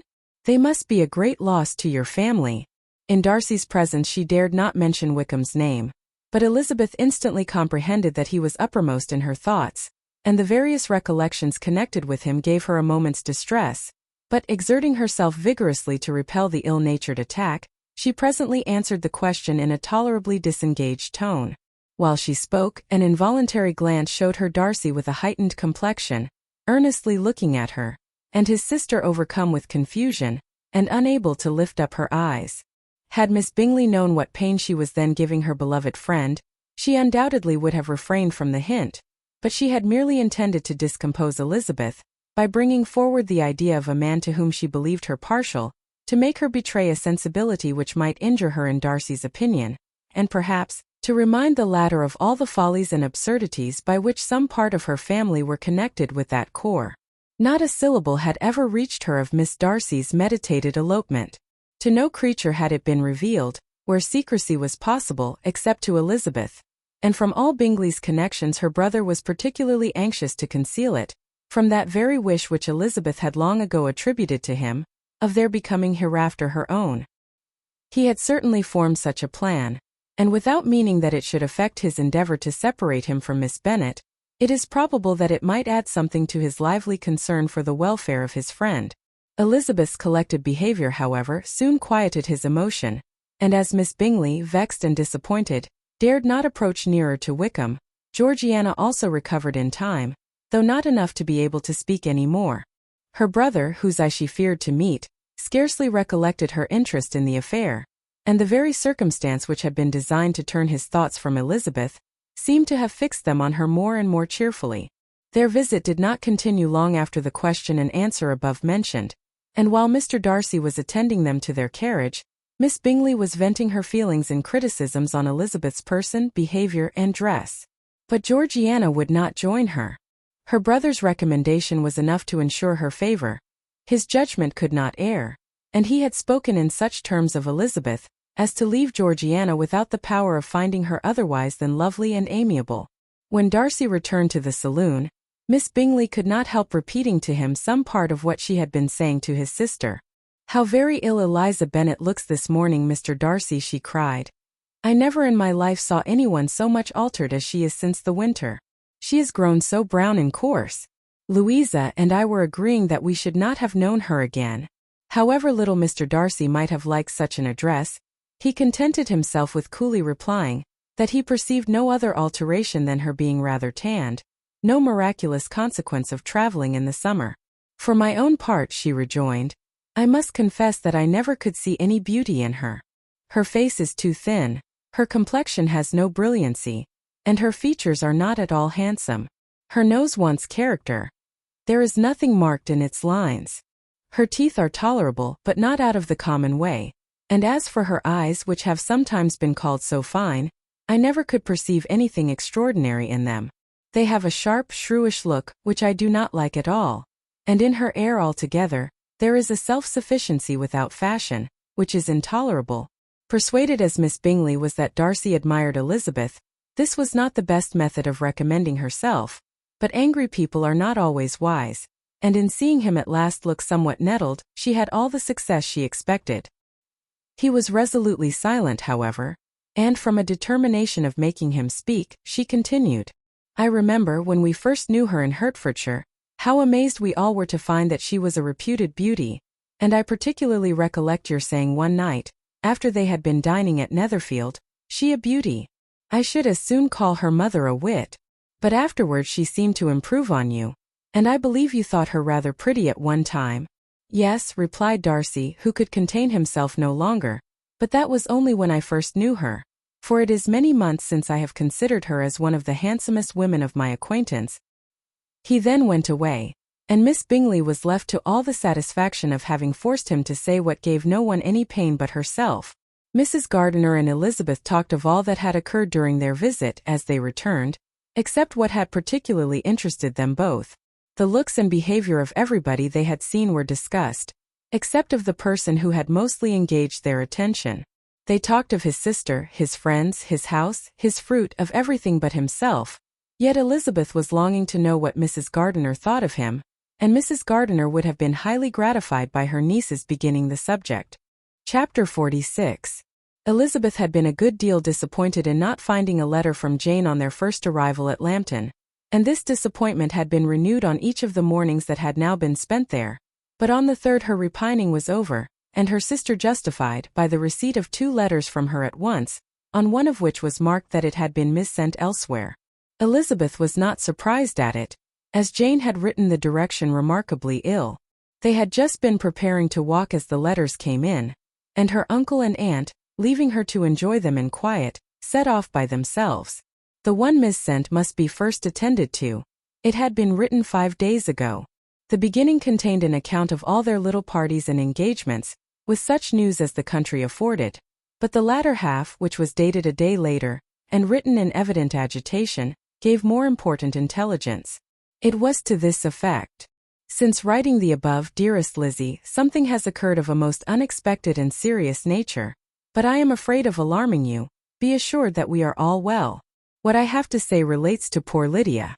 An express came at 12 last night, just as we were all gone to bed, from Colonel Forster, to inform us that she was gone off to Scotland with one of his officers, to own the truth with Wickham. Imagine our surprise. To Kitty, however, it does not seem so wholly unexpected. I am very, very sorry. So imprudent a match on both sides. But I am willing to hope the best, and that his character has been misunderstood. Thoughtless and indiscreet, I can easily believe him, but this step, and let us rejoice over it, marks nothing bad at heart. His choice is disinterested at least, for he must know my father can give her nothing. Our poor mother is sadly grieved. My father bears it better. How thankful am I, that we never let them know what has been said against him. We must forget it ourselves. They were off Saturday night about 12, as is conjectured, but were not missed till yesterday morning at 8. The express was sent off directly. My dear Lizzie, they must have passed within 10 miles of us. Colonel Forster gives us reason to expect him here soon. Lydia left a few lines for his wife, informing her of their intention. I must conclude, for I cannot be long from my poor mother. I am afraid you will not be able to make it out, but I hardly know what I have written. Without allowing herself time for consideration, and scarcely knowing what she felt, Elizabeth, on finishing this letter, instantly seized the other, and opening it with the utmost impatience, read as follows. It had been written a day later than the conclusion of the first. By this time, my dearest sister, you have received my hurried letter. I wish this may be more intelligible, but though not confined for time, my head is so bewildered that I cannot answer for being coherent. Dearest Lizzie, I hardly know what I would write, but I have bad news for you, and it cannot be delayed. Imprudent as a marriage between Mr. Wickham and our poor Lydia would be, we are now anxious to be assured it has taken place, for there is but too much reason to fear they are not gone to Scotland. Colonel Forster came yesterday, having left Brighton the day before, not many hours after the express. Though Lydia's short letter to Mrs. F. gave them to understand that they were going to Gretna Green, something was dropped by Denny expressing his belief that W. never intended to go there, or to marry Lydia at all, which was repeated to Colonel F., who, instantly taking the alarm, set off from B., intending to trace their route. He did trace them easily to Clapham, but no farther, for on entering that place they removed into a hackney coach, and dismissed the chaise that brought them from Epsom. All that is known after this is, that they were seen to continue the London road. I know not what to think. After making every possible inquiry on that side of London, Colonel F. came on into Hertfordshire, anxiously renewing them at all the turnpikes, and at the inns in Barnet and Hatfield, but without any success. No such people had been seen to pass through.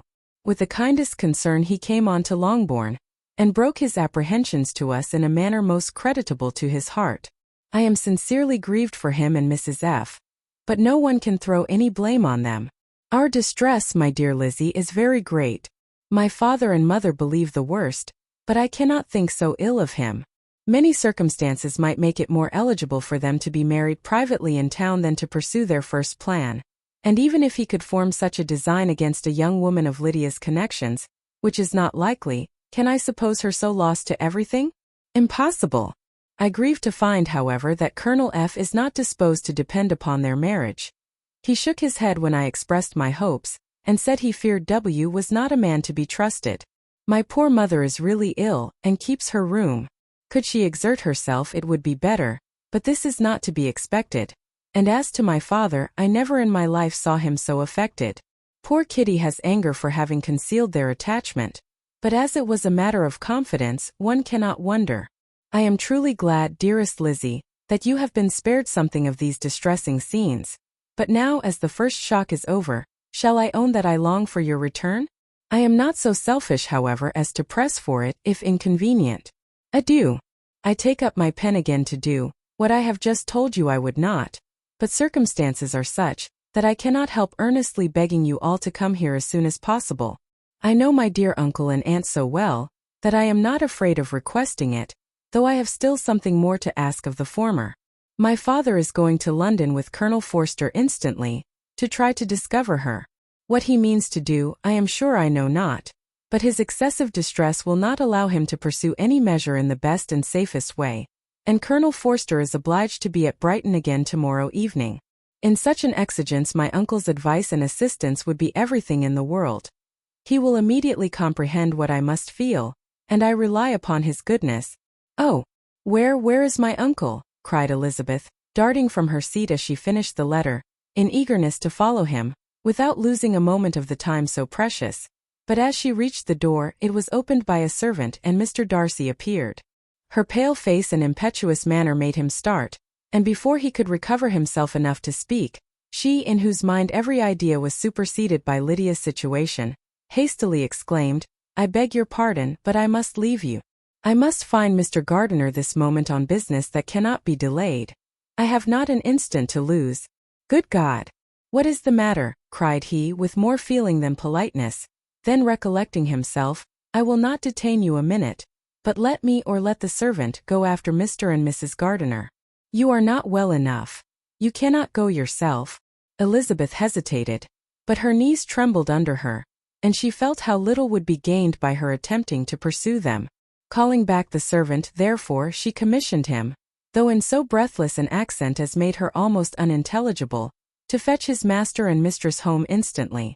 On his quitting the room, she sat down, unable to support herself, and looking so miserably ill, that it was impossible for Darcy to leave her, or to refrain from saying in a tone of gentleness and commiseration, Let me call your maid. Is there nothing you could take to give you present relief? A glass of wine. Shall I get you one? You are very ill. No, I thank you, she replied, endeavoring to recover herself. There is nothing the matter with me. I am quite well. I am only distressed by some dreadful news which I have just received from Longbourn. She burst into tears as she alluded to it, and for a few minutes could not speak another word. Darcy, in wretched suspense, could only say something indistinctly of his concern, and observe her in compassionate silence. At length she spoke again. I have just had a letter from Jane with such dreadful news. It cannot be concealed from anyone. My youngest sister has left all her friends, has eloped, has thrown herself into the power of Mr. Wickham. They are gone off together from Brighton. You know him too well to doubt the rest. She has no money, no connections, nothing that can tempt him to. She is lost forever. Darcy was fixed in astonishment. When I consider, she added in a yet more agitated voice, that I might have prevented it. I who knew what he was. Had I but explained some part of it only, some part of what I learnt to my own family. Had his character been known, this could not have happened. But it is all too late now. I am grieved indeed, cried Darcy, grieved, shocked. But is it certain, absolutely certain?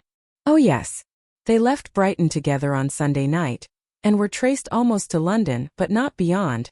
They are certainly not gone to Scotland. And what has been done, what has been attempted, to recover her? My father has gone to London, and Jane has written to beg my uncle's immediate assistance, and we shall be off, I hope, in half an hour. But nothing can be done. I know very well that nothing can be done. How is such a man to be worked on? How are they even to be discovered? I have not the smallest hope. It is every way horrible. Darcy shook his head in silent acquiescence. When my eyes were opened to his real character, oh! Had I known what I ought, what I dared to do. But I knew not, I was afraid of doing too much. Wretched, wretched mistake. Darcy made no answer. He seemed scarcely to hear her, and was walking up and down the room in earnest meditation. His brow contracted, his air gloomy. Elizabeth soon observed and instantly understood it. Her power was sinking.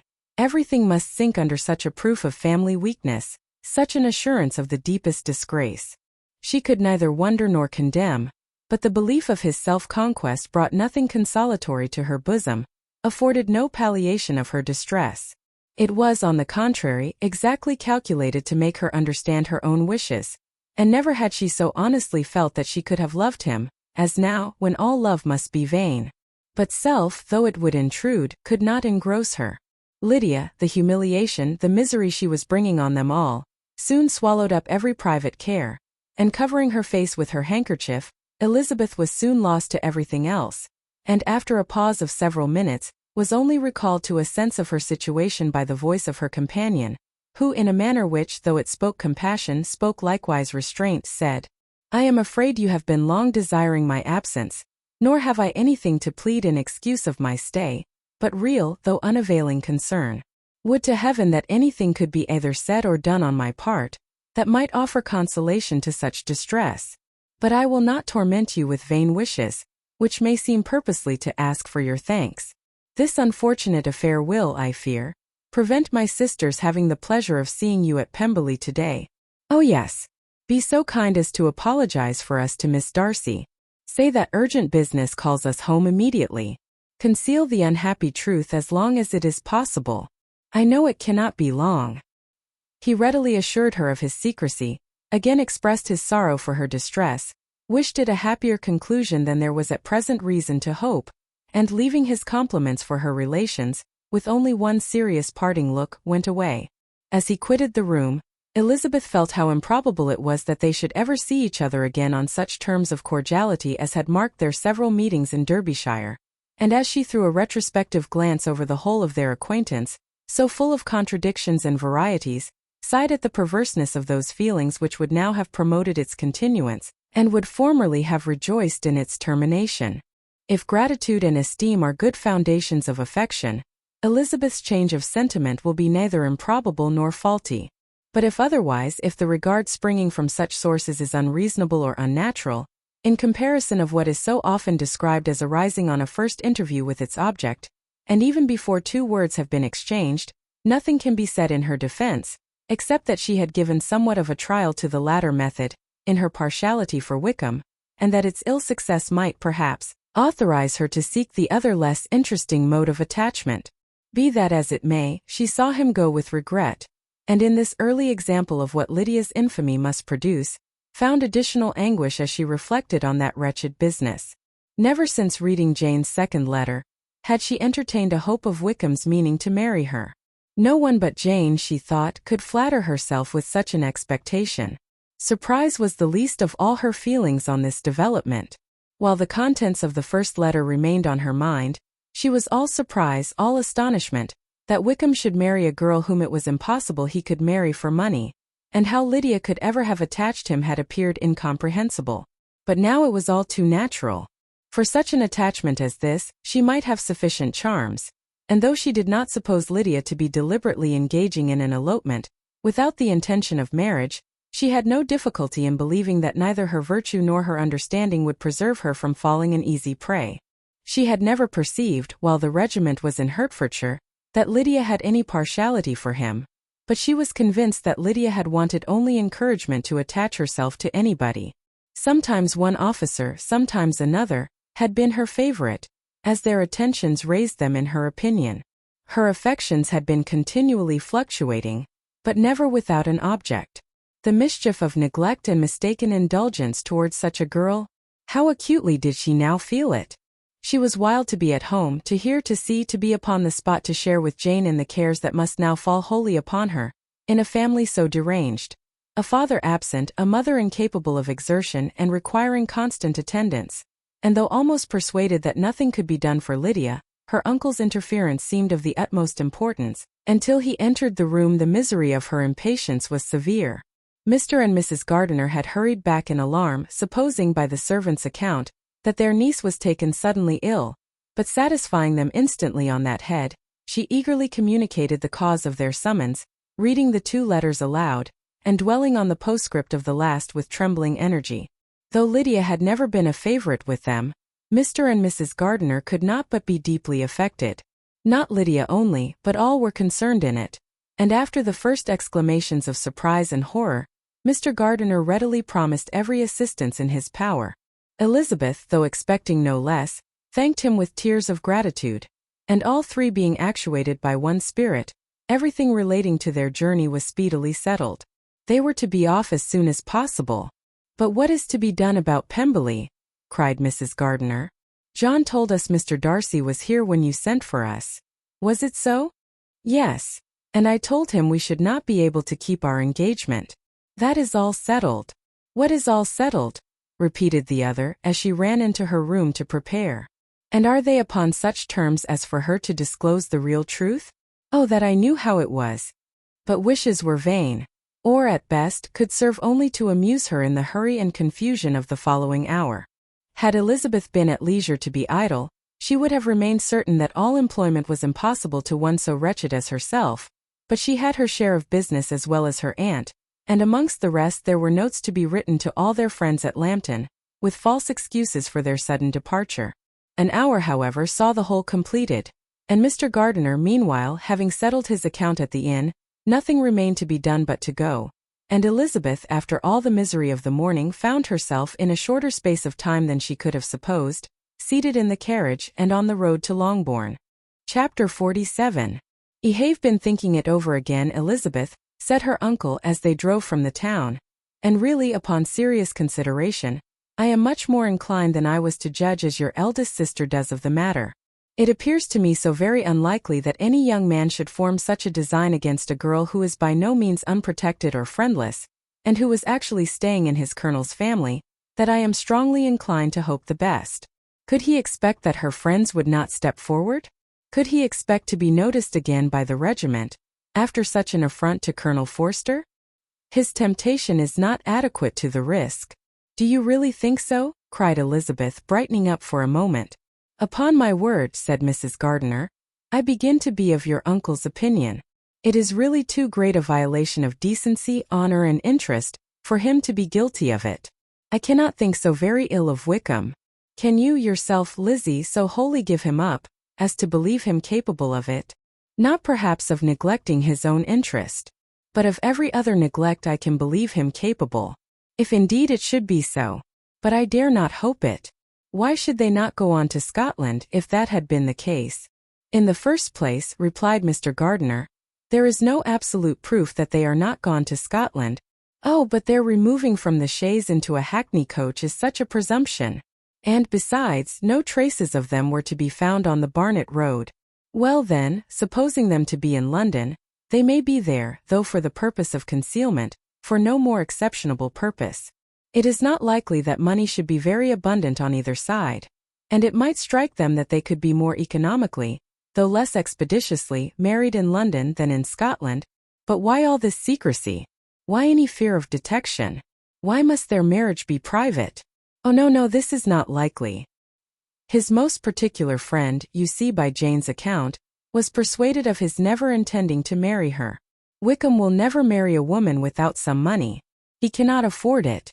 And what claims has Lydia, what attractions has she beyond youth, health, and good humor, that could make him for her sake forego every chance of benefiting himself by marrying well? As to what restraint the apprehensions of disgrace in the corps might throw on a dishonorable elopement with her, I am not able to judge, for I know nothing of the effects that such a step might produce. But as to your other objection, I am afraid it will hardly hold good. Lydia has no brothers to step forward, and he might imagine from my father's behavior, from his indolence and the little attention he has ever seemed to give to what was going forward in his family, that he would do as little and think as little about it as any father could do in such a matter. But can you think that Lydia is so lost to everything but love of him, as to consent to live with him on any other terms than marriage? It does seem, and it is most shocking indeed, replied Elizabeth with tears in her eyes, that a sister's sense of decency and virtue in such a point should admit of doubt. But really I know not what to say. Perhaps I am not doing her justice. But she is very young. She has never been taught to think on serious subjects, and for the last half-year, nay for a 12-month, she has been given up to nothing but amusement and vanity.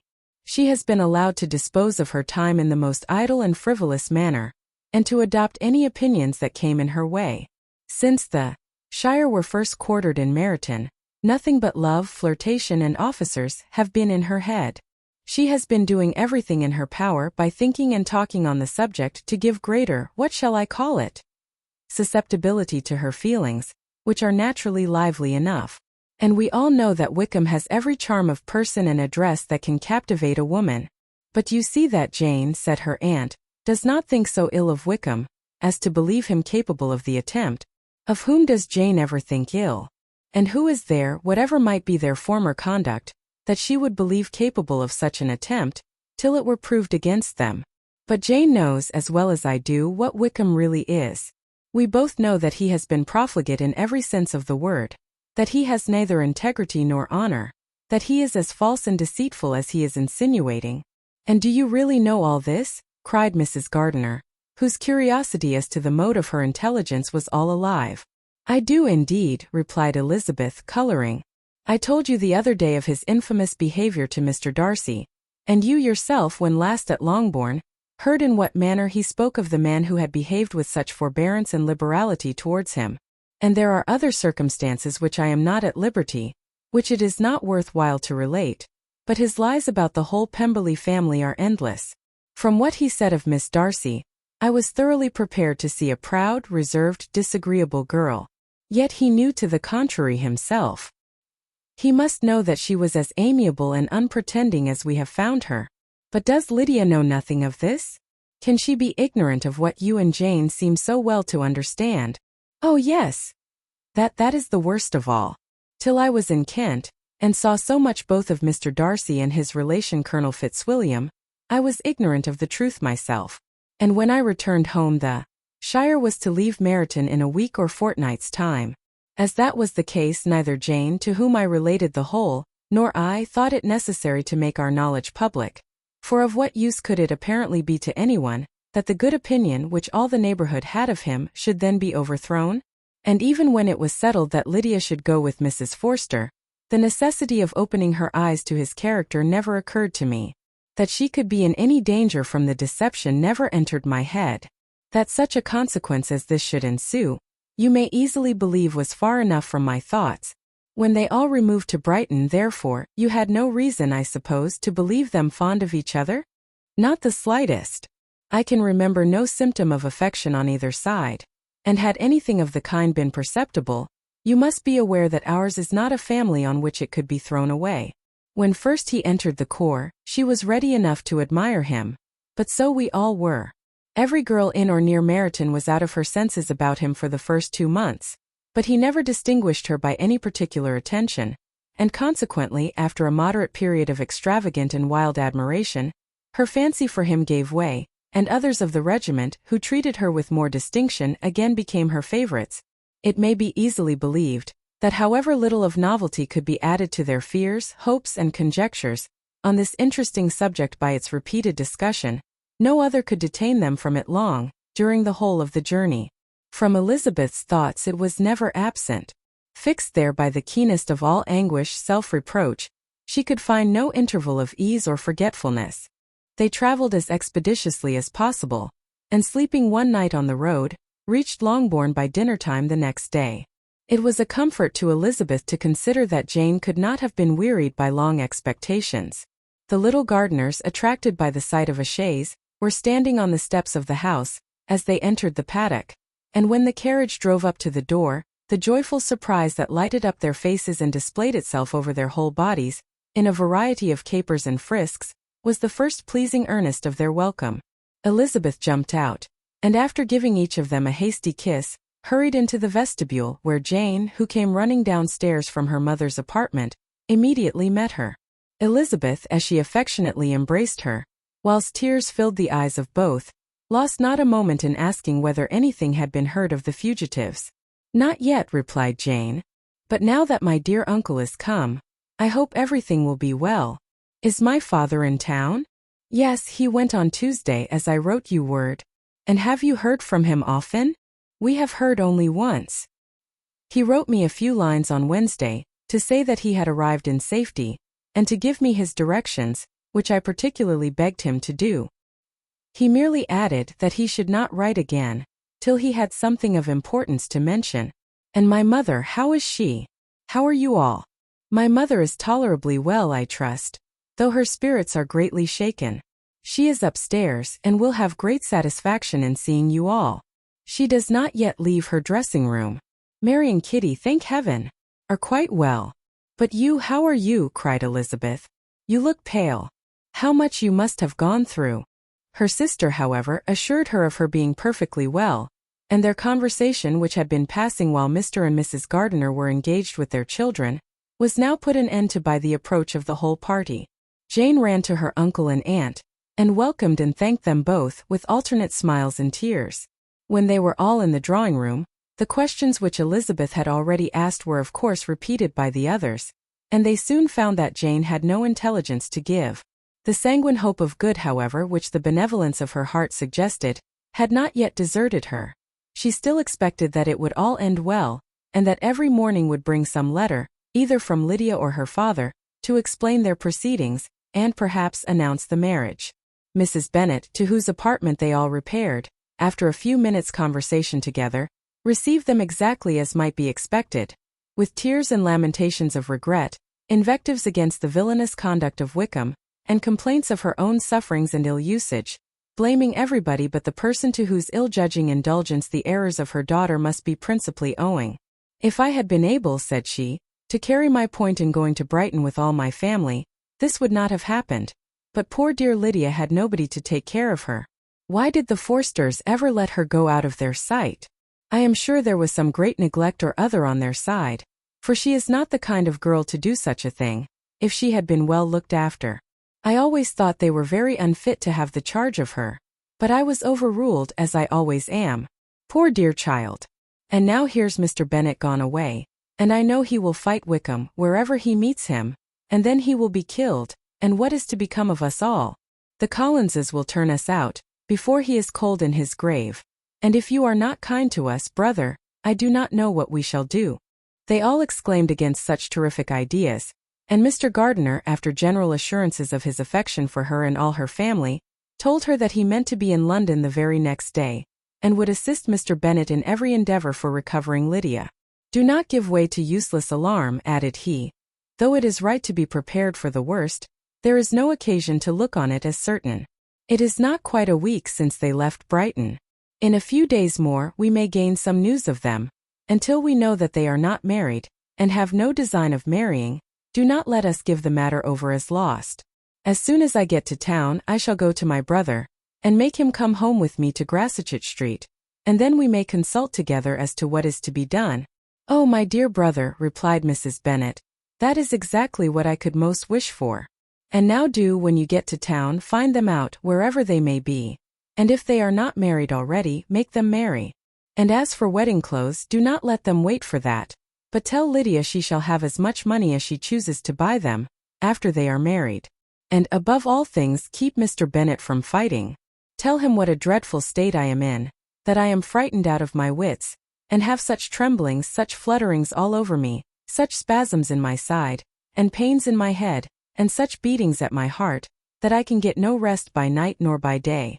And tell my dear Lydia not to give any directions about her clothes till she has seen me, for she does not know which are the best warehouses.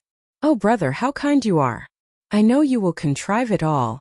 But Mr. Gardiner, though he assured her again of his earnest endeavors in the cause, could not avoid recommending moderation to her, as well in her hopes as her fears, and after talking with her in this manner till dinner was on table, they left her to vent all her feelings on the housekeeper, who attended in the absence of her daughters. Though her brother and sister were persuaded that there was no real occasion for such a seclusion from the family, they did not attempt to oppose it, for they knew that she had not prudence enough to hold her tongue before the servants, while they waited at table, and judged it better that one only of the household, and the one whom they could most trust, should comprehend all her fears and solicitude on the subject. In the dining-room they were soon joined by Mary and Kitty, who had been too busily engaged in their separate apartments to make their appearance before. One came from her books and the other from her toilette. The faces of both, however, were tolerably calm, and no change was visible in either, except that the loss of her favorite sister, or the anger which she had herself incurred in the business, had given something more of fretfulness than usual to the accents of Kitty. As for Mary, she was mistress enough of herself to whisper to Elizabeth, with a countenance of grave reflection, soon after they were seated at table, "This is a most unfortunate affair, and will probably be much talked of. But we must stem the tide of malice, and pour into the wounded bosoms of each other the balm of sisterly consolation." Then perceiving in Elizabeth no inclination of replying, she added, "Unhappy as the event must be for Lydia, we may draw from it this useful lesson, that loss of virtue in a female is irretrievable, that one false step involves her in endless ruin, that her reputation is no less brittle than it is beautiful, and that she cannot be too much guarded in her behavior towards the undeserving of the other sex." Elizabeth lifted up her eyes in amazement, but was too much oppressed to make any reply. Mary, however, continued to console herself with such kind of moral extractions from the evil before them. In the afternoon, the two elder Miss Bennets were able to be for half an hour by themselves, and Elizabeth instantly availed herself of the opportunity of making any inquiries which Jane was equally eager to satisfy. After joining in general lamentations over the dreadful sequel of this event, which Elizabeth considered as all but certain, and Miss Bennet could not assert to be wholly impossible, the former continued the subject by saying, "But tell me all and everything about it which I have not already heard. Give me further particulars. What did Colonel Forster say? Had they no apprehension of anything before the elopement took place? They must have seen them together forever." Colonel Forster did own that he had often suspected some partiality, especially on Lydia's side, but nothing to give him any alarm. "I am so grieved for him. His behavior was attentive and kind to the utmost. He was coming to us in order to assure us of his concern, before he had any idea of their not being gone to Scotland. When that apprehension first got abroad, it hastened his journey." And was Denny convinced that Wickham would not marry? Did he know of their intending to go off? Had Colonel Forster seen Denny himself? Yes, but when questioned by him, Denny denied knowing anything of their plan, and would not give his real opinion about it. He did not repeat his persuasion of their not marrying, and from that I am inclined to hope he might have been misunderstood before. Until Colonel Forster came himself, not one of you entertained a doubt, I suppose, of their being really married? How was it possible that such an idea should enter our brains? I felt a little uneasy, a little fearful of my sister's happiness with him in marriage, because I knew that his conduct had not been always quite right. My father and mother knew nothing of that. They only felt how imprudent a match it must be. Kitty then owned, with a very natural triumph on knowing more than the rest of us, that in Lydia's last letter she had prepared her for such a step. She had known, it seems, of their being in love with each other many weeks, but not before they went to Brighton? No, I believe not. And did Colonel Forster appear to think ill of Wickham himself? Does he know his real character? I must confess that he did not speak so well of Wickham as he formerly did. He believed him to be imprudent and extravagant, and since this sad affair has taken place, it is said that he left Meryton greatly in debt, but I hope this may be false. Oh, Jane, had we been less secret, had we told what we knew of him, this could not have happened. Perhaps it would have been better, replied her sister. But to expose the former faults of any person, without knowing what their present feelings were, seemed unjustifiable. We acted with the best intentions. Could Colonel Forster repeat the particulars of Lydia's note to his wife? He brought it with him for us to see. Jane then took it from her pocketbook and gave it to Elizabeth. These were the contents. My dear Harriet, you will laugh when you know where I am gone, and I cannot help laughing myself at your surprise tomorrow morning, as soon as I am missed. I am going to Gretna Green, and if you cannot guess with who, I shall think you a simpleton, for there is but one man in the world I love, and he is an angel. I should never be happy without him, so think it no harm to be off. You need not send them word at Longbourn of my going, if you do not like it, for it will make the surprise the greater when I write to them, and sign my name Lydia Wickham. What a good joke it will be! I can hardly write for laughing. Pray make my excuses to Pratt for not keeping my engagement, and dancing with him tonight. Tell him I hope he will excuse me when he knows all, and tell him I will dance with him at the next ball we meet with great pleasure.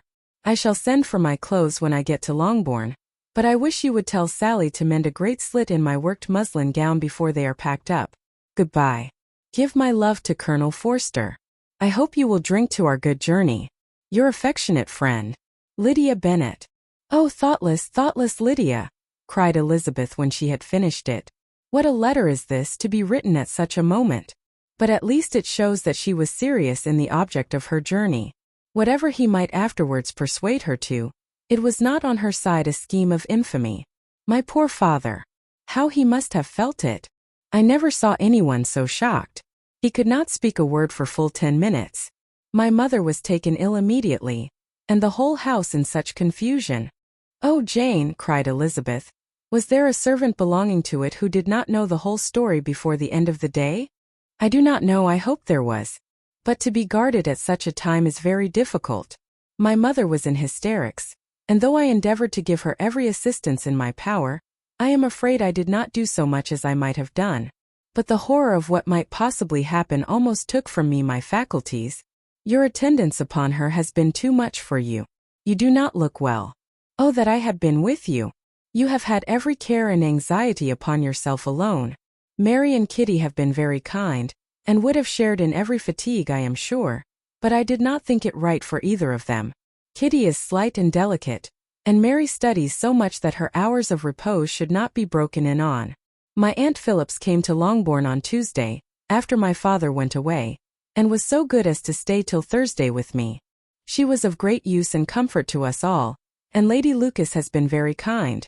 She walked here on Wednesday morning to condole with us, and offered her services or any of her daughters if they could be of use to us. She had better have stayed at home, cried Elizabeth. Perhaps she meant well, but under such a misfortune as this, one cannot see too little of one's neighbors. Assistance is impossible, condolence insufferable. Let them triumph over us at a distance, and be satisfied. She then proceeded to inquire into the measures which her father had intended to pursue, while in town, for the recovery of his daughter. He meant, I believe, replied Jane, to go to Epsom, the place where they last changed horses, see the postilions, and try if anything could be made out from them. His principal object must be to discover the number of the hackney coach which took them from Clapham. It had come with a fare from London, and as he thought the circumstance of a gentleman and ladies removing from one carriage into another might be remarked, he meant to make inquiries at Clapham. If he could anyhow discover at what house the coachman had before set down his fare, he determined to make inquiries there, and hoped it might not be impossible to find out the stand and number of the coach. I do not know of any other designs that he had formed, but he was in such a hurry to be gone, and his spirits so greatly discomposed, that I had difficulty in finding out even so much as this. Chapter 48. The whole party were in hopes of a letter from Mr. Bennet the next morning, but the post came in without bringing a single line from him. His family knew him to be, on all common occasions, a most negligent and dilatory correspondent, but at such a time they had hoped for exertion. They were forced to conclude that he had no pleasing intelligence to send, but even of that they would have been glad to be certain. Mr. Gardiner had waited only for the letters before he set off. When he was gone, they were certain at least of receiving constant information of what was going on, and their uncle promised at parting to prevail on Mr. Bennet to return to Longbourn as soon as he could, to the great consolation of his sister, who considered it as the only security for her husband's not being killed in a duel. Mrs. Gardiner and the children were to remain in Hertfordshire a few days longer, as the former thought her presence might be serviceable to her nieces. She shared in their attendance on Mrs. Bennet, and was a great comfort to them in their hours of freedom. Their other aunt also visited them frequently, and always, as she said, with the design of cheering and heartening them up, though as she never came without reporting some fresh instance of Wickham's extravagance or irregularity, she seldom went away without leaving them more dispirited than she found them. All Meryton seemed striving to blacken the man who, but 3 months before, had been almost an angel of light. He was declared to be in debt to every tradesman in the place, and his intrigues, all honored with the title of seduction, had been extended into every tradesman's family. Everybody declared that he was the wickedest young man in the world, and everybody began to find out that they had always distrusted the appearance of his goodness. Elizabeth, though she did not credit above half of what was said, believed enough to make her former assurance of her sister's ruin still more certain, and even Jane, who believed still less of it, became almost hopeless, more especially as the time was now come, when if they had gone to Scotland, which she had never before entirely despaired of, they must in all probability have gained some news of them. Mr. Gardiner left Longbourn on Sunday. On Tuesday, his wife received a letter from him. It told them that on his arrival he had immediately found out his brother, and persuaded him to come to Grassetchett Street. That Mr. Bennet had been to Epsom and Clapham before his arrival, but without gaining any satisfactory information, and that he was now determined to inquire at all the principal hotels in town, as Mr. Bennet thought it possible they might have gone to one of them, on their first coming to London, before they procured lodgings. Mr. Gardiner himself did not expect any success from this measure, but as his brother was eager in it, he meant to assist him in pursuing it. He added that Mr. Bennet seemed wholly disinclined at present to leave London, and promised to write again very soon. There was also a postscript to this effect. I have written to Colonel Forster to desire him to find out, if possible, from some of the young man's intimates in the regiment, whether Wickham has any relations or connections who would be likely to know in what part of the town he has now concealed himself. If there were anyone that one could apply to with a probability of gaining such a clue as that, it might be of essential consequence. At present we have nothing to guide us. Colonel Forster will, I dare say, do everything in his power to satisfy us on this head. But, on second thoughts, perhaps Lizzie could tell us what relations he has now living better than any other person. Elizabeth was at no loss to understand from whence this deference for her authority proceeded, but it was not in her power to give any information of so satisfactory a nature as the compliment deserved. She had never heard of his having had any relations, except a father and mother, both of whom had been dead many years. It was possible, however, that some of his companions in the shire might be able to give more information, and though she was not very sanguine in expecting it, the application was a something to look forward to. Every day at Longbourn was now a day of anxiety, but the most anxious part of each was when the post was expected. The arrival of letters was the first grand object of every morning's impatience. Through letters, whatever of good or bad was to be told would be communicated, and every succeeding day was expected to bring some news of importance.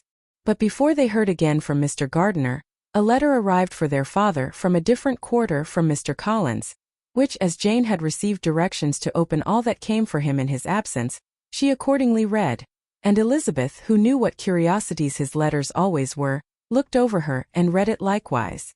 It was as follows: My dear Sir, I feel myself called upon by our relationship and my situation in life to condole with you on the grievous affliction you are now suffering under, of which we were yesterday informed by a letter from Hertfordshire. Be assured, my dear Sir, that Mrs. Collins and myself sincerely sympathize with you, and all your respectable family, in your present distress, which must be of the bitterest kind, because proceeding from a cause which no time can remove. No argument shall be wanting on my part that can alleviate so severe a misfortune, or that may comfort you under a circumstance that must be, of all others, most afflicting to a parent's mind. The death of your daughter would have been a blessing in comparison of this. And it is the more to be lamented because there is reason to suppose, as my dear Charlotte informs me, that this licentiousness of behavior in your daughter has proceeded from a faulty degree of indulgence, though at the same time, for the consolation of yourself and Mrs. Bennet, I am inclined to think that her own disposition must be naturally bad, or she could not be guilty of such an enormity at so early an age. Howsoever that may be, you are grievously to be pitied, in which opinion I am not only joined by Mrs. Collins, but likewise by Lady Catherine and her daughter, to whom I have related the affair. They agree with me in apprehending that this false step in one daughter will be injurious to the fortunes of all the others. For who, as Lady Catherine herself condescendingly says, will connect themselves with such a family? And this consideration leads me moreover to reflect, with augmented satisfaction, on a certain event of last November, for had it been otherwise, I must have been involved in all your sorrow and disgrace. Let me advise you then, my dear sir, to console yourself as much as possible, to throw off your unworthy child from your affection forever, and leave her to reap the fruits of her own heinous offense. I am, dear sir, etc., etc. Mr. Gardiner did not write again, till he had received an answer from Colonel Forster, and then he had nothing of a pleasant nature to send. It was not known that Wickham had a single relation with whom he kept up any connection, and it was certain that he had no near one living. His former acquaintance had been numerous, but since he had been in the militia, it did not appear that he was on terms of particular friendship with any of them. There was no one, therefore, who could be pointed out as likely to give any news of him, and in the wretched state of his own finances, there was a very powerful motive for secrecy, in addition to his fear of discovery by Lydia's relations, for it had just transpired that he had left gaming debts behind him to a very considerable amount. Colonel Forster believed that more than £1,000 would be necessary to clear his expenses at Brighton. He owed a good deal in the town, but his debts of honor were still more formidable. Mr. Gardiner did not attempt to conceal these particulars from the Longbourn family. Jane heard them with horror. "A gamester," she cried. "This is wholly unexpected. I had not an idea of it." Mr. Gardiner added in his letter, that they might expect to see their father at home on the following day, which was Saturday. Rendered spiritless by the ill success of all their endeavors, he had yielded to his brother-in-law's entreaty that he would return to his family, and leave it to him to do whatever occasion might suggest to be advisable for continuing their pursuit. When Mrs. Bennet was told of this, she did not express so much satisfaction as her children expected, considering what her anxiety for his life had been before. "What? Is he coming home, and without poor Lydia?" she cried. "Sure he will not leave London before he has found them. Who is to fight Wickham, and make him marry her, if he comes away?" As Mrs. Gardiner began to wish to be at home, it was settled that she and her children should go to London at the same time that Mr. Bennet came from it. The coach, therefore, took them the first stage of their journey, and brought its master back to Longbourn.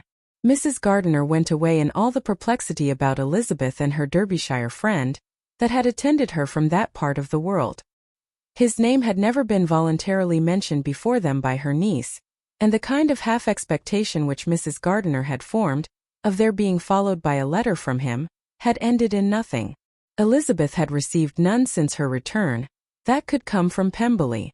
The present unhappy state of the family rendered any other excuse for the lowness of her spirits unnecessary.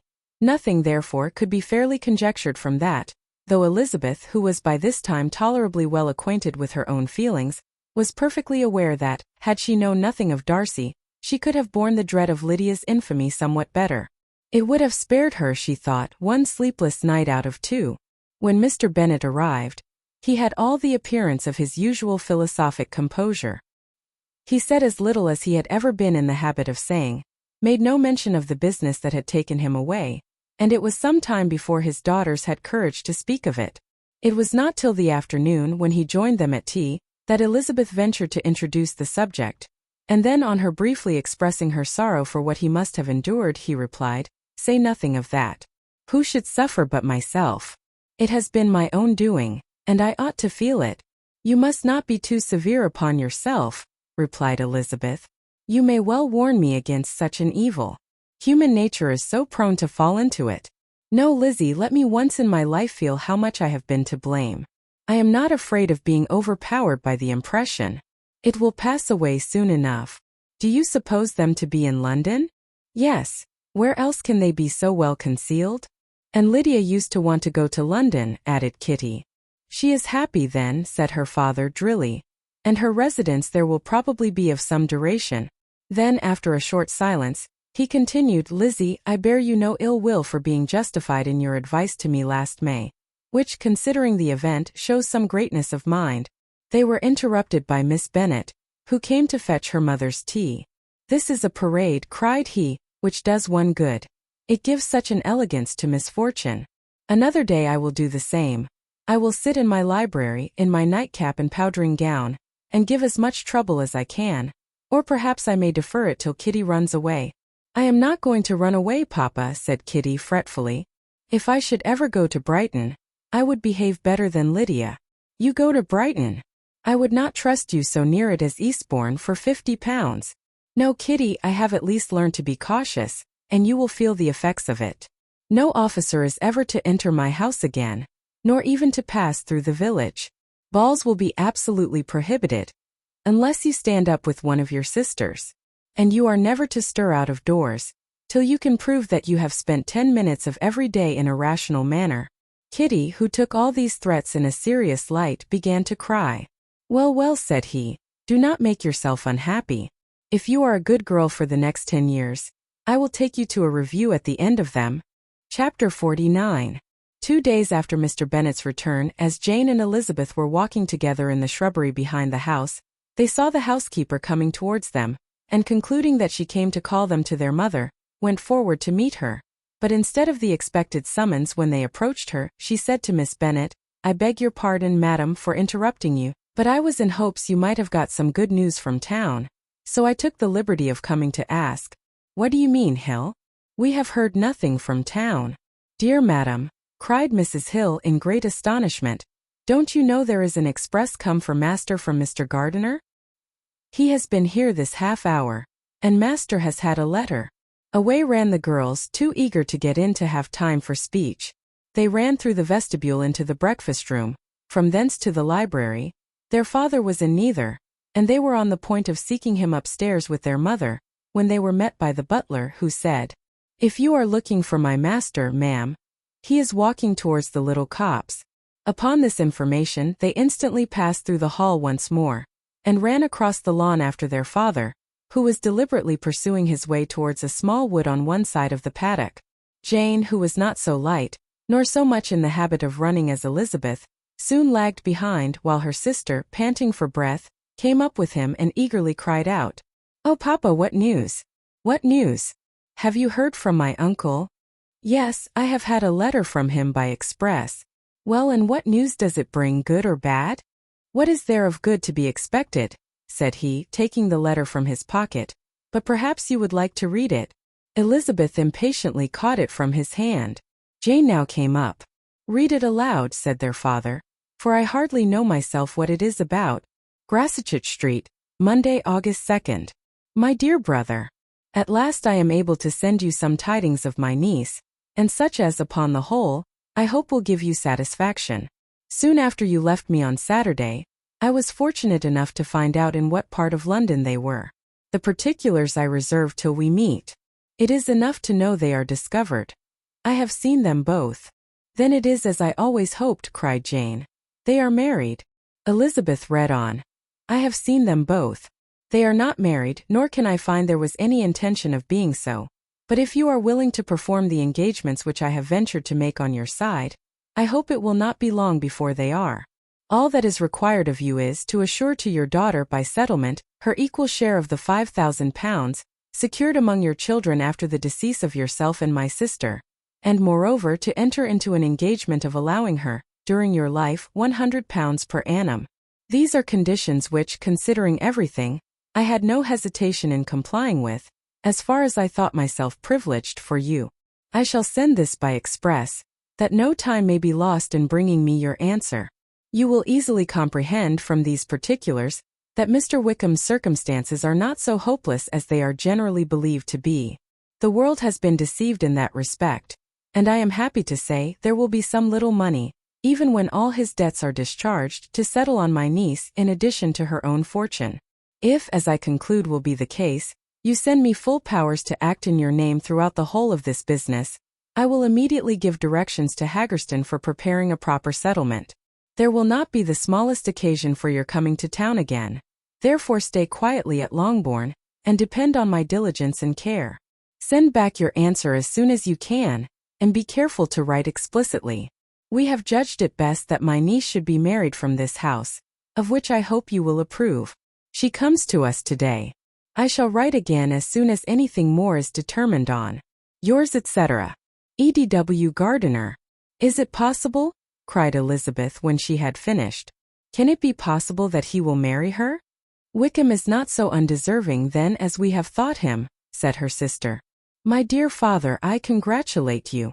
And have you answered the letter? Said Elizabeth. No, but it must be done soon. Most earnestly did she then entreat him to lose no more time before he wrote.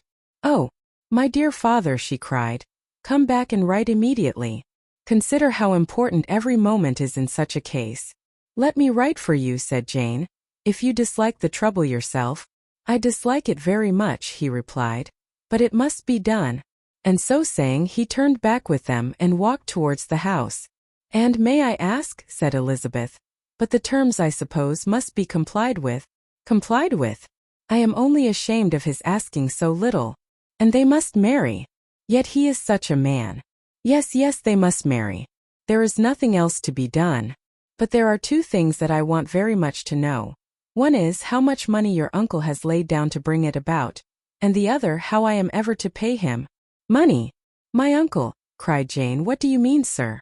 I mean that no man in his proper senses would marry Lydia on so slight a temptation as 100 a year during my life, and 50 after I am gone. That is very true, said Elizabeth, though it had not occurred to me before. His debts to be discharged, and something still to remain. Oh, it must be my uncle's doings. Generous good man, I am afraid he has distressed himself. A small sum could not do all this. No, said her father. Wickham's a fool if he takes her with a farthing less than £10,000. I should be sorry to think so ill of him, in the very beginning of our relationship. £10,000? Heaven forbid. How is half such a sum to be repaid? Mr. Bennet made no answer, and each of them, deep in thought, continued silent till they reached the house. Their father then went to the library to write, and the girls walked into the breakfast-room. And they are really to be married, cried Elizabeth as soon as they were by themselves. How strange this is! And for this we are to be thankful. That they should marry, small as is their chance of happiness, and wretched as is his character, we are forced to rejoice. Oh, Lydia! I comfort myself with thinking, replied Jane, that he certainly would not marry Lydia, if he had not a real regard for her. Though our kind uncle has done something towards clearing him, I cannot believe that £10,000 or anything like it has been advanced. He has children of his own and may have more. How could he spare half £10,000? If we are ever able to learn what Wickham's debts have been, said Elizabeth, and how much is settled on his side on our sister, we shall exactly know what Mr. Gardiner has done for them, because Wickham has not sixpence of his own. The kindness of my uncle and aunt can never be requited.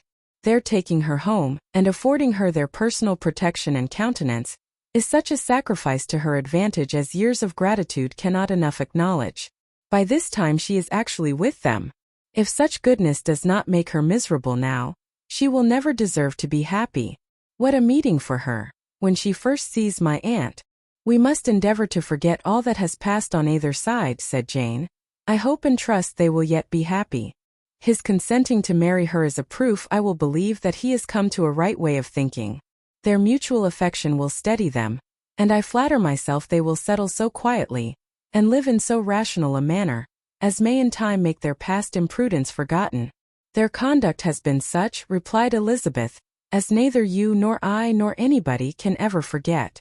It is useless to talk of it.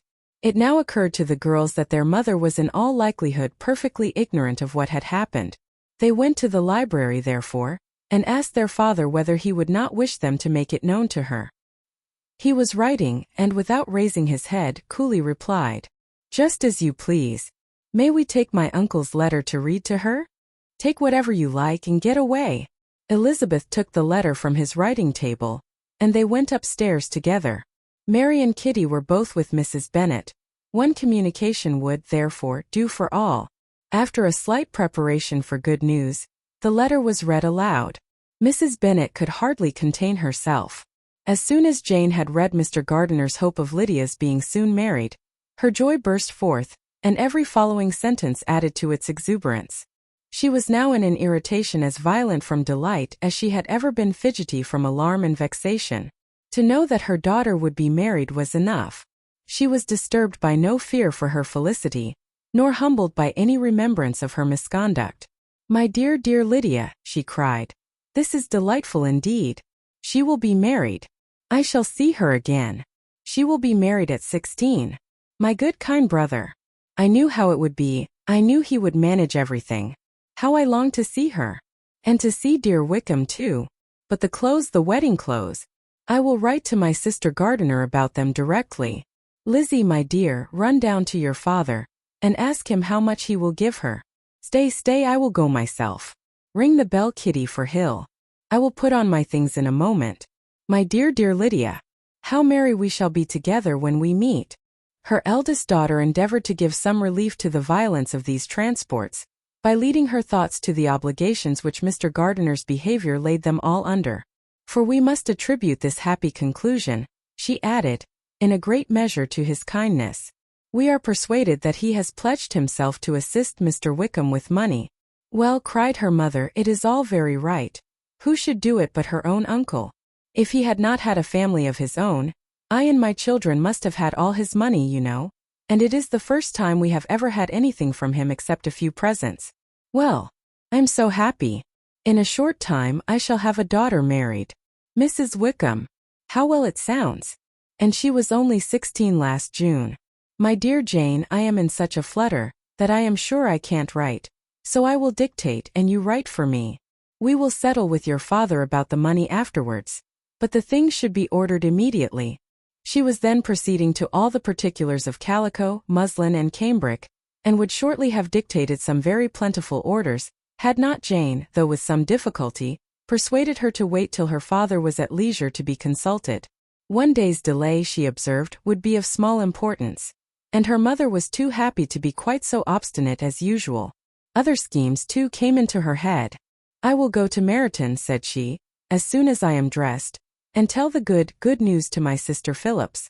And as I come back, I can call on Lady Lucas and Mrs. Long. Kitty, run down and order the carriage. An airing would do me a great deal of good, I am sure. Girls, can I do anything for you in Meryton? Oh, here comes Hill. My dear Hill, have you heard the good news? Miss Lydia is going to be married, and you shall all have a bowl of punch to make merry at her wedding." Mrs. Hill began instantly to express her joy. Elizabeth received her congratulations amongst the rest, and then, sick of this folly, took refuge in her own room, that she might think with freedom.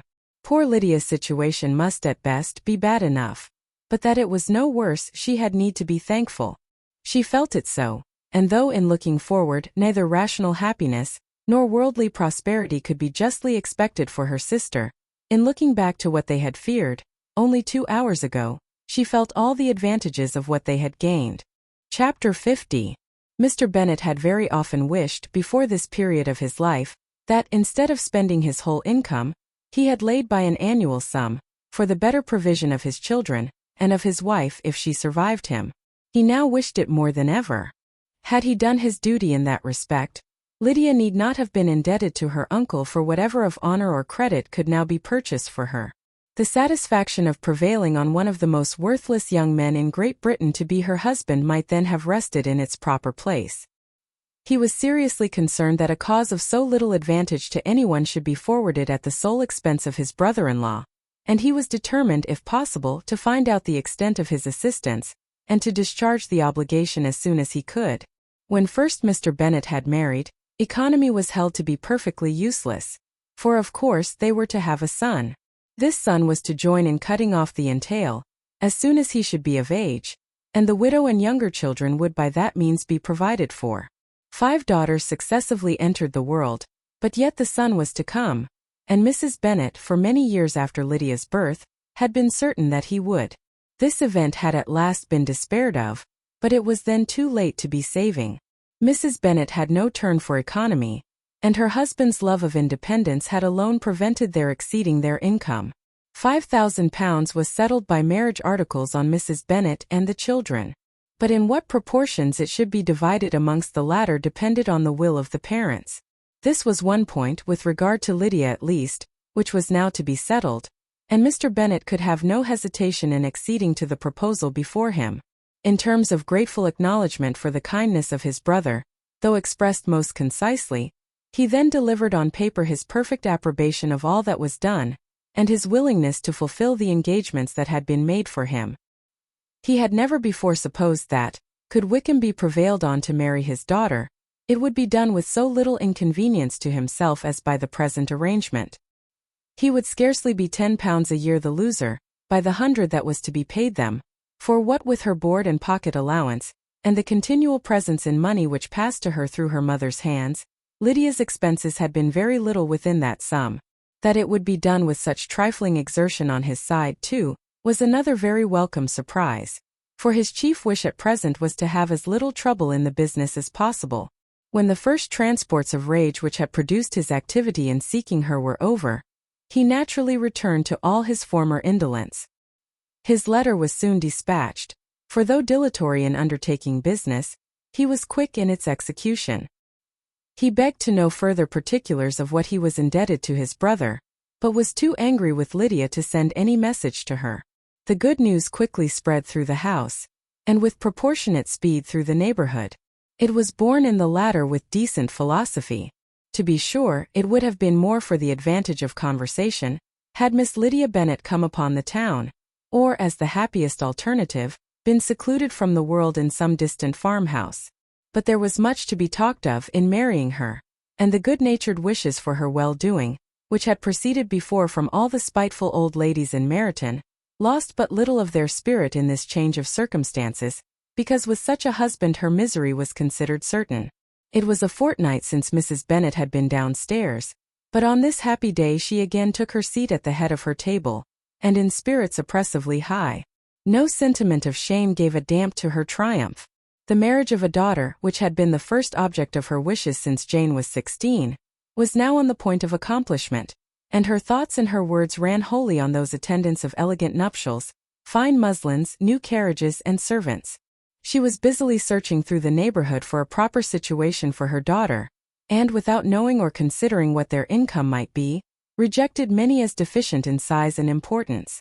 Hay Park might do, said she, if the Gouldings would quit it, or the great house at Stoke if the drawing-room were larger, but Ashworth is too far off.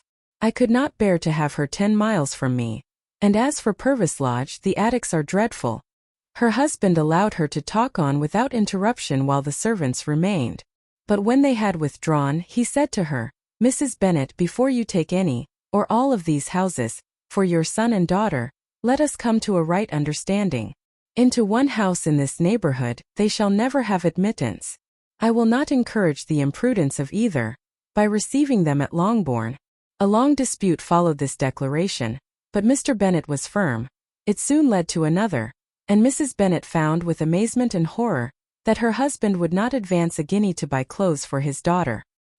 He protested that she should receive from him no mark of affection whatever on the occasion. Mrs. Bennet could hardly comprehend it. That his anger could be carried to such a point of inconceivable resentment as to refuse his daughter a privilege, without which her marriage would scarcely seem valid, exceeded all that she could believe possible. She was more alive to the disgrace, which her want of new clothes must reflect on her daughter's nuptials, than to any sense of shame at her eloping and living with Wickham a fortnight before they took place. Elizabeth was now most heartily sorry that she had, from the distress of the moment, been led to make Mr. Darcy acquainted with their fears for her sister, for since her marriage would so shortly give the proper termination to the elopement, they might hope to conceal its unfavorable beginning from all those who were not immediately on the spot. She had no fear of its spreading farther, through his means. There were few people on whose secrecy she would have more confidently depended, but at the same time there was no one whose knowledge of a sister's frailty would have mortified her so much. Not, however, from any fear of disadvantage from it individually to herself, for at any rate there seemed a gulf impassable between them. Had Lydia's marriage been concluded on the most honorable terms, it was not to be supposed that Mr. Darcy would connect himself with a family, where to every other objection would now be added an alliance and relationship of the nearest kind with the man whom he so justly scorned. From such a connection she could not wonder that he should shrink. The wish of procuring her regard, which she had assured herself of his feeling in Derbyshire, could not in rational expectation survive such a blow as this. She was humbled, she was grieved. She repented, though she hardly knew of what. She became jealous of his esteem, when she could no longer hope to be benefited by it. She wanted to hear of him when there seemed the least chance of gaining intelligence. She was convinced that she could have been happy with him when it was no longer likely they should meet. What a triumph for him, as she often thought. Could he know that the proposals which she had proudly spurned only 4 months ago would now have been gladly and gratefully received? He was as generous, she doubted not, as the most generous of his sex. But while he was mortal, there must be a triumph. She began now to comprehend that he was exactly the man who, in disposition and talents, would most suit her. His understanding and temper, though unlike her own, would have answered all her wishes. It was an union that must have been to the advantage of both. By her ease and liveliness, his mind might have been softened, his manners improved, and from his judgment, information, and knowledge of the world, she must have received benefit of greater importance. But no such happy marriage could now teach the admiring multitude what connubial felicity really was. An union of a different tendency, and precluding the possibility of the other, was soon to be formed in their family. How Wickham and Lydia were to be supported in tolerable independence she could not imagine. But how little of permanent happiness could belong to a couple who were only brought together because their passions were stronger than their virtue, she could easily conjecture. Mr. Gardiner soon wrote again to his brother. To Mr. Bennet's acknowledgments he briefly replied, with assurances of his eagerness to promote the welfare of any of his family, and concluded with entreaties that the subject might never be mentioned to him again. The principal purport of his letter was to inform them that Mr. Wickham had resolved on quitting the militia. It was greatly my wish that he should do so, he added, as soon as his marriage was fixed on. And I think you will agree with me in considering a removal from that corps as highly advisable, both on his account and my niece's. It is Mr. Wickham's intention to go into the regulars, and among his former friends, there are still some who are able and willing to assist him in the army. He has the promise of an ensigncy in General's regiment now quartered in the north. It is an advantage to have it so far from this part of the kingdom. He promises fairly, and I hope among different people, where they may each have a character to preserve, they will both be more prudent. I have written to Colonel Forster, to inform him of our present arrangements, and to request that he will satisfy the various creditors of Mr. Wickham in and near Brighton with assurances of speedy payment, for which I have pledged myself. And will you give yourself the trouble of carrying similar assurances to his creditors in Meryton, of whom I shall subjoin a list, according to his information? He has given in all his debts. I hope at least he has not deceived us. Haggerston has our directions, and all will be completed in a week. They will then join his regiment, unless they are first invited to Longbourn, and I understand from Mrs. Gardiner that my niece is very desirous of seeing you all before she leaves the south. She is well, and begs to be dutifully remembered to you and her mother. Yours, etc. A Gardiner. Mr. Bennet and his daughter saw all the advantages of Wickham's removal from the shire as clearly as Mr. Gardiner could do. But Mrs. Bennet was not so well pleased with it. Lydia's being settled in the north, just when she had expected most pleasure and pride in her company, for she had by no means given up her plan of their residing in Hertfordshire, was a severe disappointment. And besides, it was such a pity that Lydia should be taken from a regiment where she was acquainted with everybody, and had so many favourites. She is so fond of Mrs. Forster, said she, it will be quite shocking to send her away. And there are several of the young men too that she likes very much. The officers may not be so pleasant in General's regiment. His daughter's request, for such it might be considered, of being admitted into her family again, before she set off for the north, received at first an absolute negative. But Jane and Elizabeth, who agreed in wishing, for the sake of their sister's feelings and consequence, that she should be noticed on her marriage by her parents, urged him so earnestly, yet so rationally and so mildly, to receive her and her husband at Longbourn, as soon as they were married, that he was prevailed on to think as they thought, and act as they wished. And their mother had the satisfaction of knowing that she should be able to show her married daughter in the neighbourhood, before she was banished to the north. When Mr. Bennet wrote again to his brother, therefore, he sent his permission for them to come, and it was settled that, as soon as the ceremony was over, they should proceed to Longbourn. Elizabeth was surprised, however, that Wickham should consent to such a scheme, and had she consulted only her own inclination, any meeting with him would have been the last object of her wishes. Chapter 51. Their sister's wedding day arrived. and Jane and Elizabeth felt for her probably more than she felt for herself. The carriage was sent to meet them and they were to return in it by dinner time. Their arrival was dreaded by the elder Miss Bennets, and Jane more especially, who gave Lydia the feelings which would have attended herself, had she been the culprit, and was wretched in the thought of what her sister must endure. They came. The family were assembled in the breakfast-room to receive them. Smiles decked the face of Mrs. Bennet, as the carriage drove up to the door. Her husband looked impenetrably grave, her daughters alarmed, anxious, uneasy. Lydia's voice was heard in the vestibule. The door was thrown open, and she ran into the room. Her mother stepped forwards, embraced her, and welcomed her with rapture, gave her hand with an affectionate smile to Wickham, who followed his lady, and wished them both joy, with an alacrity which showed no doubt of their happiness. Their reception from Mr. Bennet, to whom they then turned, was not quite so cordial. His countenance rather gained in austerity, and he scarcely opened his lips. The easy assurance of the young couple, indeed, was enough to provoke him. Elizabeth was disgusted, and even Miss Bennet was shocked. Lydia was Lydia still. Untamed, unabashed, wild, noisy, and fearless. She turned from sister to sister, demanding their congratulations, and when at length they all sat down, looked eagerly round the room, took notice of some little alteration in it, and observed with a laugh that it was a great while since she had been there. Wickham was not at all more distressed than herself, but his manners were always so pleasing that, had his character and his marriage been exactly what they ought, his smiles and his easy address, while he claimed their relationship, would have delighted them all. Elizabeth had not before believed him quite equal to such assurance, but she sat down, resolving within herself to draw no limits in future to the impudence of an impudent man. She blushed and Jane blushed, but the cheeks of the two who caused their confusion suffered no variation of color. There was no want of discourse. The bride and her mother could neither of them talk fast enough, and Wickham, who happened to sit near Elizabeth, began inquiring after his acquaintance in that neighborhood, with a good-humored ease, which she felt very unable to equal in her replies. They seemed each of them to have the happiest memories in the world. Nothing of the past was recollected with pain, and Lydia led voluntarily to subjects which her sisters would not have alluded to for the world. "Only think of its being 3 months," she cried, "since I went away. It seems but a fortnight, I declare. And yet there have been things enough happened in the time. Good gracious!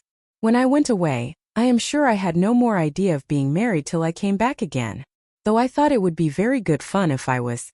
Her father lifted up his eyes, Jane was distressed, Elizabeth looked expressively at Lydia, but she, who never heard nor saw anything of which she chose to be insensible, gaily continued, "Oh, mamma, do the people hereabouts know I am married today?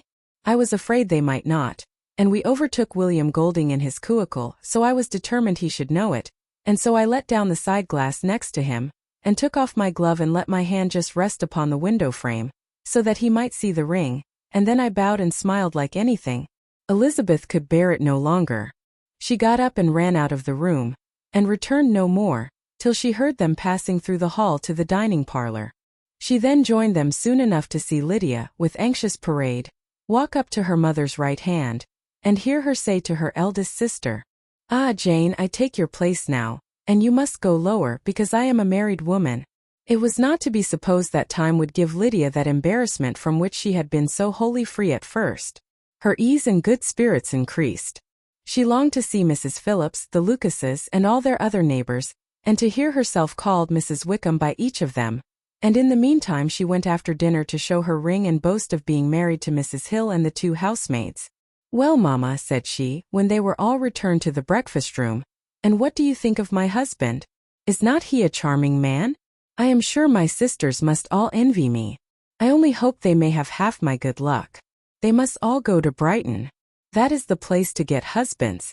What a pity it is, mamma, we did not all go." "Very true. And if I had my will we should. But, my dear Lydia, I don't at all like your going such a way off. Must it be so? Oh, Lord! Yes, there is nothing in that. I shall like it of all things. You and Papa and my sisters must come down and see us. We shall be at Newcastle all the winter, and I dare say there will be some balls, and I will take care to get good partners for them all. I should like it beyond anything," said her mother. "And then when you go away, you may leave 1 or 2 of my sisters behind you. and I dare say I shall get husbands for them before the winter is over. I thank you for my share of the favor, said Elizabeth, but I do not particularly like your way of getting husbands. Their visitors were not to remain above 10 days with them. Mr. Wickham had received his commission before he left London, and he was to join his regiment at the end of a fortnight. No one but Mrs. Bennet regretted that their stay would be so short, and she made the most of the time by visiting about with her daughter, and having very frequent parties at home. These parties were acceptable to all. To avoid a family circle was even more desirable to such as did think than such as did not. Wickham's affection for Lydia was just what Elizabeth had expected to find it, not equal to Lydia's for him. She had scarcely needed her present observation to be satisfied, from the reason of things, that their elopement had been brought on by the strength of her love rather than by his, and she would have wondered why, without violently caring for her, he chose to elope with her at all, had she not felt certain that his flight was rendered necessary by distress of circumstances, and if that were the case, he was not the young man to resist an opportunity of having a companion. Lydia was exceedingly fond of him. He was her dear Wickham on every occasion. No one was to be put in competition with him. He did everything best in the world, and she was sure he would kill more birds on the 1st of September than anybody else in the country. One morning, soon after their arrival, as she was sitting with her 2 elder sisters, she said to Elizabeth, "Lizzie, I never gave you an account of my wedding, I believe. You were not by when I told Mamma and the others all about it. Are not you curious to hear how it was managed?" "No, really," replied Elizabeth. "I think there cannot be too little said on the subject." "La! You are so strange. But I must tell you how it went off. We were married, you know, at St. Clement's, because Wickham's lodgings were in that parish, and it was settled that we should all be there by 11 o'clock. My uncle and aunt and I were to go together, and the others were to meet us at the church. Well, Monday morning came and I was in such a fuss. I was so afraid, you know, that something would happen to put it off and then I should have gone quite distracted. And there was my aunt, all the time I was dressing, preaching and talking away just as if she was reading a sermon. However, I did not hear above 1 word in 10, for I was thinking, you may suppose, of my dear Wickham. I longed to know whether he would be married in his blue coat. Well, and so we breakfasted at 10 as usual. I thought it would never be over. For by the by, you are to understand that my uncle and aunt were horrid unpleasant all the time I was with them. If you'll believe me, I did not once put my foot out of doors, though I was there a fortnight. Not one party or scheme or anything. To be sure, London was rather thin, but however the little theatre was open. Well, and so, just as the carriage came to the door, my uncle was called away upon business to that horrid man Mr. Stone. And then, you know, when once they get together there is no end of it. Well, I was so frightened I did not know what to do, for my uncle was to give me away, and if we were beyond the hour we could not be married all day. But luckily he came back again in 10 minutes' time and then we all set out. However, I recollected afterwards, that if he had been prevented going, the wedding need not be put off, for Mr. Darcy might have done as well. "Mr. Darcy," repeated Elizabeth in utter amazement. "Oh yes. He was to come there with Wickham, you know. But gracious me, I quite forgot. I ought not to have said a word about it. I promised them so faithfully. What will Wickham say? It was to be such a secret." "If it was to be a secret," said Jane, "say not another word on the subject. You may depend upon my seeking no further." "Oh, certainly," said Elizabeth, though burning with curiosity.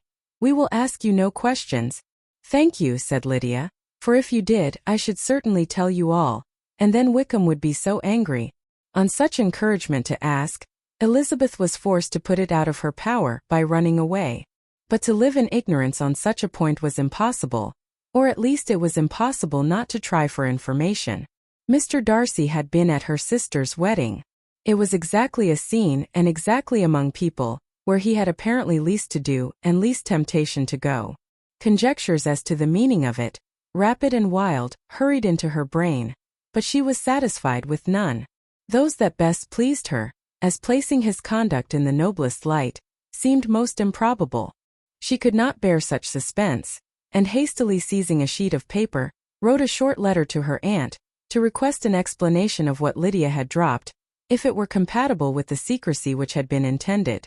"You may readily comprehend," she added, What my curiosity must be to know how a person unconnected with any of us, and comparatively speaking a stranger to our family, should have been amongst you at such a time.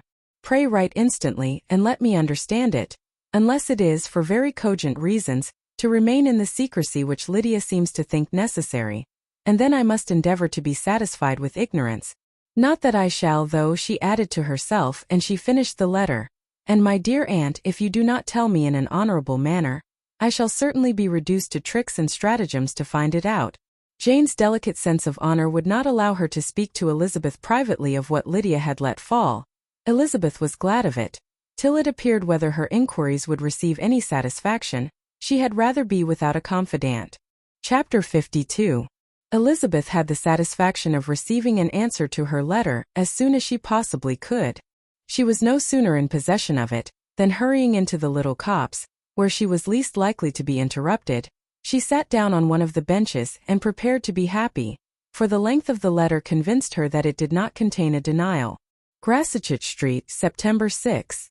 My dear niece, I have just received your letter, and shall devote this whole morning to answering it, as I foresee that a little writing will not comprise what I have to tell you. I must confess myself surprised by your application. I did not expect it from you. Don't think me angry, however, for I only mean to let you know that I had not imagined such inquiries to be necessary on your side. If you do not choose to understand me, forgive my impertinence. Your uncle is as much surprised as I am, and nothing but the belief of your being a party concerned would have allowed him to act as he has done. But if you are really innocent and ignorant, I must be more explicit. On the very day of my coming home from Longbourn, your uncle had a most unexpected visitor. Mr. Darcy called, and was shut up with him several hours. It was all over before I arrived, so my curiosity was not so dreadfully racked as yours seems to have been. He came to tell Mr. Gardiner that he had found out where your sister and Mr. Wickham were, and that he had seen and talked with them both, Wickham repeatedly, Lydia once. From what I can collect, he left Derbyshire only one day after ourselves, and came to town with the resolution of hunting for them. The motive professed was his conviction of its being owing to himself that Wickham's worthlessness had not been so well known as to make it impossible for any young woman of character to love or confide in him. He generously imputed the whole to his mistaken pride, and confessed that he had before thought it beneath him to lay his private actions open to the world. His character was to speak for itself. He called it, therefore, his duty to step forward, and endeavor to remedy an evil which had been brought on by himself. If he had another motive, I am sure it would never disgrace him. He had been some days in town before he was able to discover them, but he had something to direct his search which was more than we had, and the consciousness of this was another reason for his resolving to follow us. There is a lady, it seems, a Mrs. Young, who was some time ago governess to Miss Darcy, and was dismissed from her charge on some cause of disapprobation, though he did not say what. She then took a large house in Edward Street, and has since maintained herself by letting lodgings. This Mrs. Young was, he knew, intimately acquainted with Wickham, and he went to her for intelligence of him as soon as he got to town. But it was 2 or 3 days before he could get from her what he wanted. She would not betray her trust, I suppose, without bribery and corruption, for she really did know where her friend was to be found. Wickham, indeed, had gone to her on their first arrival in London, and had she been able to receive them into her house, they would have taken up their abode with her. At length, however, our kind friend procured the wished for direction. They were in street. He saw Wickham, and afterwards insisted on seeing Lydia.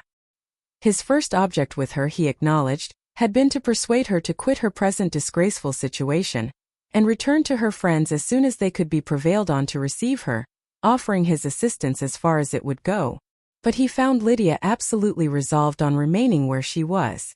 She cared for none of her friends, she wanted no help of his, she would not hear of leaving Wickham. She was sure they should be married some time or other, and it did not much signify when. Since such were her feelings, it only remained, he thought, to secure and expedite a marriage, which in his very first conversation with Wickham, he easily learnt had never been his design. He confessed himself obliged to leave the regiment on account of some debts of honor which were very pressing, and scrupled not to lay all the ill consequences of Lydia's flight on her own folly alone. He meant to resign his commission immediately, and as to his future situation, he could conjecture very little about it. He must go somewhere, but he did not know where, and he knew he should have nothing to live on.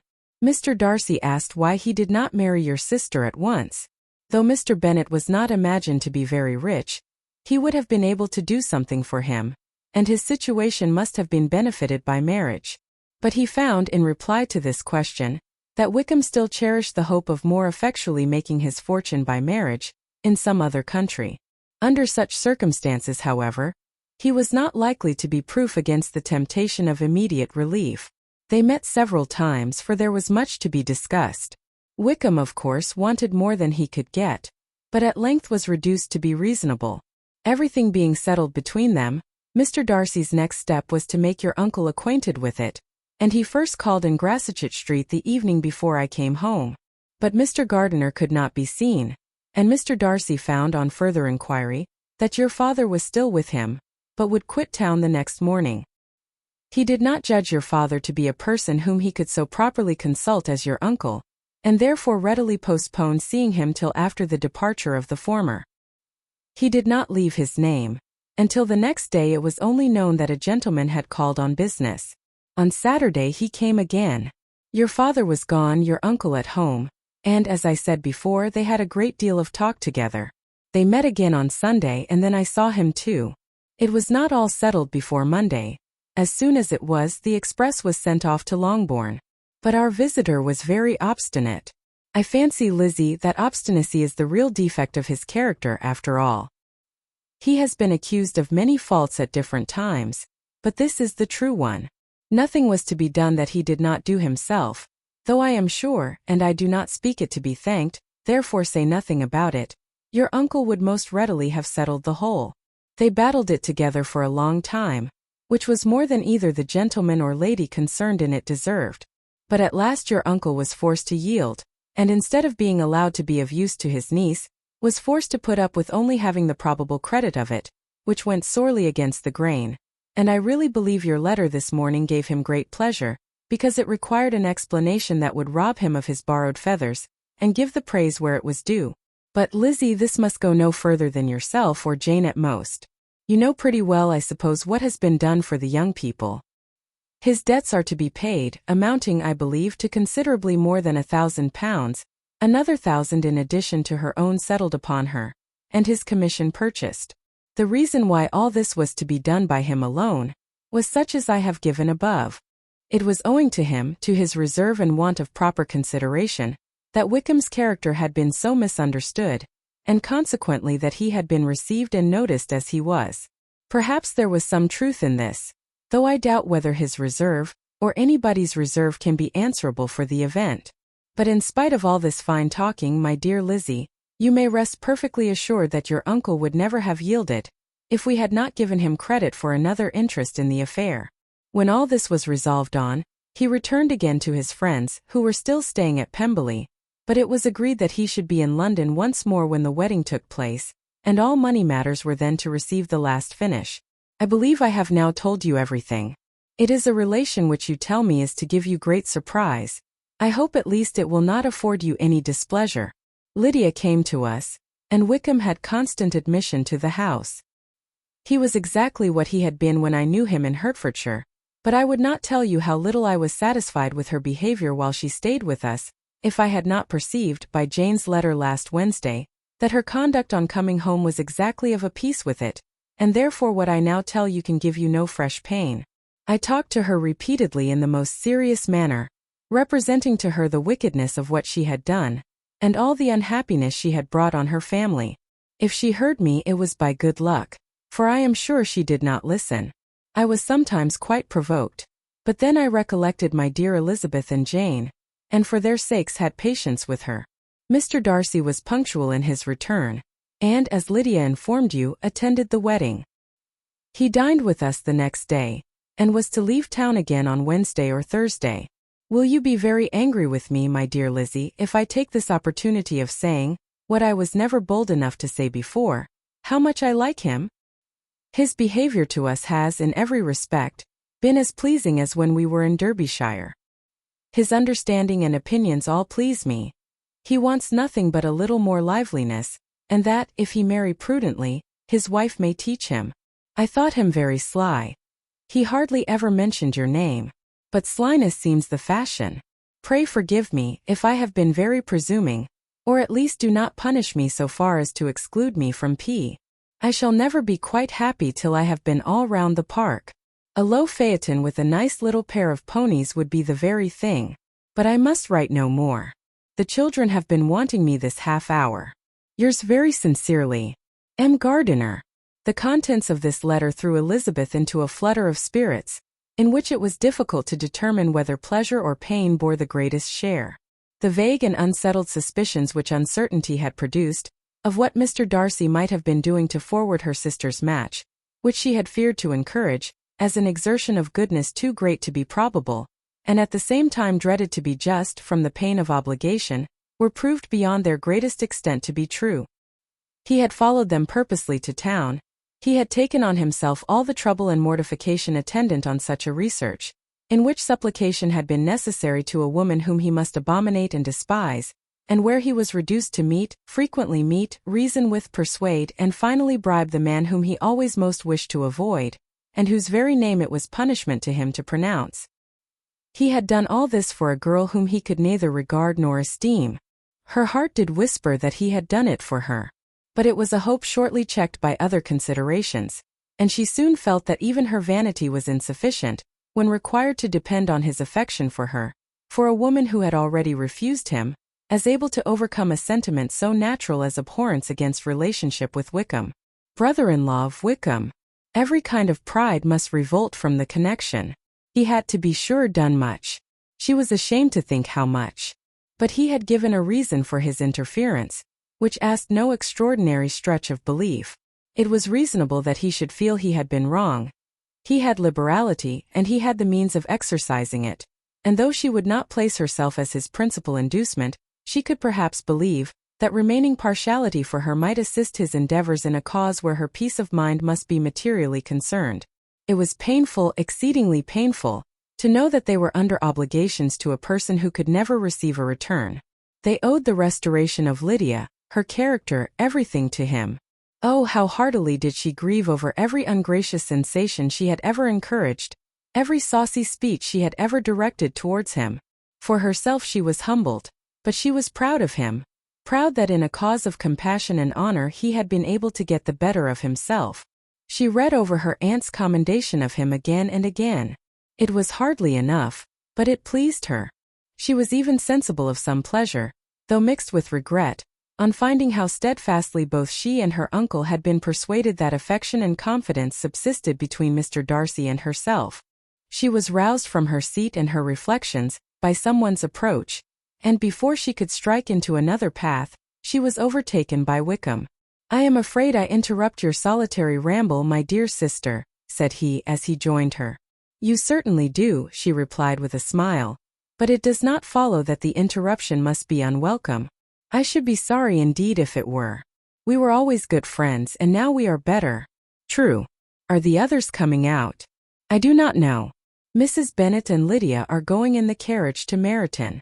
And so, my dear sister, I find from our uncle and aunt that you have actually seen Pemberley." She replied in the affirmative. "I almost envy you the pleasure, and yet I believe it would be too much for me, or else I could take it in my way to Newcastle. And you saw the old housekeeper, I suppose? Poor Reynolds, she was always very fond of me. But of course she did not mention my name to you." "Yes, she did." "And what did she say?" "That you were gone into the army, and she was afraid had not turned out well. At such a distance as that, you know, things are strangely misrepresented." "Certainly," he replied, biting his lips. Elizabeth hoped she had silenced him, but he soon afterwards said, "I was surprised to see Darcy in town last month. We passed each other several times. I wonder what he can be doing there." "Perhaps preparing for his marriage with Miss de Bourgh," said Elizabeth. "It must be something particular to take him there at this time of year." "Undoubtedly. Did you see him while you were at Lambton? I thought I understood from the Gardiners that you had." "Yes. He introduced us to his sister." "And do you like her?" "Very much. I have heard, indeed, that she is uncommonly improved within this year or two." When I last saw her, she was not very promising. I am very glad you liked her. I hope she will turn out well. I dare say she will. She has got over the most trying age. Did you go by the village of Kimpton? I do not recollect that we did. I mention it because it is the living which I ought to have had. A most delightful place. Excellent parsonage house. It would have suited me in every respect. How should you have liked making sermons? Exceedingly well. I should have considered it as part of my duty, and the exertion would soon have been nothing. One ought not to repine. But to be sure, it would have been such a thing for me. The quiet, the retirement of such a life, would have answered all my ideas of happiness. But it was not to be. Did you ever hear Darcy mention the circumstance when you were in Kent? I have heard from authority, which I thought as good, that it was left you conditionally only, and at the will of the present patron. You have. Yes, there was something in that. I told you so from the first, you may remember. I did hear, too, that there was a time when sermon-making was not so palatable to you as it seems to be at present, that you actually declared your resolution of never taking orders, and that the business had been compromised accordingly. You did. And it was not wholly without foundation. You may remember what I told you on that point when first we talked of it. They were now almost at the door of the house, for she had walked fast to get rid of him, and unwilling for her sister's sake to provoke him, she only said in reply with a good-humored smile, "Come, Mr. Wickham, we are brother and sister, you know. Do not let us quarrel about the past. In future, I hope we shall be always of one mind." She held out her hand. He kissed it with affectionate gallantry, though he hardly knew how to look, and they entered the house. Chapter 53. Mr. Wickham was so perfectly satisfied with this conversation, that he never again distressed himself, or provoked his dear sister Elizabeth by introducing the subject of it, and she was pleased to find that she had said enough to keep him quiet. The day of his and Lydia's departure soon came, and Mrs. Bennet was forced to submit to a separation, which, as her husband by no means entered into her scheme of their all going to Newcastle, was likely to continue at least a 12-month. "Oh, my dear Lydia," she cried, "when shall we meet again?" "Oh, Lord! I don't know. Not these 2 or 3 years, perhaps. Write to me very often, my dear. As often as I can. But you know married women have never much time for writing. My sisters may write to me. They will have nothing else to do." Mr. Wickham's adieus were much more affectionate than his wife's. He smiled, looked handsome, and said many pretty things. "He is as fine a fellow," said Mr. Bennet, as soon as they were out of the house, "as ever I saw. He simpers and smirks and makes love to us all. I am prodigiously proud of him. I defy even Sir William Lucas himself to produce a more valuable son-in-law."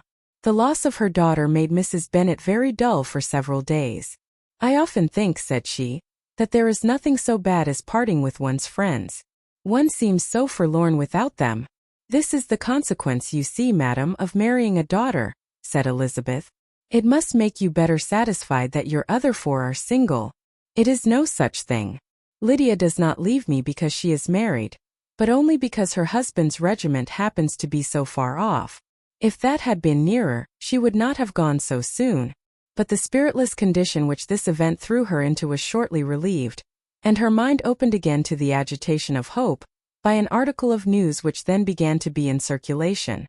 The housekeeper at Netherfield had received orders to prepare for the arrival of her master, who was coming down in a day or two, to shoot there for several weeks.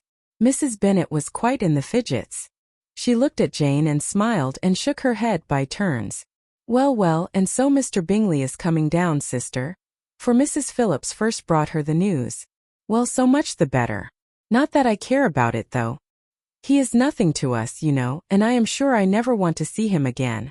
But, however, he is very welcome to come to Netherfield if he likes it, and who knows what may happen?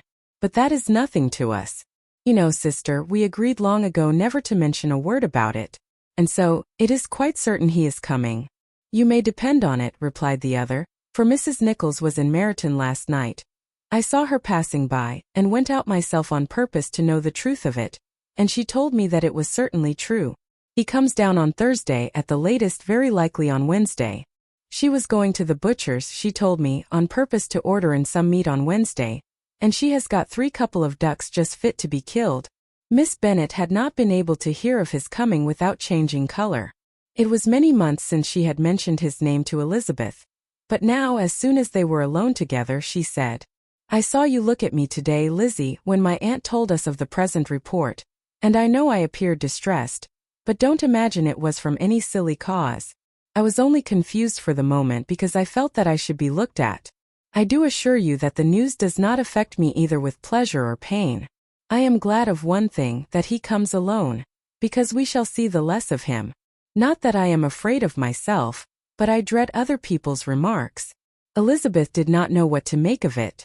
Had she not seen him in Derbyshire, she might have supposed him capable of coming there with no other view than what was acknowledged, but she still thought him partial to Jane, and she wavered as to the greater probability of his coming there with his friend's permission, or being bold enough to come without it.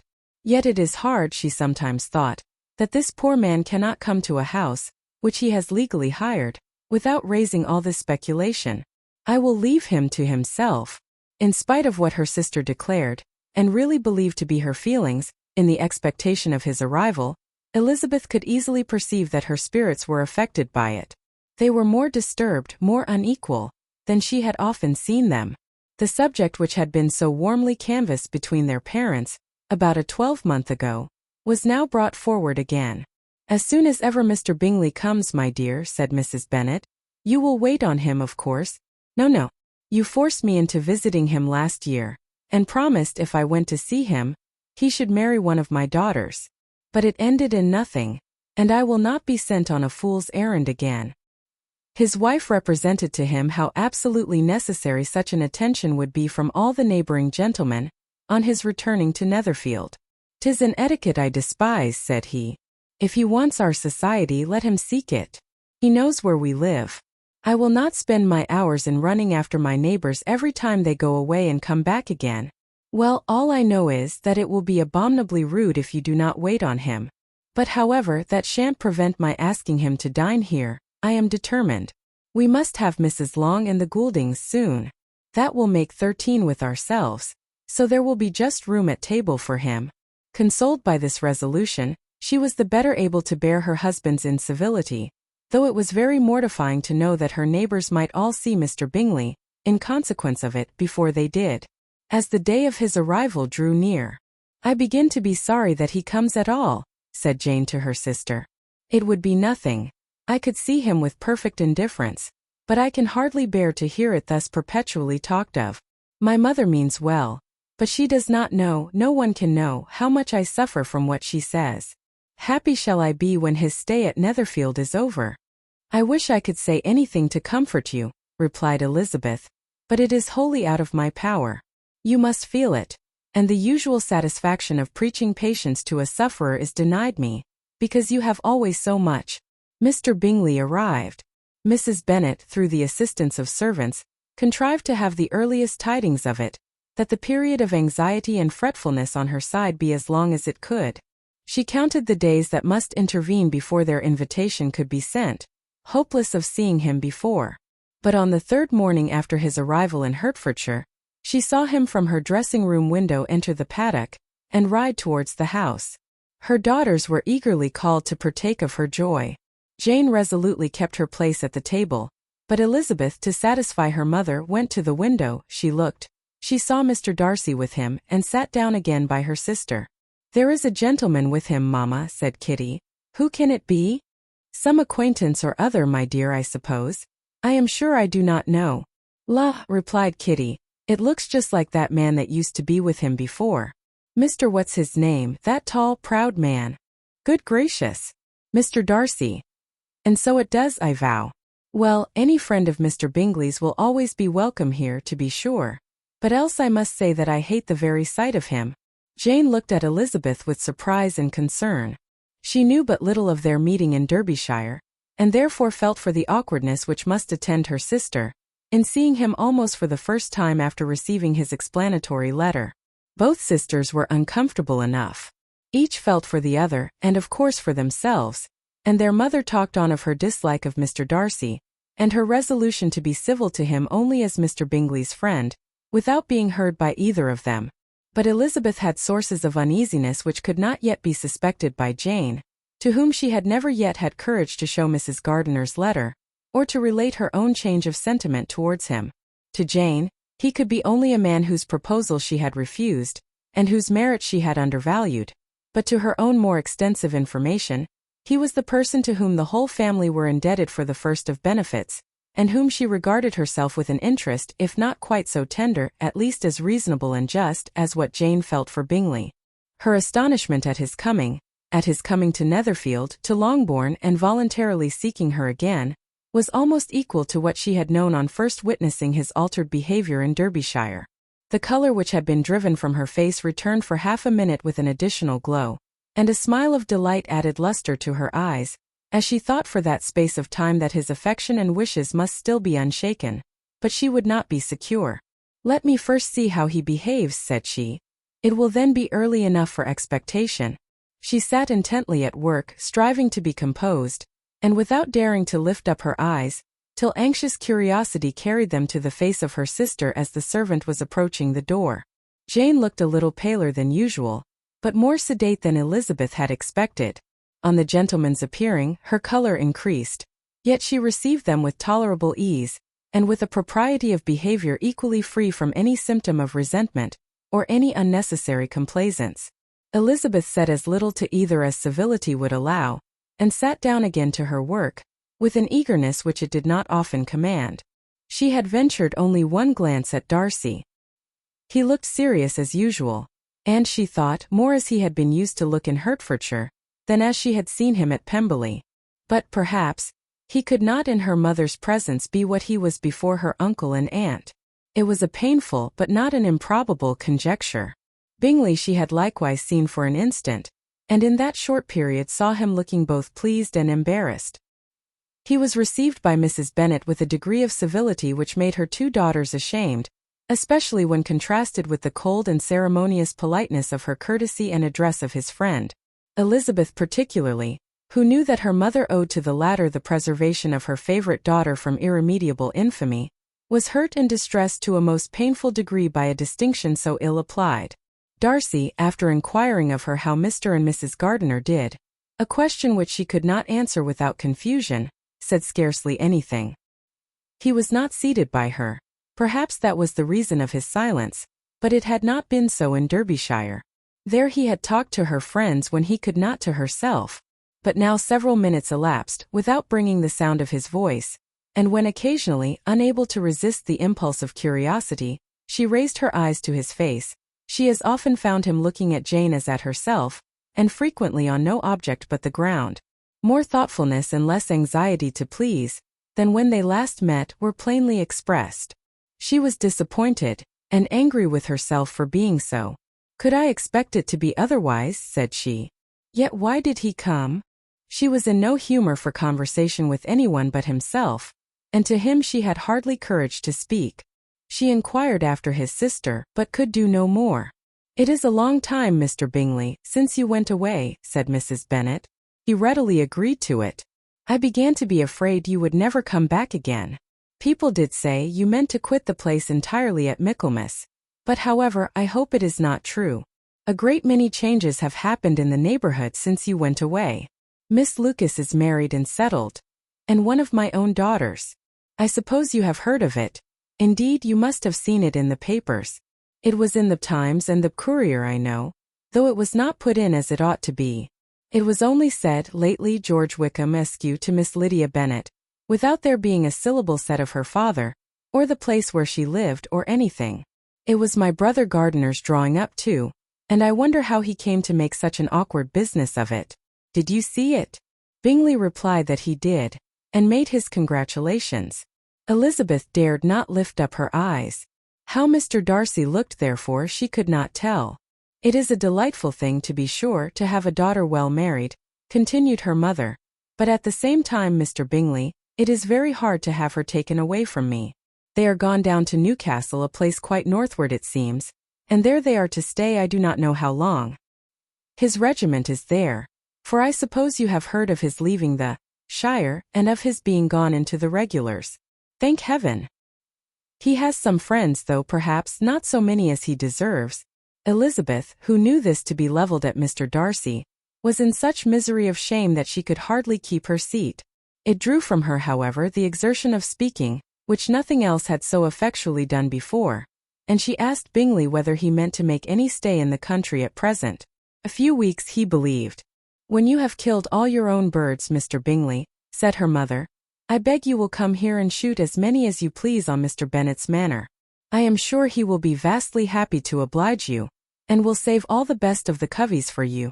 Elizabeth's misery increased at such unnecessary, such officious attention. Were the same fair prospect to arise at present, as had flattered them a year ago, everything, she was persuaded, would be hastening to the same vexatious conclusion. At that instant she felt that years of happiness could not make Jane or herself amends for moments of such painful confusion. "The first wish of my heart," said she to herself, "is never more to be in company with either of them. Their society can afford no pleasure that will atone for such wretchedness as this. Let me never see either one or the other again." Yet the misery, for which years of happiness were to offer no compensation, received soon afterwards material relief, from observing how much the beauty of her sister rekindled the admiration of her former lover. When first he came in, he had spoken to her but little, but every 5 minutes seemed to be giving her more of his attention. He found her as handsome as she had been last year, as good-natured and as unaffected, though not quite so chatty. Jane was anxious that no difference should be perceived in her at all, and was really persuaded that she talked as much as ever, but her mind was so busily engaged that she did not always know when she was silent. When the gentlemen rose to go away, Mrs. Bennet was mindful of her intended civility, and they were invited and engaged to dine at Longbourn in a few days' time. "You are quite a visit in my debt, Mr. Bingley," she added, "for when you went to town last winter, you promised to take a family dinner with us as soon as you returned. I have not forgot, you see, and I assure you I was very much disappointed that you did not come back and keep your engagement." Bingley looked a little silly at this reflection, and said something of his concern at having been prevented by business. They then went away. Mrs. Bennet had been strongly inclined to ask them to stay and dine there that day, but though she always kept a very good table, she did not think anything less than 2 courses could be good enough for a man on whom she had such anxious designs, or satisfy the appetite and pride of one who had 10,000 a year. Chapter 54. As soon as they were gone, Elizabeth walked out to recover her spirits, or in other words to dwell without interruption on those subjects which must deaden them more. Mr. Darcy's behavior astonished and vexed her. "Why, if he came only to be silent, grave and indifferent," said she, "did he come at all? She could settle it in no way that gave her pleasure. He could be still amiable, still pleasing to my uncle and aunt, when he was in town, and why not to me? If he fears me, why come hither? If he no longer cares for me, why silent? Teasing man. I will think no more about him." Her resolution was for a short time involuntarily kept by the approach of her sister, who joined her with a cheerful look which showed her better satisfied with their visitors than Elizabeth. "Now," said she, "that this first meeting is over, I feel perfectly easy. I know my own strength, and I shall never be embarrassed again by his coming. I am glad he dines here on Tuesday. It will then be publicly seen that on both sides we meet only as common and indifferent acquaintance." "Yes, very indifferent indeed," said Elizabeth laughingly. "Oh, Jane, take care. My dear Lizzie, you cannot think me so weak as to be in danger now. I think you are in very great danger of making him as much in love with you as ever." They did not see the gentleman again till Tuesday, and Mrs. Bennet in the meanwhile was giving way to all the happy schemes which the good humour and common politeness of Bingley, in half an hour's visit, had revived. On Tuesday there was a large party assembled at Longbourn, and the two who were most anxiously expected, to the credit of their punctuality as sportsmen, were in very good time. When they repaired to the dining-room, Elizabeth eagerly watched to see whether Bingley would take the place which, in all their former parties, had belonged to him by her sister. Her prudent mother, occupied by the same ideas, forbore to invite him to sit by herself. On entering the room he seemed to hesitate, but Jane happened to look round and happened to smile. It was decided. He placed himself by her. Elizabeth, with a triumphant sensation, looked towards his friend. He bore it with noble indifference, and she would have imagined that Bingley had received his sanction to be happy, had she not seen his eyes likewise turned towards Mr. Darcy, with an expression of half-laughing alarm. His behavior to her sister was such during dinner-time as showed an admiration of her, which, though more guarded than formerly, persuaded Elizabeth that, if left wholly to himself, Jane's happiness and his own would be speedily secured. Though she dared not depend upon the consequence, she yet received pleasure from observing his behavior. It gave her all the animation that her spirits could boast, for she was in no cheerful humor. Mr. Darcy was almost as far from her as the table could divide them. He was on one side of her mother. She knew how little such a situation would give pleasure to either, or make either appear to advantage. She was not near enough to hear any of their discourse, but she could see how seldom they spoke to each other, and how formal and cold was their manner whenever they did. Her mother's ungraciousness made the sense of what they owed him more painful to Elizabeth's mind, and she would, at times, have given anything to be privileged to tell him that his kindness was neither unknown nor unfelt by the whole of the family. She was in hopes that the evening would afford some opportunity of bringing them together, that the whole of the visit would not pass away without enabling them to enter into something more of conversation than the mere ceremonious salutation attending his entrance. Anxious and uneasy, the period which passed in the drawing-room before the gentlemen came was wearisome and dull to a degree that almost made her uncivil. She looked forward to their entrance as the point on which all her chance of pleasure for the evening must depend. "If he does not come to me, then," said she, "I shall give him up forever." The gentleman came, and she thought he looked as if he would have answered her hopes. But alas! The ladies had crowded round the table, where Miss Bennet was making tea, and Elizabeth pouring out the coffee, in so close a confederacy, that there was not a single vacancy near her which would admit of a chair. And on the gentleman's approaching, one of the girls moved closer to her than ever, and said in a whisper, "The men shan't come and part us, I am determined. We want none of them, do we?" Darcy had walked away to another part of the room. She followed him with her eyes, envied everyone to whom he spoke, had scarcely patience enough to help anybody to coffee, and then was enraged against herself for being so silly. A man who has once been refused. How could I ever be foolish enough to expect a renewal of his love? Is there one among the sex who would not protest against such a weakness as a second proposal to the same woman? There is no indignity so abhorrent to their feelings. She was a little revived, however, by his bringing back his coffee cup himself, and she seized the opportunity of saying, "Is your sister at Pemberley still?" "Yes. She will remain there till Christmas." "And quite alone? Have all her friends left her?" "Mrs. Annesley is with her. The others have been gone on to Scarborough these 3 weeks." She could think of nothing more to say, but if he wished to converse with her, he might have better success. He stood by her, however, for some minutes in silence, and at last, on the young ladies whispering to Elizabeth again, he walked away. When the tea things were removed and the card tables placed, the ladies all rose, and Elizabeth was then hoping to be soon joined by him, when all her views were overthrown, by seeing him fall a victim to her mother's rapacity for whist players, and in a few moments after seated with the rest of the party. She now lost every expectation of pleasure.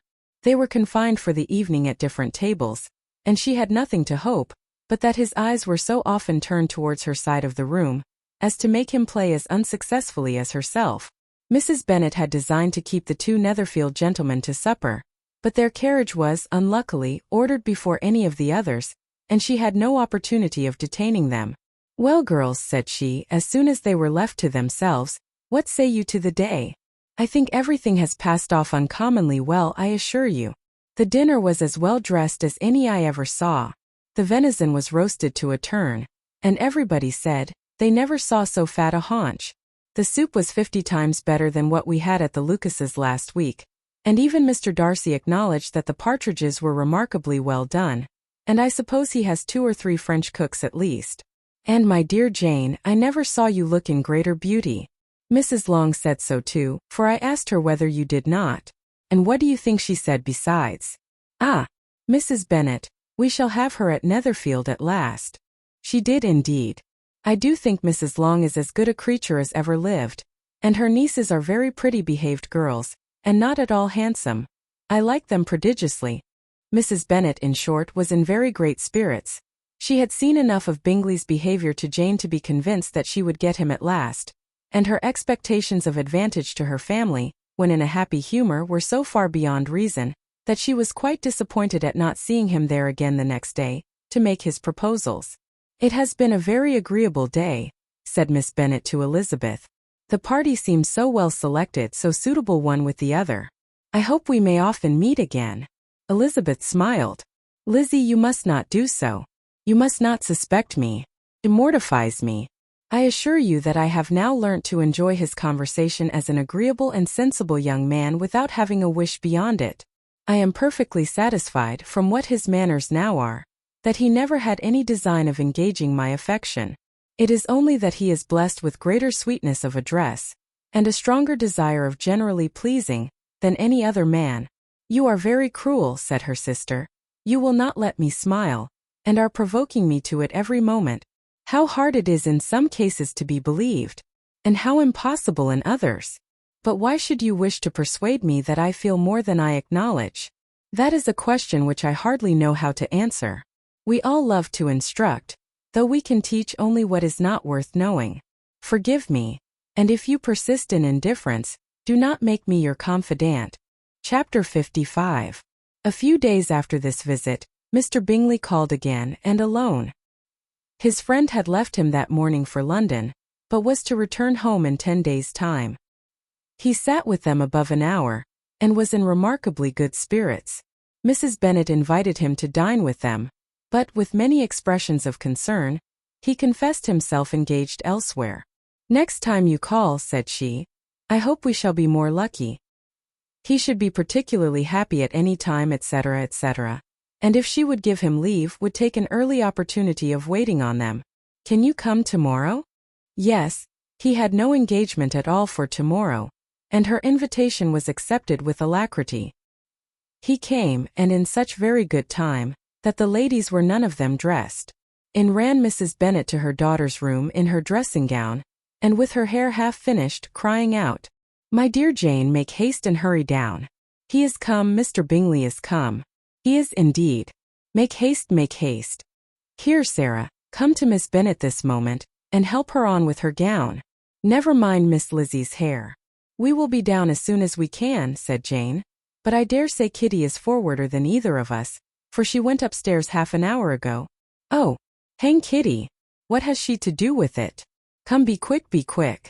Where is your sash, my dear?" But when her mother was gone, Jane would not be prevailed on to go down without one of her sisters. The same anxiety to get them by themselves was visible again in the evening. After tea, Mr. Bennet retired to the library, as was his custom, and Mary went upstairs to her instrument. 2 obstacles of the 5 being thus removed, Mrs. Bennet sat looking and winking at Elizabeth and Catherine for a considerable time, without making any impression on them.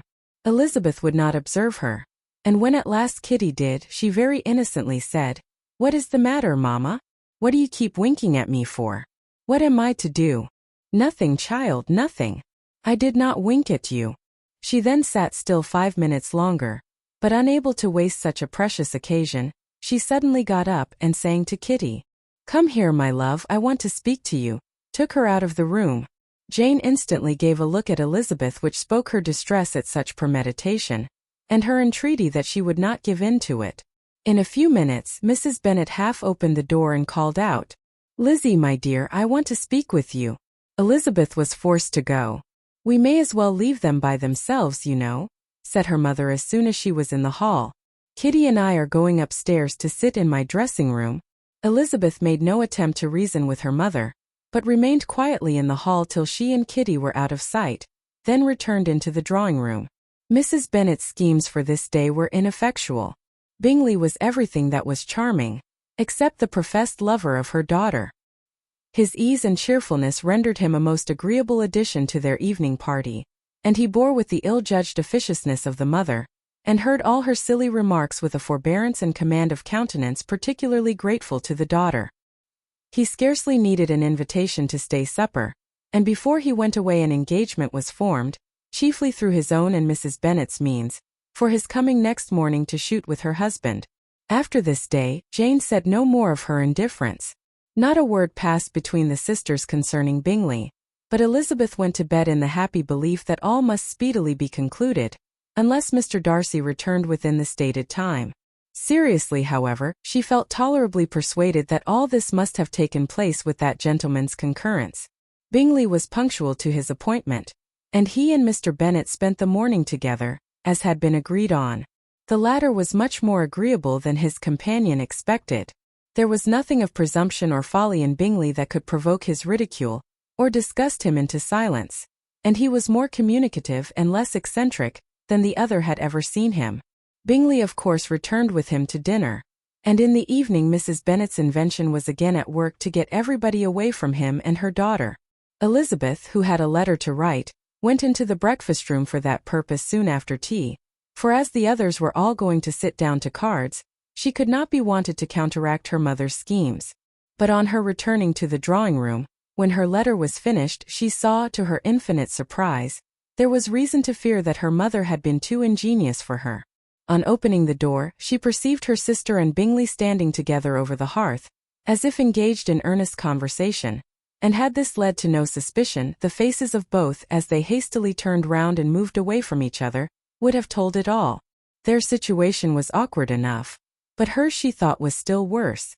Not a syllable was uttered by either, and Elizabeth was on the point of going away again when Bingley, who as well as the other had sat down, suddenly rose, and whispering a few words to her sister, ran out of the room.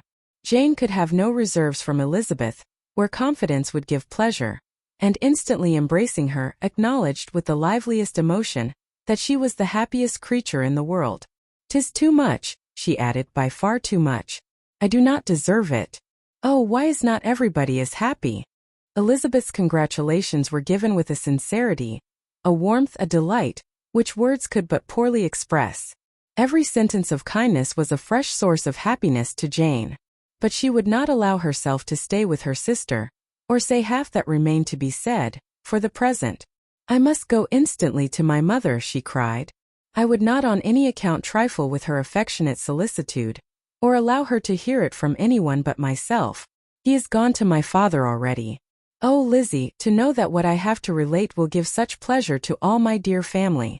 How shall I bear so much happiness?" She then hastened away to her mother, who had purposely broken up the card party, and was sitting upstairs with Kitty. Elizabeth, who was left by herself, now smiled at the rapidity and ease with which an affair was finally settled, that had given them so many previous months of suspense and vexation. "And this," said she, "is the end of all his friends' anxious circumspection, of all his sister's falsehood and contrivance, the happiest, wisest, and most reasonable end." In a few minutes she was joined by Bingley, whose conference with her father had been short and to the purpose. "Where is your sister?" said he hastily as he opened the door. "With my mother upstairs. She will be down in a moment, I dare say." He then shut the door, and coming up to her, claimed the good wishes and affection of a sister. Elizabeth honestly and heartily expressed her delight in the prospect of their relationship.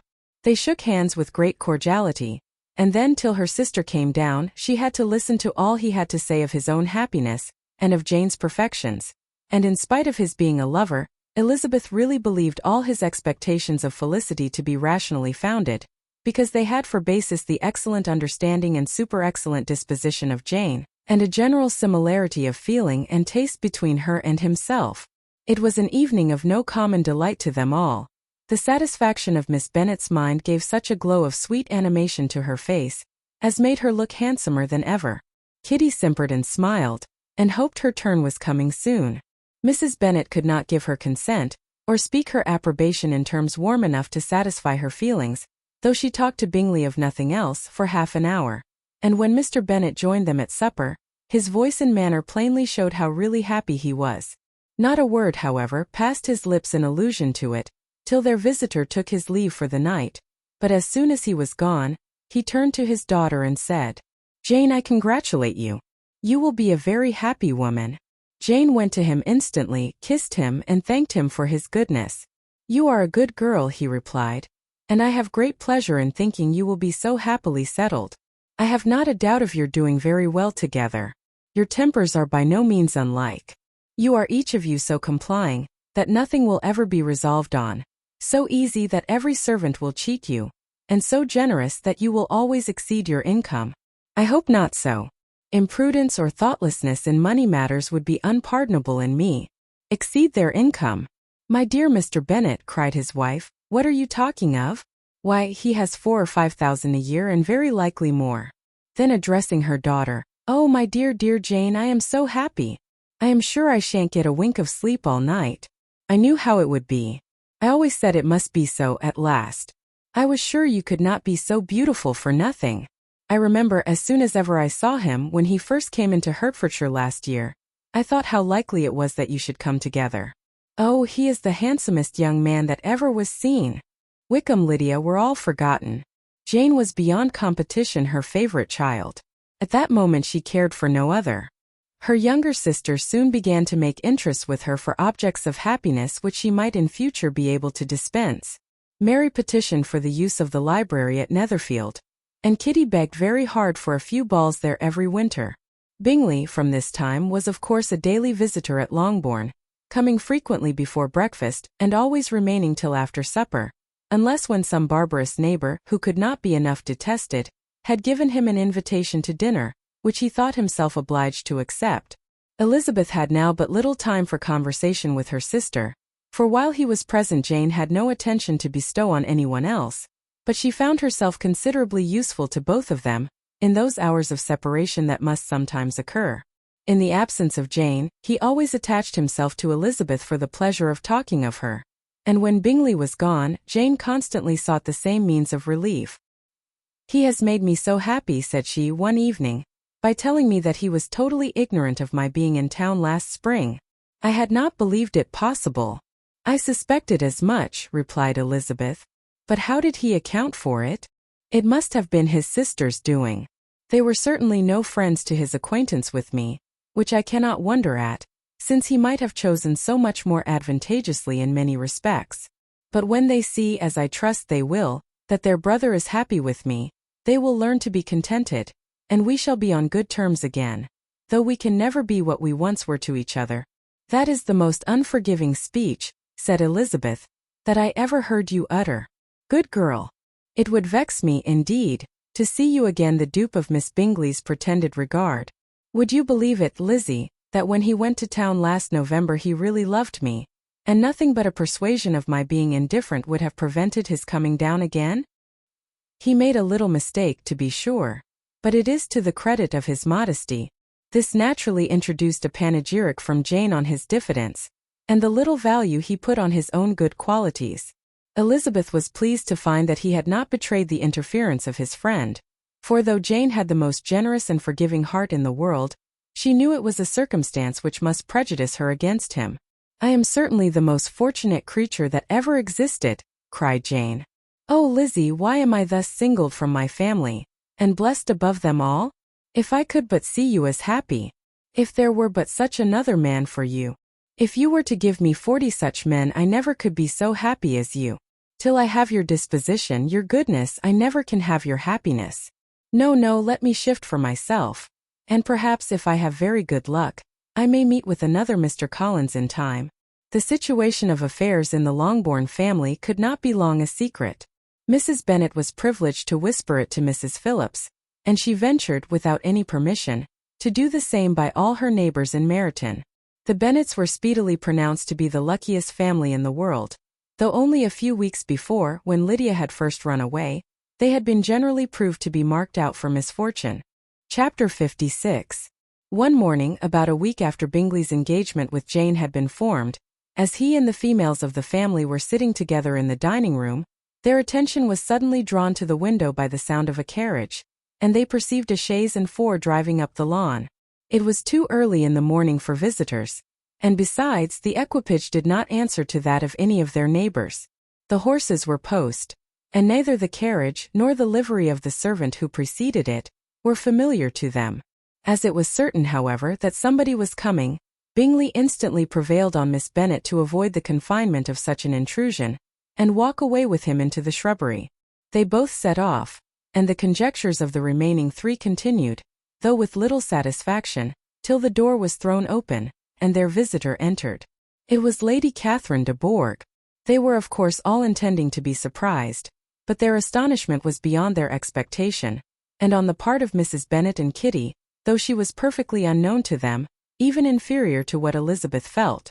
She entered the room with an air more than usually ungracious, made no other reply to Elizabeth's salutation than a slight inclination of the head, and sat down without saying a word. Elizabeth had mentioned her name to her mother on her ladyship's entrance, though no request of introduction had been made. Mrs. Bennet, all amazement, though flattered by having a guest of such high importance, received her with the utmost politeness. After sitting for a moment in silence, she said, very stiffly, to Elizabeth, "I hope you are well, Miss Bennet. That lady, I suppose, is your mother?" Elizabeth replied very concisely that she was. "And that, I suppose, is one of your sisters?" "Yes, madam," said Mrs. Bennet, delighted to speak to a Lady Catherine. "She is my youngest girl but one. My youngest of all is lately married, and my eldest is somewhere about the ground, walking with a young man, who I believe will soon become a part of the family." "You have a very small park here," returned Lady Catherine after a short silence. "It is nothing in comparison of Rosings, my lady, I dare say. But I assure you it is much larger than Sir William Lucas's. This must be a most inconvenient sitting-room for the evening in summer. The windows are full west." Mrs. Bennet assured her that they never sat there after dinner, and then added, "May I take the liberty of asking your ladyship whether you left Mr. and Mrs. Collins well?" "Yes, very well. I saw them the night before last." Elizabeth now expected that she would produce a letter for her from Charlotte, as it seemed the only probable motive for her calling. But no letter appeared, and she was completely puzzled. Mrs. Bennet, with great civility, begged her ladyship to take some refreshment, but Lady Catherine very resolutely, and not very politely, declined eating anything, and then rising up said to Elizabeth, "Miss Bennet, there seemed to be a prettyish kind of a little wilderness on one side of your lawn. I should be glad to take a turn in it, if you will favor me with your company." "Go, my dear," cried her mother, "and show her ladyship about the different walks. I think she will be pleased with the hermitage." Elizabeth obeyed, and, running into her own room for her parasol, attended her noble guest downstairs. As they passed through the hall, Lady Catherine opened the doors into the dining parlour and drawing-room, and pronouncing them, after a short survey, to be decent-looking rooms, walked on. Her carriage remained at the door, and Elizabeth saw that her waiting-woman was in it. They proceeded in silence along the gravel walk that led to the copse. Elizabeth was determined to make no effort for conversation with a woman who was now more than usually insolent and disagreeable. "How could I ever think her like her nephew?" said she, as she looked in her face. As soon as they entered the copse, Lady Catherine began in the following manner. "You can be at no loss, Miss Bennet, to understand the reason of my journey hither. Your own heart, your own conscience must tell you why I come." Elizabeth looked with unaffected astonishment. "Indeed, you are mistaken, madam. I have not been at all able to account for the honor of seeing you here." "Miss Bennet," replied her ladyship in an angry tone, "you ought to know that I am not to be trifled with. But however insincere you may choose to be, you shall not find me so. My character has ever been celebrated for its sincerity and frankness, and in a cause of such moment as this, I shall certainly not depart from it. A report of a most alarming nature reached me 2 days ago. I was told that not only your sister was on the point of being most advantageously married, but that Miss Elizabeth Bennet would, in all likelihood, be soon afterwards united to my nephew, my own nephew, Mr. Darcy. Though I know it must be a scandalous falsehood, though I would not injure him so much as to suppose the truth of it possible, I instantly resolved on setting off for this place, that I might make my sentiments known to you." "If you believed it impossible to be true," said Elizabeth, coloring with astonishment and disdain, "I wonder you took the trouble of coming so far. What could your ladyship propose by it? At once to insist upon having such a report universally contradicted." "Your coming to Longbourn to see me and my family," said Elizabeth coolly, "will be rather a confirmation of it. If indeed such a report is in existence, do you then pretend to be ignorant of it? Has it not been industriously circulated by yourselves? Do you not know that such a report is spread abroad? I never heard that it was. And can you likewise declare that there is no foundation for it?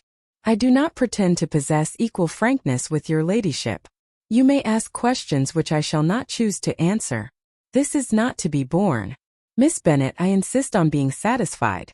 Has my nephew made you an offer of marriage? Your ladyship has declared it to be impossible. It ought to be so. It must be so while he retains the use of his reason. But your arts and allurements may, in a moment of infatuation, have made him forget what he owes to himself and to all his family. You may have drawn him in. If I have, I shall be the last person to confess it. Miss Bennet, do you know who I am?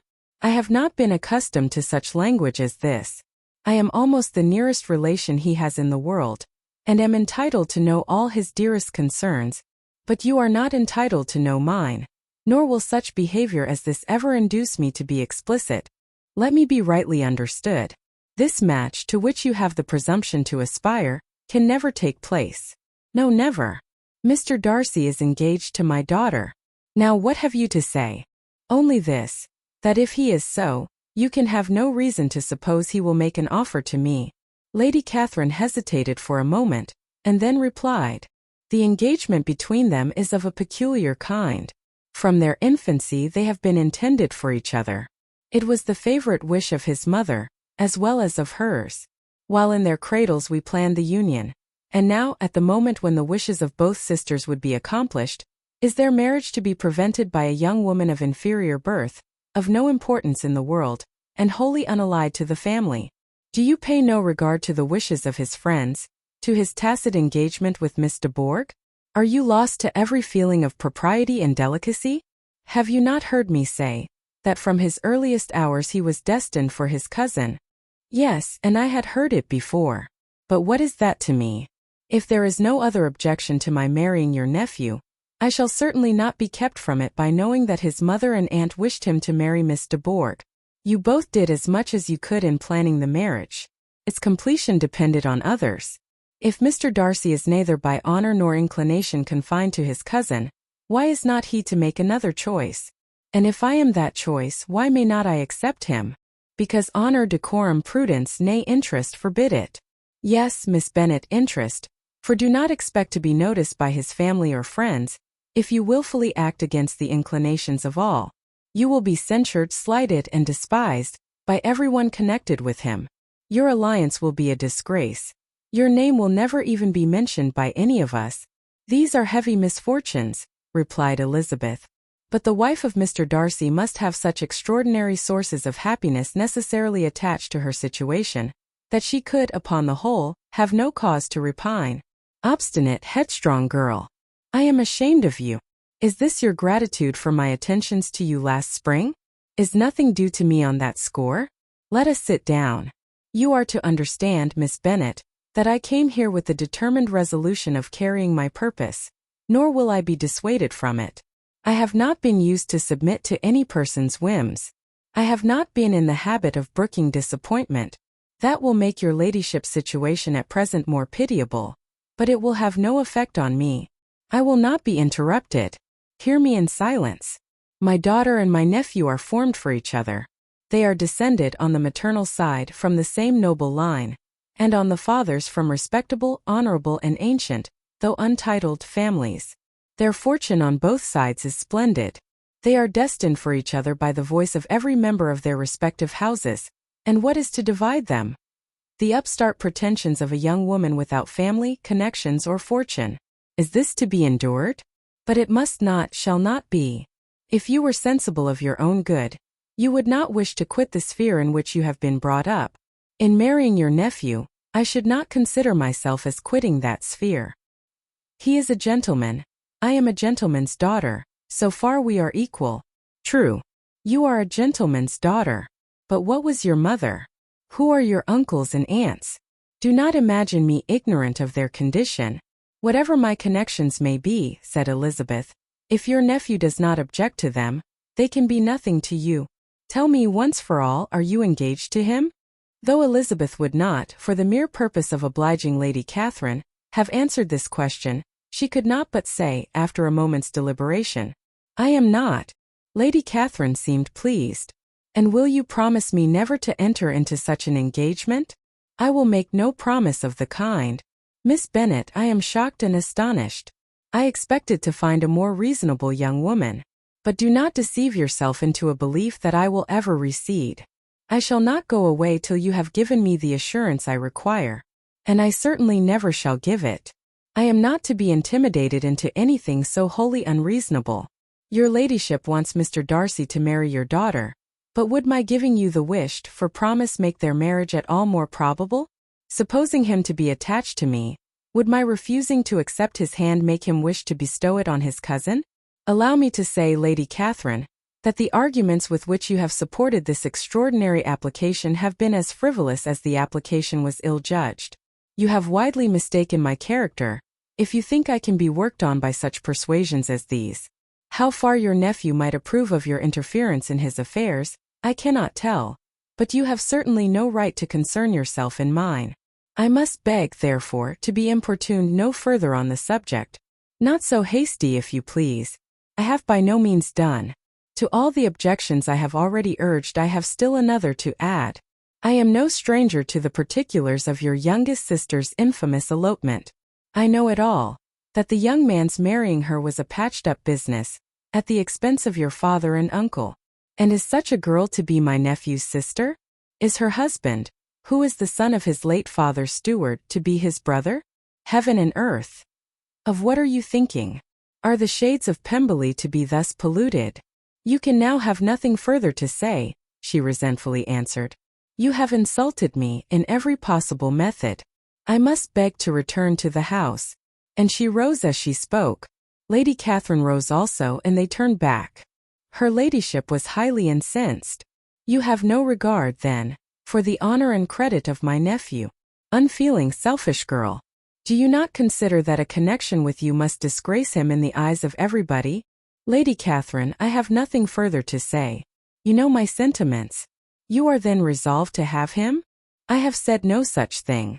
I am only resolved to act in that manner, which will, in my own opinion, constitute my happiness, without reference to you, or to any person so wholly unconnected with me. It is well. You refuse then to oblige me. You refuse to obey the claims of duty, honor, and gratitude. You are determined to ruin him in the opinion of all his friends, and make him the contempt of the world. Neither duty nor honor nor gratitude, replied Elizabeth, has any possible claim on me, in the present instance. No principle of either would be violated by my marriage with Mr. Darcy, and with regard to the resentment of his family, or the indignation of the world, if the former were excited by his marrying me, it would not give me one moment's concern, and the world in general would have too much sense to join in the scorn. And this is your real opinion. This is your final resolve. Very well. I shall now know how to act. Do not imagine, Miss Bennet, that your ambition will ever be gratified. I came to try you. I hope to find you reasonable. But depend upon it I will carry my point. In this manner Lady Catherine talked on till they were at the door of the carriage, when turning hastily round she added, I take no leave of you, Miss Bennet. I send no compliments to your mother. You deserve no such attention. I am most seriously displeased. Elizabeth made no answer, and without attempting to persuade her ladyship to return into the house, walked quietly into it herself. She heard the carriage drive away as she proceeded upstairs. Her mother impatiently met her at the door of her dressing-room, to ask why Lady Catherine would not come in again and rest herself. She did not choose it, said her daughter. She would go. She is a very fine-looking woman, and her calling here was prodigiously civil. For she only came, I suppose, to tell us the Collinses were well. She is on her road somewhere, I dare say, and so, passing through Meryton, thought she might as well call on you. I suppose she had nothing particular to say to you, Lizzie? Elizabeth was forced to give in to a little falsehood here, for to acknowledge the substance of their conversation was impossible.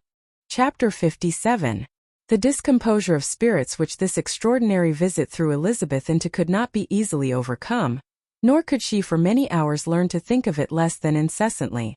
Lady Catherine, it appeared, had actually taken the trouble of this journey from Rosings for the sole purpose of breaking off her supposed engagement with Mr. Darcy.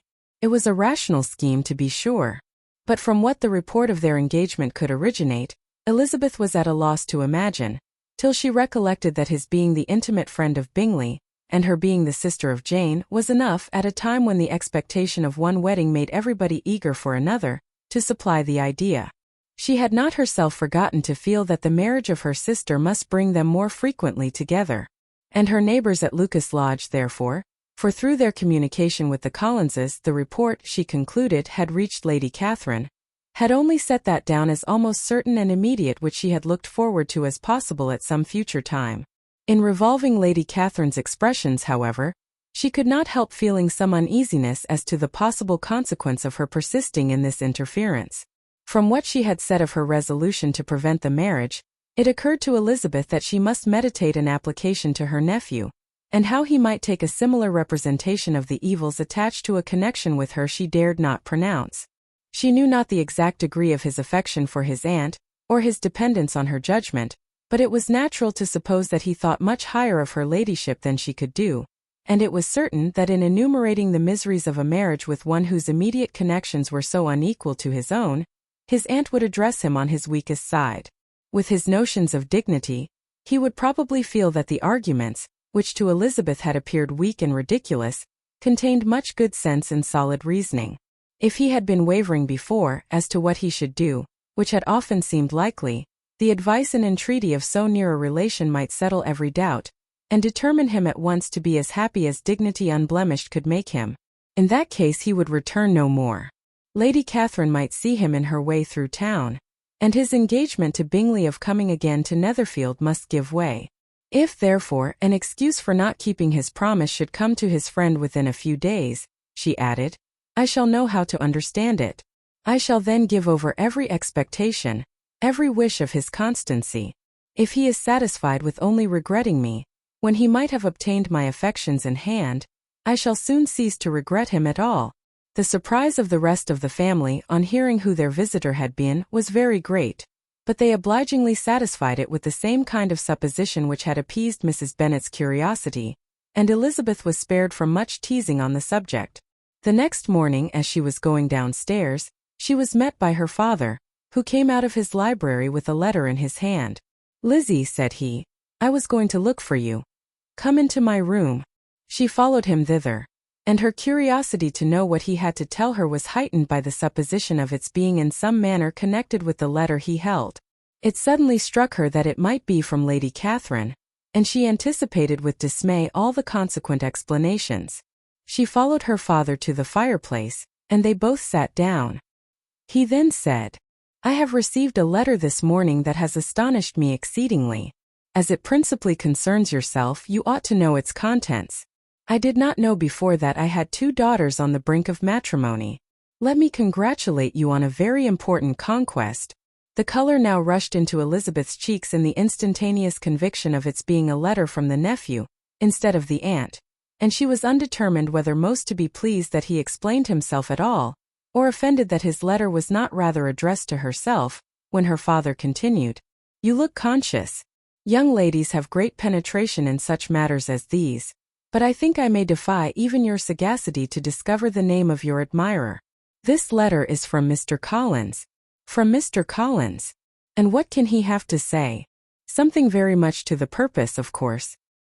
He begins with congratulations on the approaching nuptials of my eldest daughter, of which, it seems, he has been told by some of the good-natured, gossiping Lucases. I shall not sport with your impatience by reading what he says on that point. What relates to yourself is as follows. Having thus offered you the sincere congratulations of Mrs. Collins and myself on this happy event, let me now add a short hint on the subject of another, of which we have been advertised by the same authority.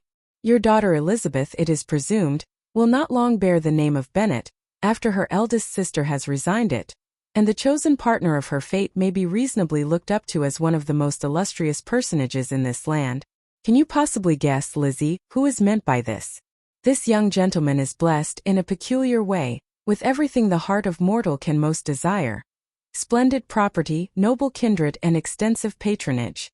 Yet, in spite of all these temptations, let me warn my cousin Elizabeth, and yourself, of what evils you may incur by a precipitate closure with this gentleman's proposals, which of course you will be inclined to take immediate advantage of.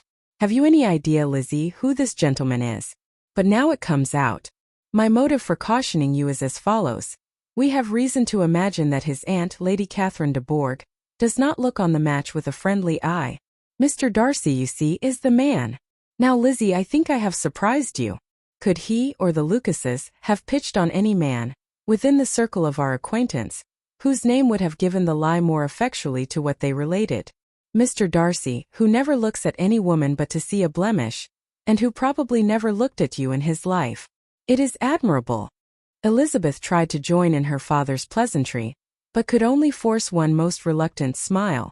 Never had his wit been directed in a manner so little agreeable to her. Are you not diverted? Oh yes. Pray read on. After mentioning the likelihood of this marriage to her ladyship last night, she immediately, with her usual condescension, expressed what she felt on the occasion, when it became apparent that on the score of some family objections on the part of my cousin, she would never give her consent to what she termed so disgraceful a match.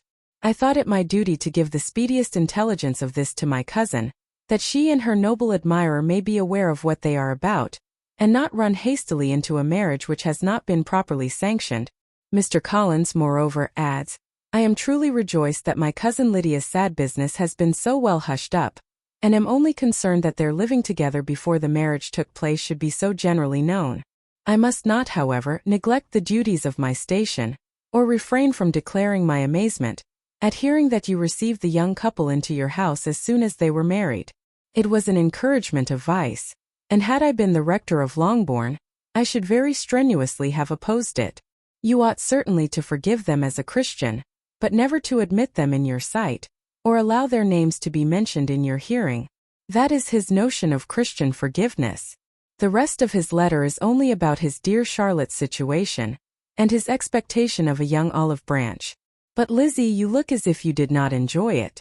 You are not going to be missish, I hope, and pretend to be affronted at an idle report. For what do we live, but to make sport for our neighbors, and laugh at them in our turn? Oh, cried Elizabeth, I am exceedingly diverted. But it is so strange. Yes, that is what makes it amusing. Had they fixed on any other man it would have been nothing, but his perfect indifference and your pointed dislike make it so delightfully absurd. Much as I abominate writing, I would not give up Mr. Collins's correspondence for any consideration. Nay, when I read a letter of his, I cannot help giving him the preference even over Wickham, much as I value the impudence and hypocrisy of my son-in-law. And pray, Lizzie, what said Lady Catherine about this report? Did she call to refuse her consent? To this question his daughter replied only with a laugh, and as it had been asked without the least suspicion, she was not distressed by his repeating it. Elizabeth had never been more at a loss to make her feelings appear what they were not. It was necessary to laugh when she would rather have cried. Her father had most cruelly mortified her by what he said of Mr. Darcy's indifference, and she could do nothing but wonder at such a want of penetration, or fear that perhaps instead of his seeing too little, she might have fancied too much. Chapter 58. Instead of receiving any such letter of excuse from his friend, as Elizabeth half expected Mr. Bingley to do, he was able to bring Darcy with him to Longbourn before many days had passed after Lady Catherine's visit. The gentlemen arrived early, and before Mrs. Bennet had time to tell him of their having seen his aunt, of which her daughter sat in momentary dread, Bingley, who wanted to be alone with Jane, proposed their all walking out. It was agreed to. Mrs. Bennet was not in the habit of walking, Mary could never spare time, but the remaining 5 set off together. Bingley and Jane, however, soon allowed the others to outstrip them. They lagged behind while Elizabeth, Kitty, and Darcy were to entertain each other. Very little was said by either. Kitty was too much afraid of him to talk. Elizabeth was secretly forming a desperate resolution, and perhaps he might be doing the same. They walked towards the Lucases because Kitty wished to call upon Maria, and as Elizabeth saw no occasion for making it a general concern, when Kitty left them she went boldly on with him alone. Now was the moment for her resolution to be executed, and while her courage was high, she immediately said, Mr. Darcy, I am a very selfish creature, and for the sake of giving relief to my own feelings care not how much I may be wounding yours. I can no longer help thanking you for your unexampled kindness to my poor sister. Ever since I have known it I have been most anxious to acknowledge to you how gratefully I feel it. Were it known to the rest of my family, I should not have merely my own gratitude to express. I am sorry, exceedingly sorry, replied Darcy in a tone of surprise and emotion, that you have ever been informed of what may, in a mistaken light, have given you uneasiness. I did not think Mrs. Gardiner was so little to be trusted. You must not blame my aunt. Lydia's thoughtlessness first betrayed to me that you had been concerned in the matter, and of course I could not rest till I knew the particulars. Let me thank you again and again, in the name of all my family, for that generous compassion which induced you to take so much trouble, and bear so many mortifications, for the sake of discovering them. If you will thank me, he replied, let it be for yourself alone. That the wish of giving happiness to you might add force to the other inducements which led me on, I shall not attempt to deny. But your family owe me nothing. Much as I respect them, I believe I thought only of you. Elizabeth was too much embarrassed to say a word. After a short pause, her companion added, You are too generous to trifle with me. If your feelings are still what they were last April, tell me so at once. My affections and wishes are unchanged. But one word from you will silence me on this subject forever. Elizabeth, feeling all the more than common awkwardness and anxiety of his situation, now forced herself to speak, and immediately, though not very fluently, gave him to understand that her sentiments had undergone so material a change since the period to which he alluded, as to make her receive with gratitude and pleasure his present assurances. The happiness which this reply produced was such as he had probably never felt before, and he expressed himself on the occasion as sensibly and as warmly as a man violently in love can be supposed to do. Had Elizabeth been able to encounter his eyes, she might have seen how well the expression of heartfelt delight diffused over his face became him, but though she could not look she could listen, and he told her of feelings which, in proving of what importance she was to him, made his affection every moment more valuable. They walked on without knowing in what direction. There was too much to be thought and felt and said for attention to any other objects. She soon learnt that they were indebted for their present good understanding to the efforts of his aunt, who did call on him in her return through London, and there relate her journey to Longbourn, its motive, and the substance of her conversation with Elizabeth, dwelling emphatically on every expression of the latter, which, in her ladyship's apprehension, peculiarly denoted her perverseness and assurance, in the belief that such a relation must assist her endeavours to obtain that promise from her nephew which she had refused to give. But, unluckily for her ladyship, its effect had been exactly contrariwise. It taught me to hope, said he, as I had scarcely ever allowed myself to hope before. I knew enough of your disposition to be certain that had you been absolutely, irrevocably decided against me, you would have acknowledged it to Lady Catherine frankly and openly. Elizabeth colored and laughed as she replied, Yes, you know enough of my frankness to believe me capable of that. After abusing you so abominably to your face, I could have no scruple in abusing you to all your relations. What did you say of me that I did not deserve? For though your accusations were ill-founded, formed on mistaken premises, my behavior to you at the time had merited the severest reproof. It was unpardonable. I cannot think of it without abhorrence. We will not quarrel for the greater share of blame annexed to that evening, said Elizabeth. The conduct of neither, if strictly examined, will be irreproachable. But since then we have both, I hope, improved in civility, I cannot be so easily reconciled to myself. The recollection of what I then said, of my conduct, my manners, my expressions during the whole of it, is now, and has been many months, inexpressibly painful to me. Your reproof, so well applied, I shall never forget. Had you behaved in a more gentlemanlike manner, those were your words. You know not, you can scarcely conceive how they have tortured me, though it was some time, I confess, before I was reasonable enough to allow their justice. I was certainly very far from expecting them to make so strong an impression. I had not the smallest idea of their being ever felt in such a way. I can easily believe it. You thought me then devoid of every proper feeling, I am sure you did. The turn of your countenance I shall never forget, as you said that I could not have addressed you in any possible way that would induce you to accept me. Oh, do not repeat what I then said. These recollections will not do at all. I assure you that I have long been most heartily ashamed of it. Darcy mentioned his letter. Did it, said he, did it soon make you think better of me? Did you, on reading it, give any credit to its contents? She explained what its effects on her had been, and how gradually all her former prejudices had been removed. I knew, said he, that what I wrote must give you pain, but it was necessary. I hope you have destroyed the letter. There was one part, especially the opening of it, which I should dread your having the power of reading again. I can remember some expressions which might justly make you hate me. The letter shall certainly be burnt if you believe it essential to the preservation of my regard. But though we have both reason to think my opinions not entirely unalterable, they are not, I hope, quite so easily changed as that implies. When I wrote that letter, replied Darcy, I believed myself perfectly calm and cool, but I am since convinced that it was written in a dreadful bitterness of spirit. The letter, perhaps, began in bitterness, but it did not end so. The adieu is charity itself. But think no more of the letter. The feelings of the person who wrote and the person who received it are now so widely different from what they were then, that every unpleasant circumstance attending it ought to be forgotten. You must learn some of my philosophy.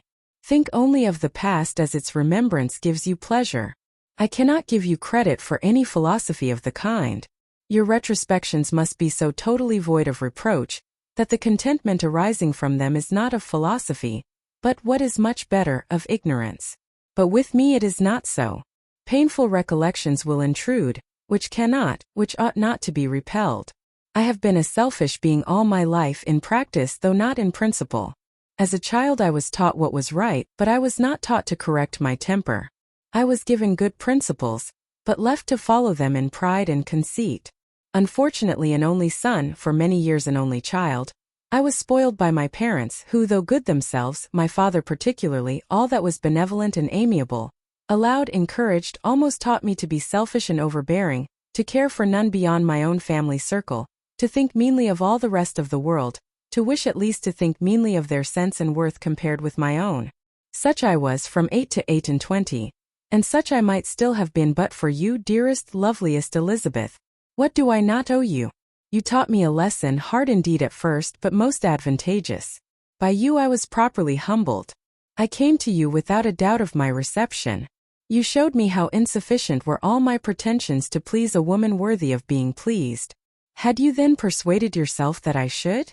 Indeed I had. What will you think of my vanity? I believed you to be wishing, expecting my addresses. My manners must have been in fault, but not intentionally, I assure you.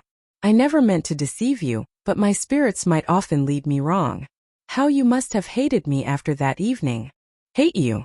I was angry perhaps at first, but my anger soon began to take a proper direction. I am almost afraid of asking what you thought of me when we met at Pemberley. You blamed me for coming? No, indeed, I felt nothing but surprise. Your surprise could not be greater than mine in being noticed by you. My conscience told me that I deserved no extraordinary politeness, and I confess that I did not expect to receive more than my due. My object then, replied Darcy, was to show you, by every civility in my power, that I was not so mean as to resent the past, and I hope to obtain your forgiveness, to lessen your ill opinion, by letting you see that your reproofs had been attended to. How soon any other wishes introduced themselves, I can hardly tell, but I believe in about half an hour after I had seen you.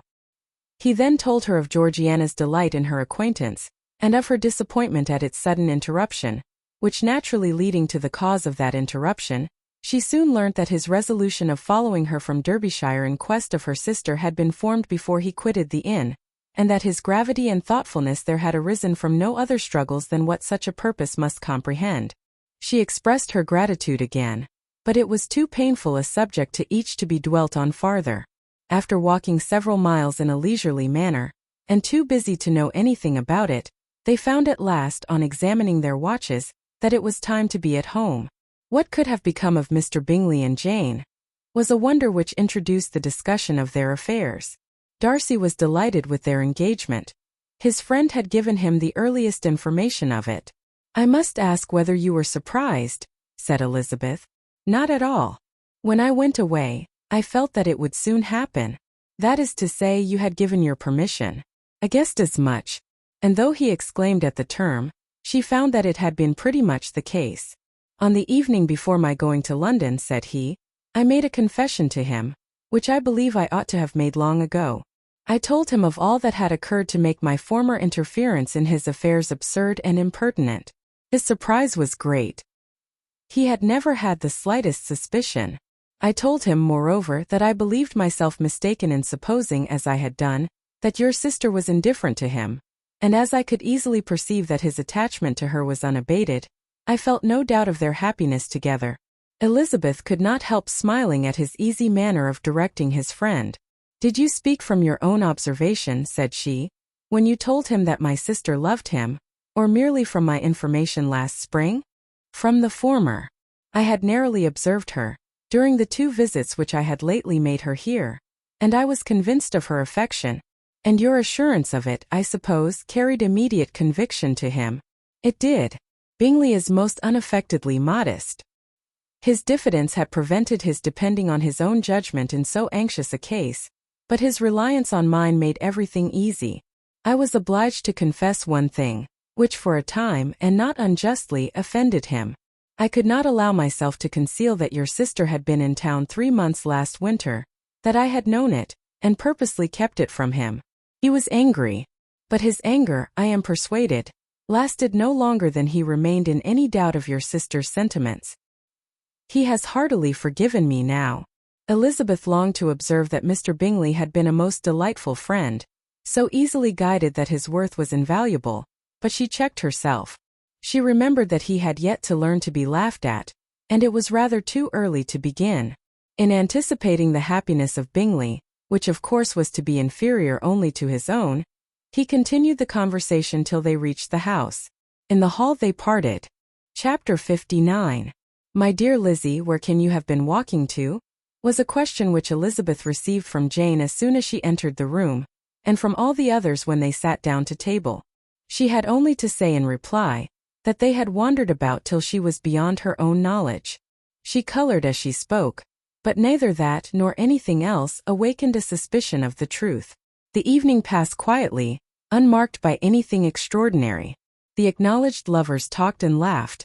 The unacknowledged were silent. Darcy was not of a disposition in which happiness overflows in mirth, and Elizabeth, agitated and confused, rather knew that she was happy than felt herself to be so. For besides the immediate embarrassment, there were other evils before her. She anticipated what would be felt in the family when her situation became known. She was aware that no one liked him but Jane, and even feared that with the others it was a dislike which not all his fortune and consequence might do away.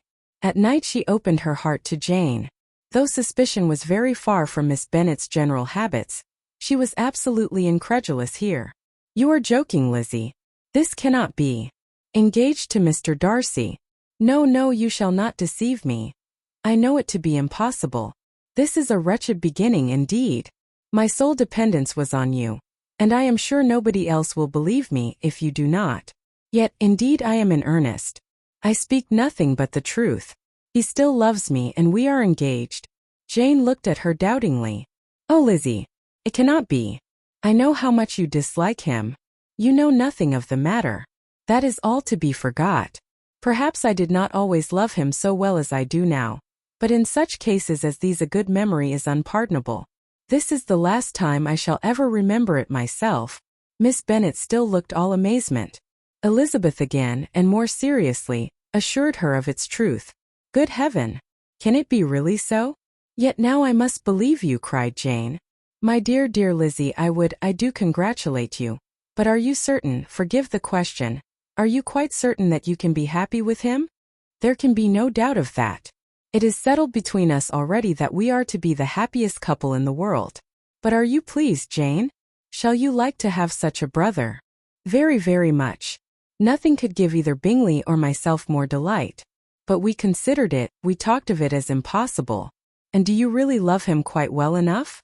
"Oh, Lizzie, do anything rather than marry without affection. Are you quite sure that you feel what you ought to do?" "Oh, yes. You will only think I feel more than I ought to do when I tell you all." "What do you mean?" "Why, I must confess that I love him better than I do Bingley." "I am afraid you will be angry." "My dearest sister, now be serious. I want to talk very seriously. Let me know everything that I am to know without delay. Will you tell me how long you have loved him?" "It has been coming on so gradually, that I hardly know when it began. But I believe I must date it from my first seeing his beautiful grounds at Pemberley." Another entreaty that she would be serious, however, produced the desired effect, and she soon satisfied Jane by her solemn assurances of attachment. When convinced on that article, Miss Bennet had nothing further to wish. "Now I am quite happy," said she, "for you will be as happy as myself. I always had a value for him. Were it for nothing but his love of you, I must always have esteemed him. But now, as Bingley's friend and your husband, there can be only Bingley and yourself more dear to me. But Lizzie, you have been very sly, very reserved with me. How little did you tell me of what passed at Pemberley and Lambton? I owe all that I know of it to another, not to you." Elizabeth told her the motives of her secrecy. She had been unwilling to mention Bingley, and the unsettled state of her own feelings had made her equally avoid the name of his friend, but now she would no longer conceal from her his share in Lydia's marriage. All was acknowledged, and half the night spent in conversation. "Good gracious," cried Mrs. Bennet, as she stood at a window the next morning, "if that disagreeable Mr. Darcy is not coming here again with our dear Bingley. What can he mean by being so tiresome as to be always coming here? I had no notion but he would go a-shooting or something or other, and not disturb us with his company. What shall we do with him? Lizzie, you must walk out with him again, that he may not be in Bingley's way." Elizabeth could hardly help laughing at so convenient a proposal, yet was really vexed that her mother should be always giving him such an epithet. As soon as they entered, Bingley looked at her so expressively, and shook hands with such warmth, as left no doubt of his good information, and he soon afterwards said aloud, "Mrs. Bennet, have you no more lanes hereabouts in which Lizzie may lose her way again today?" "I advise Mr. Darcy and Lizzie and Kitty," said Mrs. Bennet, "to walk to Oakham Mount this morning. It is a nice long walk, and Mr. Darcy has never seen the view." "It may do very well for the others," replied Mr. Bingley, "but I am sure it will be too much for Kitty." "Won't it, Kitty?" Kitty owned that she had rather stay at home. Darcy professed a great curiosity to see the view from the mount, and Elizabeth silently consented. As she went upstairs to get ready, Mrs. Bennet followed her, saying, "I am quite sorry, Lizzie, that you should be forced to have that disagreeable man all to yourself, but I hope you will not mind it. It is all for Jane's sake, you know, and there is no occasion for talking to him except just now and then, so do not put yourself to inconvenience." During their walk, it was resolved that Mr. Bennet's consent should be asked in the course of the evening. Elizabeth reserved to herself the application for her mother's. She could not determine how her mother would take it, sometimes doubting whether all his wealth and grandeur would be enough to overcome her abhorrence of the man, but whether she were violently set against the match or violently delighted with it, it was certain that her manner would be equally ill adapted to do credit to her sense, and she could no more bear that Mr. Darcy should hear the first raptures of her joy, than the first vehemence of her disapprobation. In the evening, soon after Mr. Bennet withdrew to the library, she saw Mr. Darcy rise also and follow him, and her agitation on seeing it was extreme. She did not fear her father's opposition, but he was going to be made unhappy, and that it should be through her means, that she, his favorite child, should be distressing him by her choice, should be filling him with fears and regrets in disposing of her, was a wretched reflection, and she sat in misery till Mr. Darcy appeared again, when looking at him, she was a little relieved by his smile. In a few minutes he approached the table where she was sitting with Kitty, and while pretending to admire her work, said in a whisper, "Go to your father. He wants you in the library." She was gone directly. Her father was walking about the room, looking grave and anxious. "Lizzie," said he, "what are you doing? Are you out of your senses to be accepting this man? Have not you always hated him?" How earnestly did she then wish that her former opinions had been more reasonable, her expressions more moderate. It would have spared her from explanations and professions which it was exceedingly awkward to give, but they were now necessary, and she assured him, with some confusion, of her attachment to Mr. Darcy. "Or, in other words, you are determined to have him. He is rich, to be sure, and you may have more fine clothes and fine carriages than Jane, but will they make you happy?" "Have you any other objection," said Elizabeth, "than your belief of my indifference?" "None at all. We all know him to be a proud, unpleasant sort of man, but this would be nothing if you really liked him." I do like him," she replied with tears in her eyes. "I love him. Indeed, he has no improper pride. He is perfectly amiable. You do not know what he really is. Then pray do not pain me by speaking of him in such terms." "Lizzie," said her father, "I have given him my consent.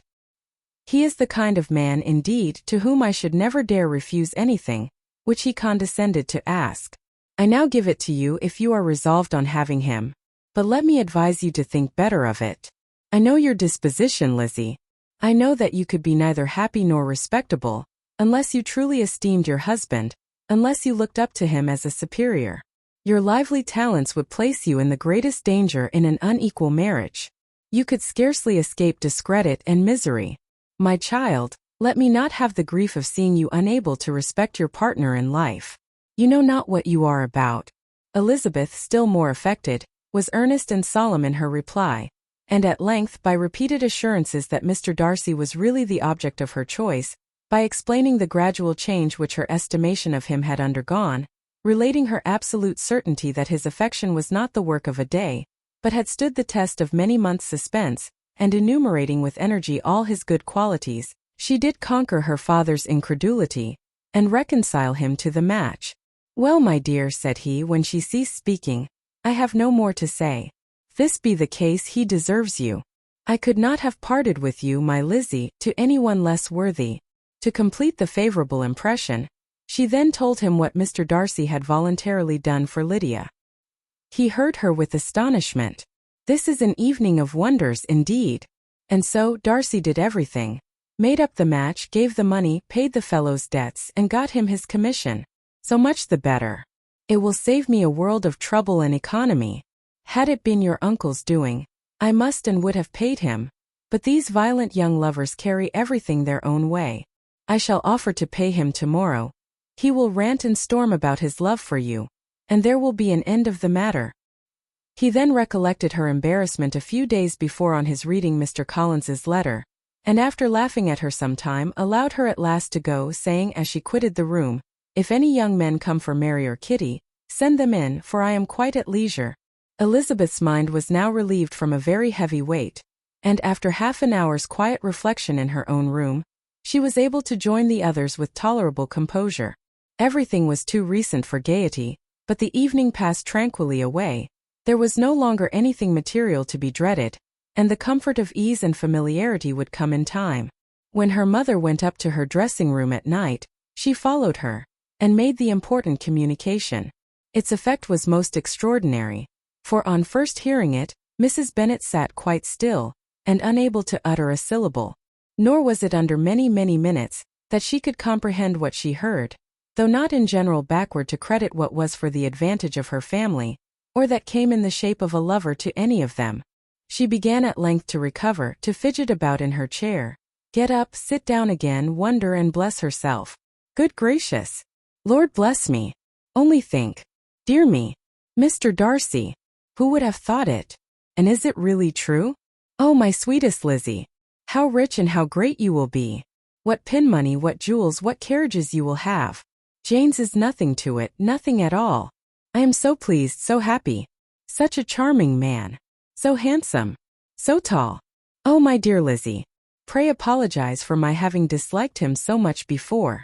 I hope he will overlook it. Dear Lizzie. A house in town. Everything that is charming. 3 daughters married. 10,000 a year. Oh Lord, what will become of me? I shall go distracted. This was enough to prove that her approbation need not be doubted, and Elizabeth, rejoicing that such an effusion was heard only by herself, soon went away. But before she had been 3 minutes in her own room, her mother followed her. "My dearest child," she cried, "I can think of nothing else. 10,000 a year, and very likely more. 'Tis as good as a lord. And a special license. You must and shall be married by a special license. But, my dearest love, tell me what dish Mr. Darcy is particularly fond of, that I may have it tomorrow."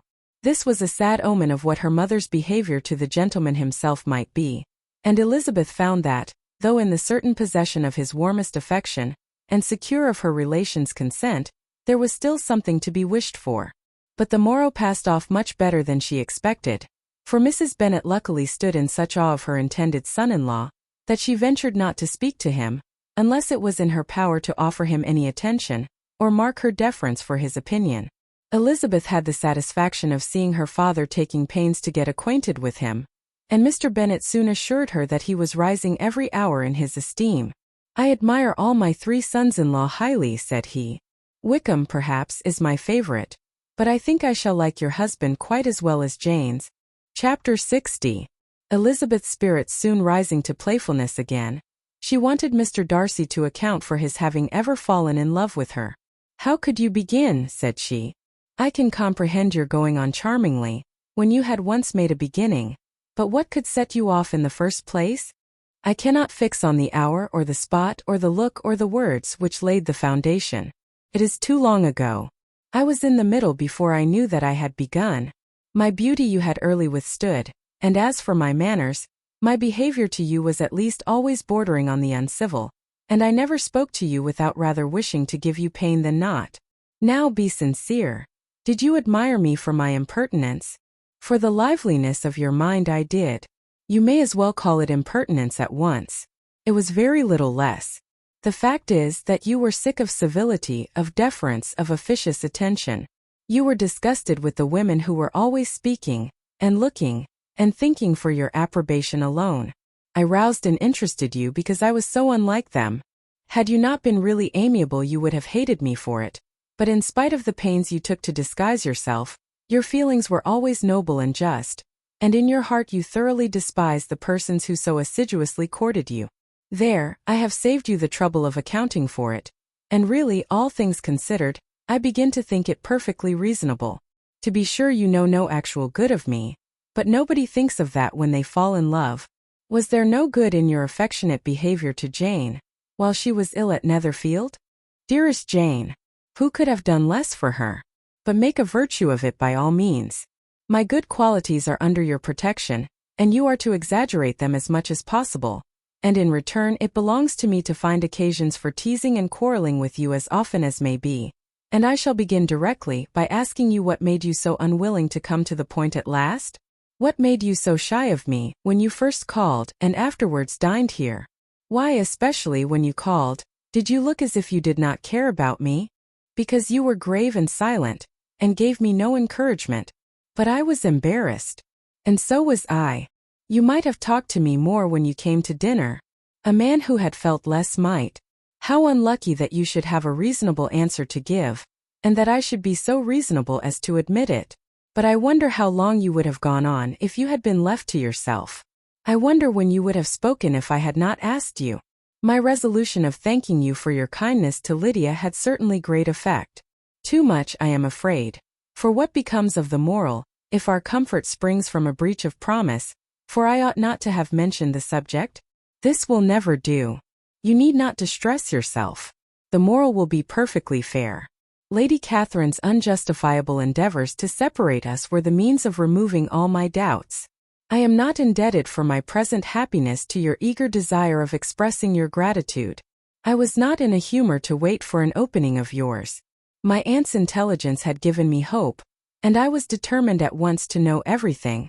Lady Catherine has been of infinite use, which ought to make her happy, for she loves to be of use. But tell me, what did you come down to Netherfield for? Was it merely to ride to Longbourn and be embarrassed? Or had you intended any more serious consequences? My real purpose was to see you and to judge if I could whether I might ever hope to make you love me. My avowed one, or what I avowed to myself, was to see whether your sister was still partial to Bingley, and if she were, to make the confession to him which I have since made. Shall you ever have courage to announce to Lady Catherine what is to befall her?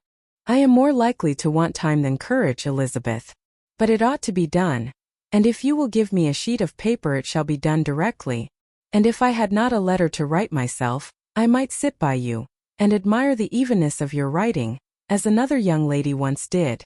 But I have an aunt, too, who must not be longer neglected. From an unwillingness to confess how much her intimacy with Mr. Darcy had been overrated, Elizabeth had never yet answered Mrs. Gardiner's long letter, but now, having that to communicate which she knew would be most welcome, she was almost ashamed to find that her uncle and aunt had already lost 3 days of happiness, and immediately wrote as follows. I would have thanked you before, my dear aunt, as I ought to have done, for your long, kind, satisfactory detail of particulars, but to say the truth I was too cross to write. You supposed more than really existed. But now suppose as much as you choose. Give a loose to your fancy, indulge your imagination in every possible flight which the subject will afford, and unless you believe me actually married, you cannot greatly err. You must write again very soon, and praise him a great deal more than you did in your last. I thank you again and again for not going to the lakes. How could I be so silly as to wish it? Your idea of the ponies is delightful. We will go round the park every day. I am the happiest creature in the world. Perhaps other people have said so before, but no one with such justice. I am happier even than Jane. She only smiles, I laugh. Mr. Darcy sends you all the love in the world that can be spared from me. You are all to come to Pemberley at Christmas. Yours, etc. Mr. Darcy's letter to Lady Catherine was in a different style, and still different from either was what Mr. Bennet sent to Mr. Collins, in return for his last. Dear Sir, I must trouble you once more for congratulations. Elizabeth will soon be the wife of Mr. Darcy. Console Lady Catherine as well as you can. But, if I were you, I would stand by the nephew. He has more to give. Yours sincerely, etc. Miss Bingley's congratulations to her brother on his approaching marriage were all that was affectionate and insincere. She wrote even to Jane on the occasion to express her delight, and repeat all her former professions of regard. Jane was not deceived, but she was affected, and though feeling no reliance on her, could not help writing her a much kinder answer than she knew was deserved. The joy which Miss Darcy expressed on receiving similar information was as sincere as her brother's in sending it. For sides of paper were insufficient to contain all her delight, and all her earnest desire of being loved by her sister. Before any answer could arrive from Mr. Collins, or any congratulations to Elizabeth from his wife, the Longbourn family heard that the Collinses were come themselves to Lucas Lodge. The reason of this sudden removal was soon evident. Lady Catherine had been rendered so exceedingly angry by the contents of her nephew's letter, that Charlotte, really rejoicing in the match, was anxious to get away till the storm was blown over. At such a moment, the arrival of her friend was a sincere pleasure to Elizabeth, though in the course of their meetings she must sometimes think the pleasure dearly bought, when she saw Mr. Darcy exposed to all the parading and obsequious civility of her husband. He bore it, however, with admirable calmness.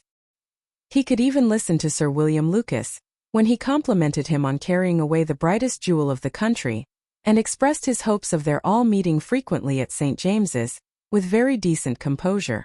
If he did shrug his shoulders, it was not till Sir William was out of sight. Mrs. Phillips's vulgarity was another, and perhaps a greater tax on his forbearance, and though Mrs. Phillips as well as her sister stood in too much awe of him to speak with the familiarity which Bingley's good humour encouraged, yet whenever she did speak she must be vulgar. Nor was her respect for him, though it made her more quiet, at all likely to make her more elegant. Elizabeth did all she could to shield him from the frequent notice of either, and was ever anxious to keep him to herself, and to those of her family with whom he might converse without mortification. And though the uncomfortable feelings arising from all this took from the season of courtship much of its pleasure, it added to the hope of the future, and she looked forward with delight to the time when they should be removed from society so little pleasing to either, to all the comfort and elegance of their family party at Pemberley. Chapter 61. Happy for all her maternal feelings was the day on which Mrs. Bennet got rid of her two most deserving daughters. With what delighted pride she afterwards visited Mrs. Bingley, and talked of Mrs. Darcy, may be guessed. I wish I could say, for the sake of her family, that the accomplishment of her earnest desire in the establishment of so many of her children produced so happy an effect as to make her a sensible, amiable, well-informed woman for the rest of her life, though perhaps it was lucky for her husband, who might not have relished domestic felicity in so unusual a form, that she still was occasionally nervous and invariably silly. Mr. Bennet missed his second daughter exceedingly. His affection for her drew him oftener from home than anything else could do. He delighted in going to Pemberley, especially when he was least expected. Mr. Bingley and Jane remained at Netherfield only a 12-month. So near a vicinity to her mother and Meryton relations was not desirable even to his easy temper, or her affectionate heart. The darling wish of his sisters was then gratified. He bought an estate in a neighbouring county to Derbyshire, and Jane and Elizabeth, in addition to every other source of happiness, were within 30 miles of each other. Kitty, to her very material advantage, spent the chief of her time with her two elder sisters. In society so superior to what she had generally known, her improvement was great. She was not of so ungovernable a temper as Lydia, and removed from the influence of Lydia's example, she became, by proper attention and management, less irritable, less ignorant, and less insipid. From the further disadvantage of Lydia's society she was of course carefully kept, and though Mrs. Wickham frequently invited her to come and stay with her, with the promise of balls and young men, her father would never consent to her going. Mary was the only daughter who remained at home, and she was necessarily drawn from the pursuit of accomplishments by Mrs. Bennet's being quite unable to sit alone. Mary was obliged to mix more with the world, but she could still moralize over every morning visit, and as she was no longer mortified by comparisons between her sister's beauty and her own, it was suspected by her father that she submitted to the change without much reluctance. As for Wickham and Lydia, their characters suffered no revolution from the marriage of her sisters. He bore with philosophy the conviction that Elizabeth must now become acquainted with whatever of his ingratitude and falsehood had before been unknown to her, and in spite of everything, was not wholly without hope that Darcy might yet be prevailed on to make his fortune. The congratulatory letter which Elizabeth received from Lydia on her marriage explained to her that, by his wife at least, if not by himself, such a hope was cherished. The letter was to this effect: "My dear Lizzie, I wish you joy. If you love Mr. Darcy half so well as I do my dear Wickham, you must be very happy. It is a great comfort to have you so rich, and when you have nothing else to do, I hope you will think of us. I am sure Wickham would like a place at court very much, and I do not think we shall have quite money enough to live upon without some help. Any place would do of about 300 or 400 a year. But however, do not speak to Mr. Darcy about it if you had rather not. Yours, etc." As it happened that Elizabeth had much rather not, she endeavored in her answer to put an end to every entreaty and expectation of the kind. Such relief, however, as it was in her power to afford, by the practice of what might be called economy in her own private expenses, she frequently sent them. It had always been evident to her that such an income as theirs, under the direction of two persons so extravagant in their wants, and heedless of the future, must be very insufficient to their support, and whenever they changed their quarters either Jane or herself were sure of being applied to for some little assistance towards discharging their bills. Their manner of living, even when the restoration of peace dismissed them to a home, was unsettled in the extreme. They were always moving from place to place in quest of a cheap situation, and always spending more than they ought. His affection for her soon sunk into indifference. Hers lasted a little longer, and in spite of her youth and her manners, she retained all the claims to reputation which her marriage had given her. Though Darcy could never receive him at Pemberley, yet, for Elizabeth's sake, he assisted him further in his profession. Lydia was occasionally a visitor there, when her husband was gone to enjoy himself in London or Bath, and with the Bingleys they both of them frequently stayed so long, that even Bingley's good humour was overcome, and he proceeded so far as to talk of giving them a hint to be gone. Miss Bingley was very deeply mortified by Darcy's marriage, but as she thought it advisable to retain the right of visiting at Pemberley, she dropped all her resentment, was fonder than ever of Georgiana, almost as attentive to Darcy as heretofore, and paid off every arrear of civility to Elizabeth. Pemberley was now Georgiana's home, and the attachment of the sisters was exactly what Darcy had hoped to see. They were able to love each other even as well as they intended. Georgiana had the highest opinion in the world of Elizabeth, though at first she often listened with an astonishment bordering on alarm at her lively, sportive manner of talking to her brother. He, who had always inspired in herself a respect which almost overcame her affection, she now saw the object of open pleasantry. Her mind received knowledge which had never before fallen in her way. By Elizabeth's instruction she began to comprehend that a woman may take liberties with her husband, which a brother will not always allow in a sister more than 10 years younger than himself. Lady Catherine was extremely indignant on the marriage of her nephew, and as she gave way to all the genuine frankness of her character, in her reply to the letter which announced its arrangement, she sent him language so very abusive, especially of Elizabeth, that for some time all intercourse was at an end. But at length, by Elizabeth's persuasion, he was prevailed on to overlook the offence and seek a reconciliation, and after a little further resistance on the part of his aunt, her resentment gave way either to her affection for him, or her curiosity to see how his wife conducted herself, and she condescended to wait on them at Pemberley, in spite of that pollution which its woods had received, not merely from the presence of such a mistress, but the visits of her uncle and aunt from the city. With the Gardiners they were always on the most intimate terms. Darcy, as well as Elizabeth, really loved them, and they were both ever sensible of the warmest gratitude towards the persons who, by bringing her into Derbyshire, had been the means of uniting them. The end. Obrigado por vir orgulho e preconcito, de Jane Austen. Este audiolivro foi trazido para você por Classic Library. Inscreva-se para mais clássicos atemporais.